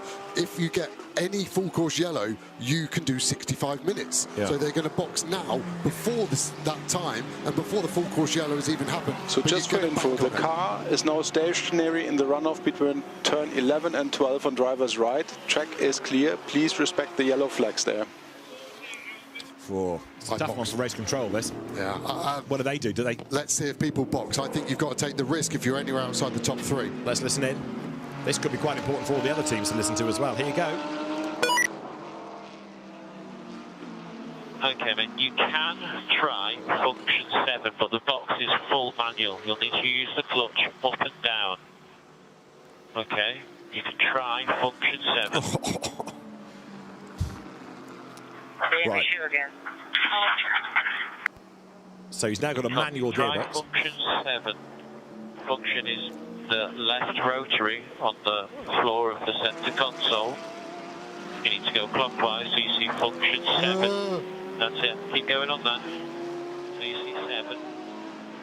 Right, now the gearbox will be full manual. One more. Go one more. There we go. So use the clutch.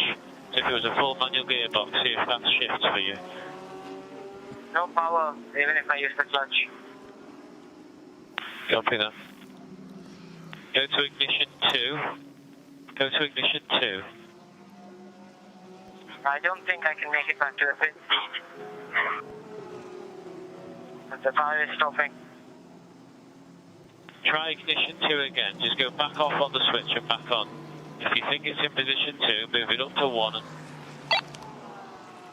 Well, Sai Sanchez got the car going. It's slow, granted, and it very nearly got clobbered by the Mercedes going through Piff Paff. Let's have a look at it. You see just how crowded it was as all of a sudden they come up on a slow car. Look, the Mercedes completely stuck. Up the inside goes Matty Jobert. He was in the right part of the circuit at the right time. But fascinating to listen. I know it's a little bit in delay, but fascinating to listen to the instructions from the team. And again, how calm and patient they are. Just do this, just do this, just try this. And he's got the car moving. So, you were going to box. Yeah, not the right call, was it? No, no. But if you're outside the top 3, you had nothing to lose. But now you'd be in an awkward position. Cars can box and then, well, they can leave the pit lane in the next 40 seconds. So WRT seemingly not going to go with that strategy either. But yeah, the engineer being perfect there, and the car has made it back in a full limp mode. But how long is it going to take to sort out whatever the problem is? They've got to find it first, never mind get it resolved. Electrical problems, awful. And it's another McLaren with an electrical glitch. It's another CSA McLaren with an electrical glitch. That's second, third, fourth, coming through the chicane. And at the moment, Lucas Stoltz does not seem to have the answer to the Thomas Preining Porsche, but he's got enough in hand just to fend off Guven, who's fending off Rovera. Yeah. I'm just surprised that Stoltz seems to have the ability to stay in front, but has no actual lap time at all, does he? It's been frustrating for a lot of cars following him. Here were 2 cars back on board Rovera, who I'd expect to stay on board this car for the final stint as they come through Eau Rouge, flick past the Merc, ever smoking. So the Porsche actually this time too. Slight bit of oversteer for the Porsche. Now we have a run. Is this going to be a potential overtake as we head down the Kemmel Straight? I think the answer is yes, but the potential, whether it's going to be executed, we'll find out. Rovera might be a bit dubious about going on the outside, given what happened to Mosca, but he's going to show his nose. He's almost level. He's going to go right round the outside, isn't he? He's got the job done. He's off the road. He leans on the Porsche, puts it towards the gravel, and Rovera goes by. That was hard, but it worked for him.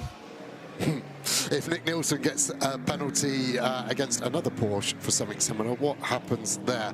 The difference is, I don't think there was contact between the Ferrari and the Porsche this time, but the Porsche went into the gravel. Was that because the Ferrari forced him there? We saw 5 seconds given for a very similar incident earlier on in this race. So Rovera then is through, he's up in the 3rd place, and the pace that he has had, not only in the race, but through qualifying, through Superpole, has been fantastic. You could construct a very good argument for why Rovera deserves to win this race. Yeah, and I actually think he's got a great opportunity to overtake the Merc. So here we go again. It's such a mirror image of what we saw earlier between a Ferrari and a Porsche. He does really well to keep it on the track. And then, is there contact? A little bit, little rub.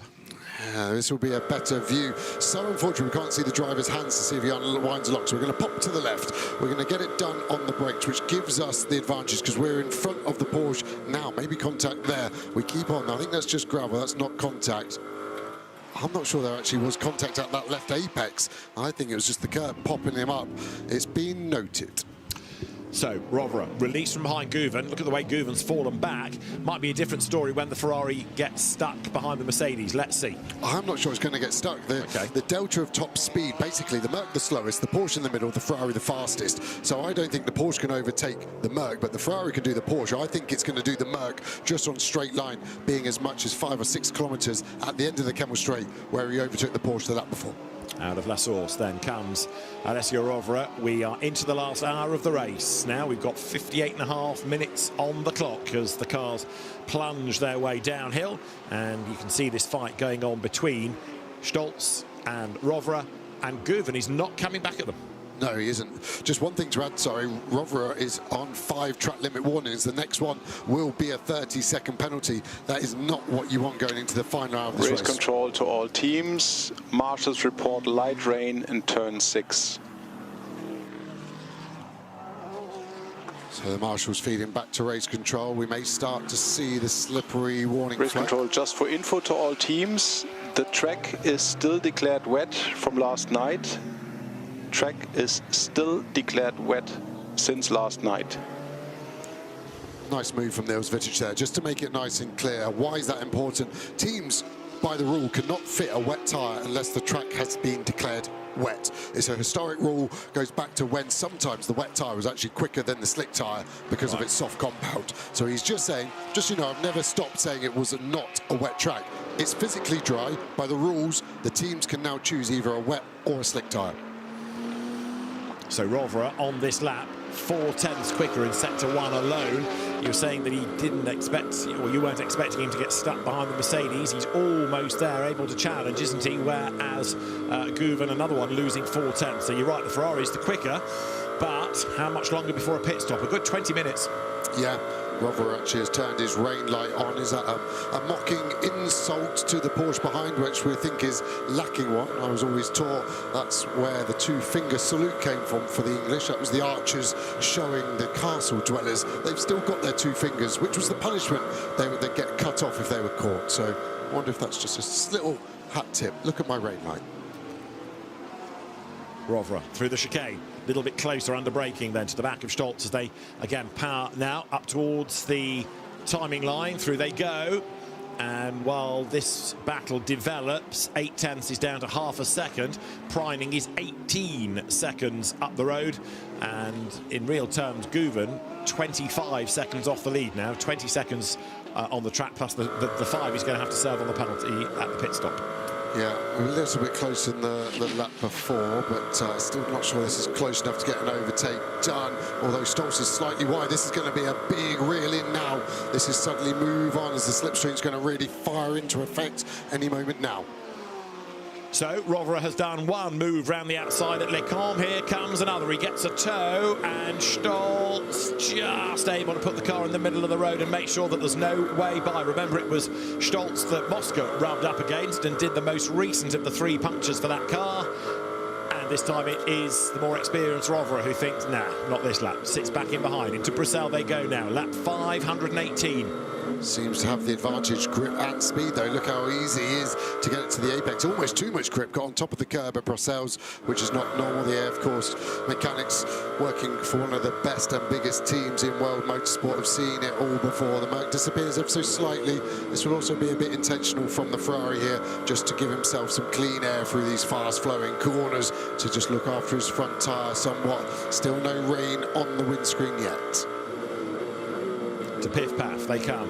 Rovera ever more fired up. They put him in the car, of course, straight after that puncture that Mosca had when he rubbed up against Stolz, and he did the fastest lap of the race. That was on lap 4:06. We're now on lap 5:18. Nobody's gone quicker than that. That shows how angry he was. Yeah, harness that energy into forward propulsion, and it's worked. It's kept him in the game. Wag of oversteer there. Seems like a lot of dust in the air as well. Someone going through the gravel trap, no doubt. 54 minutes remaining. I still worry about the lack of track limits left for this 51 car. Yeah, Rovera flirting, isn't he, with a penalty? 5 he's got. You can hear it with his throttle for Blanchard corner he'd want to be flat with, but he knows he can't afford it, so he's having to jab at the throttle to go. Slight specks of rain on the camera. This is your silver lead. Ignacio Montenegro ahead of David Perel. So it's BMW versus Ferrari here for the silver lead as they drop down to Bruxelles. Ahead of them in 41st place is Mikael Pedersen in the Corvette. And they come out of Bruxelles now and make that drop down the hill. But the way that the Rinaldi Ferrari is going is impressive here, and it could be on to wriggle its way past the BMW. That dust is kicked up by the Corvette just up the road ahead. Pedersen, Montenegro, Perel, the South African driver. And behind them for 3rd in silver will be Francesco Braschi. But this is a good fight, and Ignacio Montenegro in his Spa 24 debut, being able to keep the more experienced GT racer David Perel at bay. And this is what happened up at La Source earlier on in the lap. Perel went for it and oh so nearly tagged the back of the BMW. And while that was going on, the Corvette was having its own bit of a moment, just slightly further up the road ahead. Out of Paul Frere corner they come. BMW still fending off Ferrari here as they make that run again on towards Blanchimont. So not much to choose between them, but maybe it's going to be advantage Perel just because of the greater experience that he's got of the circuit and of the car and of GT racing in general. Now, look at this. Guven has come back at Rovera. So Alessio Rovera has kind of got a little bit stuck. No further investigation is necessary into the incident between Rovera and Guven. If you were flipping a coin on the decision on that one, I reckon it landed on its edge because it must have been real teetering one way or the other. It's landed favourably for the 51. Saw Louis Machiels looking on a moment ago, keeping an eye on his son's car, third in silver. But Guven now, maybe this is what we had earlier on in the stint. It comes good late on, looking after the tyres. He's fighting back against Rovera. And the more that they can squabble amongst themselves, the better it will be for the Lion Speed Porsche up the road ahead. 52 minutes on the clock here at Spa. It's getting to the exciting part, isn't it? And we've not lacked excitement for any point of this race, but finally we're going to start to see who has got what. So Guven coming back at Rovera. Rovera sitting on the back of Stolz. Into the chicane they go. So it's Porsche leading. There it is, the other side of La Source then, onto lap 520. Last year it was 549 laps, and we were predicting a little while ago, like 3 hours ago, we weren't going to make that because of the interruptions that we've had to the race, but had no red flags, which hasn't always been the case through either incidents and or weather. And although we've had safety car periods, yes, it's flowed all the way through. So here is Preining coming up now into Les Combes, goes right, goes left, goes right the other side. There is Dante Rapinge down to fourth now in silver. There is Finn Wiebelhaus, who is fifth in silver. And there's your second place fight, and Guven's fallen off the back by a length or so up the hill. But it's normally, as we've been saying, through the corners where the Porsche has the advantage. Is Rovera going to go to the outside? Yes, he is, but he's not going to level in time. No, he just tucks in behind, same as before. He then is able to open up these corners. Has a big slide, though, loses a slight bit of that advantage in momentum. And again, it's going to be status quo for the rest of this lap. Next opportunities into the bus stop at turn 18. Guven dropping back ever so slightly. And again, I think Stolz is having to work hard for this guy. He's having to manipulate the weight, going deep to corners, late apexes, trying to draw straight lines out of corners. Downhill goes Rovera then, as he tries now to do something about that Mercedes AMG. It does seem as though the one place the Ferrari can overtake is the outside of Les Combes, a bit like the one place Guven can overtake in the Porsche is the inside at La Source. And now we've had so much running, everybody kind of knows what to expect and where. So, you know, you can imagine Winwood saying to Stolz, remember, this is where the Ferrari is good, and he starts to cover that off in the same way that they might say at AF Corsa, be mindful of Guven at La Source. Yeah, he's in between a rock and a hard place, those Stolz, because he's got to cover the inside.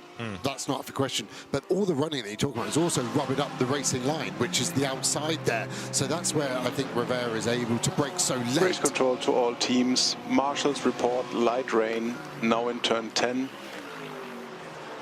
So that 10's poor, isn't it? Yeah, but you see the wipers coming on of Stolz. It's the first time I've seen a leader with anything wiper action. And again, it's just got it on the slow wipe. Can't see anything on the windscreen of Rivera just yet. We're catching traffic. This is going to add something into the mix.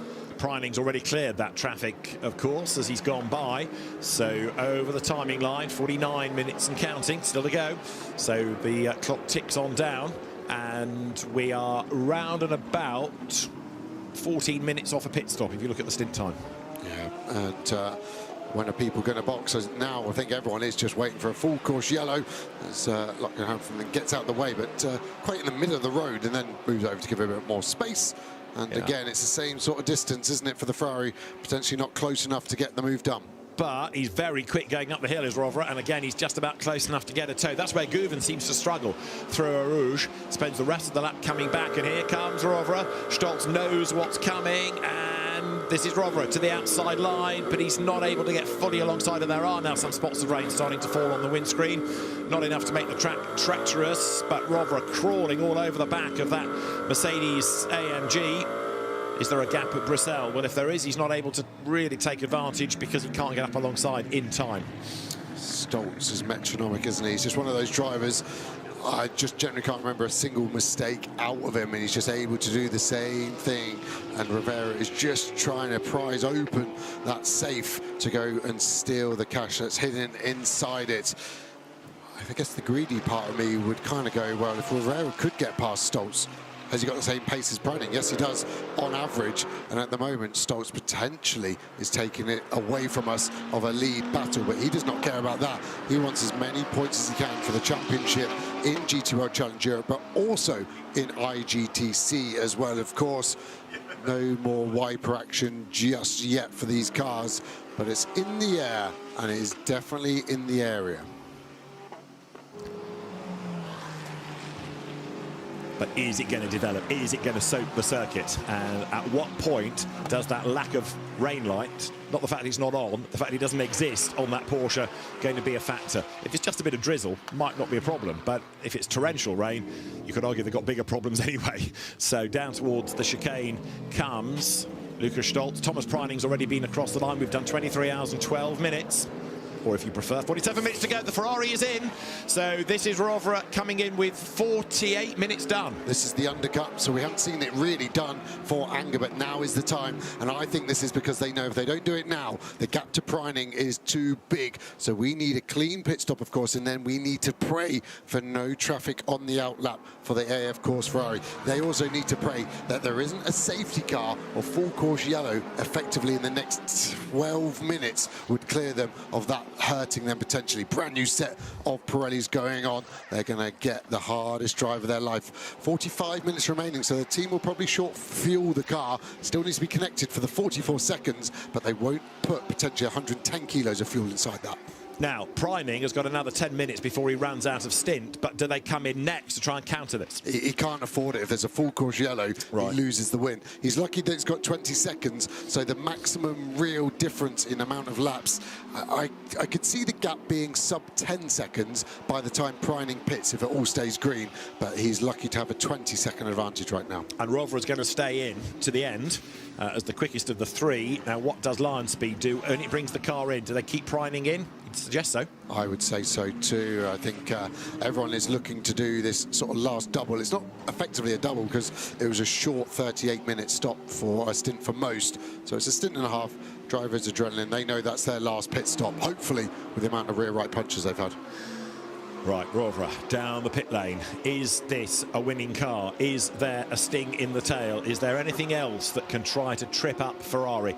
It has had mega pace, but what a race it's had. We were saying a little while ago, Jonathan Grace and I, you can write a book on each car in this race, and this has had quite a story.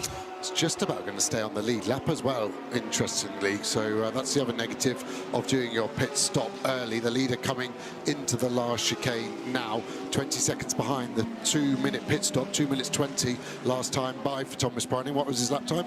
2 minutes 20. So that is going to be pretty close for staying on the lead lap. I'm sure he will, and maybe that was the last consideration for me, of course. It had to be now or never if they were going to try the undercut on this 48 Winwood car, which responds as well. So the bluff has been called. Guven stays out. So now this is a real intense outlap for the Ferrari. He's only got 1 lap difference to this car to go there. He's got to find a difference to get second place.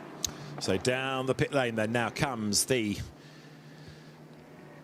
Winwood Mercedes, and as it does so, Lukas Stoltz, what do we expect? He'll stay in? Yeah, I think so close. All three of them are so good, aren't they? You'd guess Engel if you had a gun to your head. I keep talking about weapons, sorry about that. And then I just wonder, the other thing to consider is if the rain does come in, these guys now need to do an extra stop for wets, whereas the cars have stayed out in slicks. I don't think that's going to be a consideration. I can't see wet tyres being needed in the next 10 minutes. This is a bad outlet. Oh, no. Rovera's got stuck behind the Audi and the Mercedes, so he's got 2 cars, got past one. There's more traffic up the road. So we've got Lucas Auer taking over 48. That answers that. Here is Rovera, gets through on the inside of the traffic, but there are still more back markers to go. Not what he needed at all. His middle sector needs to be a 103 high, maybe a 4 low would be good enough to jump the 48 Mercedes. I can't see it happening. I feel so sorry for him. The cars around him won't understand the importance of this outlap for him either, so they're getting out of the way, but not quick enough. It's a 104.7 middle sector. I can't see this outlap being good enough to jump this Mercedes. Well, let's keep an eye, because the Mercedes stop is nearly done. Old tyres off, fuel in. Lucas Auer is in the car. Lukas Stolz done. Maro Engel done. The car controller says, we're ready when you are. It's all down to the man with the hose. As soon as the connection time is done, here's Rovera through the traffic. There's another windward run. Mercedes just up the road. And now he's got to make the run all the way down to La Source, all the way down the hill. The Mercedes ought to be on the move very, very shortly. There it is. So it looks like it's ahead, but don't forget, it's still got a fair bit of pit lane and the climb the other side to do. It is going to be close. Yeah, the momentum key. I think it's kept the lead. It couldn't have almost been worse with the traffic for Rovera in the 51 Ferrari. He's just coming into shot now. Be marginal, this, isn't it? Here comes Auer. I think the Ferrari's the second one. Yeah, it's the second Ferrari, sorry. It is behind the windward Mercedes that he encounters on the line, and back on track is Auer. So there is the Mercedes then that comes back out onto the circuit. And behind it is there, going to the inside line, Alessio Rovera. He got stuck just briefly, did he not, behind Gabriele Piana, and now he clears the other windward car. Yeah, like you said, it was a windward Mercedes that cost him time. I think it was fair. It wasn't dirty from the other windward car. If only there was an AF course Ferrari in front of that 48 car. Well, yeah, that's the other thing. The team, I think, was looking at the wrong Ferrari as much as willing it to be the leading Ferrari. But now, as you say, lights on. Lucas Auer has got to get past the next AF Corsa car up the road, and the lights are being flashed a long time in advance, and this could be Rovera's last hope that the sister car delays the yellow Mercedes. Let's have a look and see whether that Mercedes got in the way. I think it was just wrong place, wrong time. Didn't do anything wrong at all, that Mercedes. No. It was the whole lap was compromised. The Audi, the Mercedes. We've got a gap at the moment. You'll see it closed down. The brake is a bit suspicious, I have to admit, from the Mercedes, then gets run out. I'd be interested to listen in on the radio on the team if they were told anything, then the indicator. Yeah, passive aggressive. Sign inside the car. I think Rovera is delighted, and you'll see now, look, that Auer has cleared the other Ferrari. So there, towards us, getting out of the way, is Francesco Bracci, but where the Gabriele Piana was being overly defensive, he'll of course say no, of course not. Guven in the box as well. I think he's going to slot in very close. We've had a good outlap for Auer. He's been quick. Don't forget that penalty though for the Porsche 22. Yes, you've got that 5 seconds, so that's going to compromise things a little, isn't it?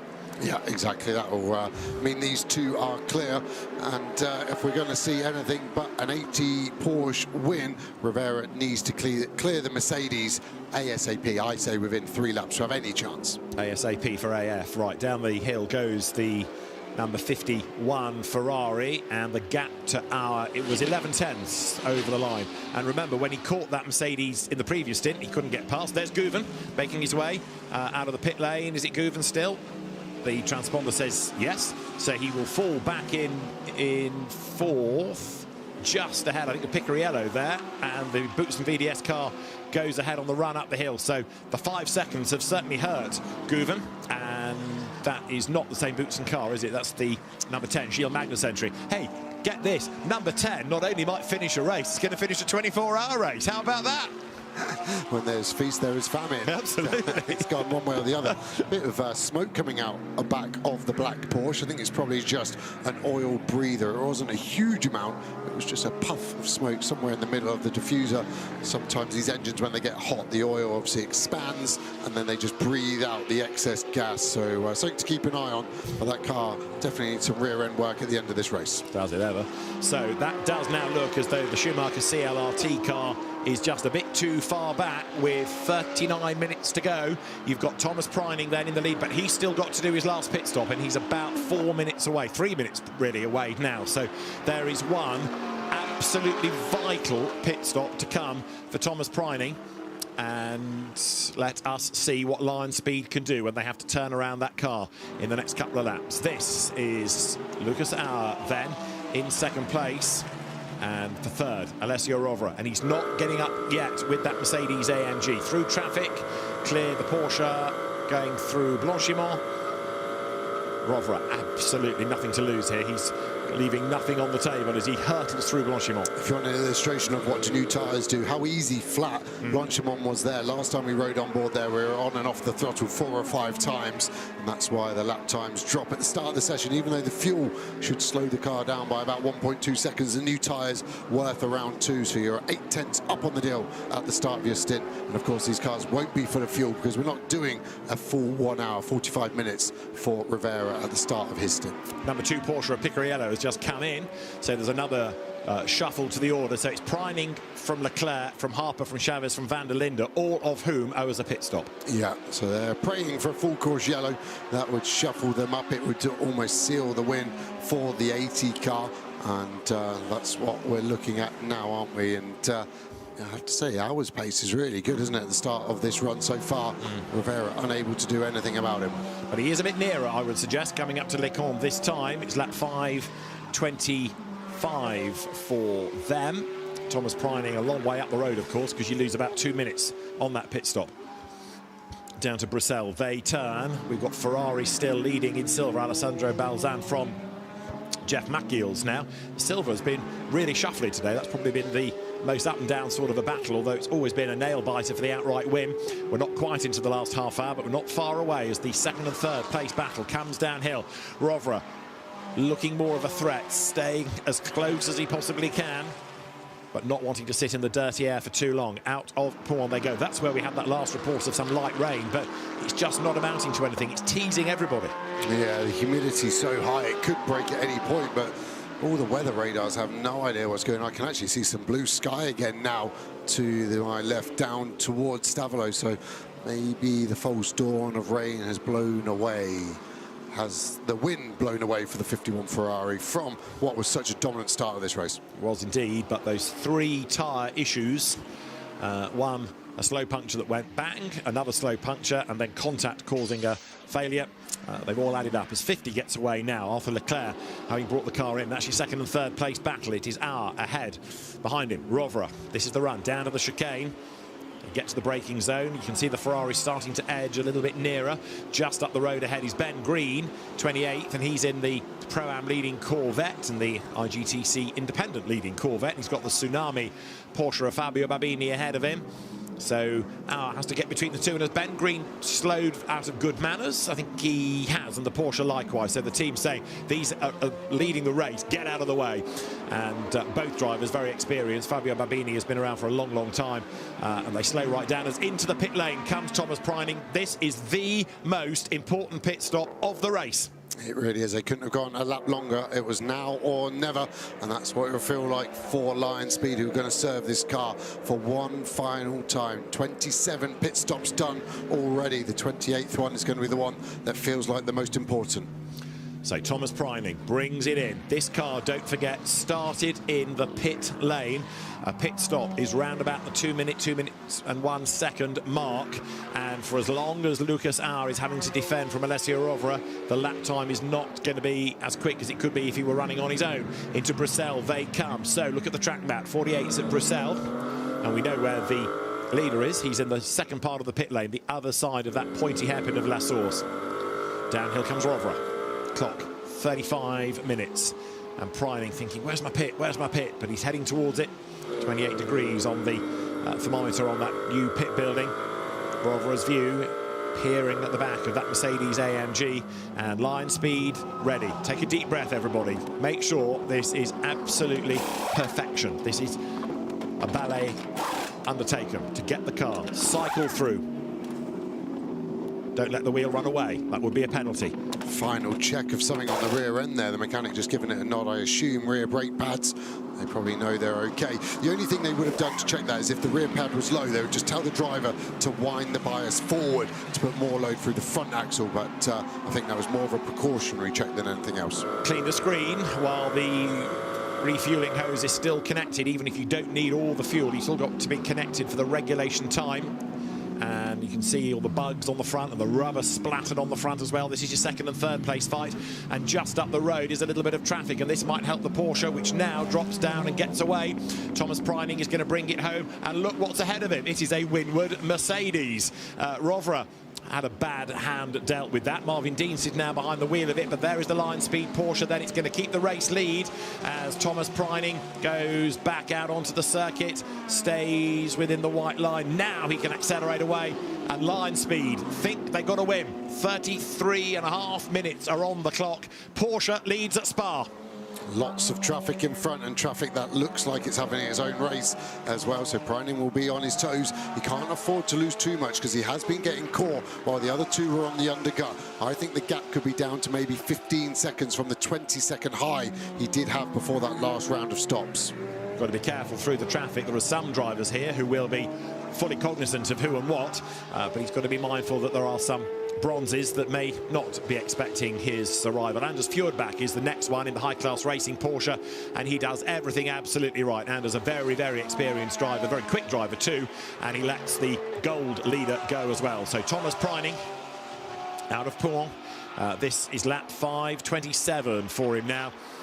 And from the pit lane to a win in a 24-hour race. As we were saying a little bit earlier on, we had all of that drama of Superpole, the knockout tournament, and here, potentially a car that never took part in it is going to be the race winner, potentially.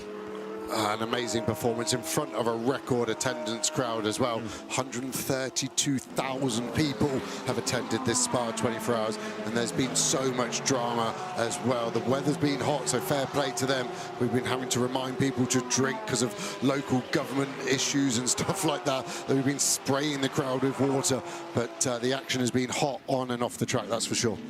Looks as though the JMR Corvette, incidentally, is going to be the winning IGTC Independent from high-class racing Kerong Lee, and then the Tsunami Porsche entered for Johannes Zelger. Not all the drivers in each car score points, but those are the cars. As over the timing line now goes the Porsche of Thomas Preining. So what has he got left? 31 minutes and 36 seconds rounding La Source. Put that into laps for us. 15, 14? Yeah, exactly that. And so I was just making sure WRT weren't doing anything clever on their last pit stop. I had a small feeling because they could go long. I was wondering if they could potentially just do a short fuel to get to the end and save 40 seconds, but it appears not. So everyone has had the same strategy, essentially, bar a couple of laps here and there. So there you've got the WRT 46 car that Dan Harper, Valentino Rossi and Max Hesse have driven. Valet's not really done very much, has he, since this side of 9 o'clock? He's been doing his drive time through the race, yes, but it's been Dan and Max to do the, dare I say, lion's share in the company of a Lion Speed Porsche, but you know what I mean. There is the car. If you're thinking, why does it say 002 on the Lumi rank? Well, it is the race leader in real terms, because the car ahead, the Aston Martin of Enrique Chavez, owes us its final pit stop, and it will do it this time. Exactly, and then we'll have our true order for one final time. All pit stops that are needed are complete. Will anything else throw something into the mix?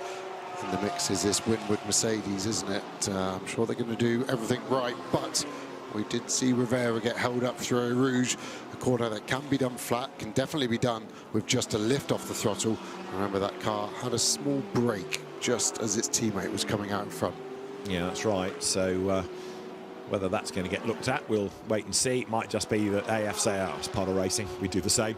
They're back on track, goes number 46. Dan Harper will bring that home. We're estimating that's going to be 6th, I think. We can see spots of rain falling, but they soon evaporate, don't they? Yeah, even on the windscreen. So imagine the track, which is at 50 degrees. They're getting bigger, the raindrops, and that's what happened the other day.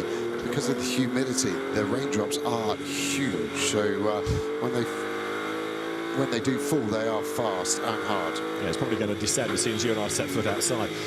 It's off and away. So round Bruxelles goes down Harper. Enrique Chavez has just pitted, by the way, to now give the lead back officially to Thomas Preining. The fact that this car, I know I'm a start record on this, but I still think it's just incredible that after what happened to this car on the first racing lap, it's survived, A. B, it's on the lead lap. C, it's going to get to the finish. D, it's actually led the race on occasions. Just a brilliant effort by Valkenhorst. Yeah. And not to go a lap down early on was quite something. And the lead Aston Martin as well. True. So there's lots of amazing stats they'll take away from it, and fair play to everyone at Valkenhorst there. So there is Thomas Preining. That's your race leader. Lion Speed GP started from the pits, not by choice. An engine change meant they were mandated to start from the pits, and the grey and white Porsche weaving in and out the traffic, having a look, not yet getting past Marvin Deans, coming up now towards Le Camp. Got down to 16 seconds. Remember, it was over 20. I thought it could be 15. 16 seconds then.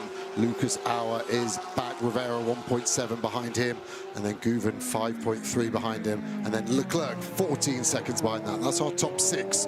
So realistically, you would say Rivera's got the best chance of making any of those positions in a different order. Right, let's have a look where we are in Pro-Am, because the leader in the number 0 Corvette is Ben Green. There, this is also the leading IGTC independent. The drivers nominated for points are the 2 Malaysian princes, Jeffrey and Abu Bakir.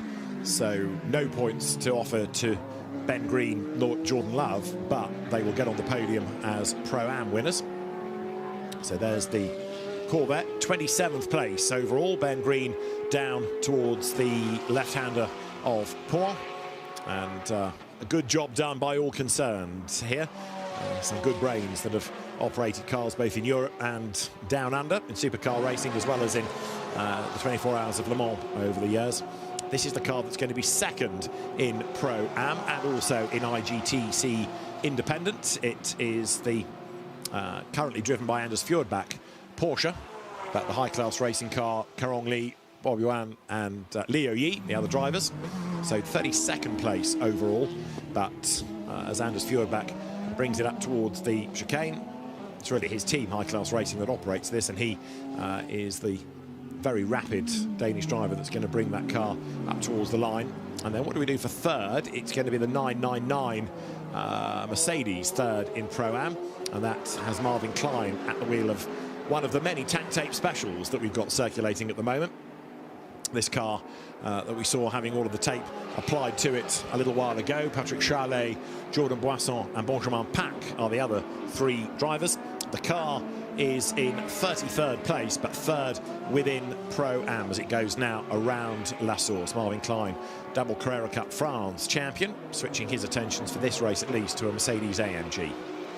12 more laps to go. 12 laps of 7 kilometres, 84 kilometres to get us home. It's so close now for all these drivers, aren't they? But this is at the highest chance. Fatigue for them, fatigue for the car kicks in. It's the old cliche of you just keep listening to everything as a driver. Is there a knocking? Is there anything I can do to avoid it? Lots of these drivers will be managing issues that have been in the car for hours upon hours, and that's sometimes the case. That's why we see such a delta in speed from drivers we assume are going to be faster than potentially they are. Alessandro Balzan leading in silver then for Rinaldi. This has been a competitive car all race and kept out of trouble. Rafael Duran, Dylan Medler, David Perel, the other drivers. Dylan Medler, one of the stars of those one-make Ferrari races at Le Mans 2 weeks back, second in silver, and you can see only 3.5 seconds back on the road, so it's still a battle. It's Amaury Cordil at the wheel of the WRT BMW, joined by Ignacio Montenegro. And then third in silver, AF Course's number 52 entry, with another of the Belgian drivers, Jeff Machiels, at the wheel. The rest of the cars pour through, and the Ferrari should be on its way there, out of the right-hander of Blanchimont. Jeff Machiels comes towards the braking zone. He's running in 16th place overall. 52 Ferrari, Jeff Machiels, Francesco Braschi, Matthias Zagazzetta, Gilles Stadsbader, the drivers.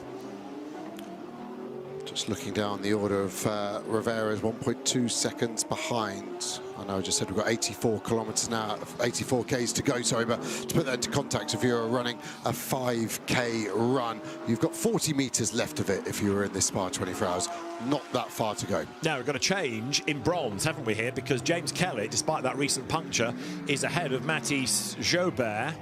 And there's quite a gap, like 16 seconds between them. Now, does 991 have to make another pit stop? It should do, and it does, and it'll be in this time. So, although it's leading bronze now, they're going to give the lead back, aren't they, within a lap or so to number 74 Ferrari. So, although we're looking at the leader, it's got half of the rear screen missing. It is going to change on the next pit stop. Just have a look at the rear screen. It might be the tape that they've applied. It's been there for a while, the top right corner. It looks like it's either tape or missing, doesn't it? Yeah, it looks like it's a gap. I think it's, missing completely. I've not seen that on a race car. I wonder how that happened. Maybe a bit of more aero drag, as it's not as a clean surface for the air to cling on to, but spectacle nonetheless. So that's going to be the bronze leader, potential winner. The other side of the pit stop for 991, Mathis Jobert, Ben Tuck, Dennis Marshall, Dustin Blackney, your drivers, and Mathis Jobert, perhaps surprisingly bringing it home. We rather anticipated Dennis Marshall, but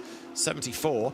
And then you've got the third placed Bronze Cup car, another Lion Speed entry there, Alex Fontana right behind. Now, it's not on the same lap, but it is tantalisingly close, isn't it? But Alex Fontana bringing it home with Bashar Mardini, Axiel Jeffries, and the man behind Lion Speed, Patrick Kolb, who'll have a lot to celebrate here. His own podium and perhaps an outright win. But unless something befalls the Ferrari or the BMW, third will be where it ends. Although after the stop for James Kelly, it'll be interesting to see where he blends back in relative to the red Porsche. So this is the potential bronze victor. Now in gold, it's been 998 BMW pretty much all day, and Tim Tramnitz comes out of the chicane looking as though the victory is going to be his, because that car is now something like 5 laps up on the opposition, and the second place car heading for the podium in gold is the number 10 Boutsen Porsche, that, don't forget, has not only not finished a race all year, it's not finished a lap, and it's going to be on the podium potentially for second place in gold if everything now stays according to plan. So they're on average now to finish one race for every 3 chassis they've done. Oh, you are harsh. As if the trend continues for the rest of the season. Yeah, if you close the door on your way out, please, the Boutsen team would like a word. So Tim Tramnitz goes up the hill, and despite the fear that we heard on the radio a few hours ago about something being broken on the front left, it was just pickup, we felt at the time, and the team kept him out, driven around the problem nicely, and there is Tim Tramnitz now coming out of Lecombe. He's got the number 6 Get Speed Mercedes ahead, a car that went well in qualifying but has fallen away in the race. This is second. It's Gilles Magnus, Belgian driver, going to bring the car home, and along with Robin Knudsen and Alessandro Gueretti, the 3 of them in gold. Can have 4, can have 3. This will be a very popular result, because Belgian team, Belgian driver for the podium, but as we've been saying, at Paul Ricard, the car was destroyed before turn 1. At Brands Hatch in the first sprint race, it was out on lap 1. At Monza, it was out even before the big crash. That was the first one in the wall before the big crash happened further up the pit straight. And here they are heading for a podium at Spa. And third is going to be the Adam Smalley McLaren that he shares with Harry George, Freddie Tomlinson and Ruben Del Sart. So the Optimum car here, former Carrera Cup GB champion, the man from Poulton-le-Fylde, that's near Blackpool-ish, Adam Smalley, or near Southport probably, coming up towards the chicane. But a podium beckons for Optimum with that car. They've had good reliability, Optimum, haven't they, across their 2 cars. Garage 59 car still running in the background, but that one had to stop for the radiator, and that Optimum car had a puncture as well early on as well. Did indeed.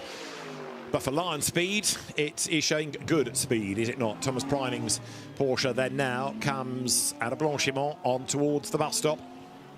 It'll head into the braking zone, and very much the Pro leader, the Pro Cup leader, the outright race leader, the IGTC leader, because Porsche are throwing all of its cars in for points here. Thomas Preining heads towards the timing line, goes through, and that ticks off another lap. So 532 in the book, and 20 minutes to go at La Source. It's just got to be metronomic, hasn't it? And got past the Winward Mercedes. That Winward Mercedes Dienst actually is trying to get at the final podium position in bronze, 26 seconds back, so it looks unlikely. Which podium position is this 991 BMW going to get? Like you said, David, it's going to be close, isn't it, with that Porsche of Fontana. And actually, I think second, third and fourth in the bronze class is going to be very close. But what pace from the bronze class? The bronze class is going to beat the gold and the silver, which shouldn't happen with the gradings the way they are. They have to have a bronze driver in.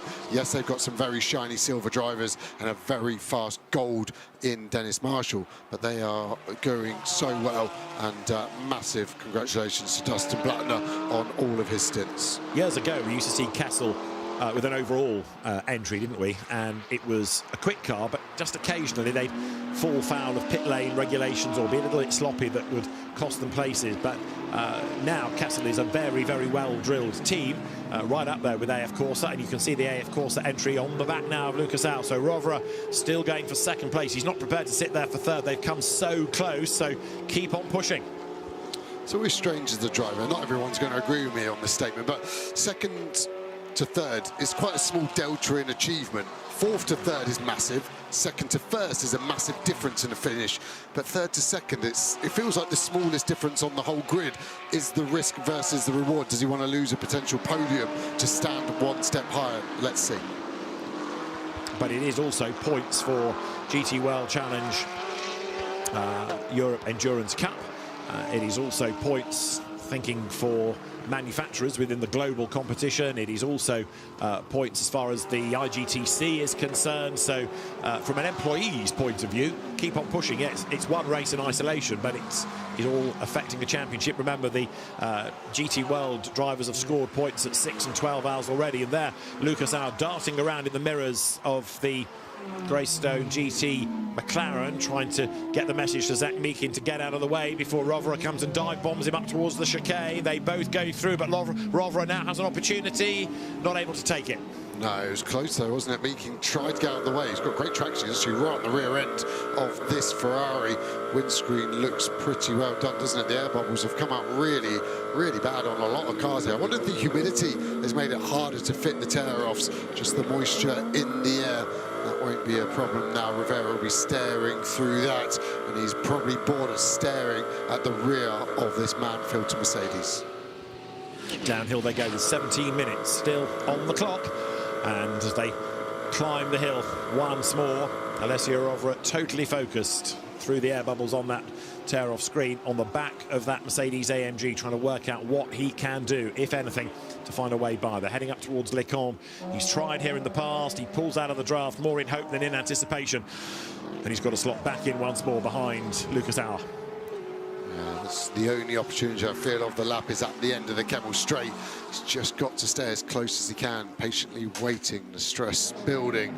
It's a flip of a coin if this move's going to happen, and I just feel maybe less likely that it is, because it's just been so long now where the Ferrari just sits here and the Merc just has enough legs at the end of the straight to be able to block that defence of that red AF Course Ferrari of Rovera diving downhill once more.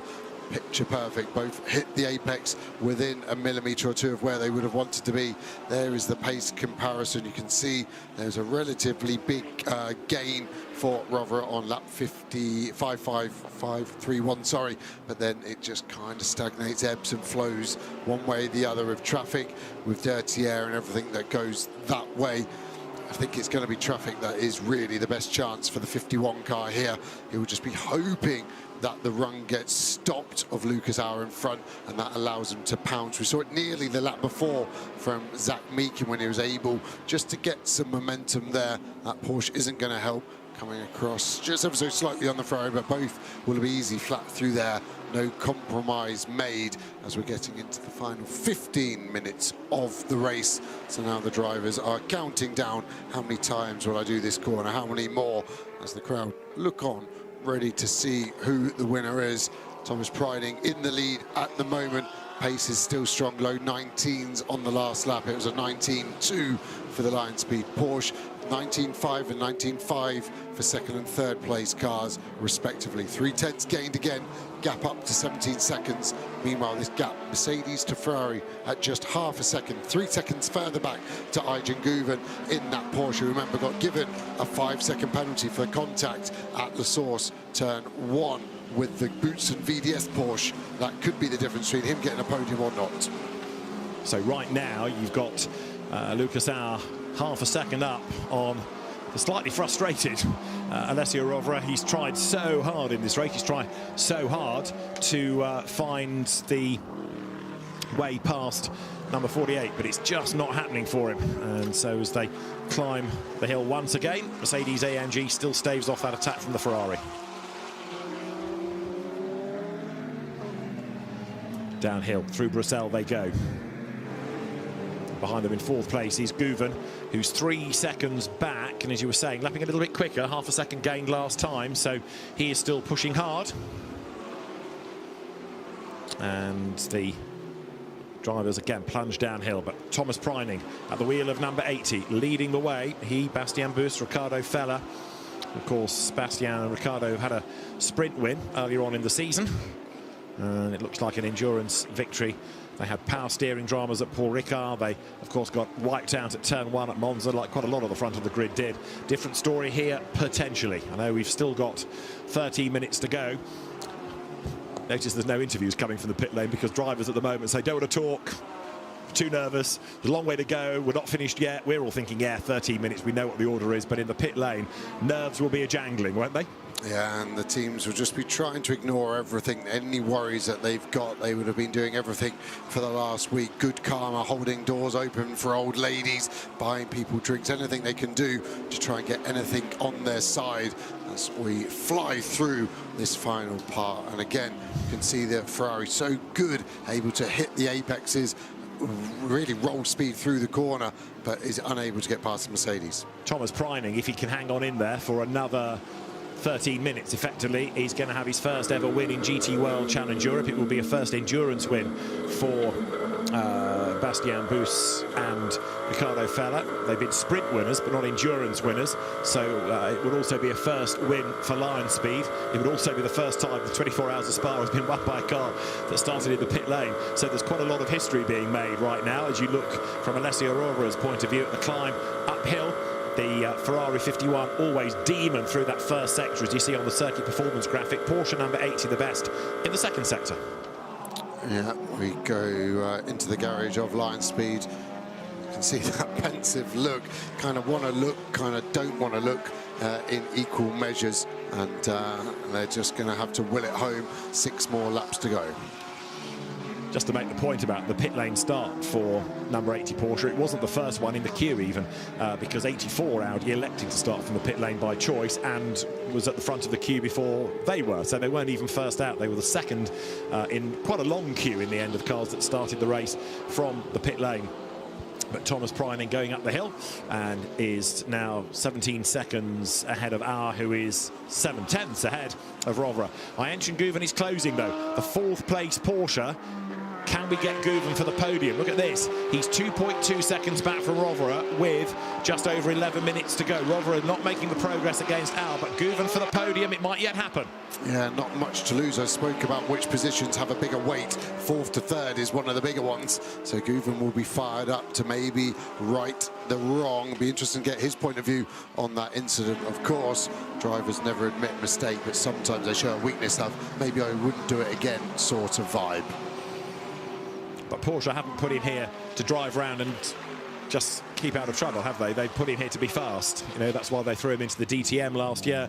That's why they plucked him out of one make Porsche Racing. He's a Red Bull athlete as well, Ayjen Guven. So Red Bull, again, employed because of the results. So if you want somebody that's just going to drive around and bring the car back unmarked, well, there's a list of drivers there. But if you want somebody that's going to be absolutely flat chat every lap, you need a Guven, and that's what he's done. And he's done some hard racing in this.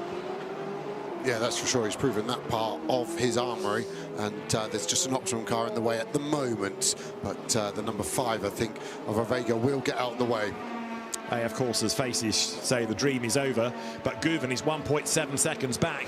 Those faces might be even more po-faced shortly because Guven is closing. Yeah, he's got to get past that McLaren, but you can see they've been through all of this effort and anguish and optimism and heartbreak, and it's not going to be a win for AF Corsa. After everything Alessio Rovera has done, 3 tyre failures, effectively, you can blame. Yeah. And penalties for that car as well, of course, have hurt it over the course of the race. It could have been, should have been, and I don't think it will be. Yeah, they got 15 seconds for a full course yellow. They got a 5-second penalty for contact with number 2, and the punctures as well. There, Ricardo Fella, Bastian Bus.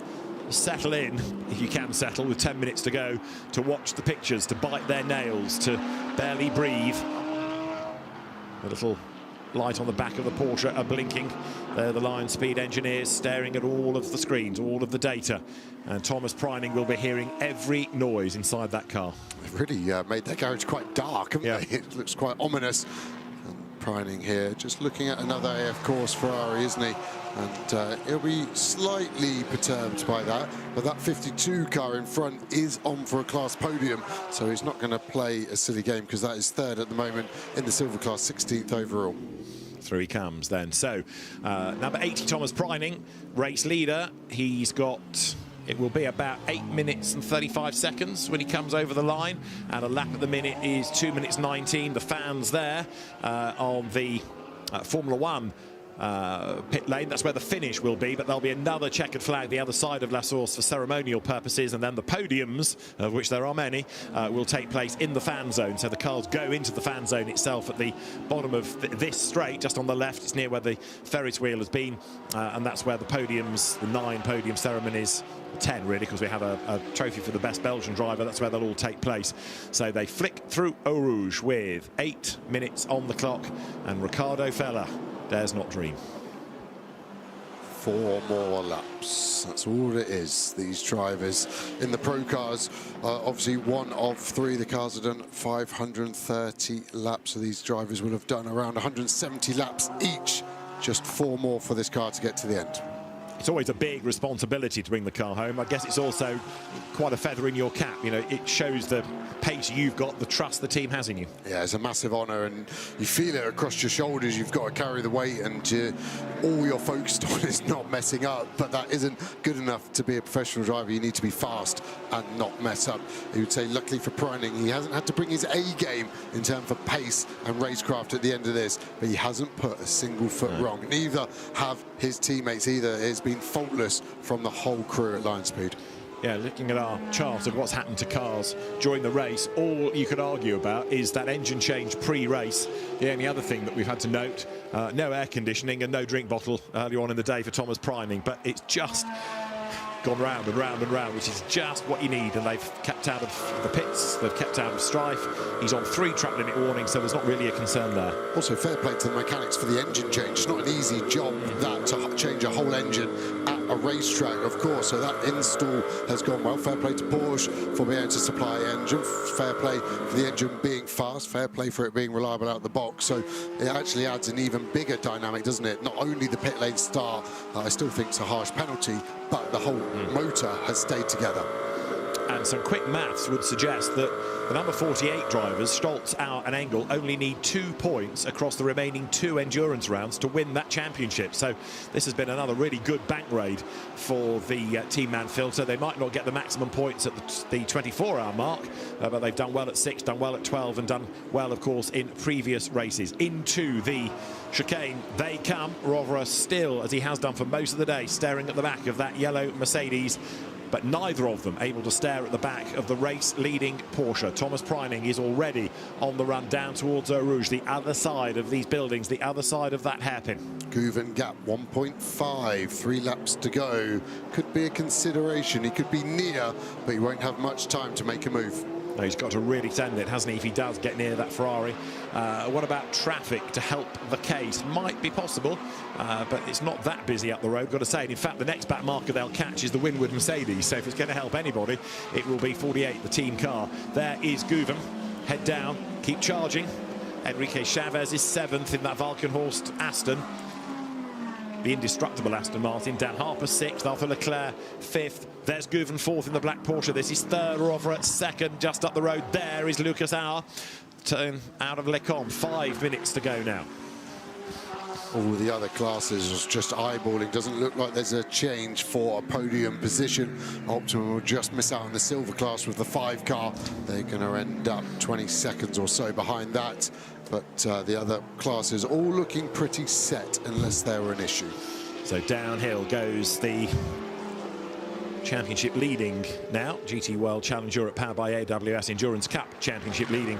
Mercedes AMG, Lucas Auer, Lukas Stolz, Mario Engel set for points. Here is Alessio Rovera still there, ready to pick up the pieces if anything befalls Lucas Auer, but it does not look as though Lucas is going to put a wheel wrong. There is the number 80 Porsche heading then up towards Blanchimont, ready to start the penultimate lap by our maths, I would think. 4 minutes on the clock. Just see where he breaks the beam when the car comes through, but I'm reckoning this is going to be under 4 minutes, so he'd have time for 2 more, wouldn't he? With 2 minutes 19 being the time for a lap. Yeah, exactly. I'm just trying to spot some damage on this Porsche, considering the amount of cars it's overtaken. Was it 64 cars it overtook to get to this position?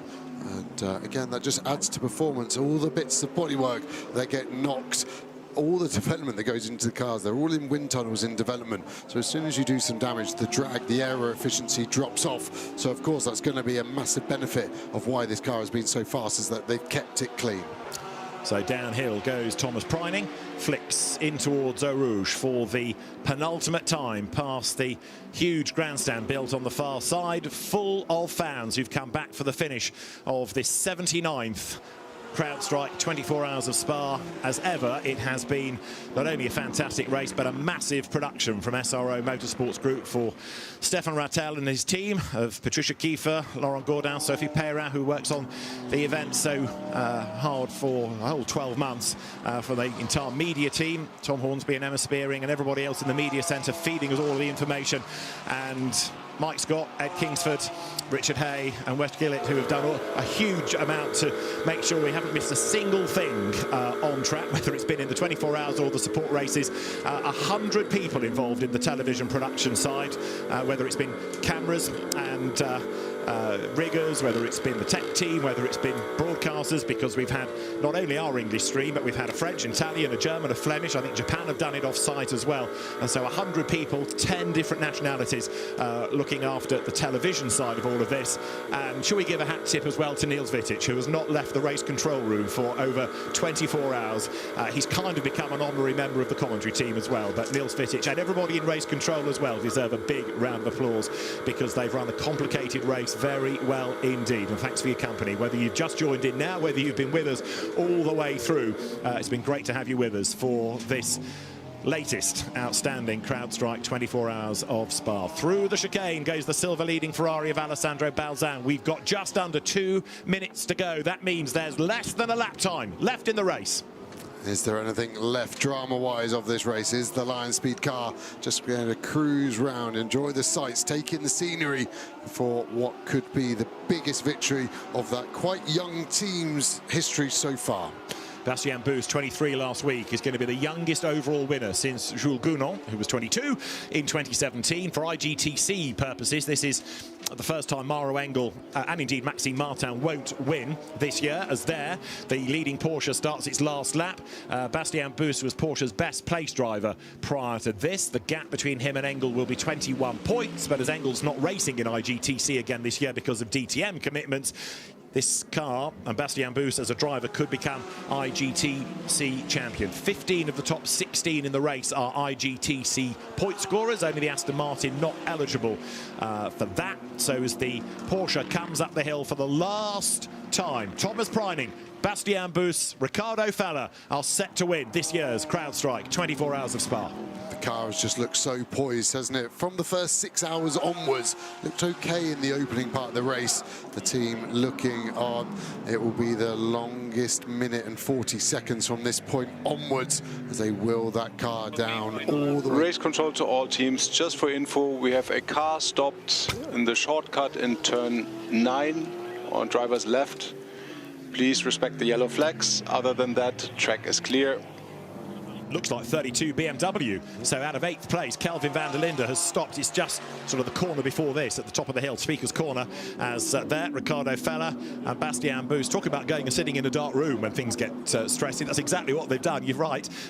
They've locked themselves away. We look for the Porsche. Where is it? Number 80 into view.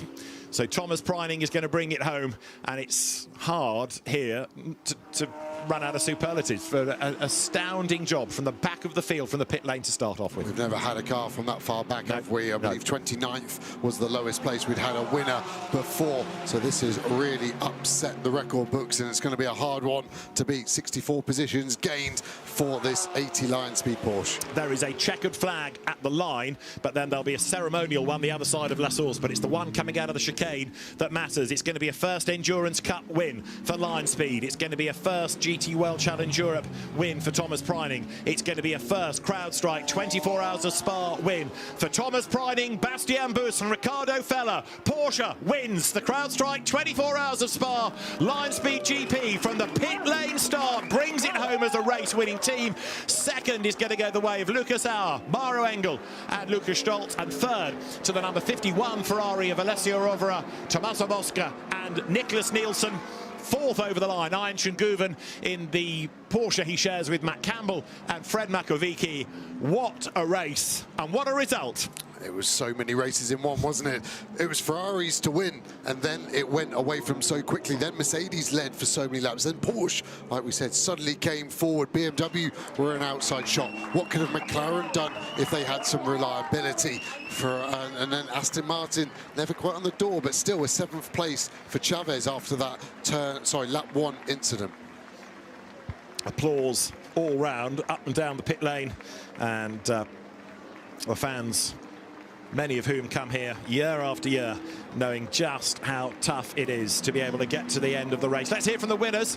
Let's get to the pit lane, because Ricardo Feller and Bastien Boost are there, and there's going to be a lot of emotion in that garage. Bastien, what an emotional moment for you guys.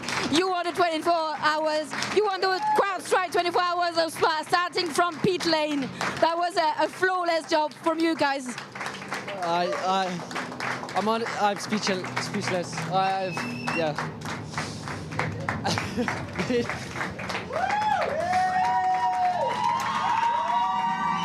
Bastien Boost does not know what to say. Can't believe it. I'm going to get Ricardo. We'll get Ricardo Feller. He might have some words, but Bastien Boost has just had the biggest win of his life. He's not a liar, is he? He said he's speechless and he walked off. So I can understand why. You can see he was trying to hold back the tears. Let's get the bronze winners over the line. Matthew Joubert, Dennis Marshall, Ben Tutt, Dustin Blattner win bronze. A great effort by that Kessel Racing Ferrari.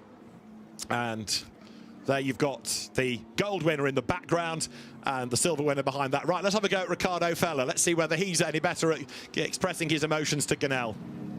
Ricardo Feller, Bastien was completely speechless. It's not your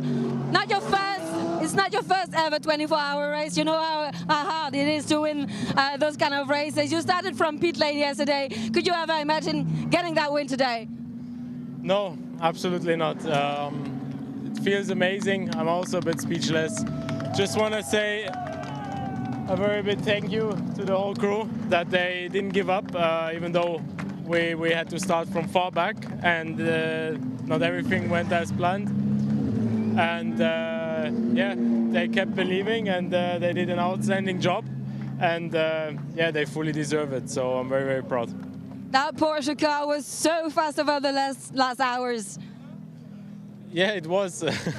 Yes, it seems like the car only got better throughout the race. So also at that point, again, a great big thank you to our engineers to set up the car perfectly. Congrats on that great win. So Ganel Longy getting the first reaction from 2/3 of our winning team, and we'll hear from Thomas Preining very shortly indeed. There'll be some different emotions at Team Manfilter. You know, to come second in a 24-hour race, you've done all of that. You've worked so hard. I know somebody's got to be second, but you can't really get really excited about second place, can you? you're so close to it, and you can smell it, you can see it, and you just start to go, what if? And that's the hard bit with any sport, and motorsport over 24 hours seems to intensify those emotions, which he seems like he's just kind of floating, doesn't he? He's not quite with it in a very positive manner, I mean that by. So there is the winning car, and the man that owns Lion Speed, Patrick Kolb, is also going to be on the podium for third in bronze. So he's worth sort of two conversations in a sense, one about his race and one about his team, because that's quite something. Don't forget, this is the first year Lion Speed's had a pro entry. This is the first year it's ever operated at this level. It's a big step when you say, well, they're used to running in the championship, but to run a pro, the marginal gains that you need and the expertise you need to run the car just goes to a new level. And the car's been fast from day one at Ricard. The reliability wasn't there, and then suddenly they've just turned a corner, haven't they?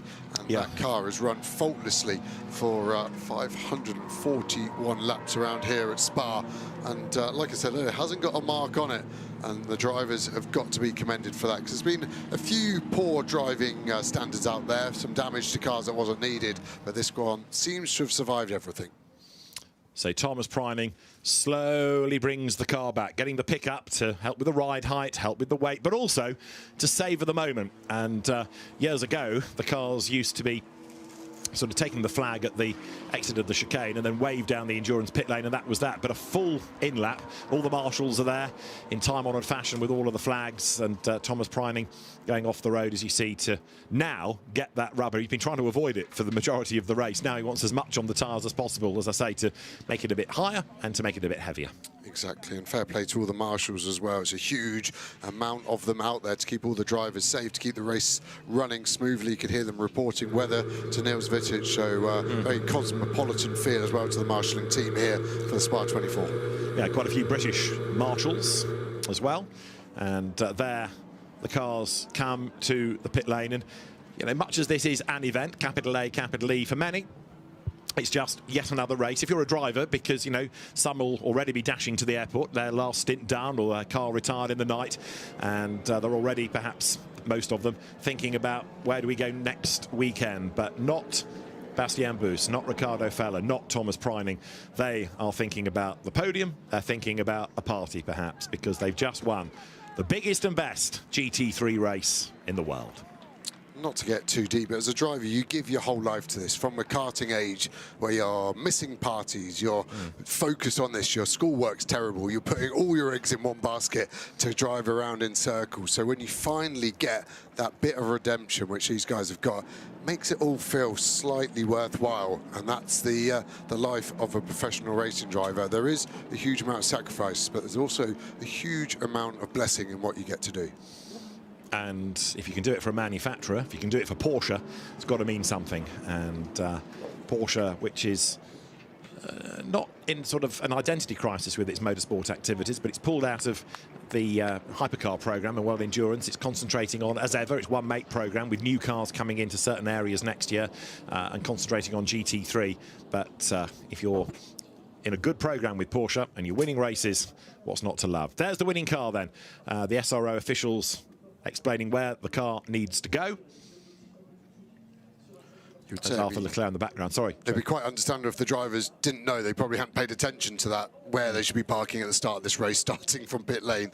They probably didn't believe it would be happening. Yeah, you've got the winning cars that we need for the podium. You've got the other cars into Parc Fermé, and there is number 80. If you think back last year, we had drivers having to go for rehydration at the end of the race. Mirko Bortolotti, for example, did the last stint. But the fact that we've had drivers, OK, Preining has done a double, but it's cooler today, but very few double stints. Drivers actually in a far better state than we might have anticipated. Yeah, I think in the here and the now, I think fatigue-wise, tomorrow is going to be hard for a lot of them. And yeah, the energy that you put into this 24 hours, it can, as you get older, take a few days to recover from it. Just if we could hear anything they're saying. They're both quite relaxed characters, aren't they? I think the emotion got to Bastien, and now he's starting to realise it. And Feller is a cool, calm, calculated driver. And there's the podium, which is, again, the huge stage that was being used for the concerts last night. The fans were allowed down there, as you can see. They some electing to stand, if you like, on the driveway where the cars will come in. Others already in front of the podium. And that's your Parc Ferme area. So the cars, some required for the podium, will be allowed by. Others that are just needed for the technical checks will be there. There's race control. Thank you, Niels Vitic, who gives us a cheery wave. The Santa Maria sisters, who've looked after track limits for us. Well done, race control. Some of the fans are heading for home, but Niels Vitic has been a huge part of this event with his army of people, that great team that he has around him, looking not only at what's happening on the track, but what's happening in the regulations.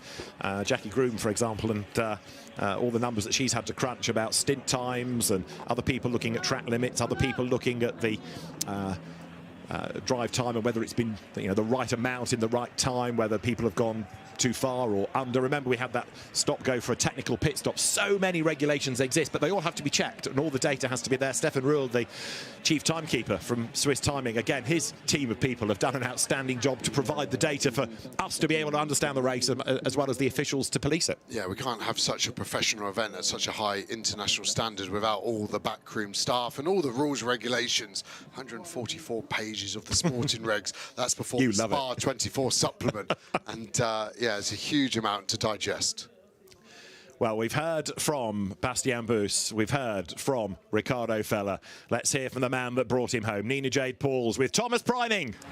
Thomas, you have just made history as the 2026 winner of the CrowdStrike 24 Hours of Spa in front of 130,000 people, record-breaking attendance. Not only have you won Spa 24, Thomas, but it's your first win in GT World Challenge. Talk us through your emotions. Honestly, I'm so proud of the team, first and foremost, and of my teammates. We had the worst possible start to the week with a broken engine after the parade, so we had to start from the pits. And in most other teams and in most other scenarios, you kind of give up before you even start in that case, but we didn't. We always believed, and we made it. I'm so happy. I couldn't be any more proud of everybody involved, and massive thank you. It's been a wild season. It's the first race we finish, actually, so I'm glad it's this one. I mean, how special is it? You've won Spa 24, your first ever win, and you've had a bit of an unlucky season. How good does this feel, Thomas? It's mega. I mean, it's my first 24-hour race win in general. It's not for a lack of trying. It just kind of never really happened for me. I'm glad it did now. I want to see my team. I don't know where they are. I will find them, I guess. Your team are on the way. They're walking down. They'll be joining the celebrations very shortly, and we'll have a word with all of you. Thank you. Well, Thomas Preining awaits not only his teammates, but their congratulations, and then there'll be more emotion, no doubt, to flood out of all three of them at the end of a superb drive by Thomas Preining. And the fastest lap of the race, for which there is an award, will incidentally go the way of Alessio Rovera, who has tried everything to win the race. Now, what about the gold winners? Let's get to Ugo de Wilde, along with Tim Tramnitz and Jens Klingman. Let's get to Bryn with them. I can tell by your face that this has been it's been a long, long race. You started way back in P24, you climbed up to 12th overall, but most importantly, it's the class win, the gold win. What a victory for you. Yeah, really happy, really proud of the whole team of BMW, which gave us a really reliable car. It has been a tough week for us, but I think we stayed out of trouble. We did no mistake, not a lot of track limits, and my teammate did an unbelievable job, and also Team Rovera Racing was very strong, so really proud to be winning in Gold Cup. I was going to ask you what the key to the success was, but it seems consistency was the key to your success in very, very tough conditions, it has to be said. Yeah, definitely. It was very hot in the car, so we had to be consistent. We had to stay out of trouble. I mean, in the end, we knew we had a big gap to P2, but still, you never know what can happen. In the last stint, I had a moment with the traffic and etc. So, yeah, really happy. Good points for the championship, and now let's celebrate. It's a great result for the championship, but overall, you've just got yourself a class win here at Spa 24. Well done. Thank you very much. Ugo de Wilde, very much a local hero. I think I said in the race, his father has often been a press officer for events here. His sister looks after the PR and communications for WRT, Luna de Wilde. So very much a family affair is motorsport, but a win. And there, now, we have Thomas, Ricardo and Bastien can all celebrate their win. We round up all of the top three teams across the classes. There are podiums not only for the race, but for IGTC. There is the Coupe de Roi for the winning manufacturers. There's the Paul Frere Trophy for the winning Belgian driver, the best placed Belgian driver. I'm pretty sure is going to be Alessio Picariello. Well, there's the gold winning BMW in super slow-mo. Hugo de Wilde, Tim Tranmitz and Jens Klingman bringing that home. And for BMW, slightly tough race, but good results in the classes. Silver, Alessandro Balzan, Rafael Duran, Dylan Medler, David Perel. They are with Nina Jade. Well, I'll speak to you first. The biggest GT race in the world, and you've won in silver class. What does this victory mean to you? It's phenomenal. I mean, Rinaldi is such a small team, and I get emotional, honestly. You're going to have to speak to Ale. Well, we'll give you a minute just to catch your words. I mean, look, the race was intense. There were moments where you were leading, there were moments where you weren't. It was up and down the whole race, but you triumphed in the end. We never give up as a team. You know, this is a team effort, so great job, Rafa, Dylan, and of course, David. You know, it's only his third time winning this one, so it's going to get emotional. I don't believe it. It's my first 24 hours, and again, Rinaldi Racing is really family. You know, I start racing with them this year, and it's special. You know, it's really amazing. All the fans, even with the heat. So thank you to everybody. This is really special. Absolutely, and it is David's third time winning in 3 different classes, we should point out. Dylan, this is huge. What does this mean to you? It means so much. I wouldn't have liked to do it with any other group of guys. I mean, we've really been through it, and Rinaldi has delivered a perfect car. Like Alice said, it's family, so just an amazing result. Rafael, the race was tough. Conditions were hard. How physically and mentally draining was it, and how good does it feel now? I think there was nothing that could have prepared me for this race, honestly.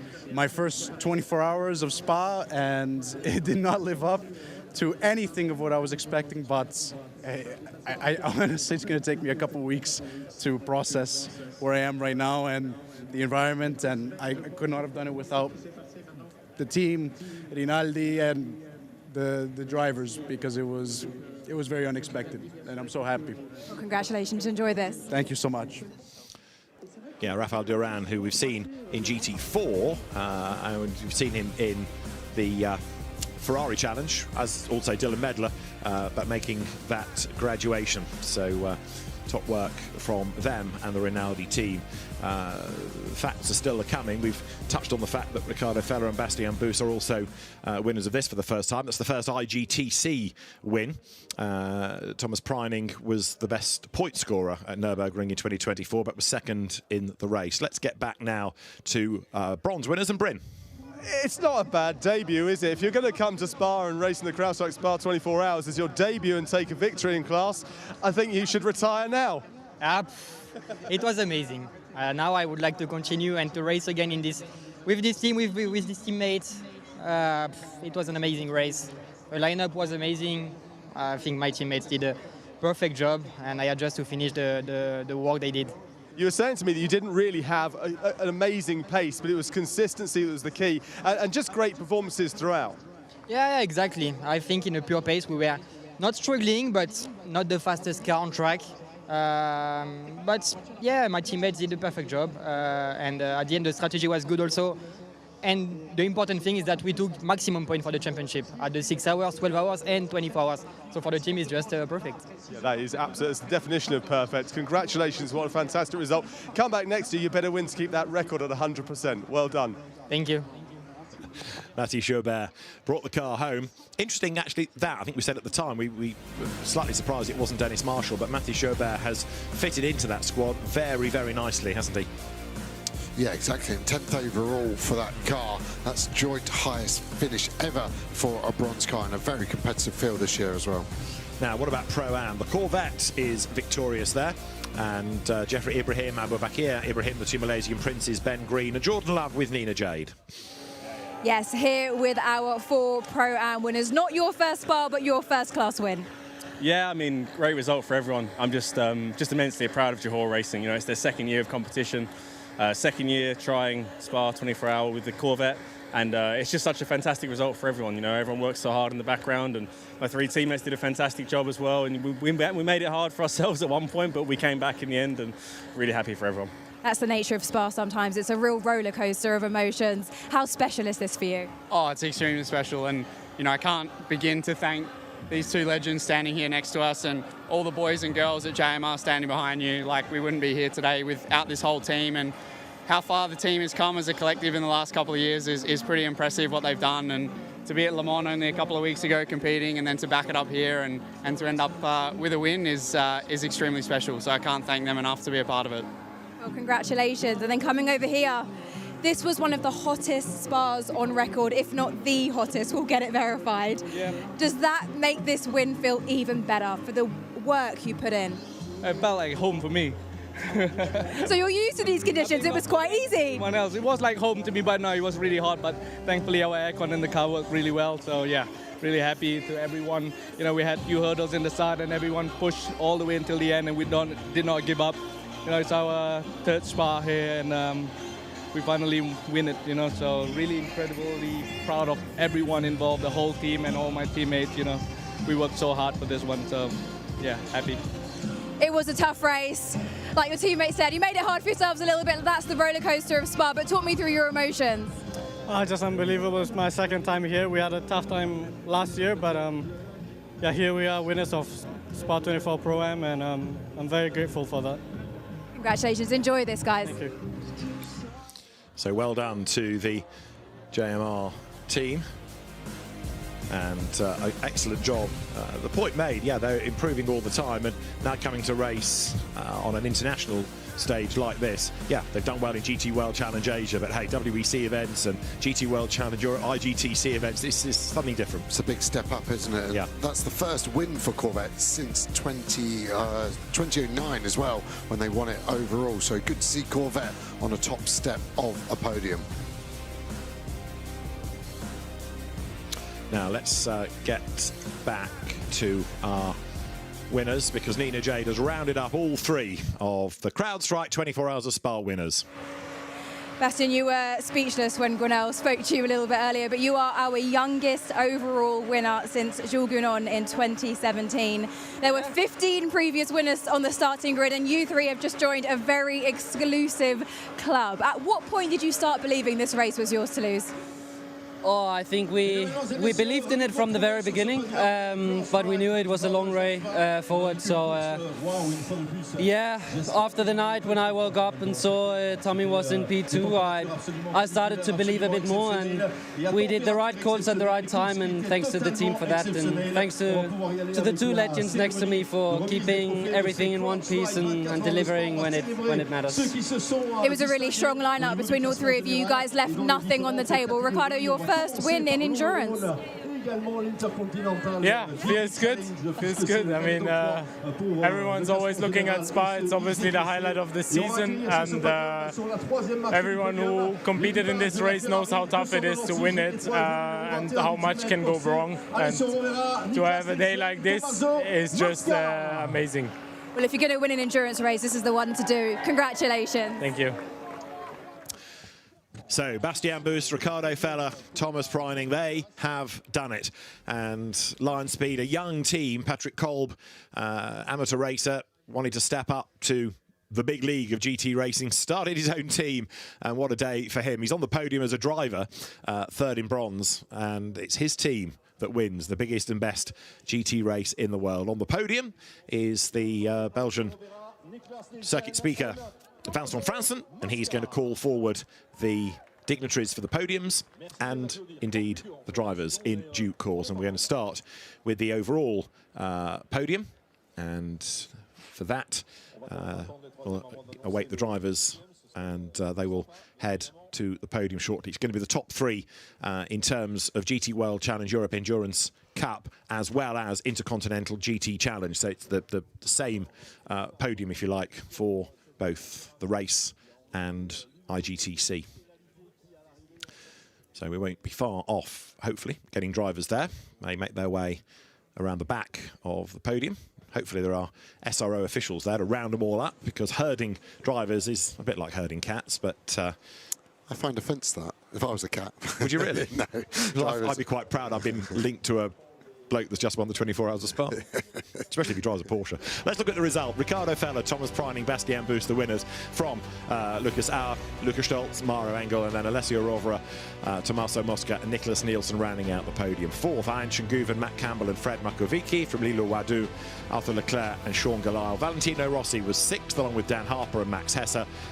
Shake my head again. Jamie Day, Christian Cronjes, Enrique Chavez seventh after what that happened to the Aston on the opening racing lap. Maurice Schuring, Dorian Boccolacci, Alessio Picariello ninth. Picariello, the best Belgian to win the Paul Fred Trophy. Ninth, Augusto Farfus, Jake Dennis, and Raffaele Marciello, the first car a lap down, so 8 on the lead lap, and 10th the winning bronze, Dustin Blattner, Ben Tapp, Mathieu Schubert and Dennis Marshall. 14th the winning silvers, Rafa Duran, Dylan Medler, Alessandro Balzan and David Perel. And the best of the Pro-Am entries was in 29th place, Prince Jeffrey Ibrahim, Prince Abubakir Ibrahim, Jordan Love and Ben Green. And the winning gold, 11th, Ugo de Wilde, Tim Tramnitz and Jens Klingman coming home victorious there. We started with 69 and we're still awaiting final confirmation, but I reckon it's going to be 44 classified. The question mark's about number 32 BMW, which stopped on the last lap, and I need to double check when I get a moment whether you have to take the checkered flag on the road or you can just do it on distance. The podium is underway. There are your third place drivers. Alessio Rovera on the podium for third, along with Tommaso Mosca and Nicholas Nielsen. Here come Maro Engel, Lukas Auer and Lukas Stolz. Ferrari third, Mercedes AMG second. But the result of all results from the pit lane, Line Speed GP's Porsche 911 comes home as the winning car. To the podium come the winners of the CrowdStrike 24 Hours of Spa, Bastien Bus, Ricardo Feller and Thomas Preining.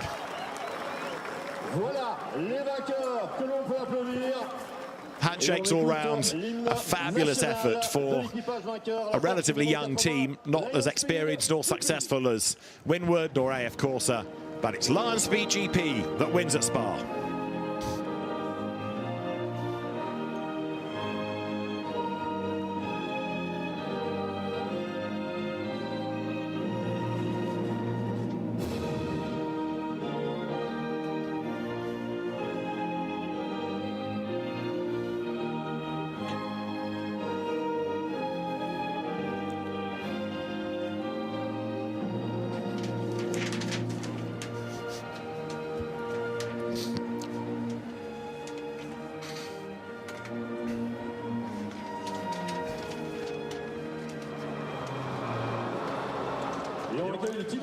For the German team, for Lion Speed GP, German national anthem plays, and then very shortly the trophies will be presented. Lion Speed GP's Patrick Kolb to the podium, makes his way then to join the drivers. What an effort and a wonderful result for, as I say, a relatively young team, but boy, it's risen to the occasion here this weekend. Lion Speed GP taking a race win in the 24 Hours of Spa. Now the trophies will be brought forward. It will be Francois Cornely, the president of the RACB, the Royal Automobile Club of Belgium, to make those presentations.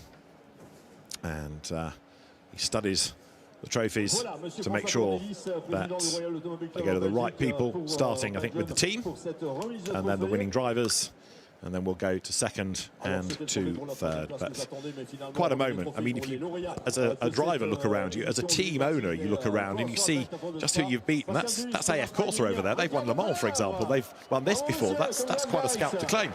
Massive, isn't it? Can't be many team owners that have raced in the Spa 24 when their team have won. Can't be many team owners that have finished on a class podium when their team have won. That is an amazing feat. The only one I can instantly give you would be Gordon Spice, who used to run the Ford Capris, and he won with Jean-Michel Martin.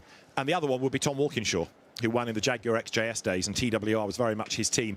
There, Abby Hay, the series manager of IGTC Intercontinental GT Challenge, steps forward with the medals to the top 3 teams. They're all registered for points within IGTC, so the winners' medals are presented. And a wonderful result at the end of another enthralling race. For Lion Speed, for Winwood Racing, Team Manfilter in other words, and for AF Corsa, they are the teams in the top 3. And now the winner's trophy, with some very famous names upon it, is brought forward. And there, the race winner's trophy to this year's victors, to Thomas Preining, to Bastian Buus and to Ricardo Feller, the CrowdStrike 24 Hours of Spa winners for 2026. A huge moment for drivers, a huge moment for teams, and some celebrations that will go on and on. But that marks Lion Speed out as a major force to be reckoned with now in long-distance racing.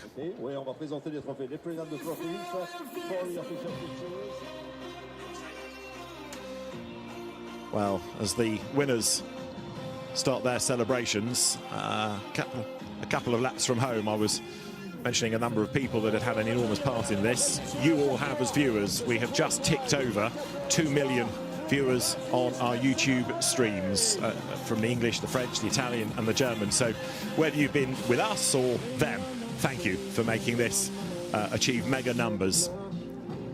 Along with our many, many broadcast partners that have been taking the CrowdStrike 24 Hours of Spa. All of you, wherever in the world you are, thank you for your company. And we hope you've enjoyed what has been a fabulous race. And what a story. A pit lane starting car wins after 24 hours. A nice touch from Maro Engel there to applaud the crowd as well. He was up here with us last night. Maro, one of the nicest blokes you'll find in GT racing, and a glug of champagne. That's well deserved. So let's have a quick look at what that does to GT World Challenge Europe, powered by AWS Endurance Cup. It is Maro Engel, Lucas Auer, Lukas Stoltz, the leaders. Now look at that, 74 points, plays the 33 of the not scoring at the end. Sorensen, Team and Drudy, Louis Pret, Tom Fleming and Benji Goethe in third. Good points for Bastian Buus, Ricardo Feller and Thomas Preining. But one hand on a championship trophy, it feels like there for the Manfilter drivers. This is overall, so if you're in the top 10, you score points no matter which class you are from. That's why you've got golds as well as silvers, mixing it there with the pros, and some bronzes, getting some good points as well. Yeah, it's amazing to see how competitive some of those other class cars can be on these long endurance races, isn't it? And again, really shows you how fast these bronze graded drivers have got. Now, let's try and grab a word with Lucas Auer, Lukas Stoltz, Maro Engel, a second place team. Well, what a great result. I mean, I came to you earlier on. The victory was there, but it just wasn't to be this time, was it for you, Maro? No, honestly, we can be very proud, and we are very proud of the race we did. Pretty much the perfect race for us, gave it absolutely everything. Congrats to the winners. They were simply a bit faster and we couldn't get them, but for us a great race and I think a great podium. It's a great result for you when it comes down to the GT World Challenge Europe for endurance, but also for the Intercontinental GT Challenge as well. So it's, I mean, a great result, keeps your championship well and truly alive. Yeah, absolutely. A lot of points scored. The team did a fantastic job. These two guys drove amazingly. We had a small scare when in my last stint I got a cramp in my right calf, so I couldn't hold full throttle anymore, and we had to box immediately. But Luki was ready and jumped in, and yeah, these two guys drove amazingly, and obviously great points for us in the championship.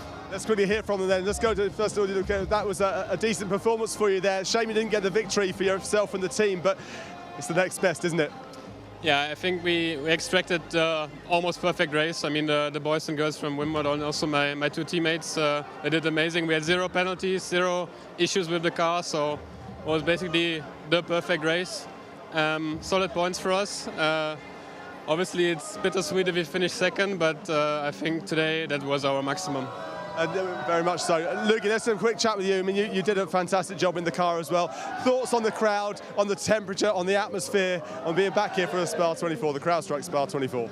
Yeah, what a race. Amazing atmosphere. I mean, we had temperatures like crazy. Today is actually a bit better. And what a race. Big thanks to Team Winward, Mercedes-AMG, Maro and Luca. Absolute dream team, made a really, really mega job, and I'm very proud of that one. And GT World Challenge Europe, it's very much alive. Well done. Thank you. Heading to that championship, aren't they, seemingly? Next stop for the GT World Challenge Europe runners is Misano, 3 weeks' time. It's not far off, is it? We've got an Asia round the week before that. It's a Sprint Cup event, though, in Misano. We'll reconvene for endurance towards the end of August at the Nürburgring for the fourth event, and we end the reporting now. So, Lukas Stoltz, Lukas Auer, Maro Engel taking second. Interesting to hear about that cramp that Maro Engel was suffering from. But he at least takes the points for second place. And what about Alessio Rovera, Tommaso Mosca and Nicholas Nielsen for third? I don't know. Tommaso, Niklas, for sure you should be disappointed of that P3 because you fought so hard to try and get that win. What's your feedback on that race? Yeah, I mean, we are not so happy because we knew we had something to win this race, but we had a few setbacks, like the puncture after 2 hours or 3 hours, and then some contacts and whatever that made our life very difficult. Alessio and Niklas did a mega job and saw the team. Maybe we were a bit happier if we would win, so but it's okay like this. Niklas, maybe another try next year? Yeah, I mean, now it's been a few years in a row that Ferrari has been close, and we really hope that it was going to be this year. But you know, it's always easy to say before the race, and I mean, considering where we were yesterday night, I think it's also a bit bad to be disappointed, you know. But it's one of these races where you win or nothing. So for us, yeah, of course, it's a disappointment. But like Tommy said, I think the team and ourselves, we did a good job coming back. But in the end, unfortunately, it wasn't enough. Congrats anyway on a great fight. Thank you, guys. Thinking what might have been Tommaso Mosca, Alessio Rovera and Niklas Nielsen, who was very, very rapid, but Alessio Rovera taking the fastest lap, and indeed there is an award for the fastest lap setter of that race. Meanwhile, we move next to the gold podium, where third has already arrived, the combination of Adam Smalley, Freddie Tomlinson, Harry George and Ruben Del Sar. Brilliant result for second place. Gilles Magnus, Robin Knudsen and Alessandro Giretti. First time they finished a lap, never mind a race this year, first time they finished a lap.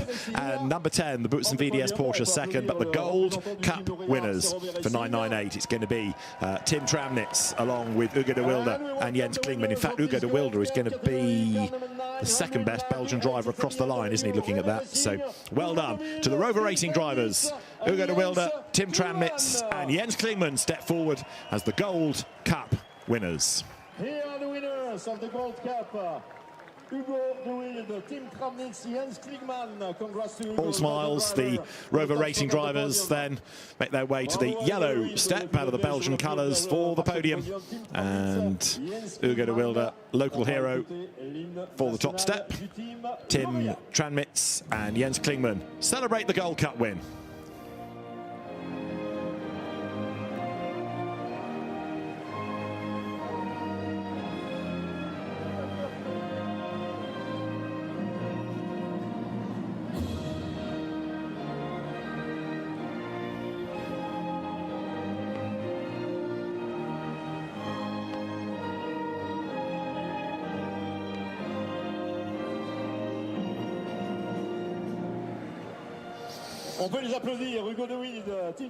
Great job done by the Rover Racing BMW drivers. There will be trophies for third, for second, for the team, and for, of course, the winners.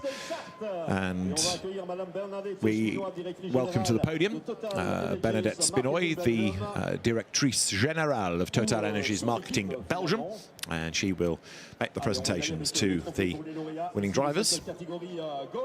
En famille, by the look of it. So Bernadette Spinoy steps forward, and the entire family will be looking after trophies. So in keeping with the family feel of the event, let's say the same for the podium. But well done to our race winners in gold. Trophies aloft for Jens Klingmann on the right as you look, to Tim Tramnitz, to Hugo de Wilde. And then the trophies for third and second, and the drivers hold the trophies aloft, ready for photographs, and there'll be champagne in a moment. Lots and lots of photographers all at the front there, making sure they've got exactly what they need. But the Gold Cup winners for Rover Racing, Hugo de Wilde, Tim Tramnitz and Jens Klingmann. And now the champagne awaits.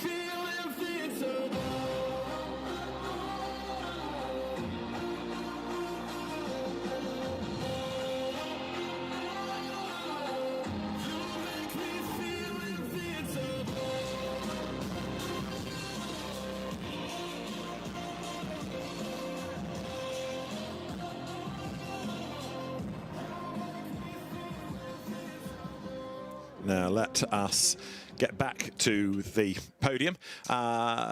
In bronze, Darren Lung, second in class, along with James Kellett, Leighton Fourie and David Pittard, all for Darren Lung's team. Well, you've always got to get the young one in. I mean, this is a very, very special place and a very, very special result. I know it's not the result you'd want a P2, but when you look at it, this is mine, I'm sorry, this is mine. When you look at the championship, when you look at the performance out here and the conditions, it was a mighty, mighty result. Yeah, no, I mean, obviously we'd rather one step higher, but first off, congratulations to Kessel and Dustin and those guys, because they are always the guys to beat, and they executed a good race and they had amazing pace. So yeah, they did a great job. So well done to them. We've been talking about the way you seem to be bringing these, bringing not necessarily young drivers through, but drivers that need a bit more of a leg up as well. It seems to be your speciality at the moment. Yeah, I feel like I'm kind of the young driver autistic guy whisperer a bit, to be honest. Like you say, this fella here, absolute beast, James Kellett. It was a great performance from yourself as well, as Darren says. Yeah, no, mega race. Obviously, slightly disappointing we're not on the top step, but we came here to do what we had to do, and we maximised points in the first 6 and 12 hours. And coming away with a podium, P2 is absolutely amazing. You know, the car was on fire. We did a mega job. All drivers did a fantastic job. The guys in the pits did a fantastic job, and yeah, we brought the car home. Car's barely got a scratch on it, do you know what I mean? And I'd say that's pretty much a perfect race. Very much a perfect race. Before we disappear off, I just want to know if your little one wants to ask you any questions. Yeah. Did you want the mic? Did you want to ask any questions? Do you want the microphone? Congratulations to all of you. Well done. Thank you, mate. Thank you.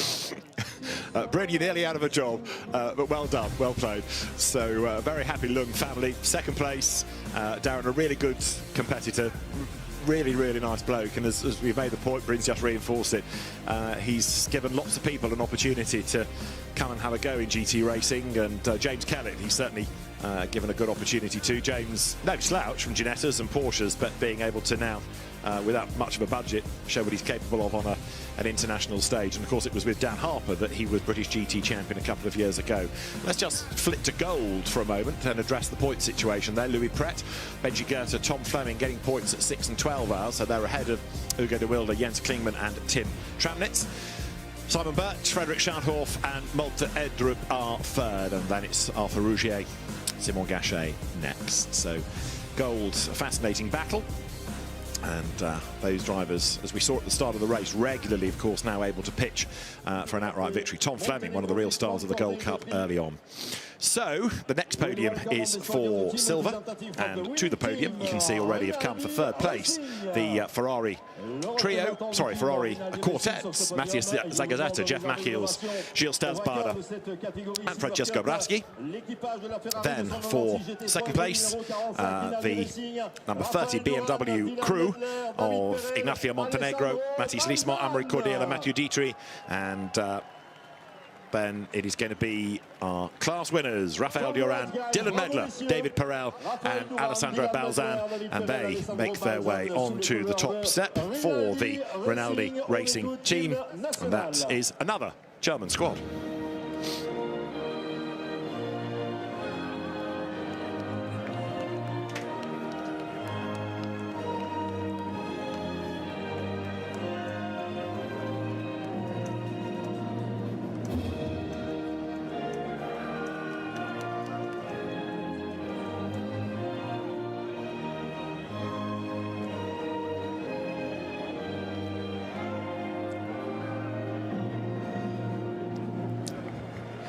So congratulations to the Rinaldi Racing drivers then for Rafael Duran, Ferrari specialist, Dylan Medler likewise, in fairness. David Perel, as good a racing driver in the real world as he is on the sim, that's his main business these days. And Alessandro Balzan, who has been winning in Carrera Cup, Ferrari Challenge, in IMSA, a much decorated driver, but his first success in the CrowdStrike 24 Hours of Spa. And for the silver podium, Matteo Braga, the Pirelli Circuit Activity Manager, hands the trophies to the winners. For third and for second, the trophies are at their feet, and that means that we can now congratulate Rinaldi Racing and a handshake all round. Drivers, well done. And then the photos can be taken. Pirelli, of course, a massive partner of this event, of this championship. Either side of the podium, the posters flank the artwork of one BMW, one the Porsche. The posters, big collector's items. I think there are 10 different ones, and even 4 different editions of the official program for the event. So he says, as one, if you're a nerd that collects race day programs, do you get 4 or do you just settle for 1? But the 4 different options for you, and they've also sold well this weekend to a massive crowd that's on hand to celebrate the Silver Cup podium with the win for David Perel, Alessandro Balzan, Dylan Medler, and Rafa Duran.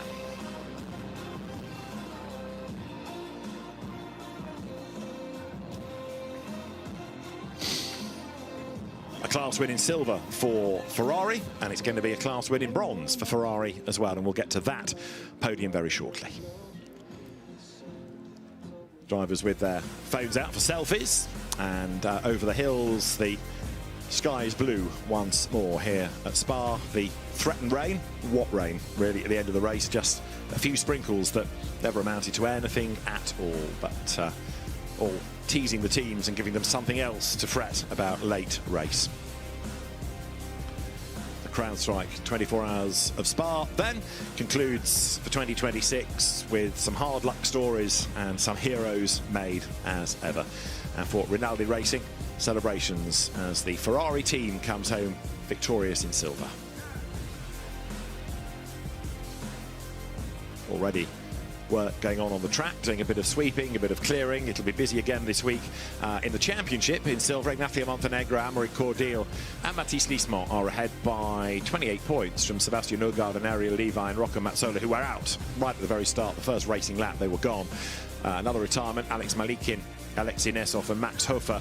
They were out, but are tied now on points by Jeff Machiels, Matthias Zagazzetta and Gilles Stadsbader. They are one ahead of Mathieu Dietrich, who's one ahead of David Perel, Rafael Duran and Dylan Medler. Of course, some of those names across the classes just have done this race, but because of the points allocation at 6 and 12 hours, as well as the end of the race, you can do very, very well and suddenly catapult yourself into the mix. It all feels very different, doesn't it? That small line of cars now on the grid. Just how different does the ceremonial pits area look from round about an hour before yesterday, when we had the grid absolutely full of cars and people and pit crews and dignitaries.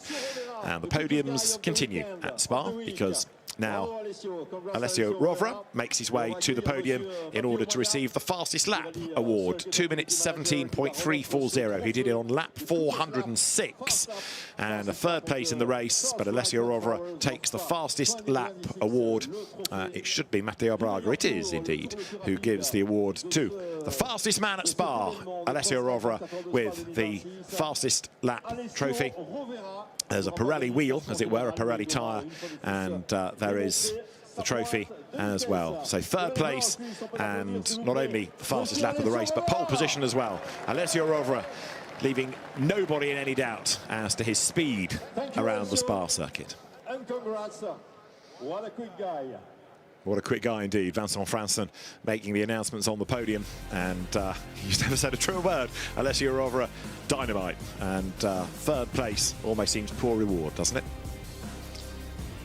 The AF Corsa Ferrari, and you see there an inflated right rear tyre, but it wasn't always the way, as we saw 3 times they had dramas with that.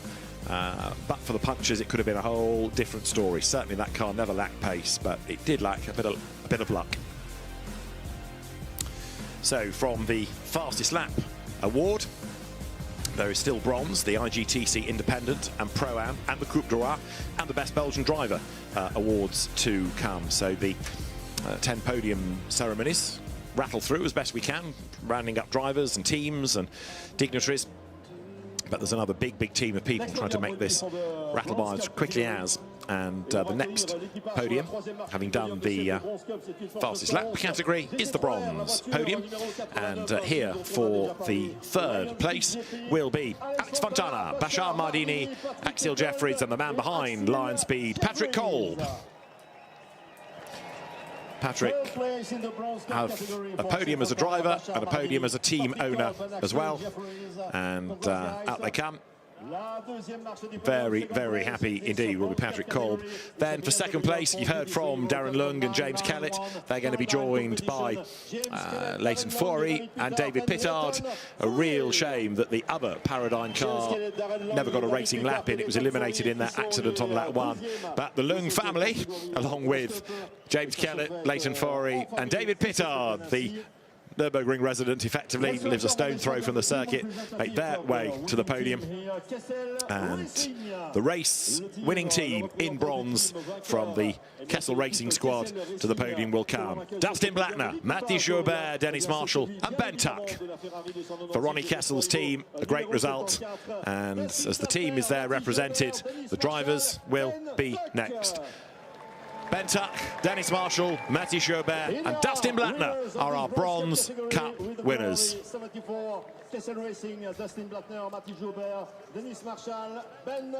To the podium they come, to the top step they will head, and Ronnie Kessel's team can celebrate a race win here. Kessel Racing winning in bronze.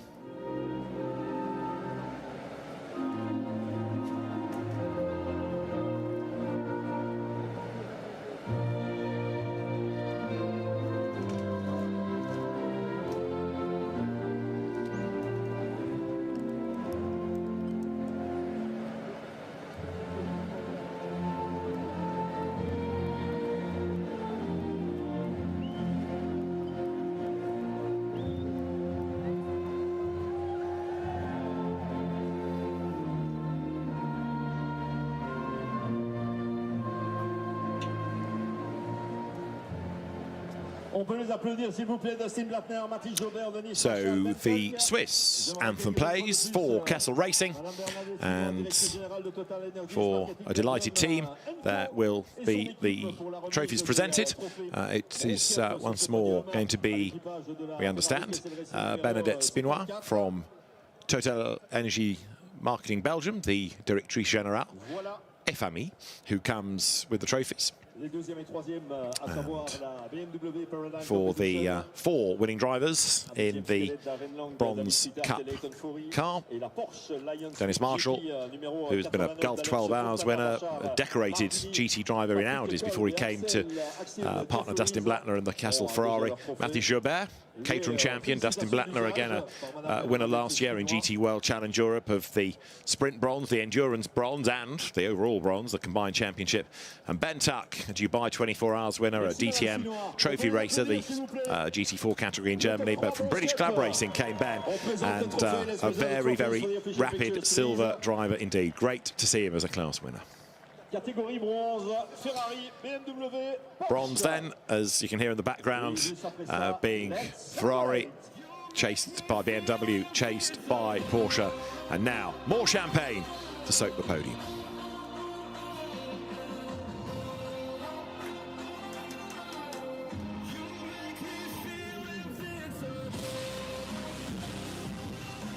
What a day though for Patrick Kolb. I know he's not won bronze, but his team taking the outright win, and him as a driver in bronze, a podium result. That is quite something for a still relatively young team. It's been only going for about 3 or 4 seasons, so that is quite something. Paradigm equally is a young team. Kessel Racing, the sort of wizened old pros, you might say, because they've been around for a long, long time. Initially running in Ferrari Challenge, one make Ferrari events, and then spreading wings to the GT3 world when that category started, and building up a very good reputation ever since. Now, Alessio Picariello is the Paul Frere Trophy winner for the highest placed Belgian driver across the finishing line. Alessio Picariello is with Canal. Alessio Picariello, you're the winner of the Paul Frere Trophy for the best Belgian driver for this race. Tell us about your feelings today, because for sure you were fighting for the win. Mixed feeling, to be honest. We were fighting in top 5 for quite long in the race, despite having some setbacks. I think it would have been tough to win or even podium, but it would have been nice to fight until the end.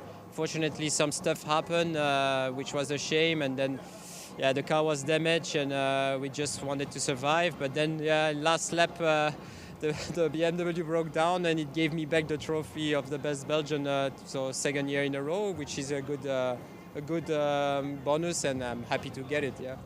You'll have to come back next year to get that trophy again, and a bigger one as well. Yeah, exactly. The aim is definitely the overall win, so we'll be back. Thanks a lot. Congrats. Alessio Picariello, who, if you go back quite a few years, was really making a name for himself out in China, racing in single-seaters and then GT cars, but he's been welcomed back into the European fold with great success, as we see Dustin Blattner and Dennis Marshall now with a 22-point advantage from Darren Lung and James Kellett in the Bronze Championship. Then Ben Tuck and Matthew Schober. They've only done this one race, but look at the amount of points they've amassed from Antares Au, who's had a tough race here, Gabriele Piana, Renat Salikov, Marvin Deans next. Lorenzo Petresi has been scoring well, but he's away in IMSA duties this weekend, so not able to race here at Spa.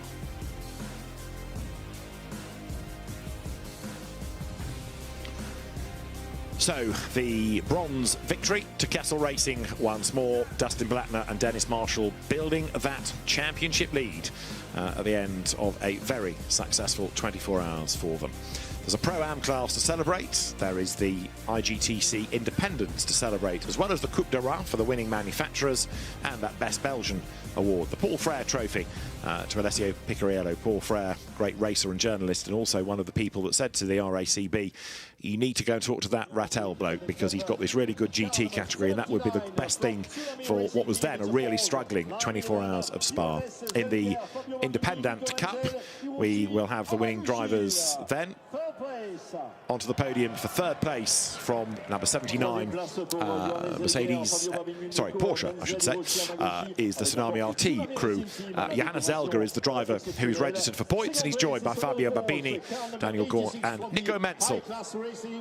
Then High Class Racing's Kerong Lee, he's the point scorer, and his co-drivers Anders Fjordbach, Bob Yuan and Leo Yi make their way onto the podium, or at least 3 of them do. I think we've lost Anders Fjordbach somewhere, Patron, the man that's looking after the team. So 3/4 of that squad is there. And then for the independent win, we're going to see them also for the purposes of Pro-Am. But Prince Jeffrey Ibrahim, Prince Abubakir Ibrahim, Ben Green and Jordan Love will make their way to the top step for the Johor Motorsports Racing JMR team. It is the 2 Malaysian princes that are registered for points, but the whole team, of course, for the podium. So well done to The 4 drivers, we'll have them back very shortly as the winners of Pro-Am, but the winning IGTC independents in terms of scoring points, Prince Jeffrey and Prince Abubakir Ibrahim. And for that, there is now the Malaysian national anthem.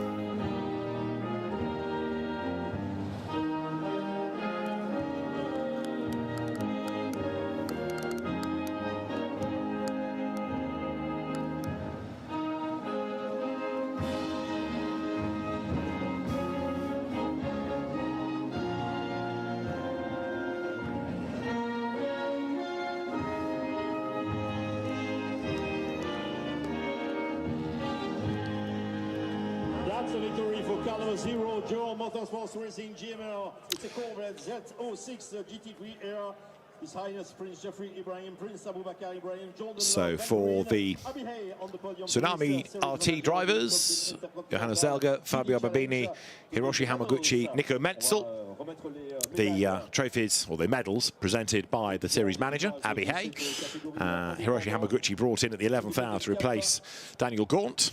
But the Japanese driver joining Nico Menzel, Fabio Babini, and a very happy Johannes Zelger, who is the point scorer in independence. Then the medals go to the other end of the podium, where Kerong Lee, Liu Yi and Bob Yuan await. Kerong Lee is the nominated point scorer for the high-class racing team.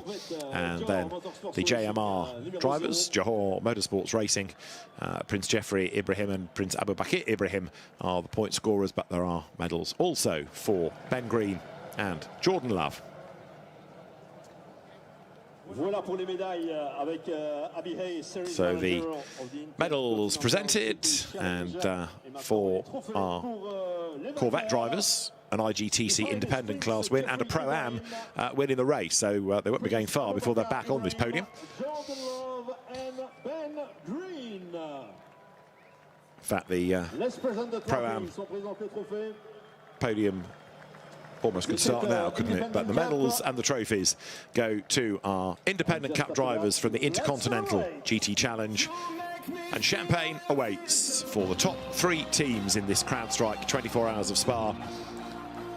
IGTC independent honours to Prince Jeffrey and Prince Abubakir Ibrahim, Ben Green and Jordan Love.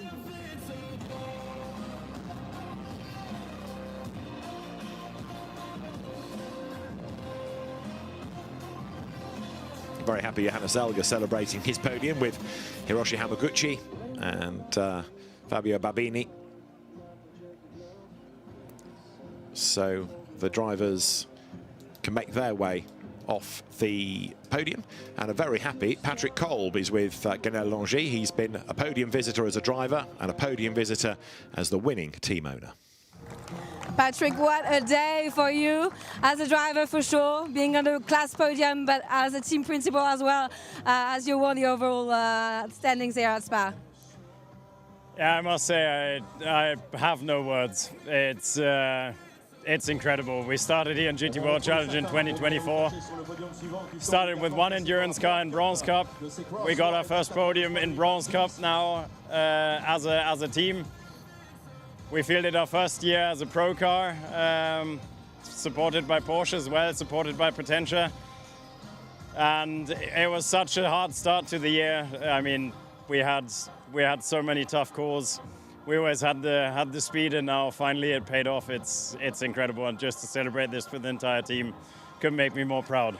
Number 80 started from pit lane. Could you ever imagine that it could make it to the first step of the podium? I mean, we dreamt it, that for sure. I think everyone hoped for it.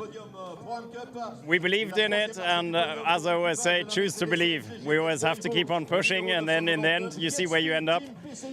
I think it's the best you could have wished for, yeah. So you did it, and you made history at the same time. Congrats. 100%. Thank you. A really happy, really proud Patrick Kolb, and as he says, in what, 3rd season of competition, and they've gone from running a car in bronze to winning the 24 Hours of Spa. Quite an extraordinary achievement, and it's going to be quite a party, I think, tonight. Patrick Kolb celebrating a podium as a driver and as a winning team owner as well. Thomas Preining having brought the car home. What a moment for him. The Pro-Am podium is underway, because we've already got onto it the combination of Patrick Charlet, Jordan Boisson, Marvin Klein and Benjamin Pack. Then for second place, up step the high-class racing drivers Kerong Lee, Anders Fjordbach, Bo Yuan and Leo Yi. Still only 3/4 of the squad. I think Anders Fjordbach may have had to go. But for the top step, once again, coming forward are Jordan Love, Ben Green, and the Princes Jeffrey and Abu Bakr Ibrahim. They are no strangers, of course, to this podium. They've just been here for the purposes of independent in IGTC. So once more, the Malaysian national anthem can be played.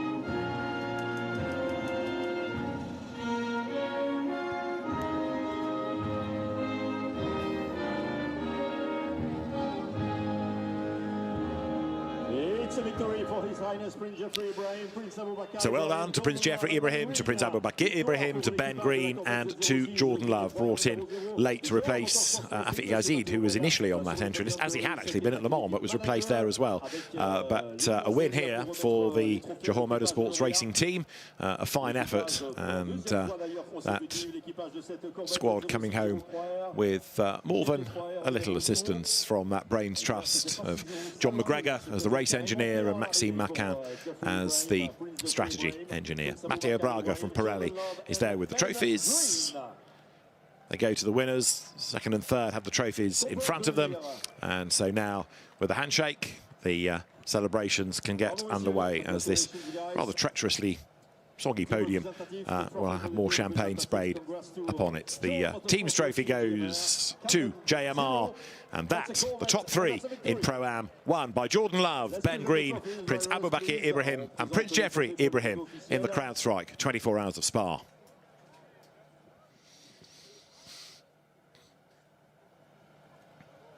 Photographs taken, and once that's done and lots of applause has been heard, champagne awaits for the drivers, some of whom are wet enough and decide it's time to scarper.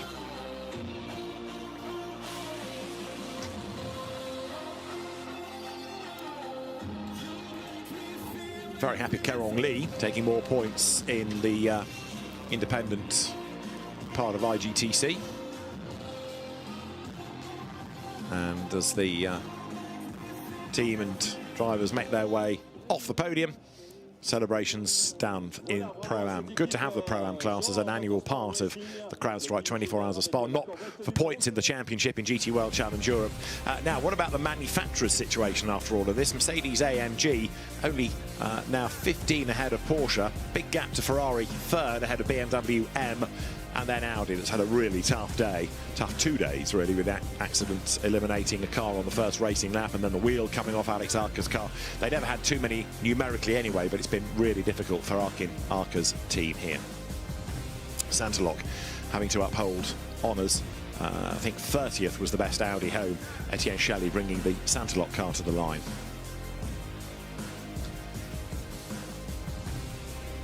So the podium still has the Coupe du Roi for the winning manufacturer and the Paul Frère trophy for the first Belgian driver home. You can see already the team from Spa and from SRO starting to bring down the signage to make Spa a place that can be used tomorrow should it be needed for track days, and still at 29 degrees this very, very warm weekend, keeping fans outside enjoying the weather.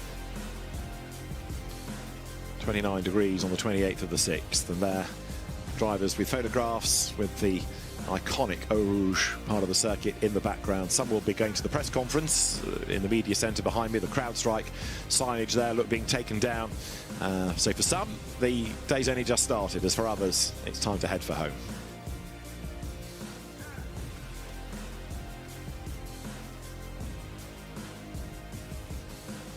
Is the podium being made ready for the Coupe du Roi, for the King's Cup, for the manufacturers. And We can eavesdrop on Vincent Franssen for a moment. It is Porsche that is the winning manufacturer for 2026. Points based on the number of cars up at the pointy end, and with a first, a fourth and an eighth, Porsche takes the King's Cup, the Coupe d'Or for 2026. Porsche it is, victorious, and a great result with an outright race win and the King's Cup as well. And that should mean that there is one more award, and it is the Paul Frere Trophy. Paul Frere, great racer, journalist, lover of the sport, and as I said earlier on, the man who came up with the idea of putting the RACB and SRO in touch. And Alessio Picariello is the winner of this year's Paul Frere Trophy as the best placed Belgian driver home. He makes his way to the podium, throws a Pirelli hat to a keen crowd who hopefully will now give him a huge cheer, as the very impressive Paul Frere Trophy is his for the second year in a row. Francois Corneli, the RACB president, the Royal Automobile Club of Belgium, he's the man that hands over a mighty trophy in memory of Paul Frere. Alessio Picariello, then the winner of the Paul Frere Trophy to round out his CrowdStrike 24 Hours of Spa weekend. The 2026 CrowdStrike 24 Hours of Spa began in high temperatures and very sunny conditions indeed. The ACO president Pierre Fillon waved them away, and from pole position, Niklas Nielsen's Ferrari led the pack downhill towards Eau Rouge for the first time. Marvin Kirchhoffer's McLaren had a bit of a slide, nothing as bad as Ariel Levy, who hit the curb, hit an Aston Martin and then hit the wall. Mayhem broke out behind with cars cannoning their way into the barrier. We'd lost 4 by the end of the first racing lap, and then a sequence of full course yellows and safety cars continued, and Alex Arca's Audi was in strife as it lost a wheel, that being headbutted by Gabriele Piana's Mercedes. Number 50 Ferrari, the next casualty, that was in the gravel down at turn 9. CSA Racing's 555 McLaren turned around by the number 71 Ferrari. That got a penalty. And while 51 Ferrari led, it was game on for second. Maro Engel getting ahead of Tom Fleming as they went through Blanchimont. And before long, the first of 3 punctures did for 51 Ferrari. Niklas Nielsen had to limp round the full 7 kilometres before he could get back to the pit lane. They lost a lap and 2/3, but were still able to come back from that with some clever strategy and a bit of luck, while others were less fortunate. For example, Leo Yi had the bonnet come up on the high-class racing Porsche, and that caused an unscheduled pit stop. As the teams drove into the darkness, the concerts and the fan activities took attention, but others had problems. Sebastian Bode had a big accident that wiped his Aston Martin out of the race. And then we also lost the Ziggo Sport Tempesta Porsche. Around it went. Further damage as other cars collected Jonathan Hui. That was them done. Drama also for number 58 McLaren. Louis Pret being turned around, and as lightning came, lightning would strike 1 or 2 teams as well. There was rain forecast, and coming out of Blanchimont, drivers having problems as the track was starting to become a little bit slippery, partly with the rubber down, partly with the drop in temperature, and a small fire at the front of the Ecurie-Cos Blackthorn Aston Martin, although that fared better than Sarah Bovey, who had this monster shunt at Blanchimont. She was okay, the car rather less so. The rain was coming, but thankfully it came while the race was under a caution period. When we went green again, the rain had stopped, the road was soon drying out, and the McLaren of Louis Pret got into the back of traffic. That did the radiator and put them effectively out of the race. They were 28 laps down at the end, although plugged on for points. But through into the morning came the Lion Speed GP Porsche, gaining places as Nicky Thiem had a spin at Radion and just clobbered the wall with the left front corner, putting 007 out of the race. The Lion Speed Porsche of Thomas Preining, Bastien Bus and Ricardo Feller was working its way up the order and wriggled its way ahead of 51 Ferrari to gain another place, as Ian Guven went toe-to-toe with Raffaele Marciello, sweeping down through Eau Rouge, and a rather worried Augusto Farfus looked on. But if Guven was strong there, he couldn't repel Tommaso Mosca, who made a move around the outside. Guillermo Oliveira was rather less controlled as he turfed Eduardo Cosseteng out of the lead of Silva. Then Mosca went for the lead. He tried his outside line, but this time it didn't work, and that contact did another tyre. They'd already had to pit early in the morning with a slow puncture, so a third right rear failure brought them into the pit lane, and this time they couldn't recover. They got back up to third, but it wasn't enough, and the undercut on the pit stop worked for Lion Speed as the number 80 Porsche swept past both Ferrari and 48 Mercedes-AMG into a lead it was never to lose with 4 hours to go. Number 2 Porsche from Boots and VDS was also coming into the mix, but that car ran out of luck after it rubbed up against Ian Schenguven's Porsche late race. But an uncompromising Nicholas Nielsen was the first person to rough up Dorian Boccolacci. He got a penalty for that, and then there was more drama. Porsche's Milner Motorsport entry into the barrier at the top of Eau Rouge. Driver Tobias Milner okay, but the race was neutralised. Now that was the damage that did for Maurice Scheuring in the number 2 Boots and VDS car, and for it Ian Schenguven got a 5-second penalty to serve on the pit stop. 51 Ferrari delayed by the Winward Racing bronze entry. But as the battle raged on for second, Thomas Preining was getting away up front. And a first GT World Challenge Europe win went his way as Thomas Preining, Bastian Buus and Ricardo Feller won the CrowdStrike 24 Hours of Spa. A great result for Lion Speed GP, and that has been the story of the 2026 CrowdStrike 24 Hours of Spa, another chapter written in the story of a brilliant event.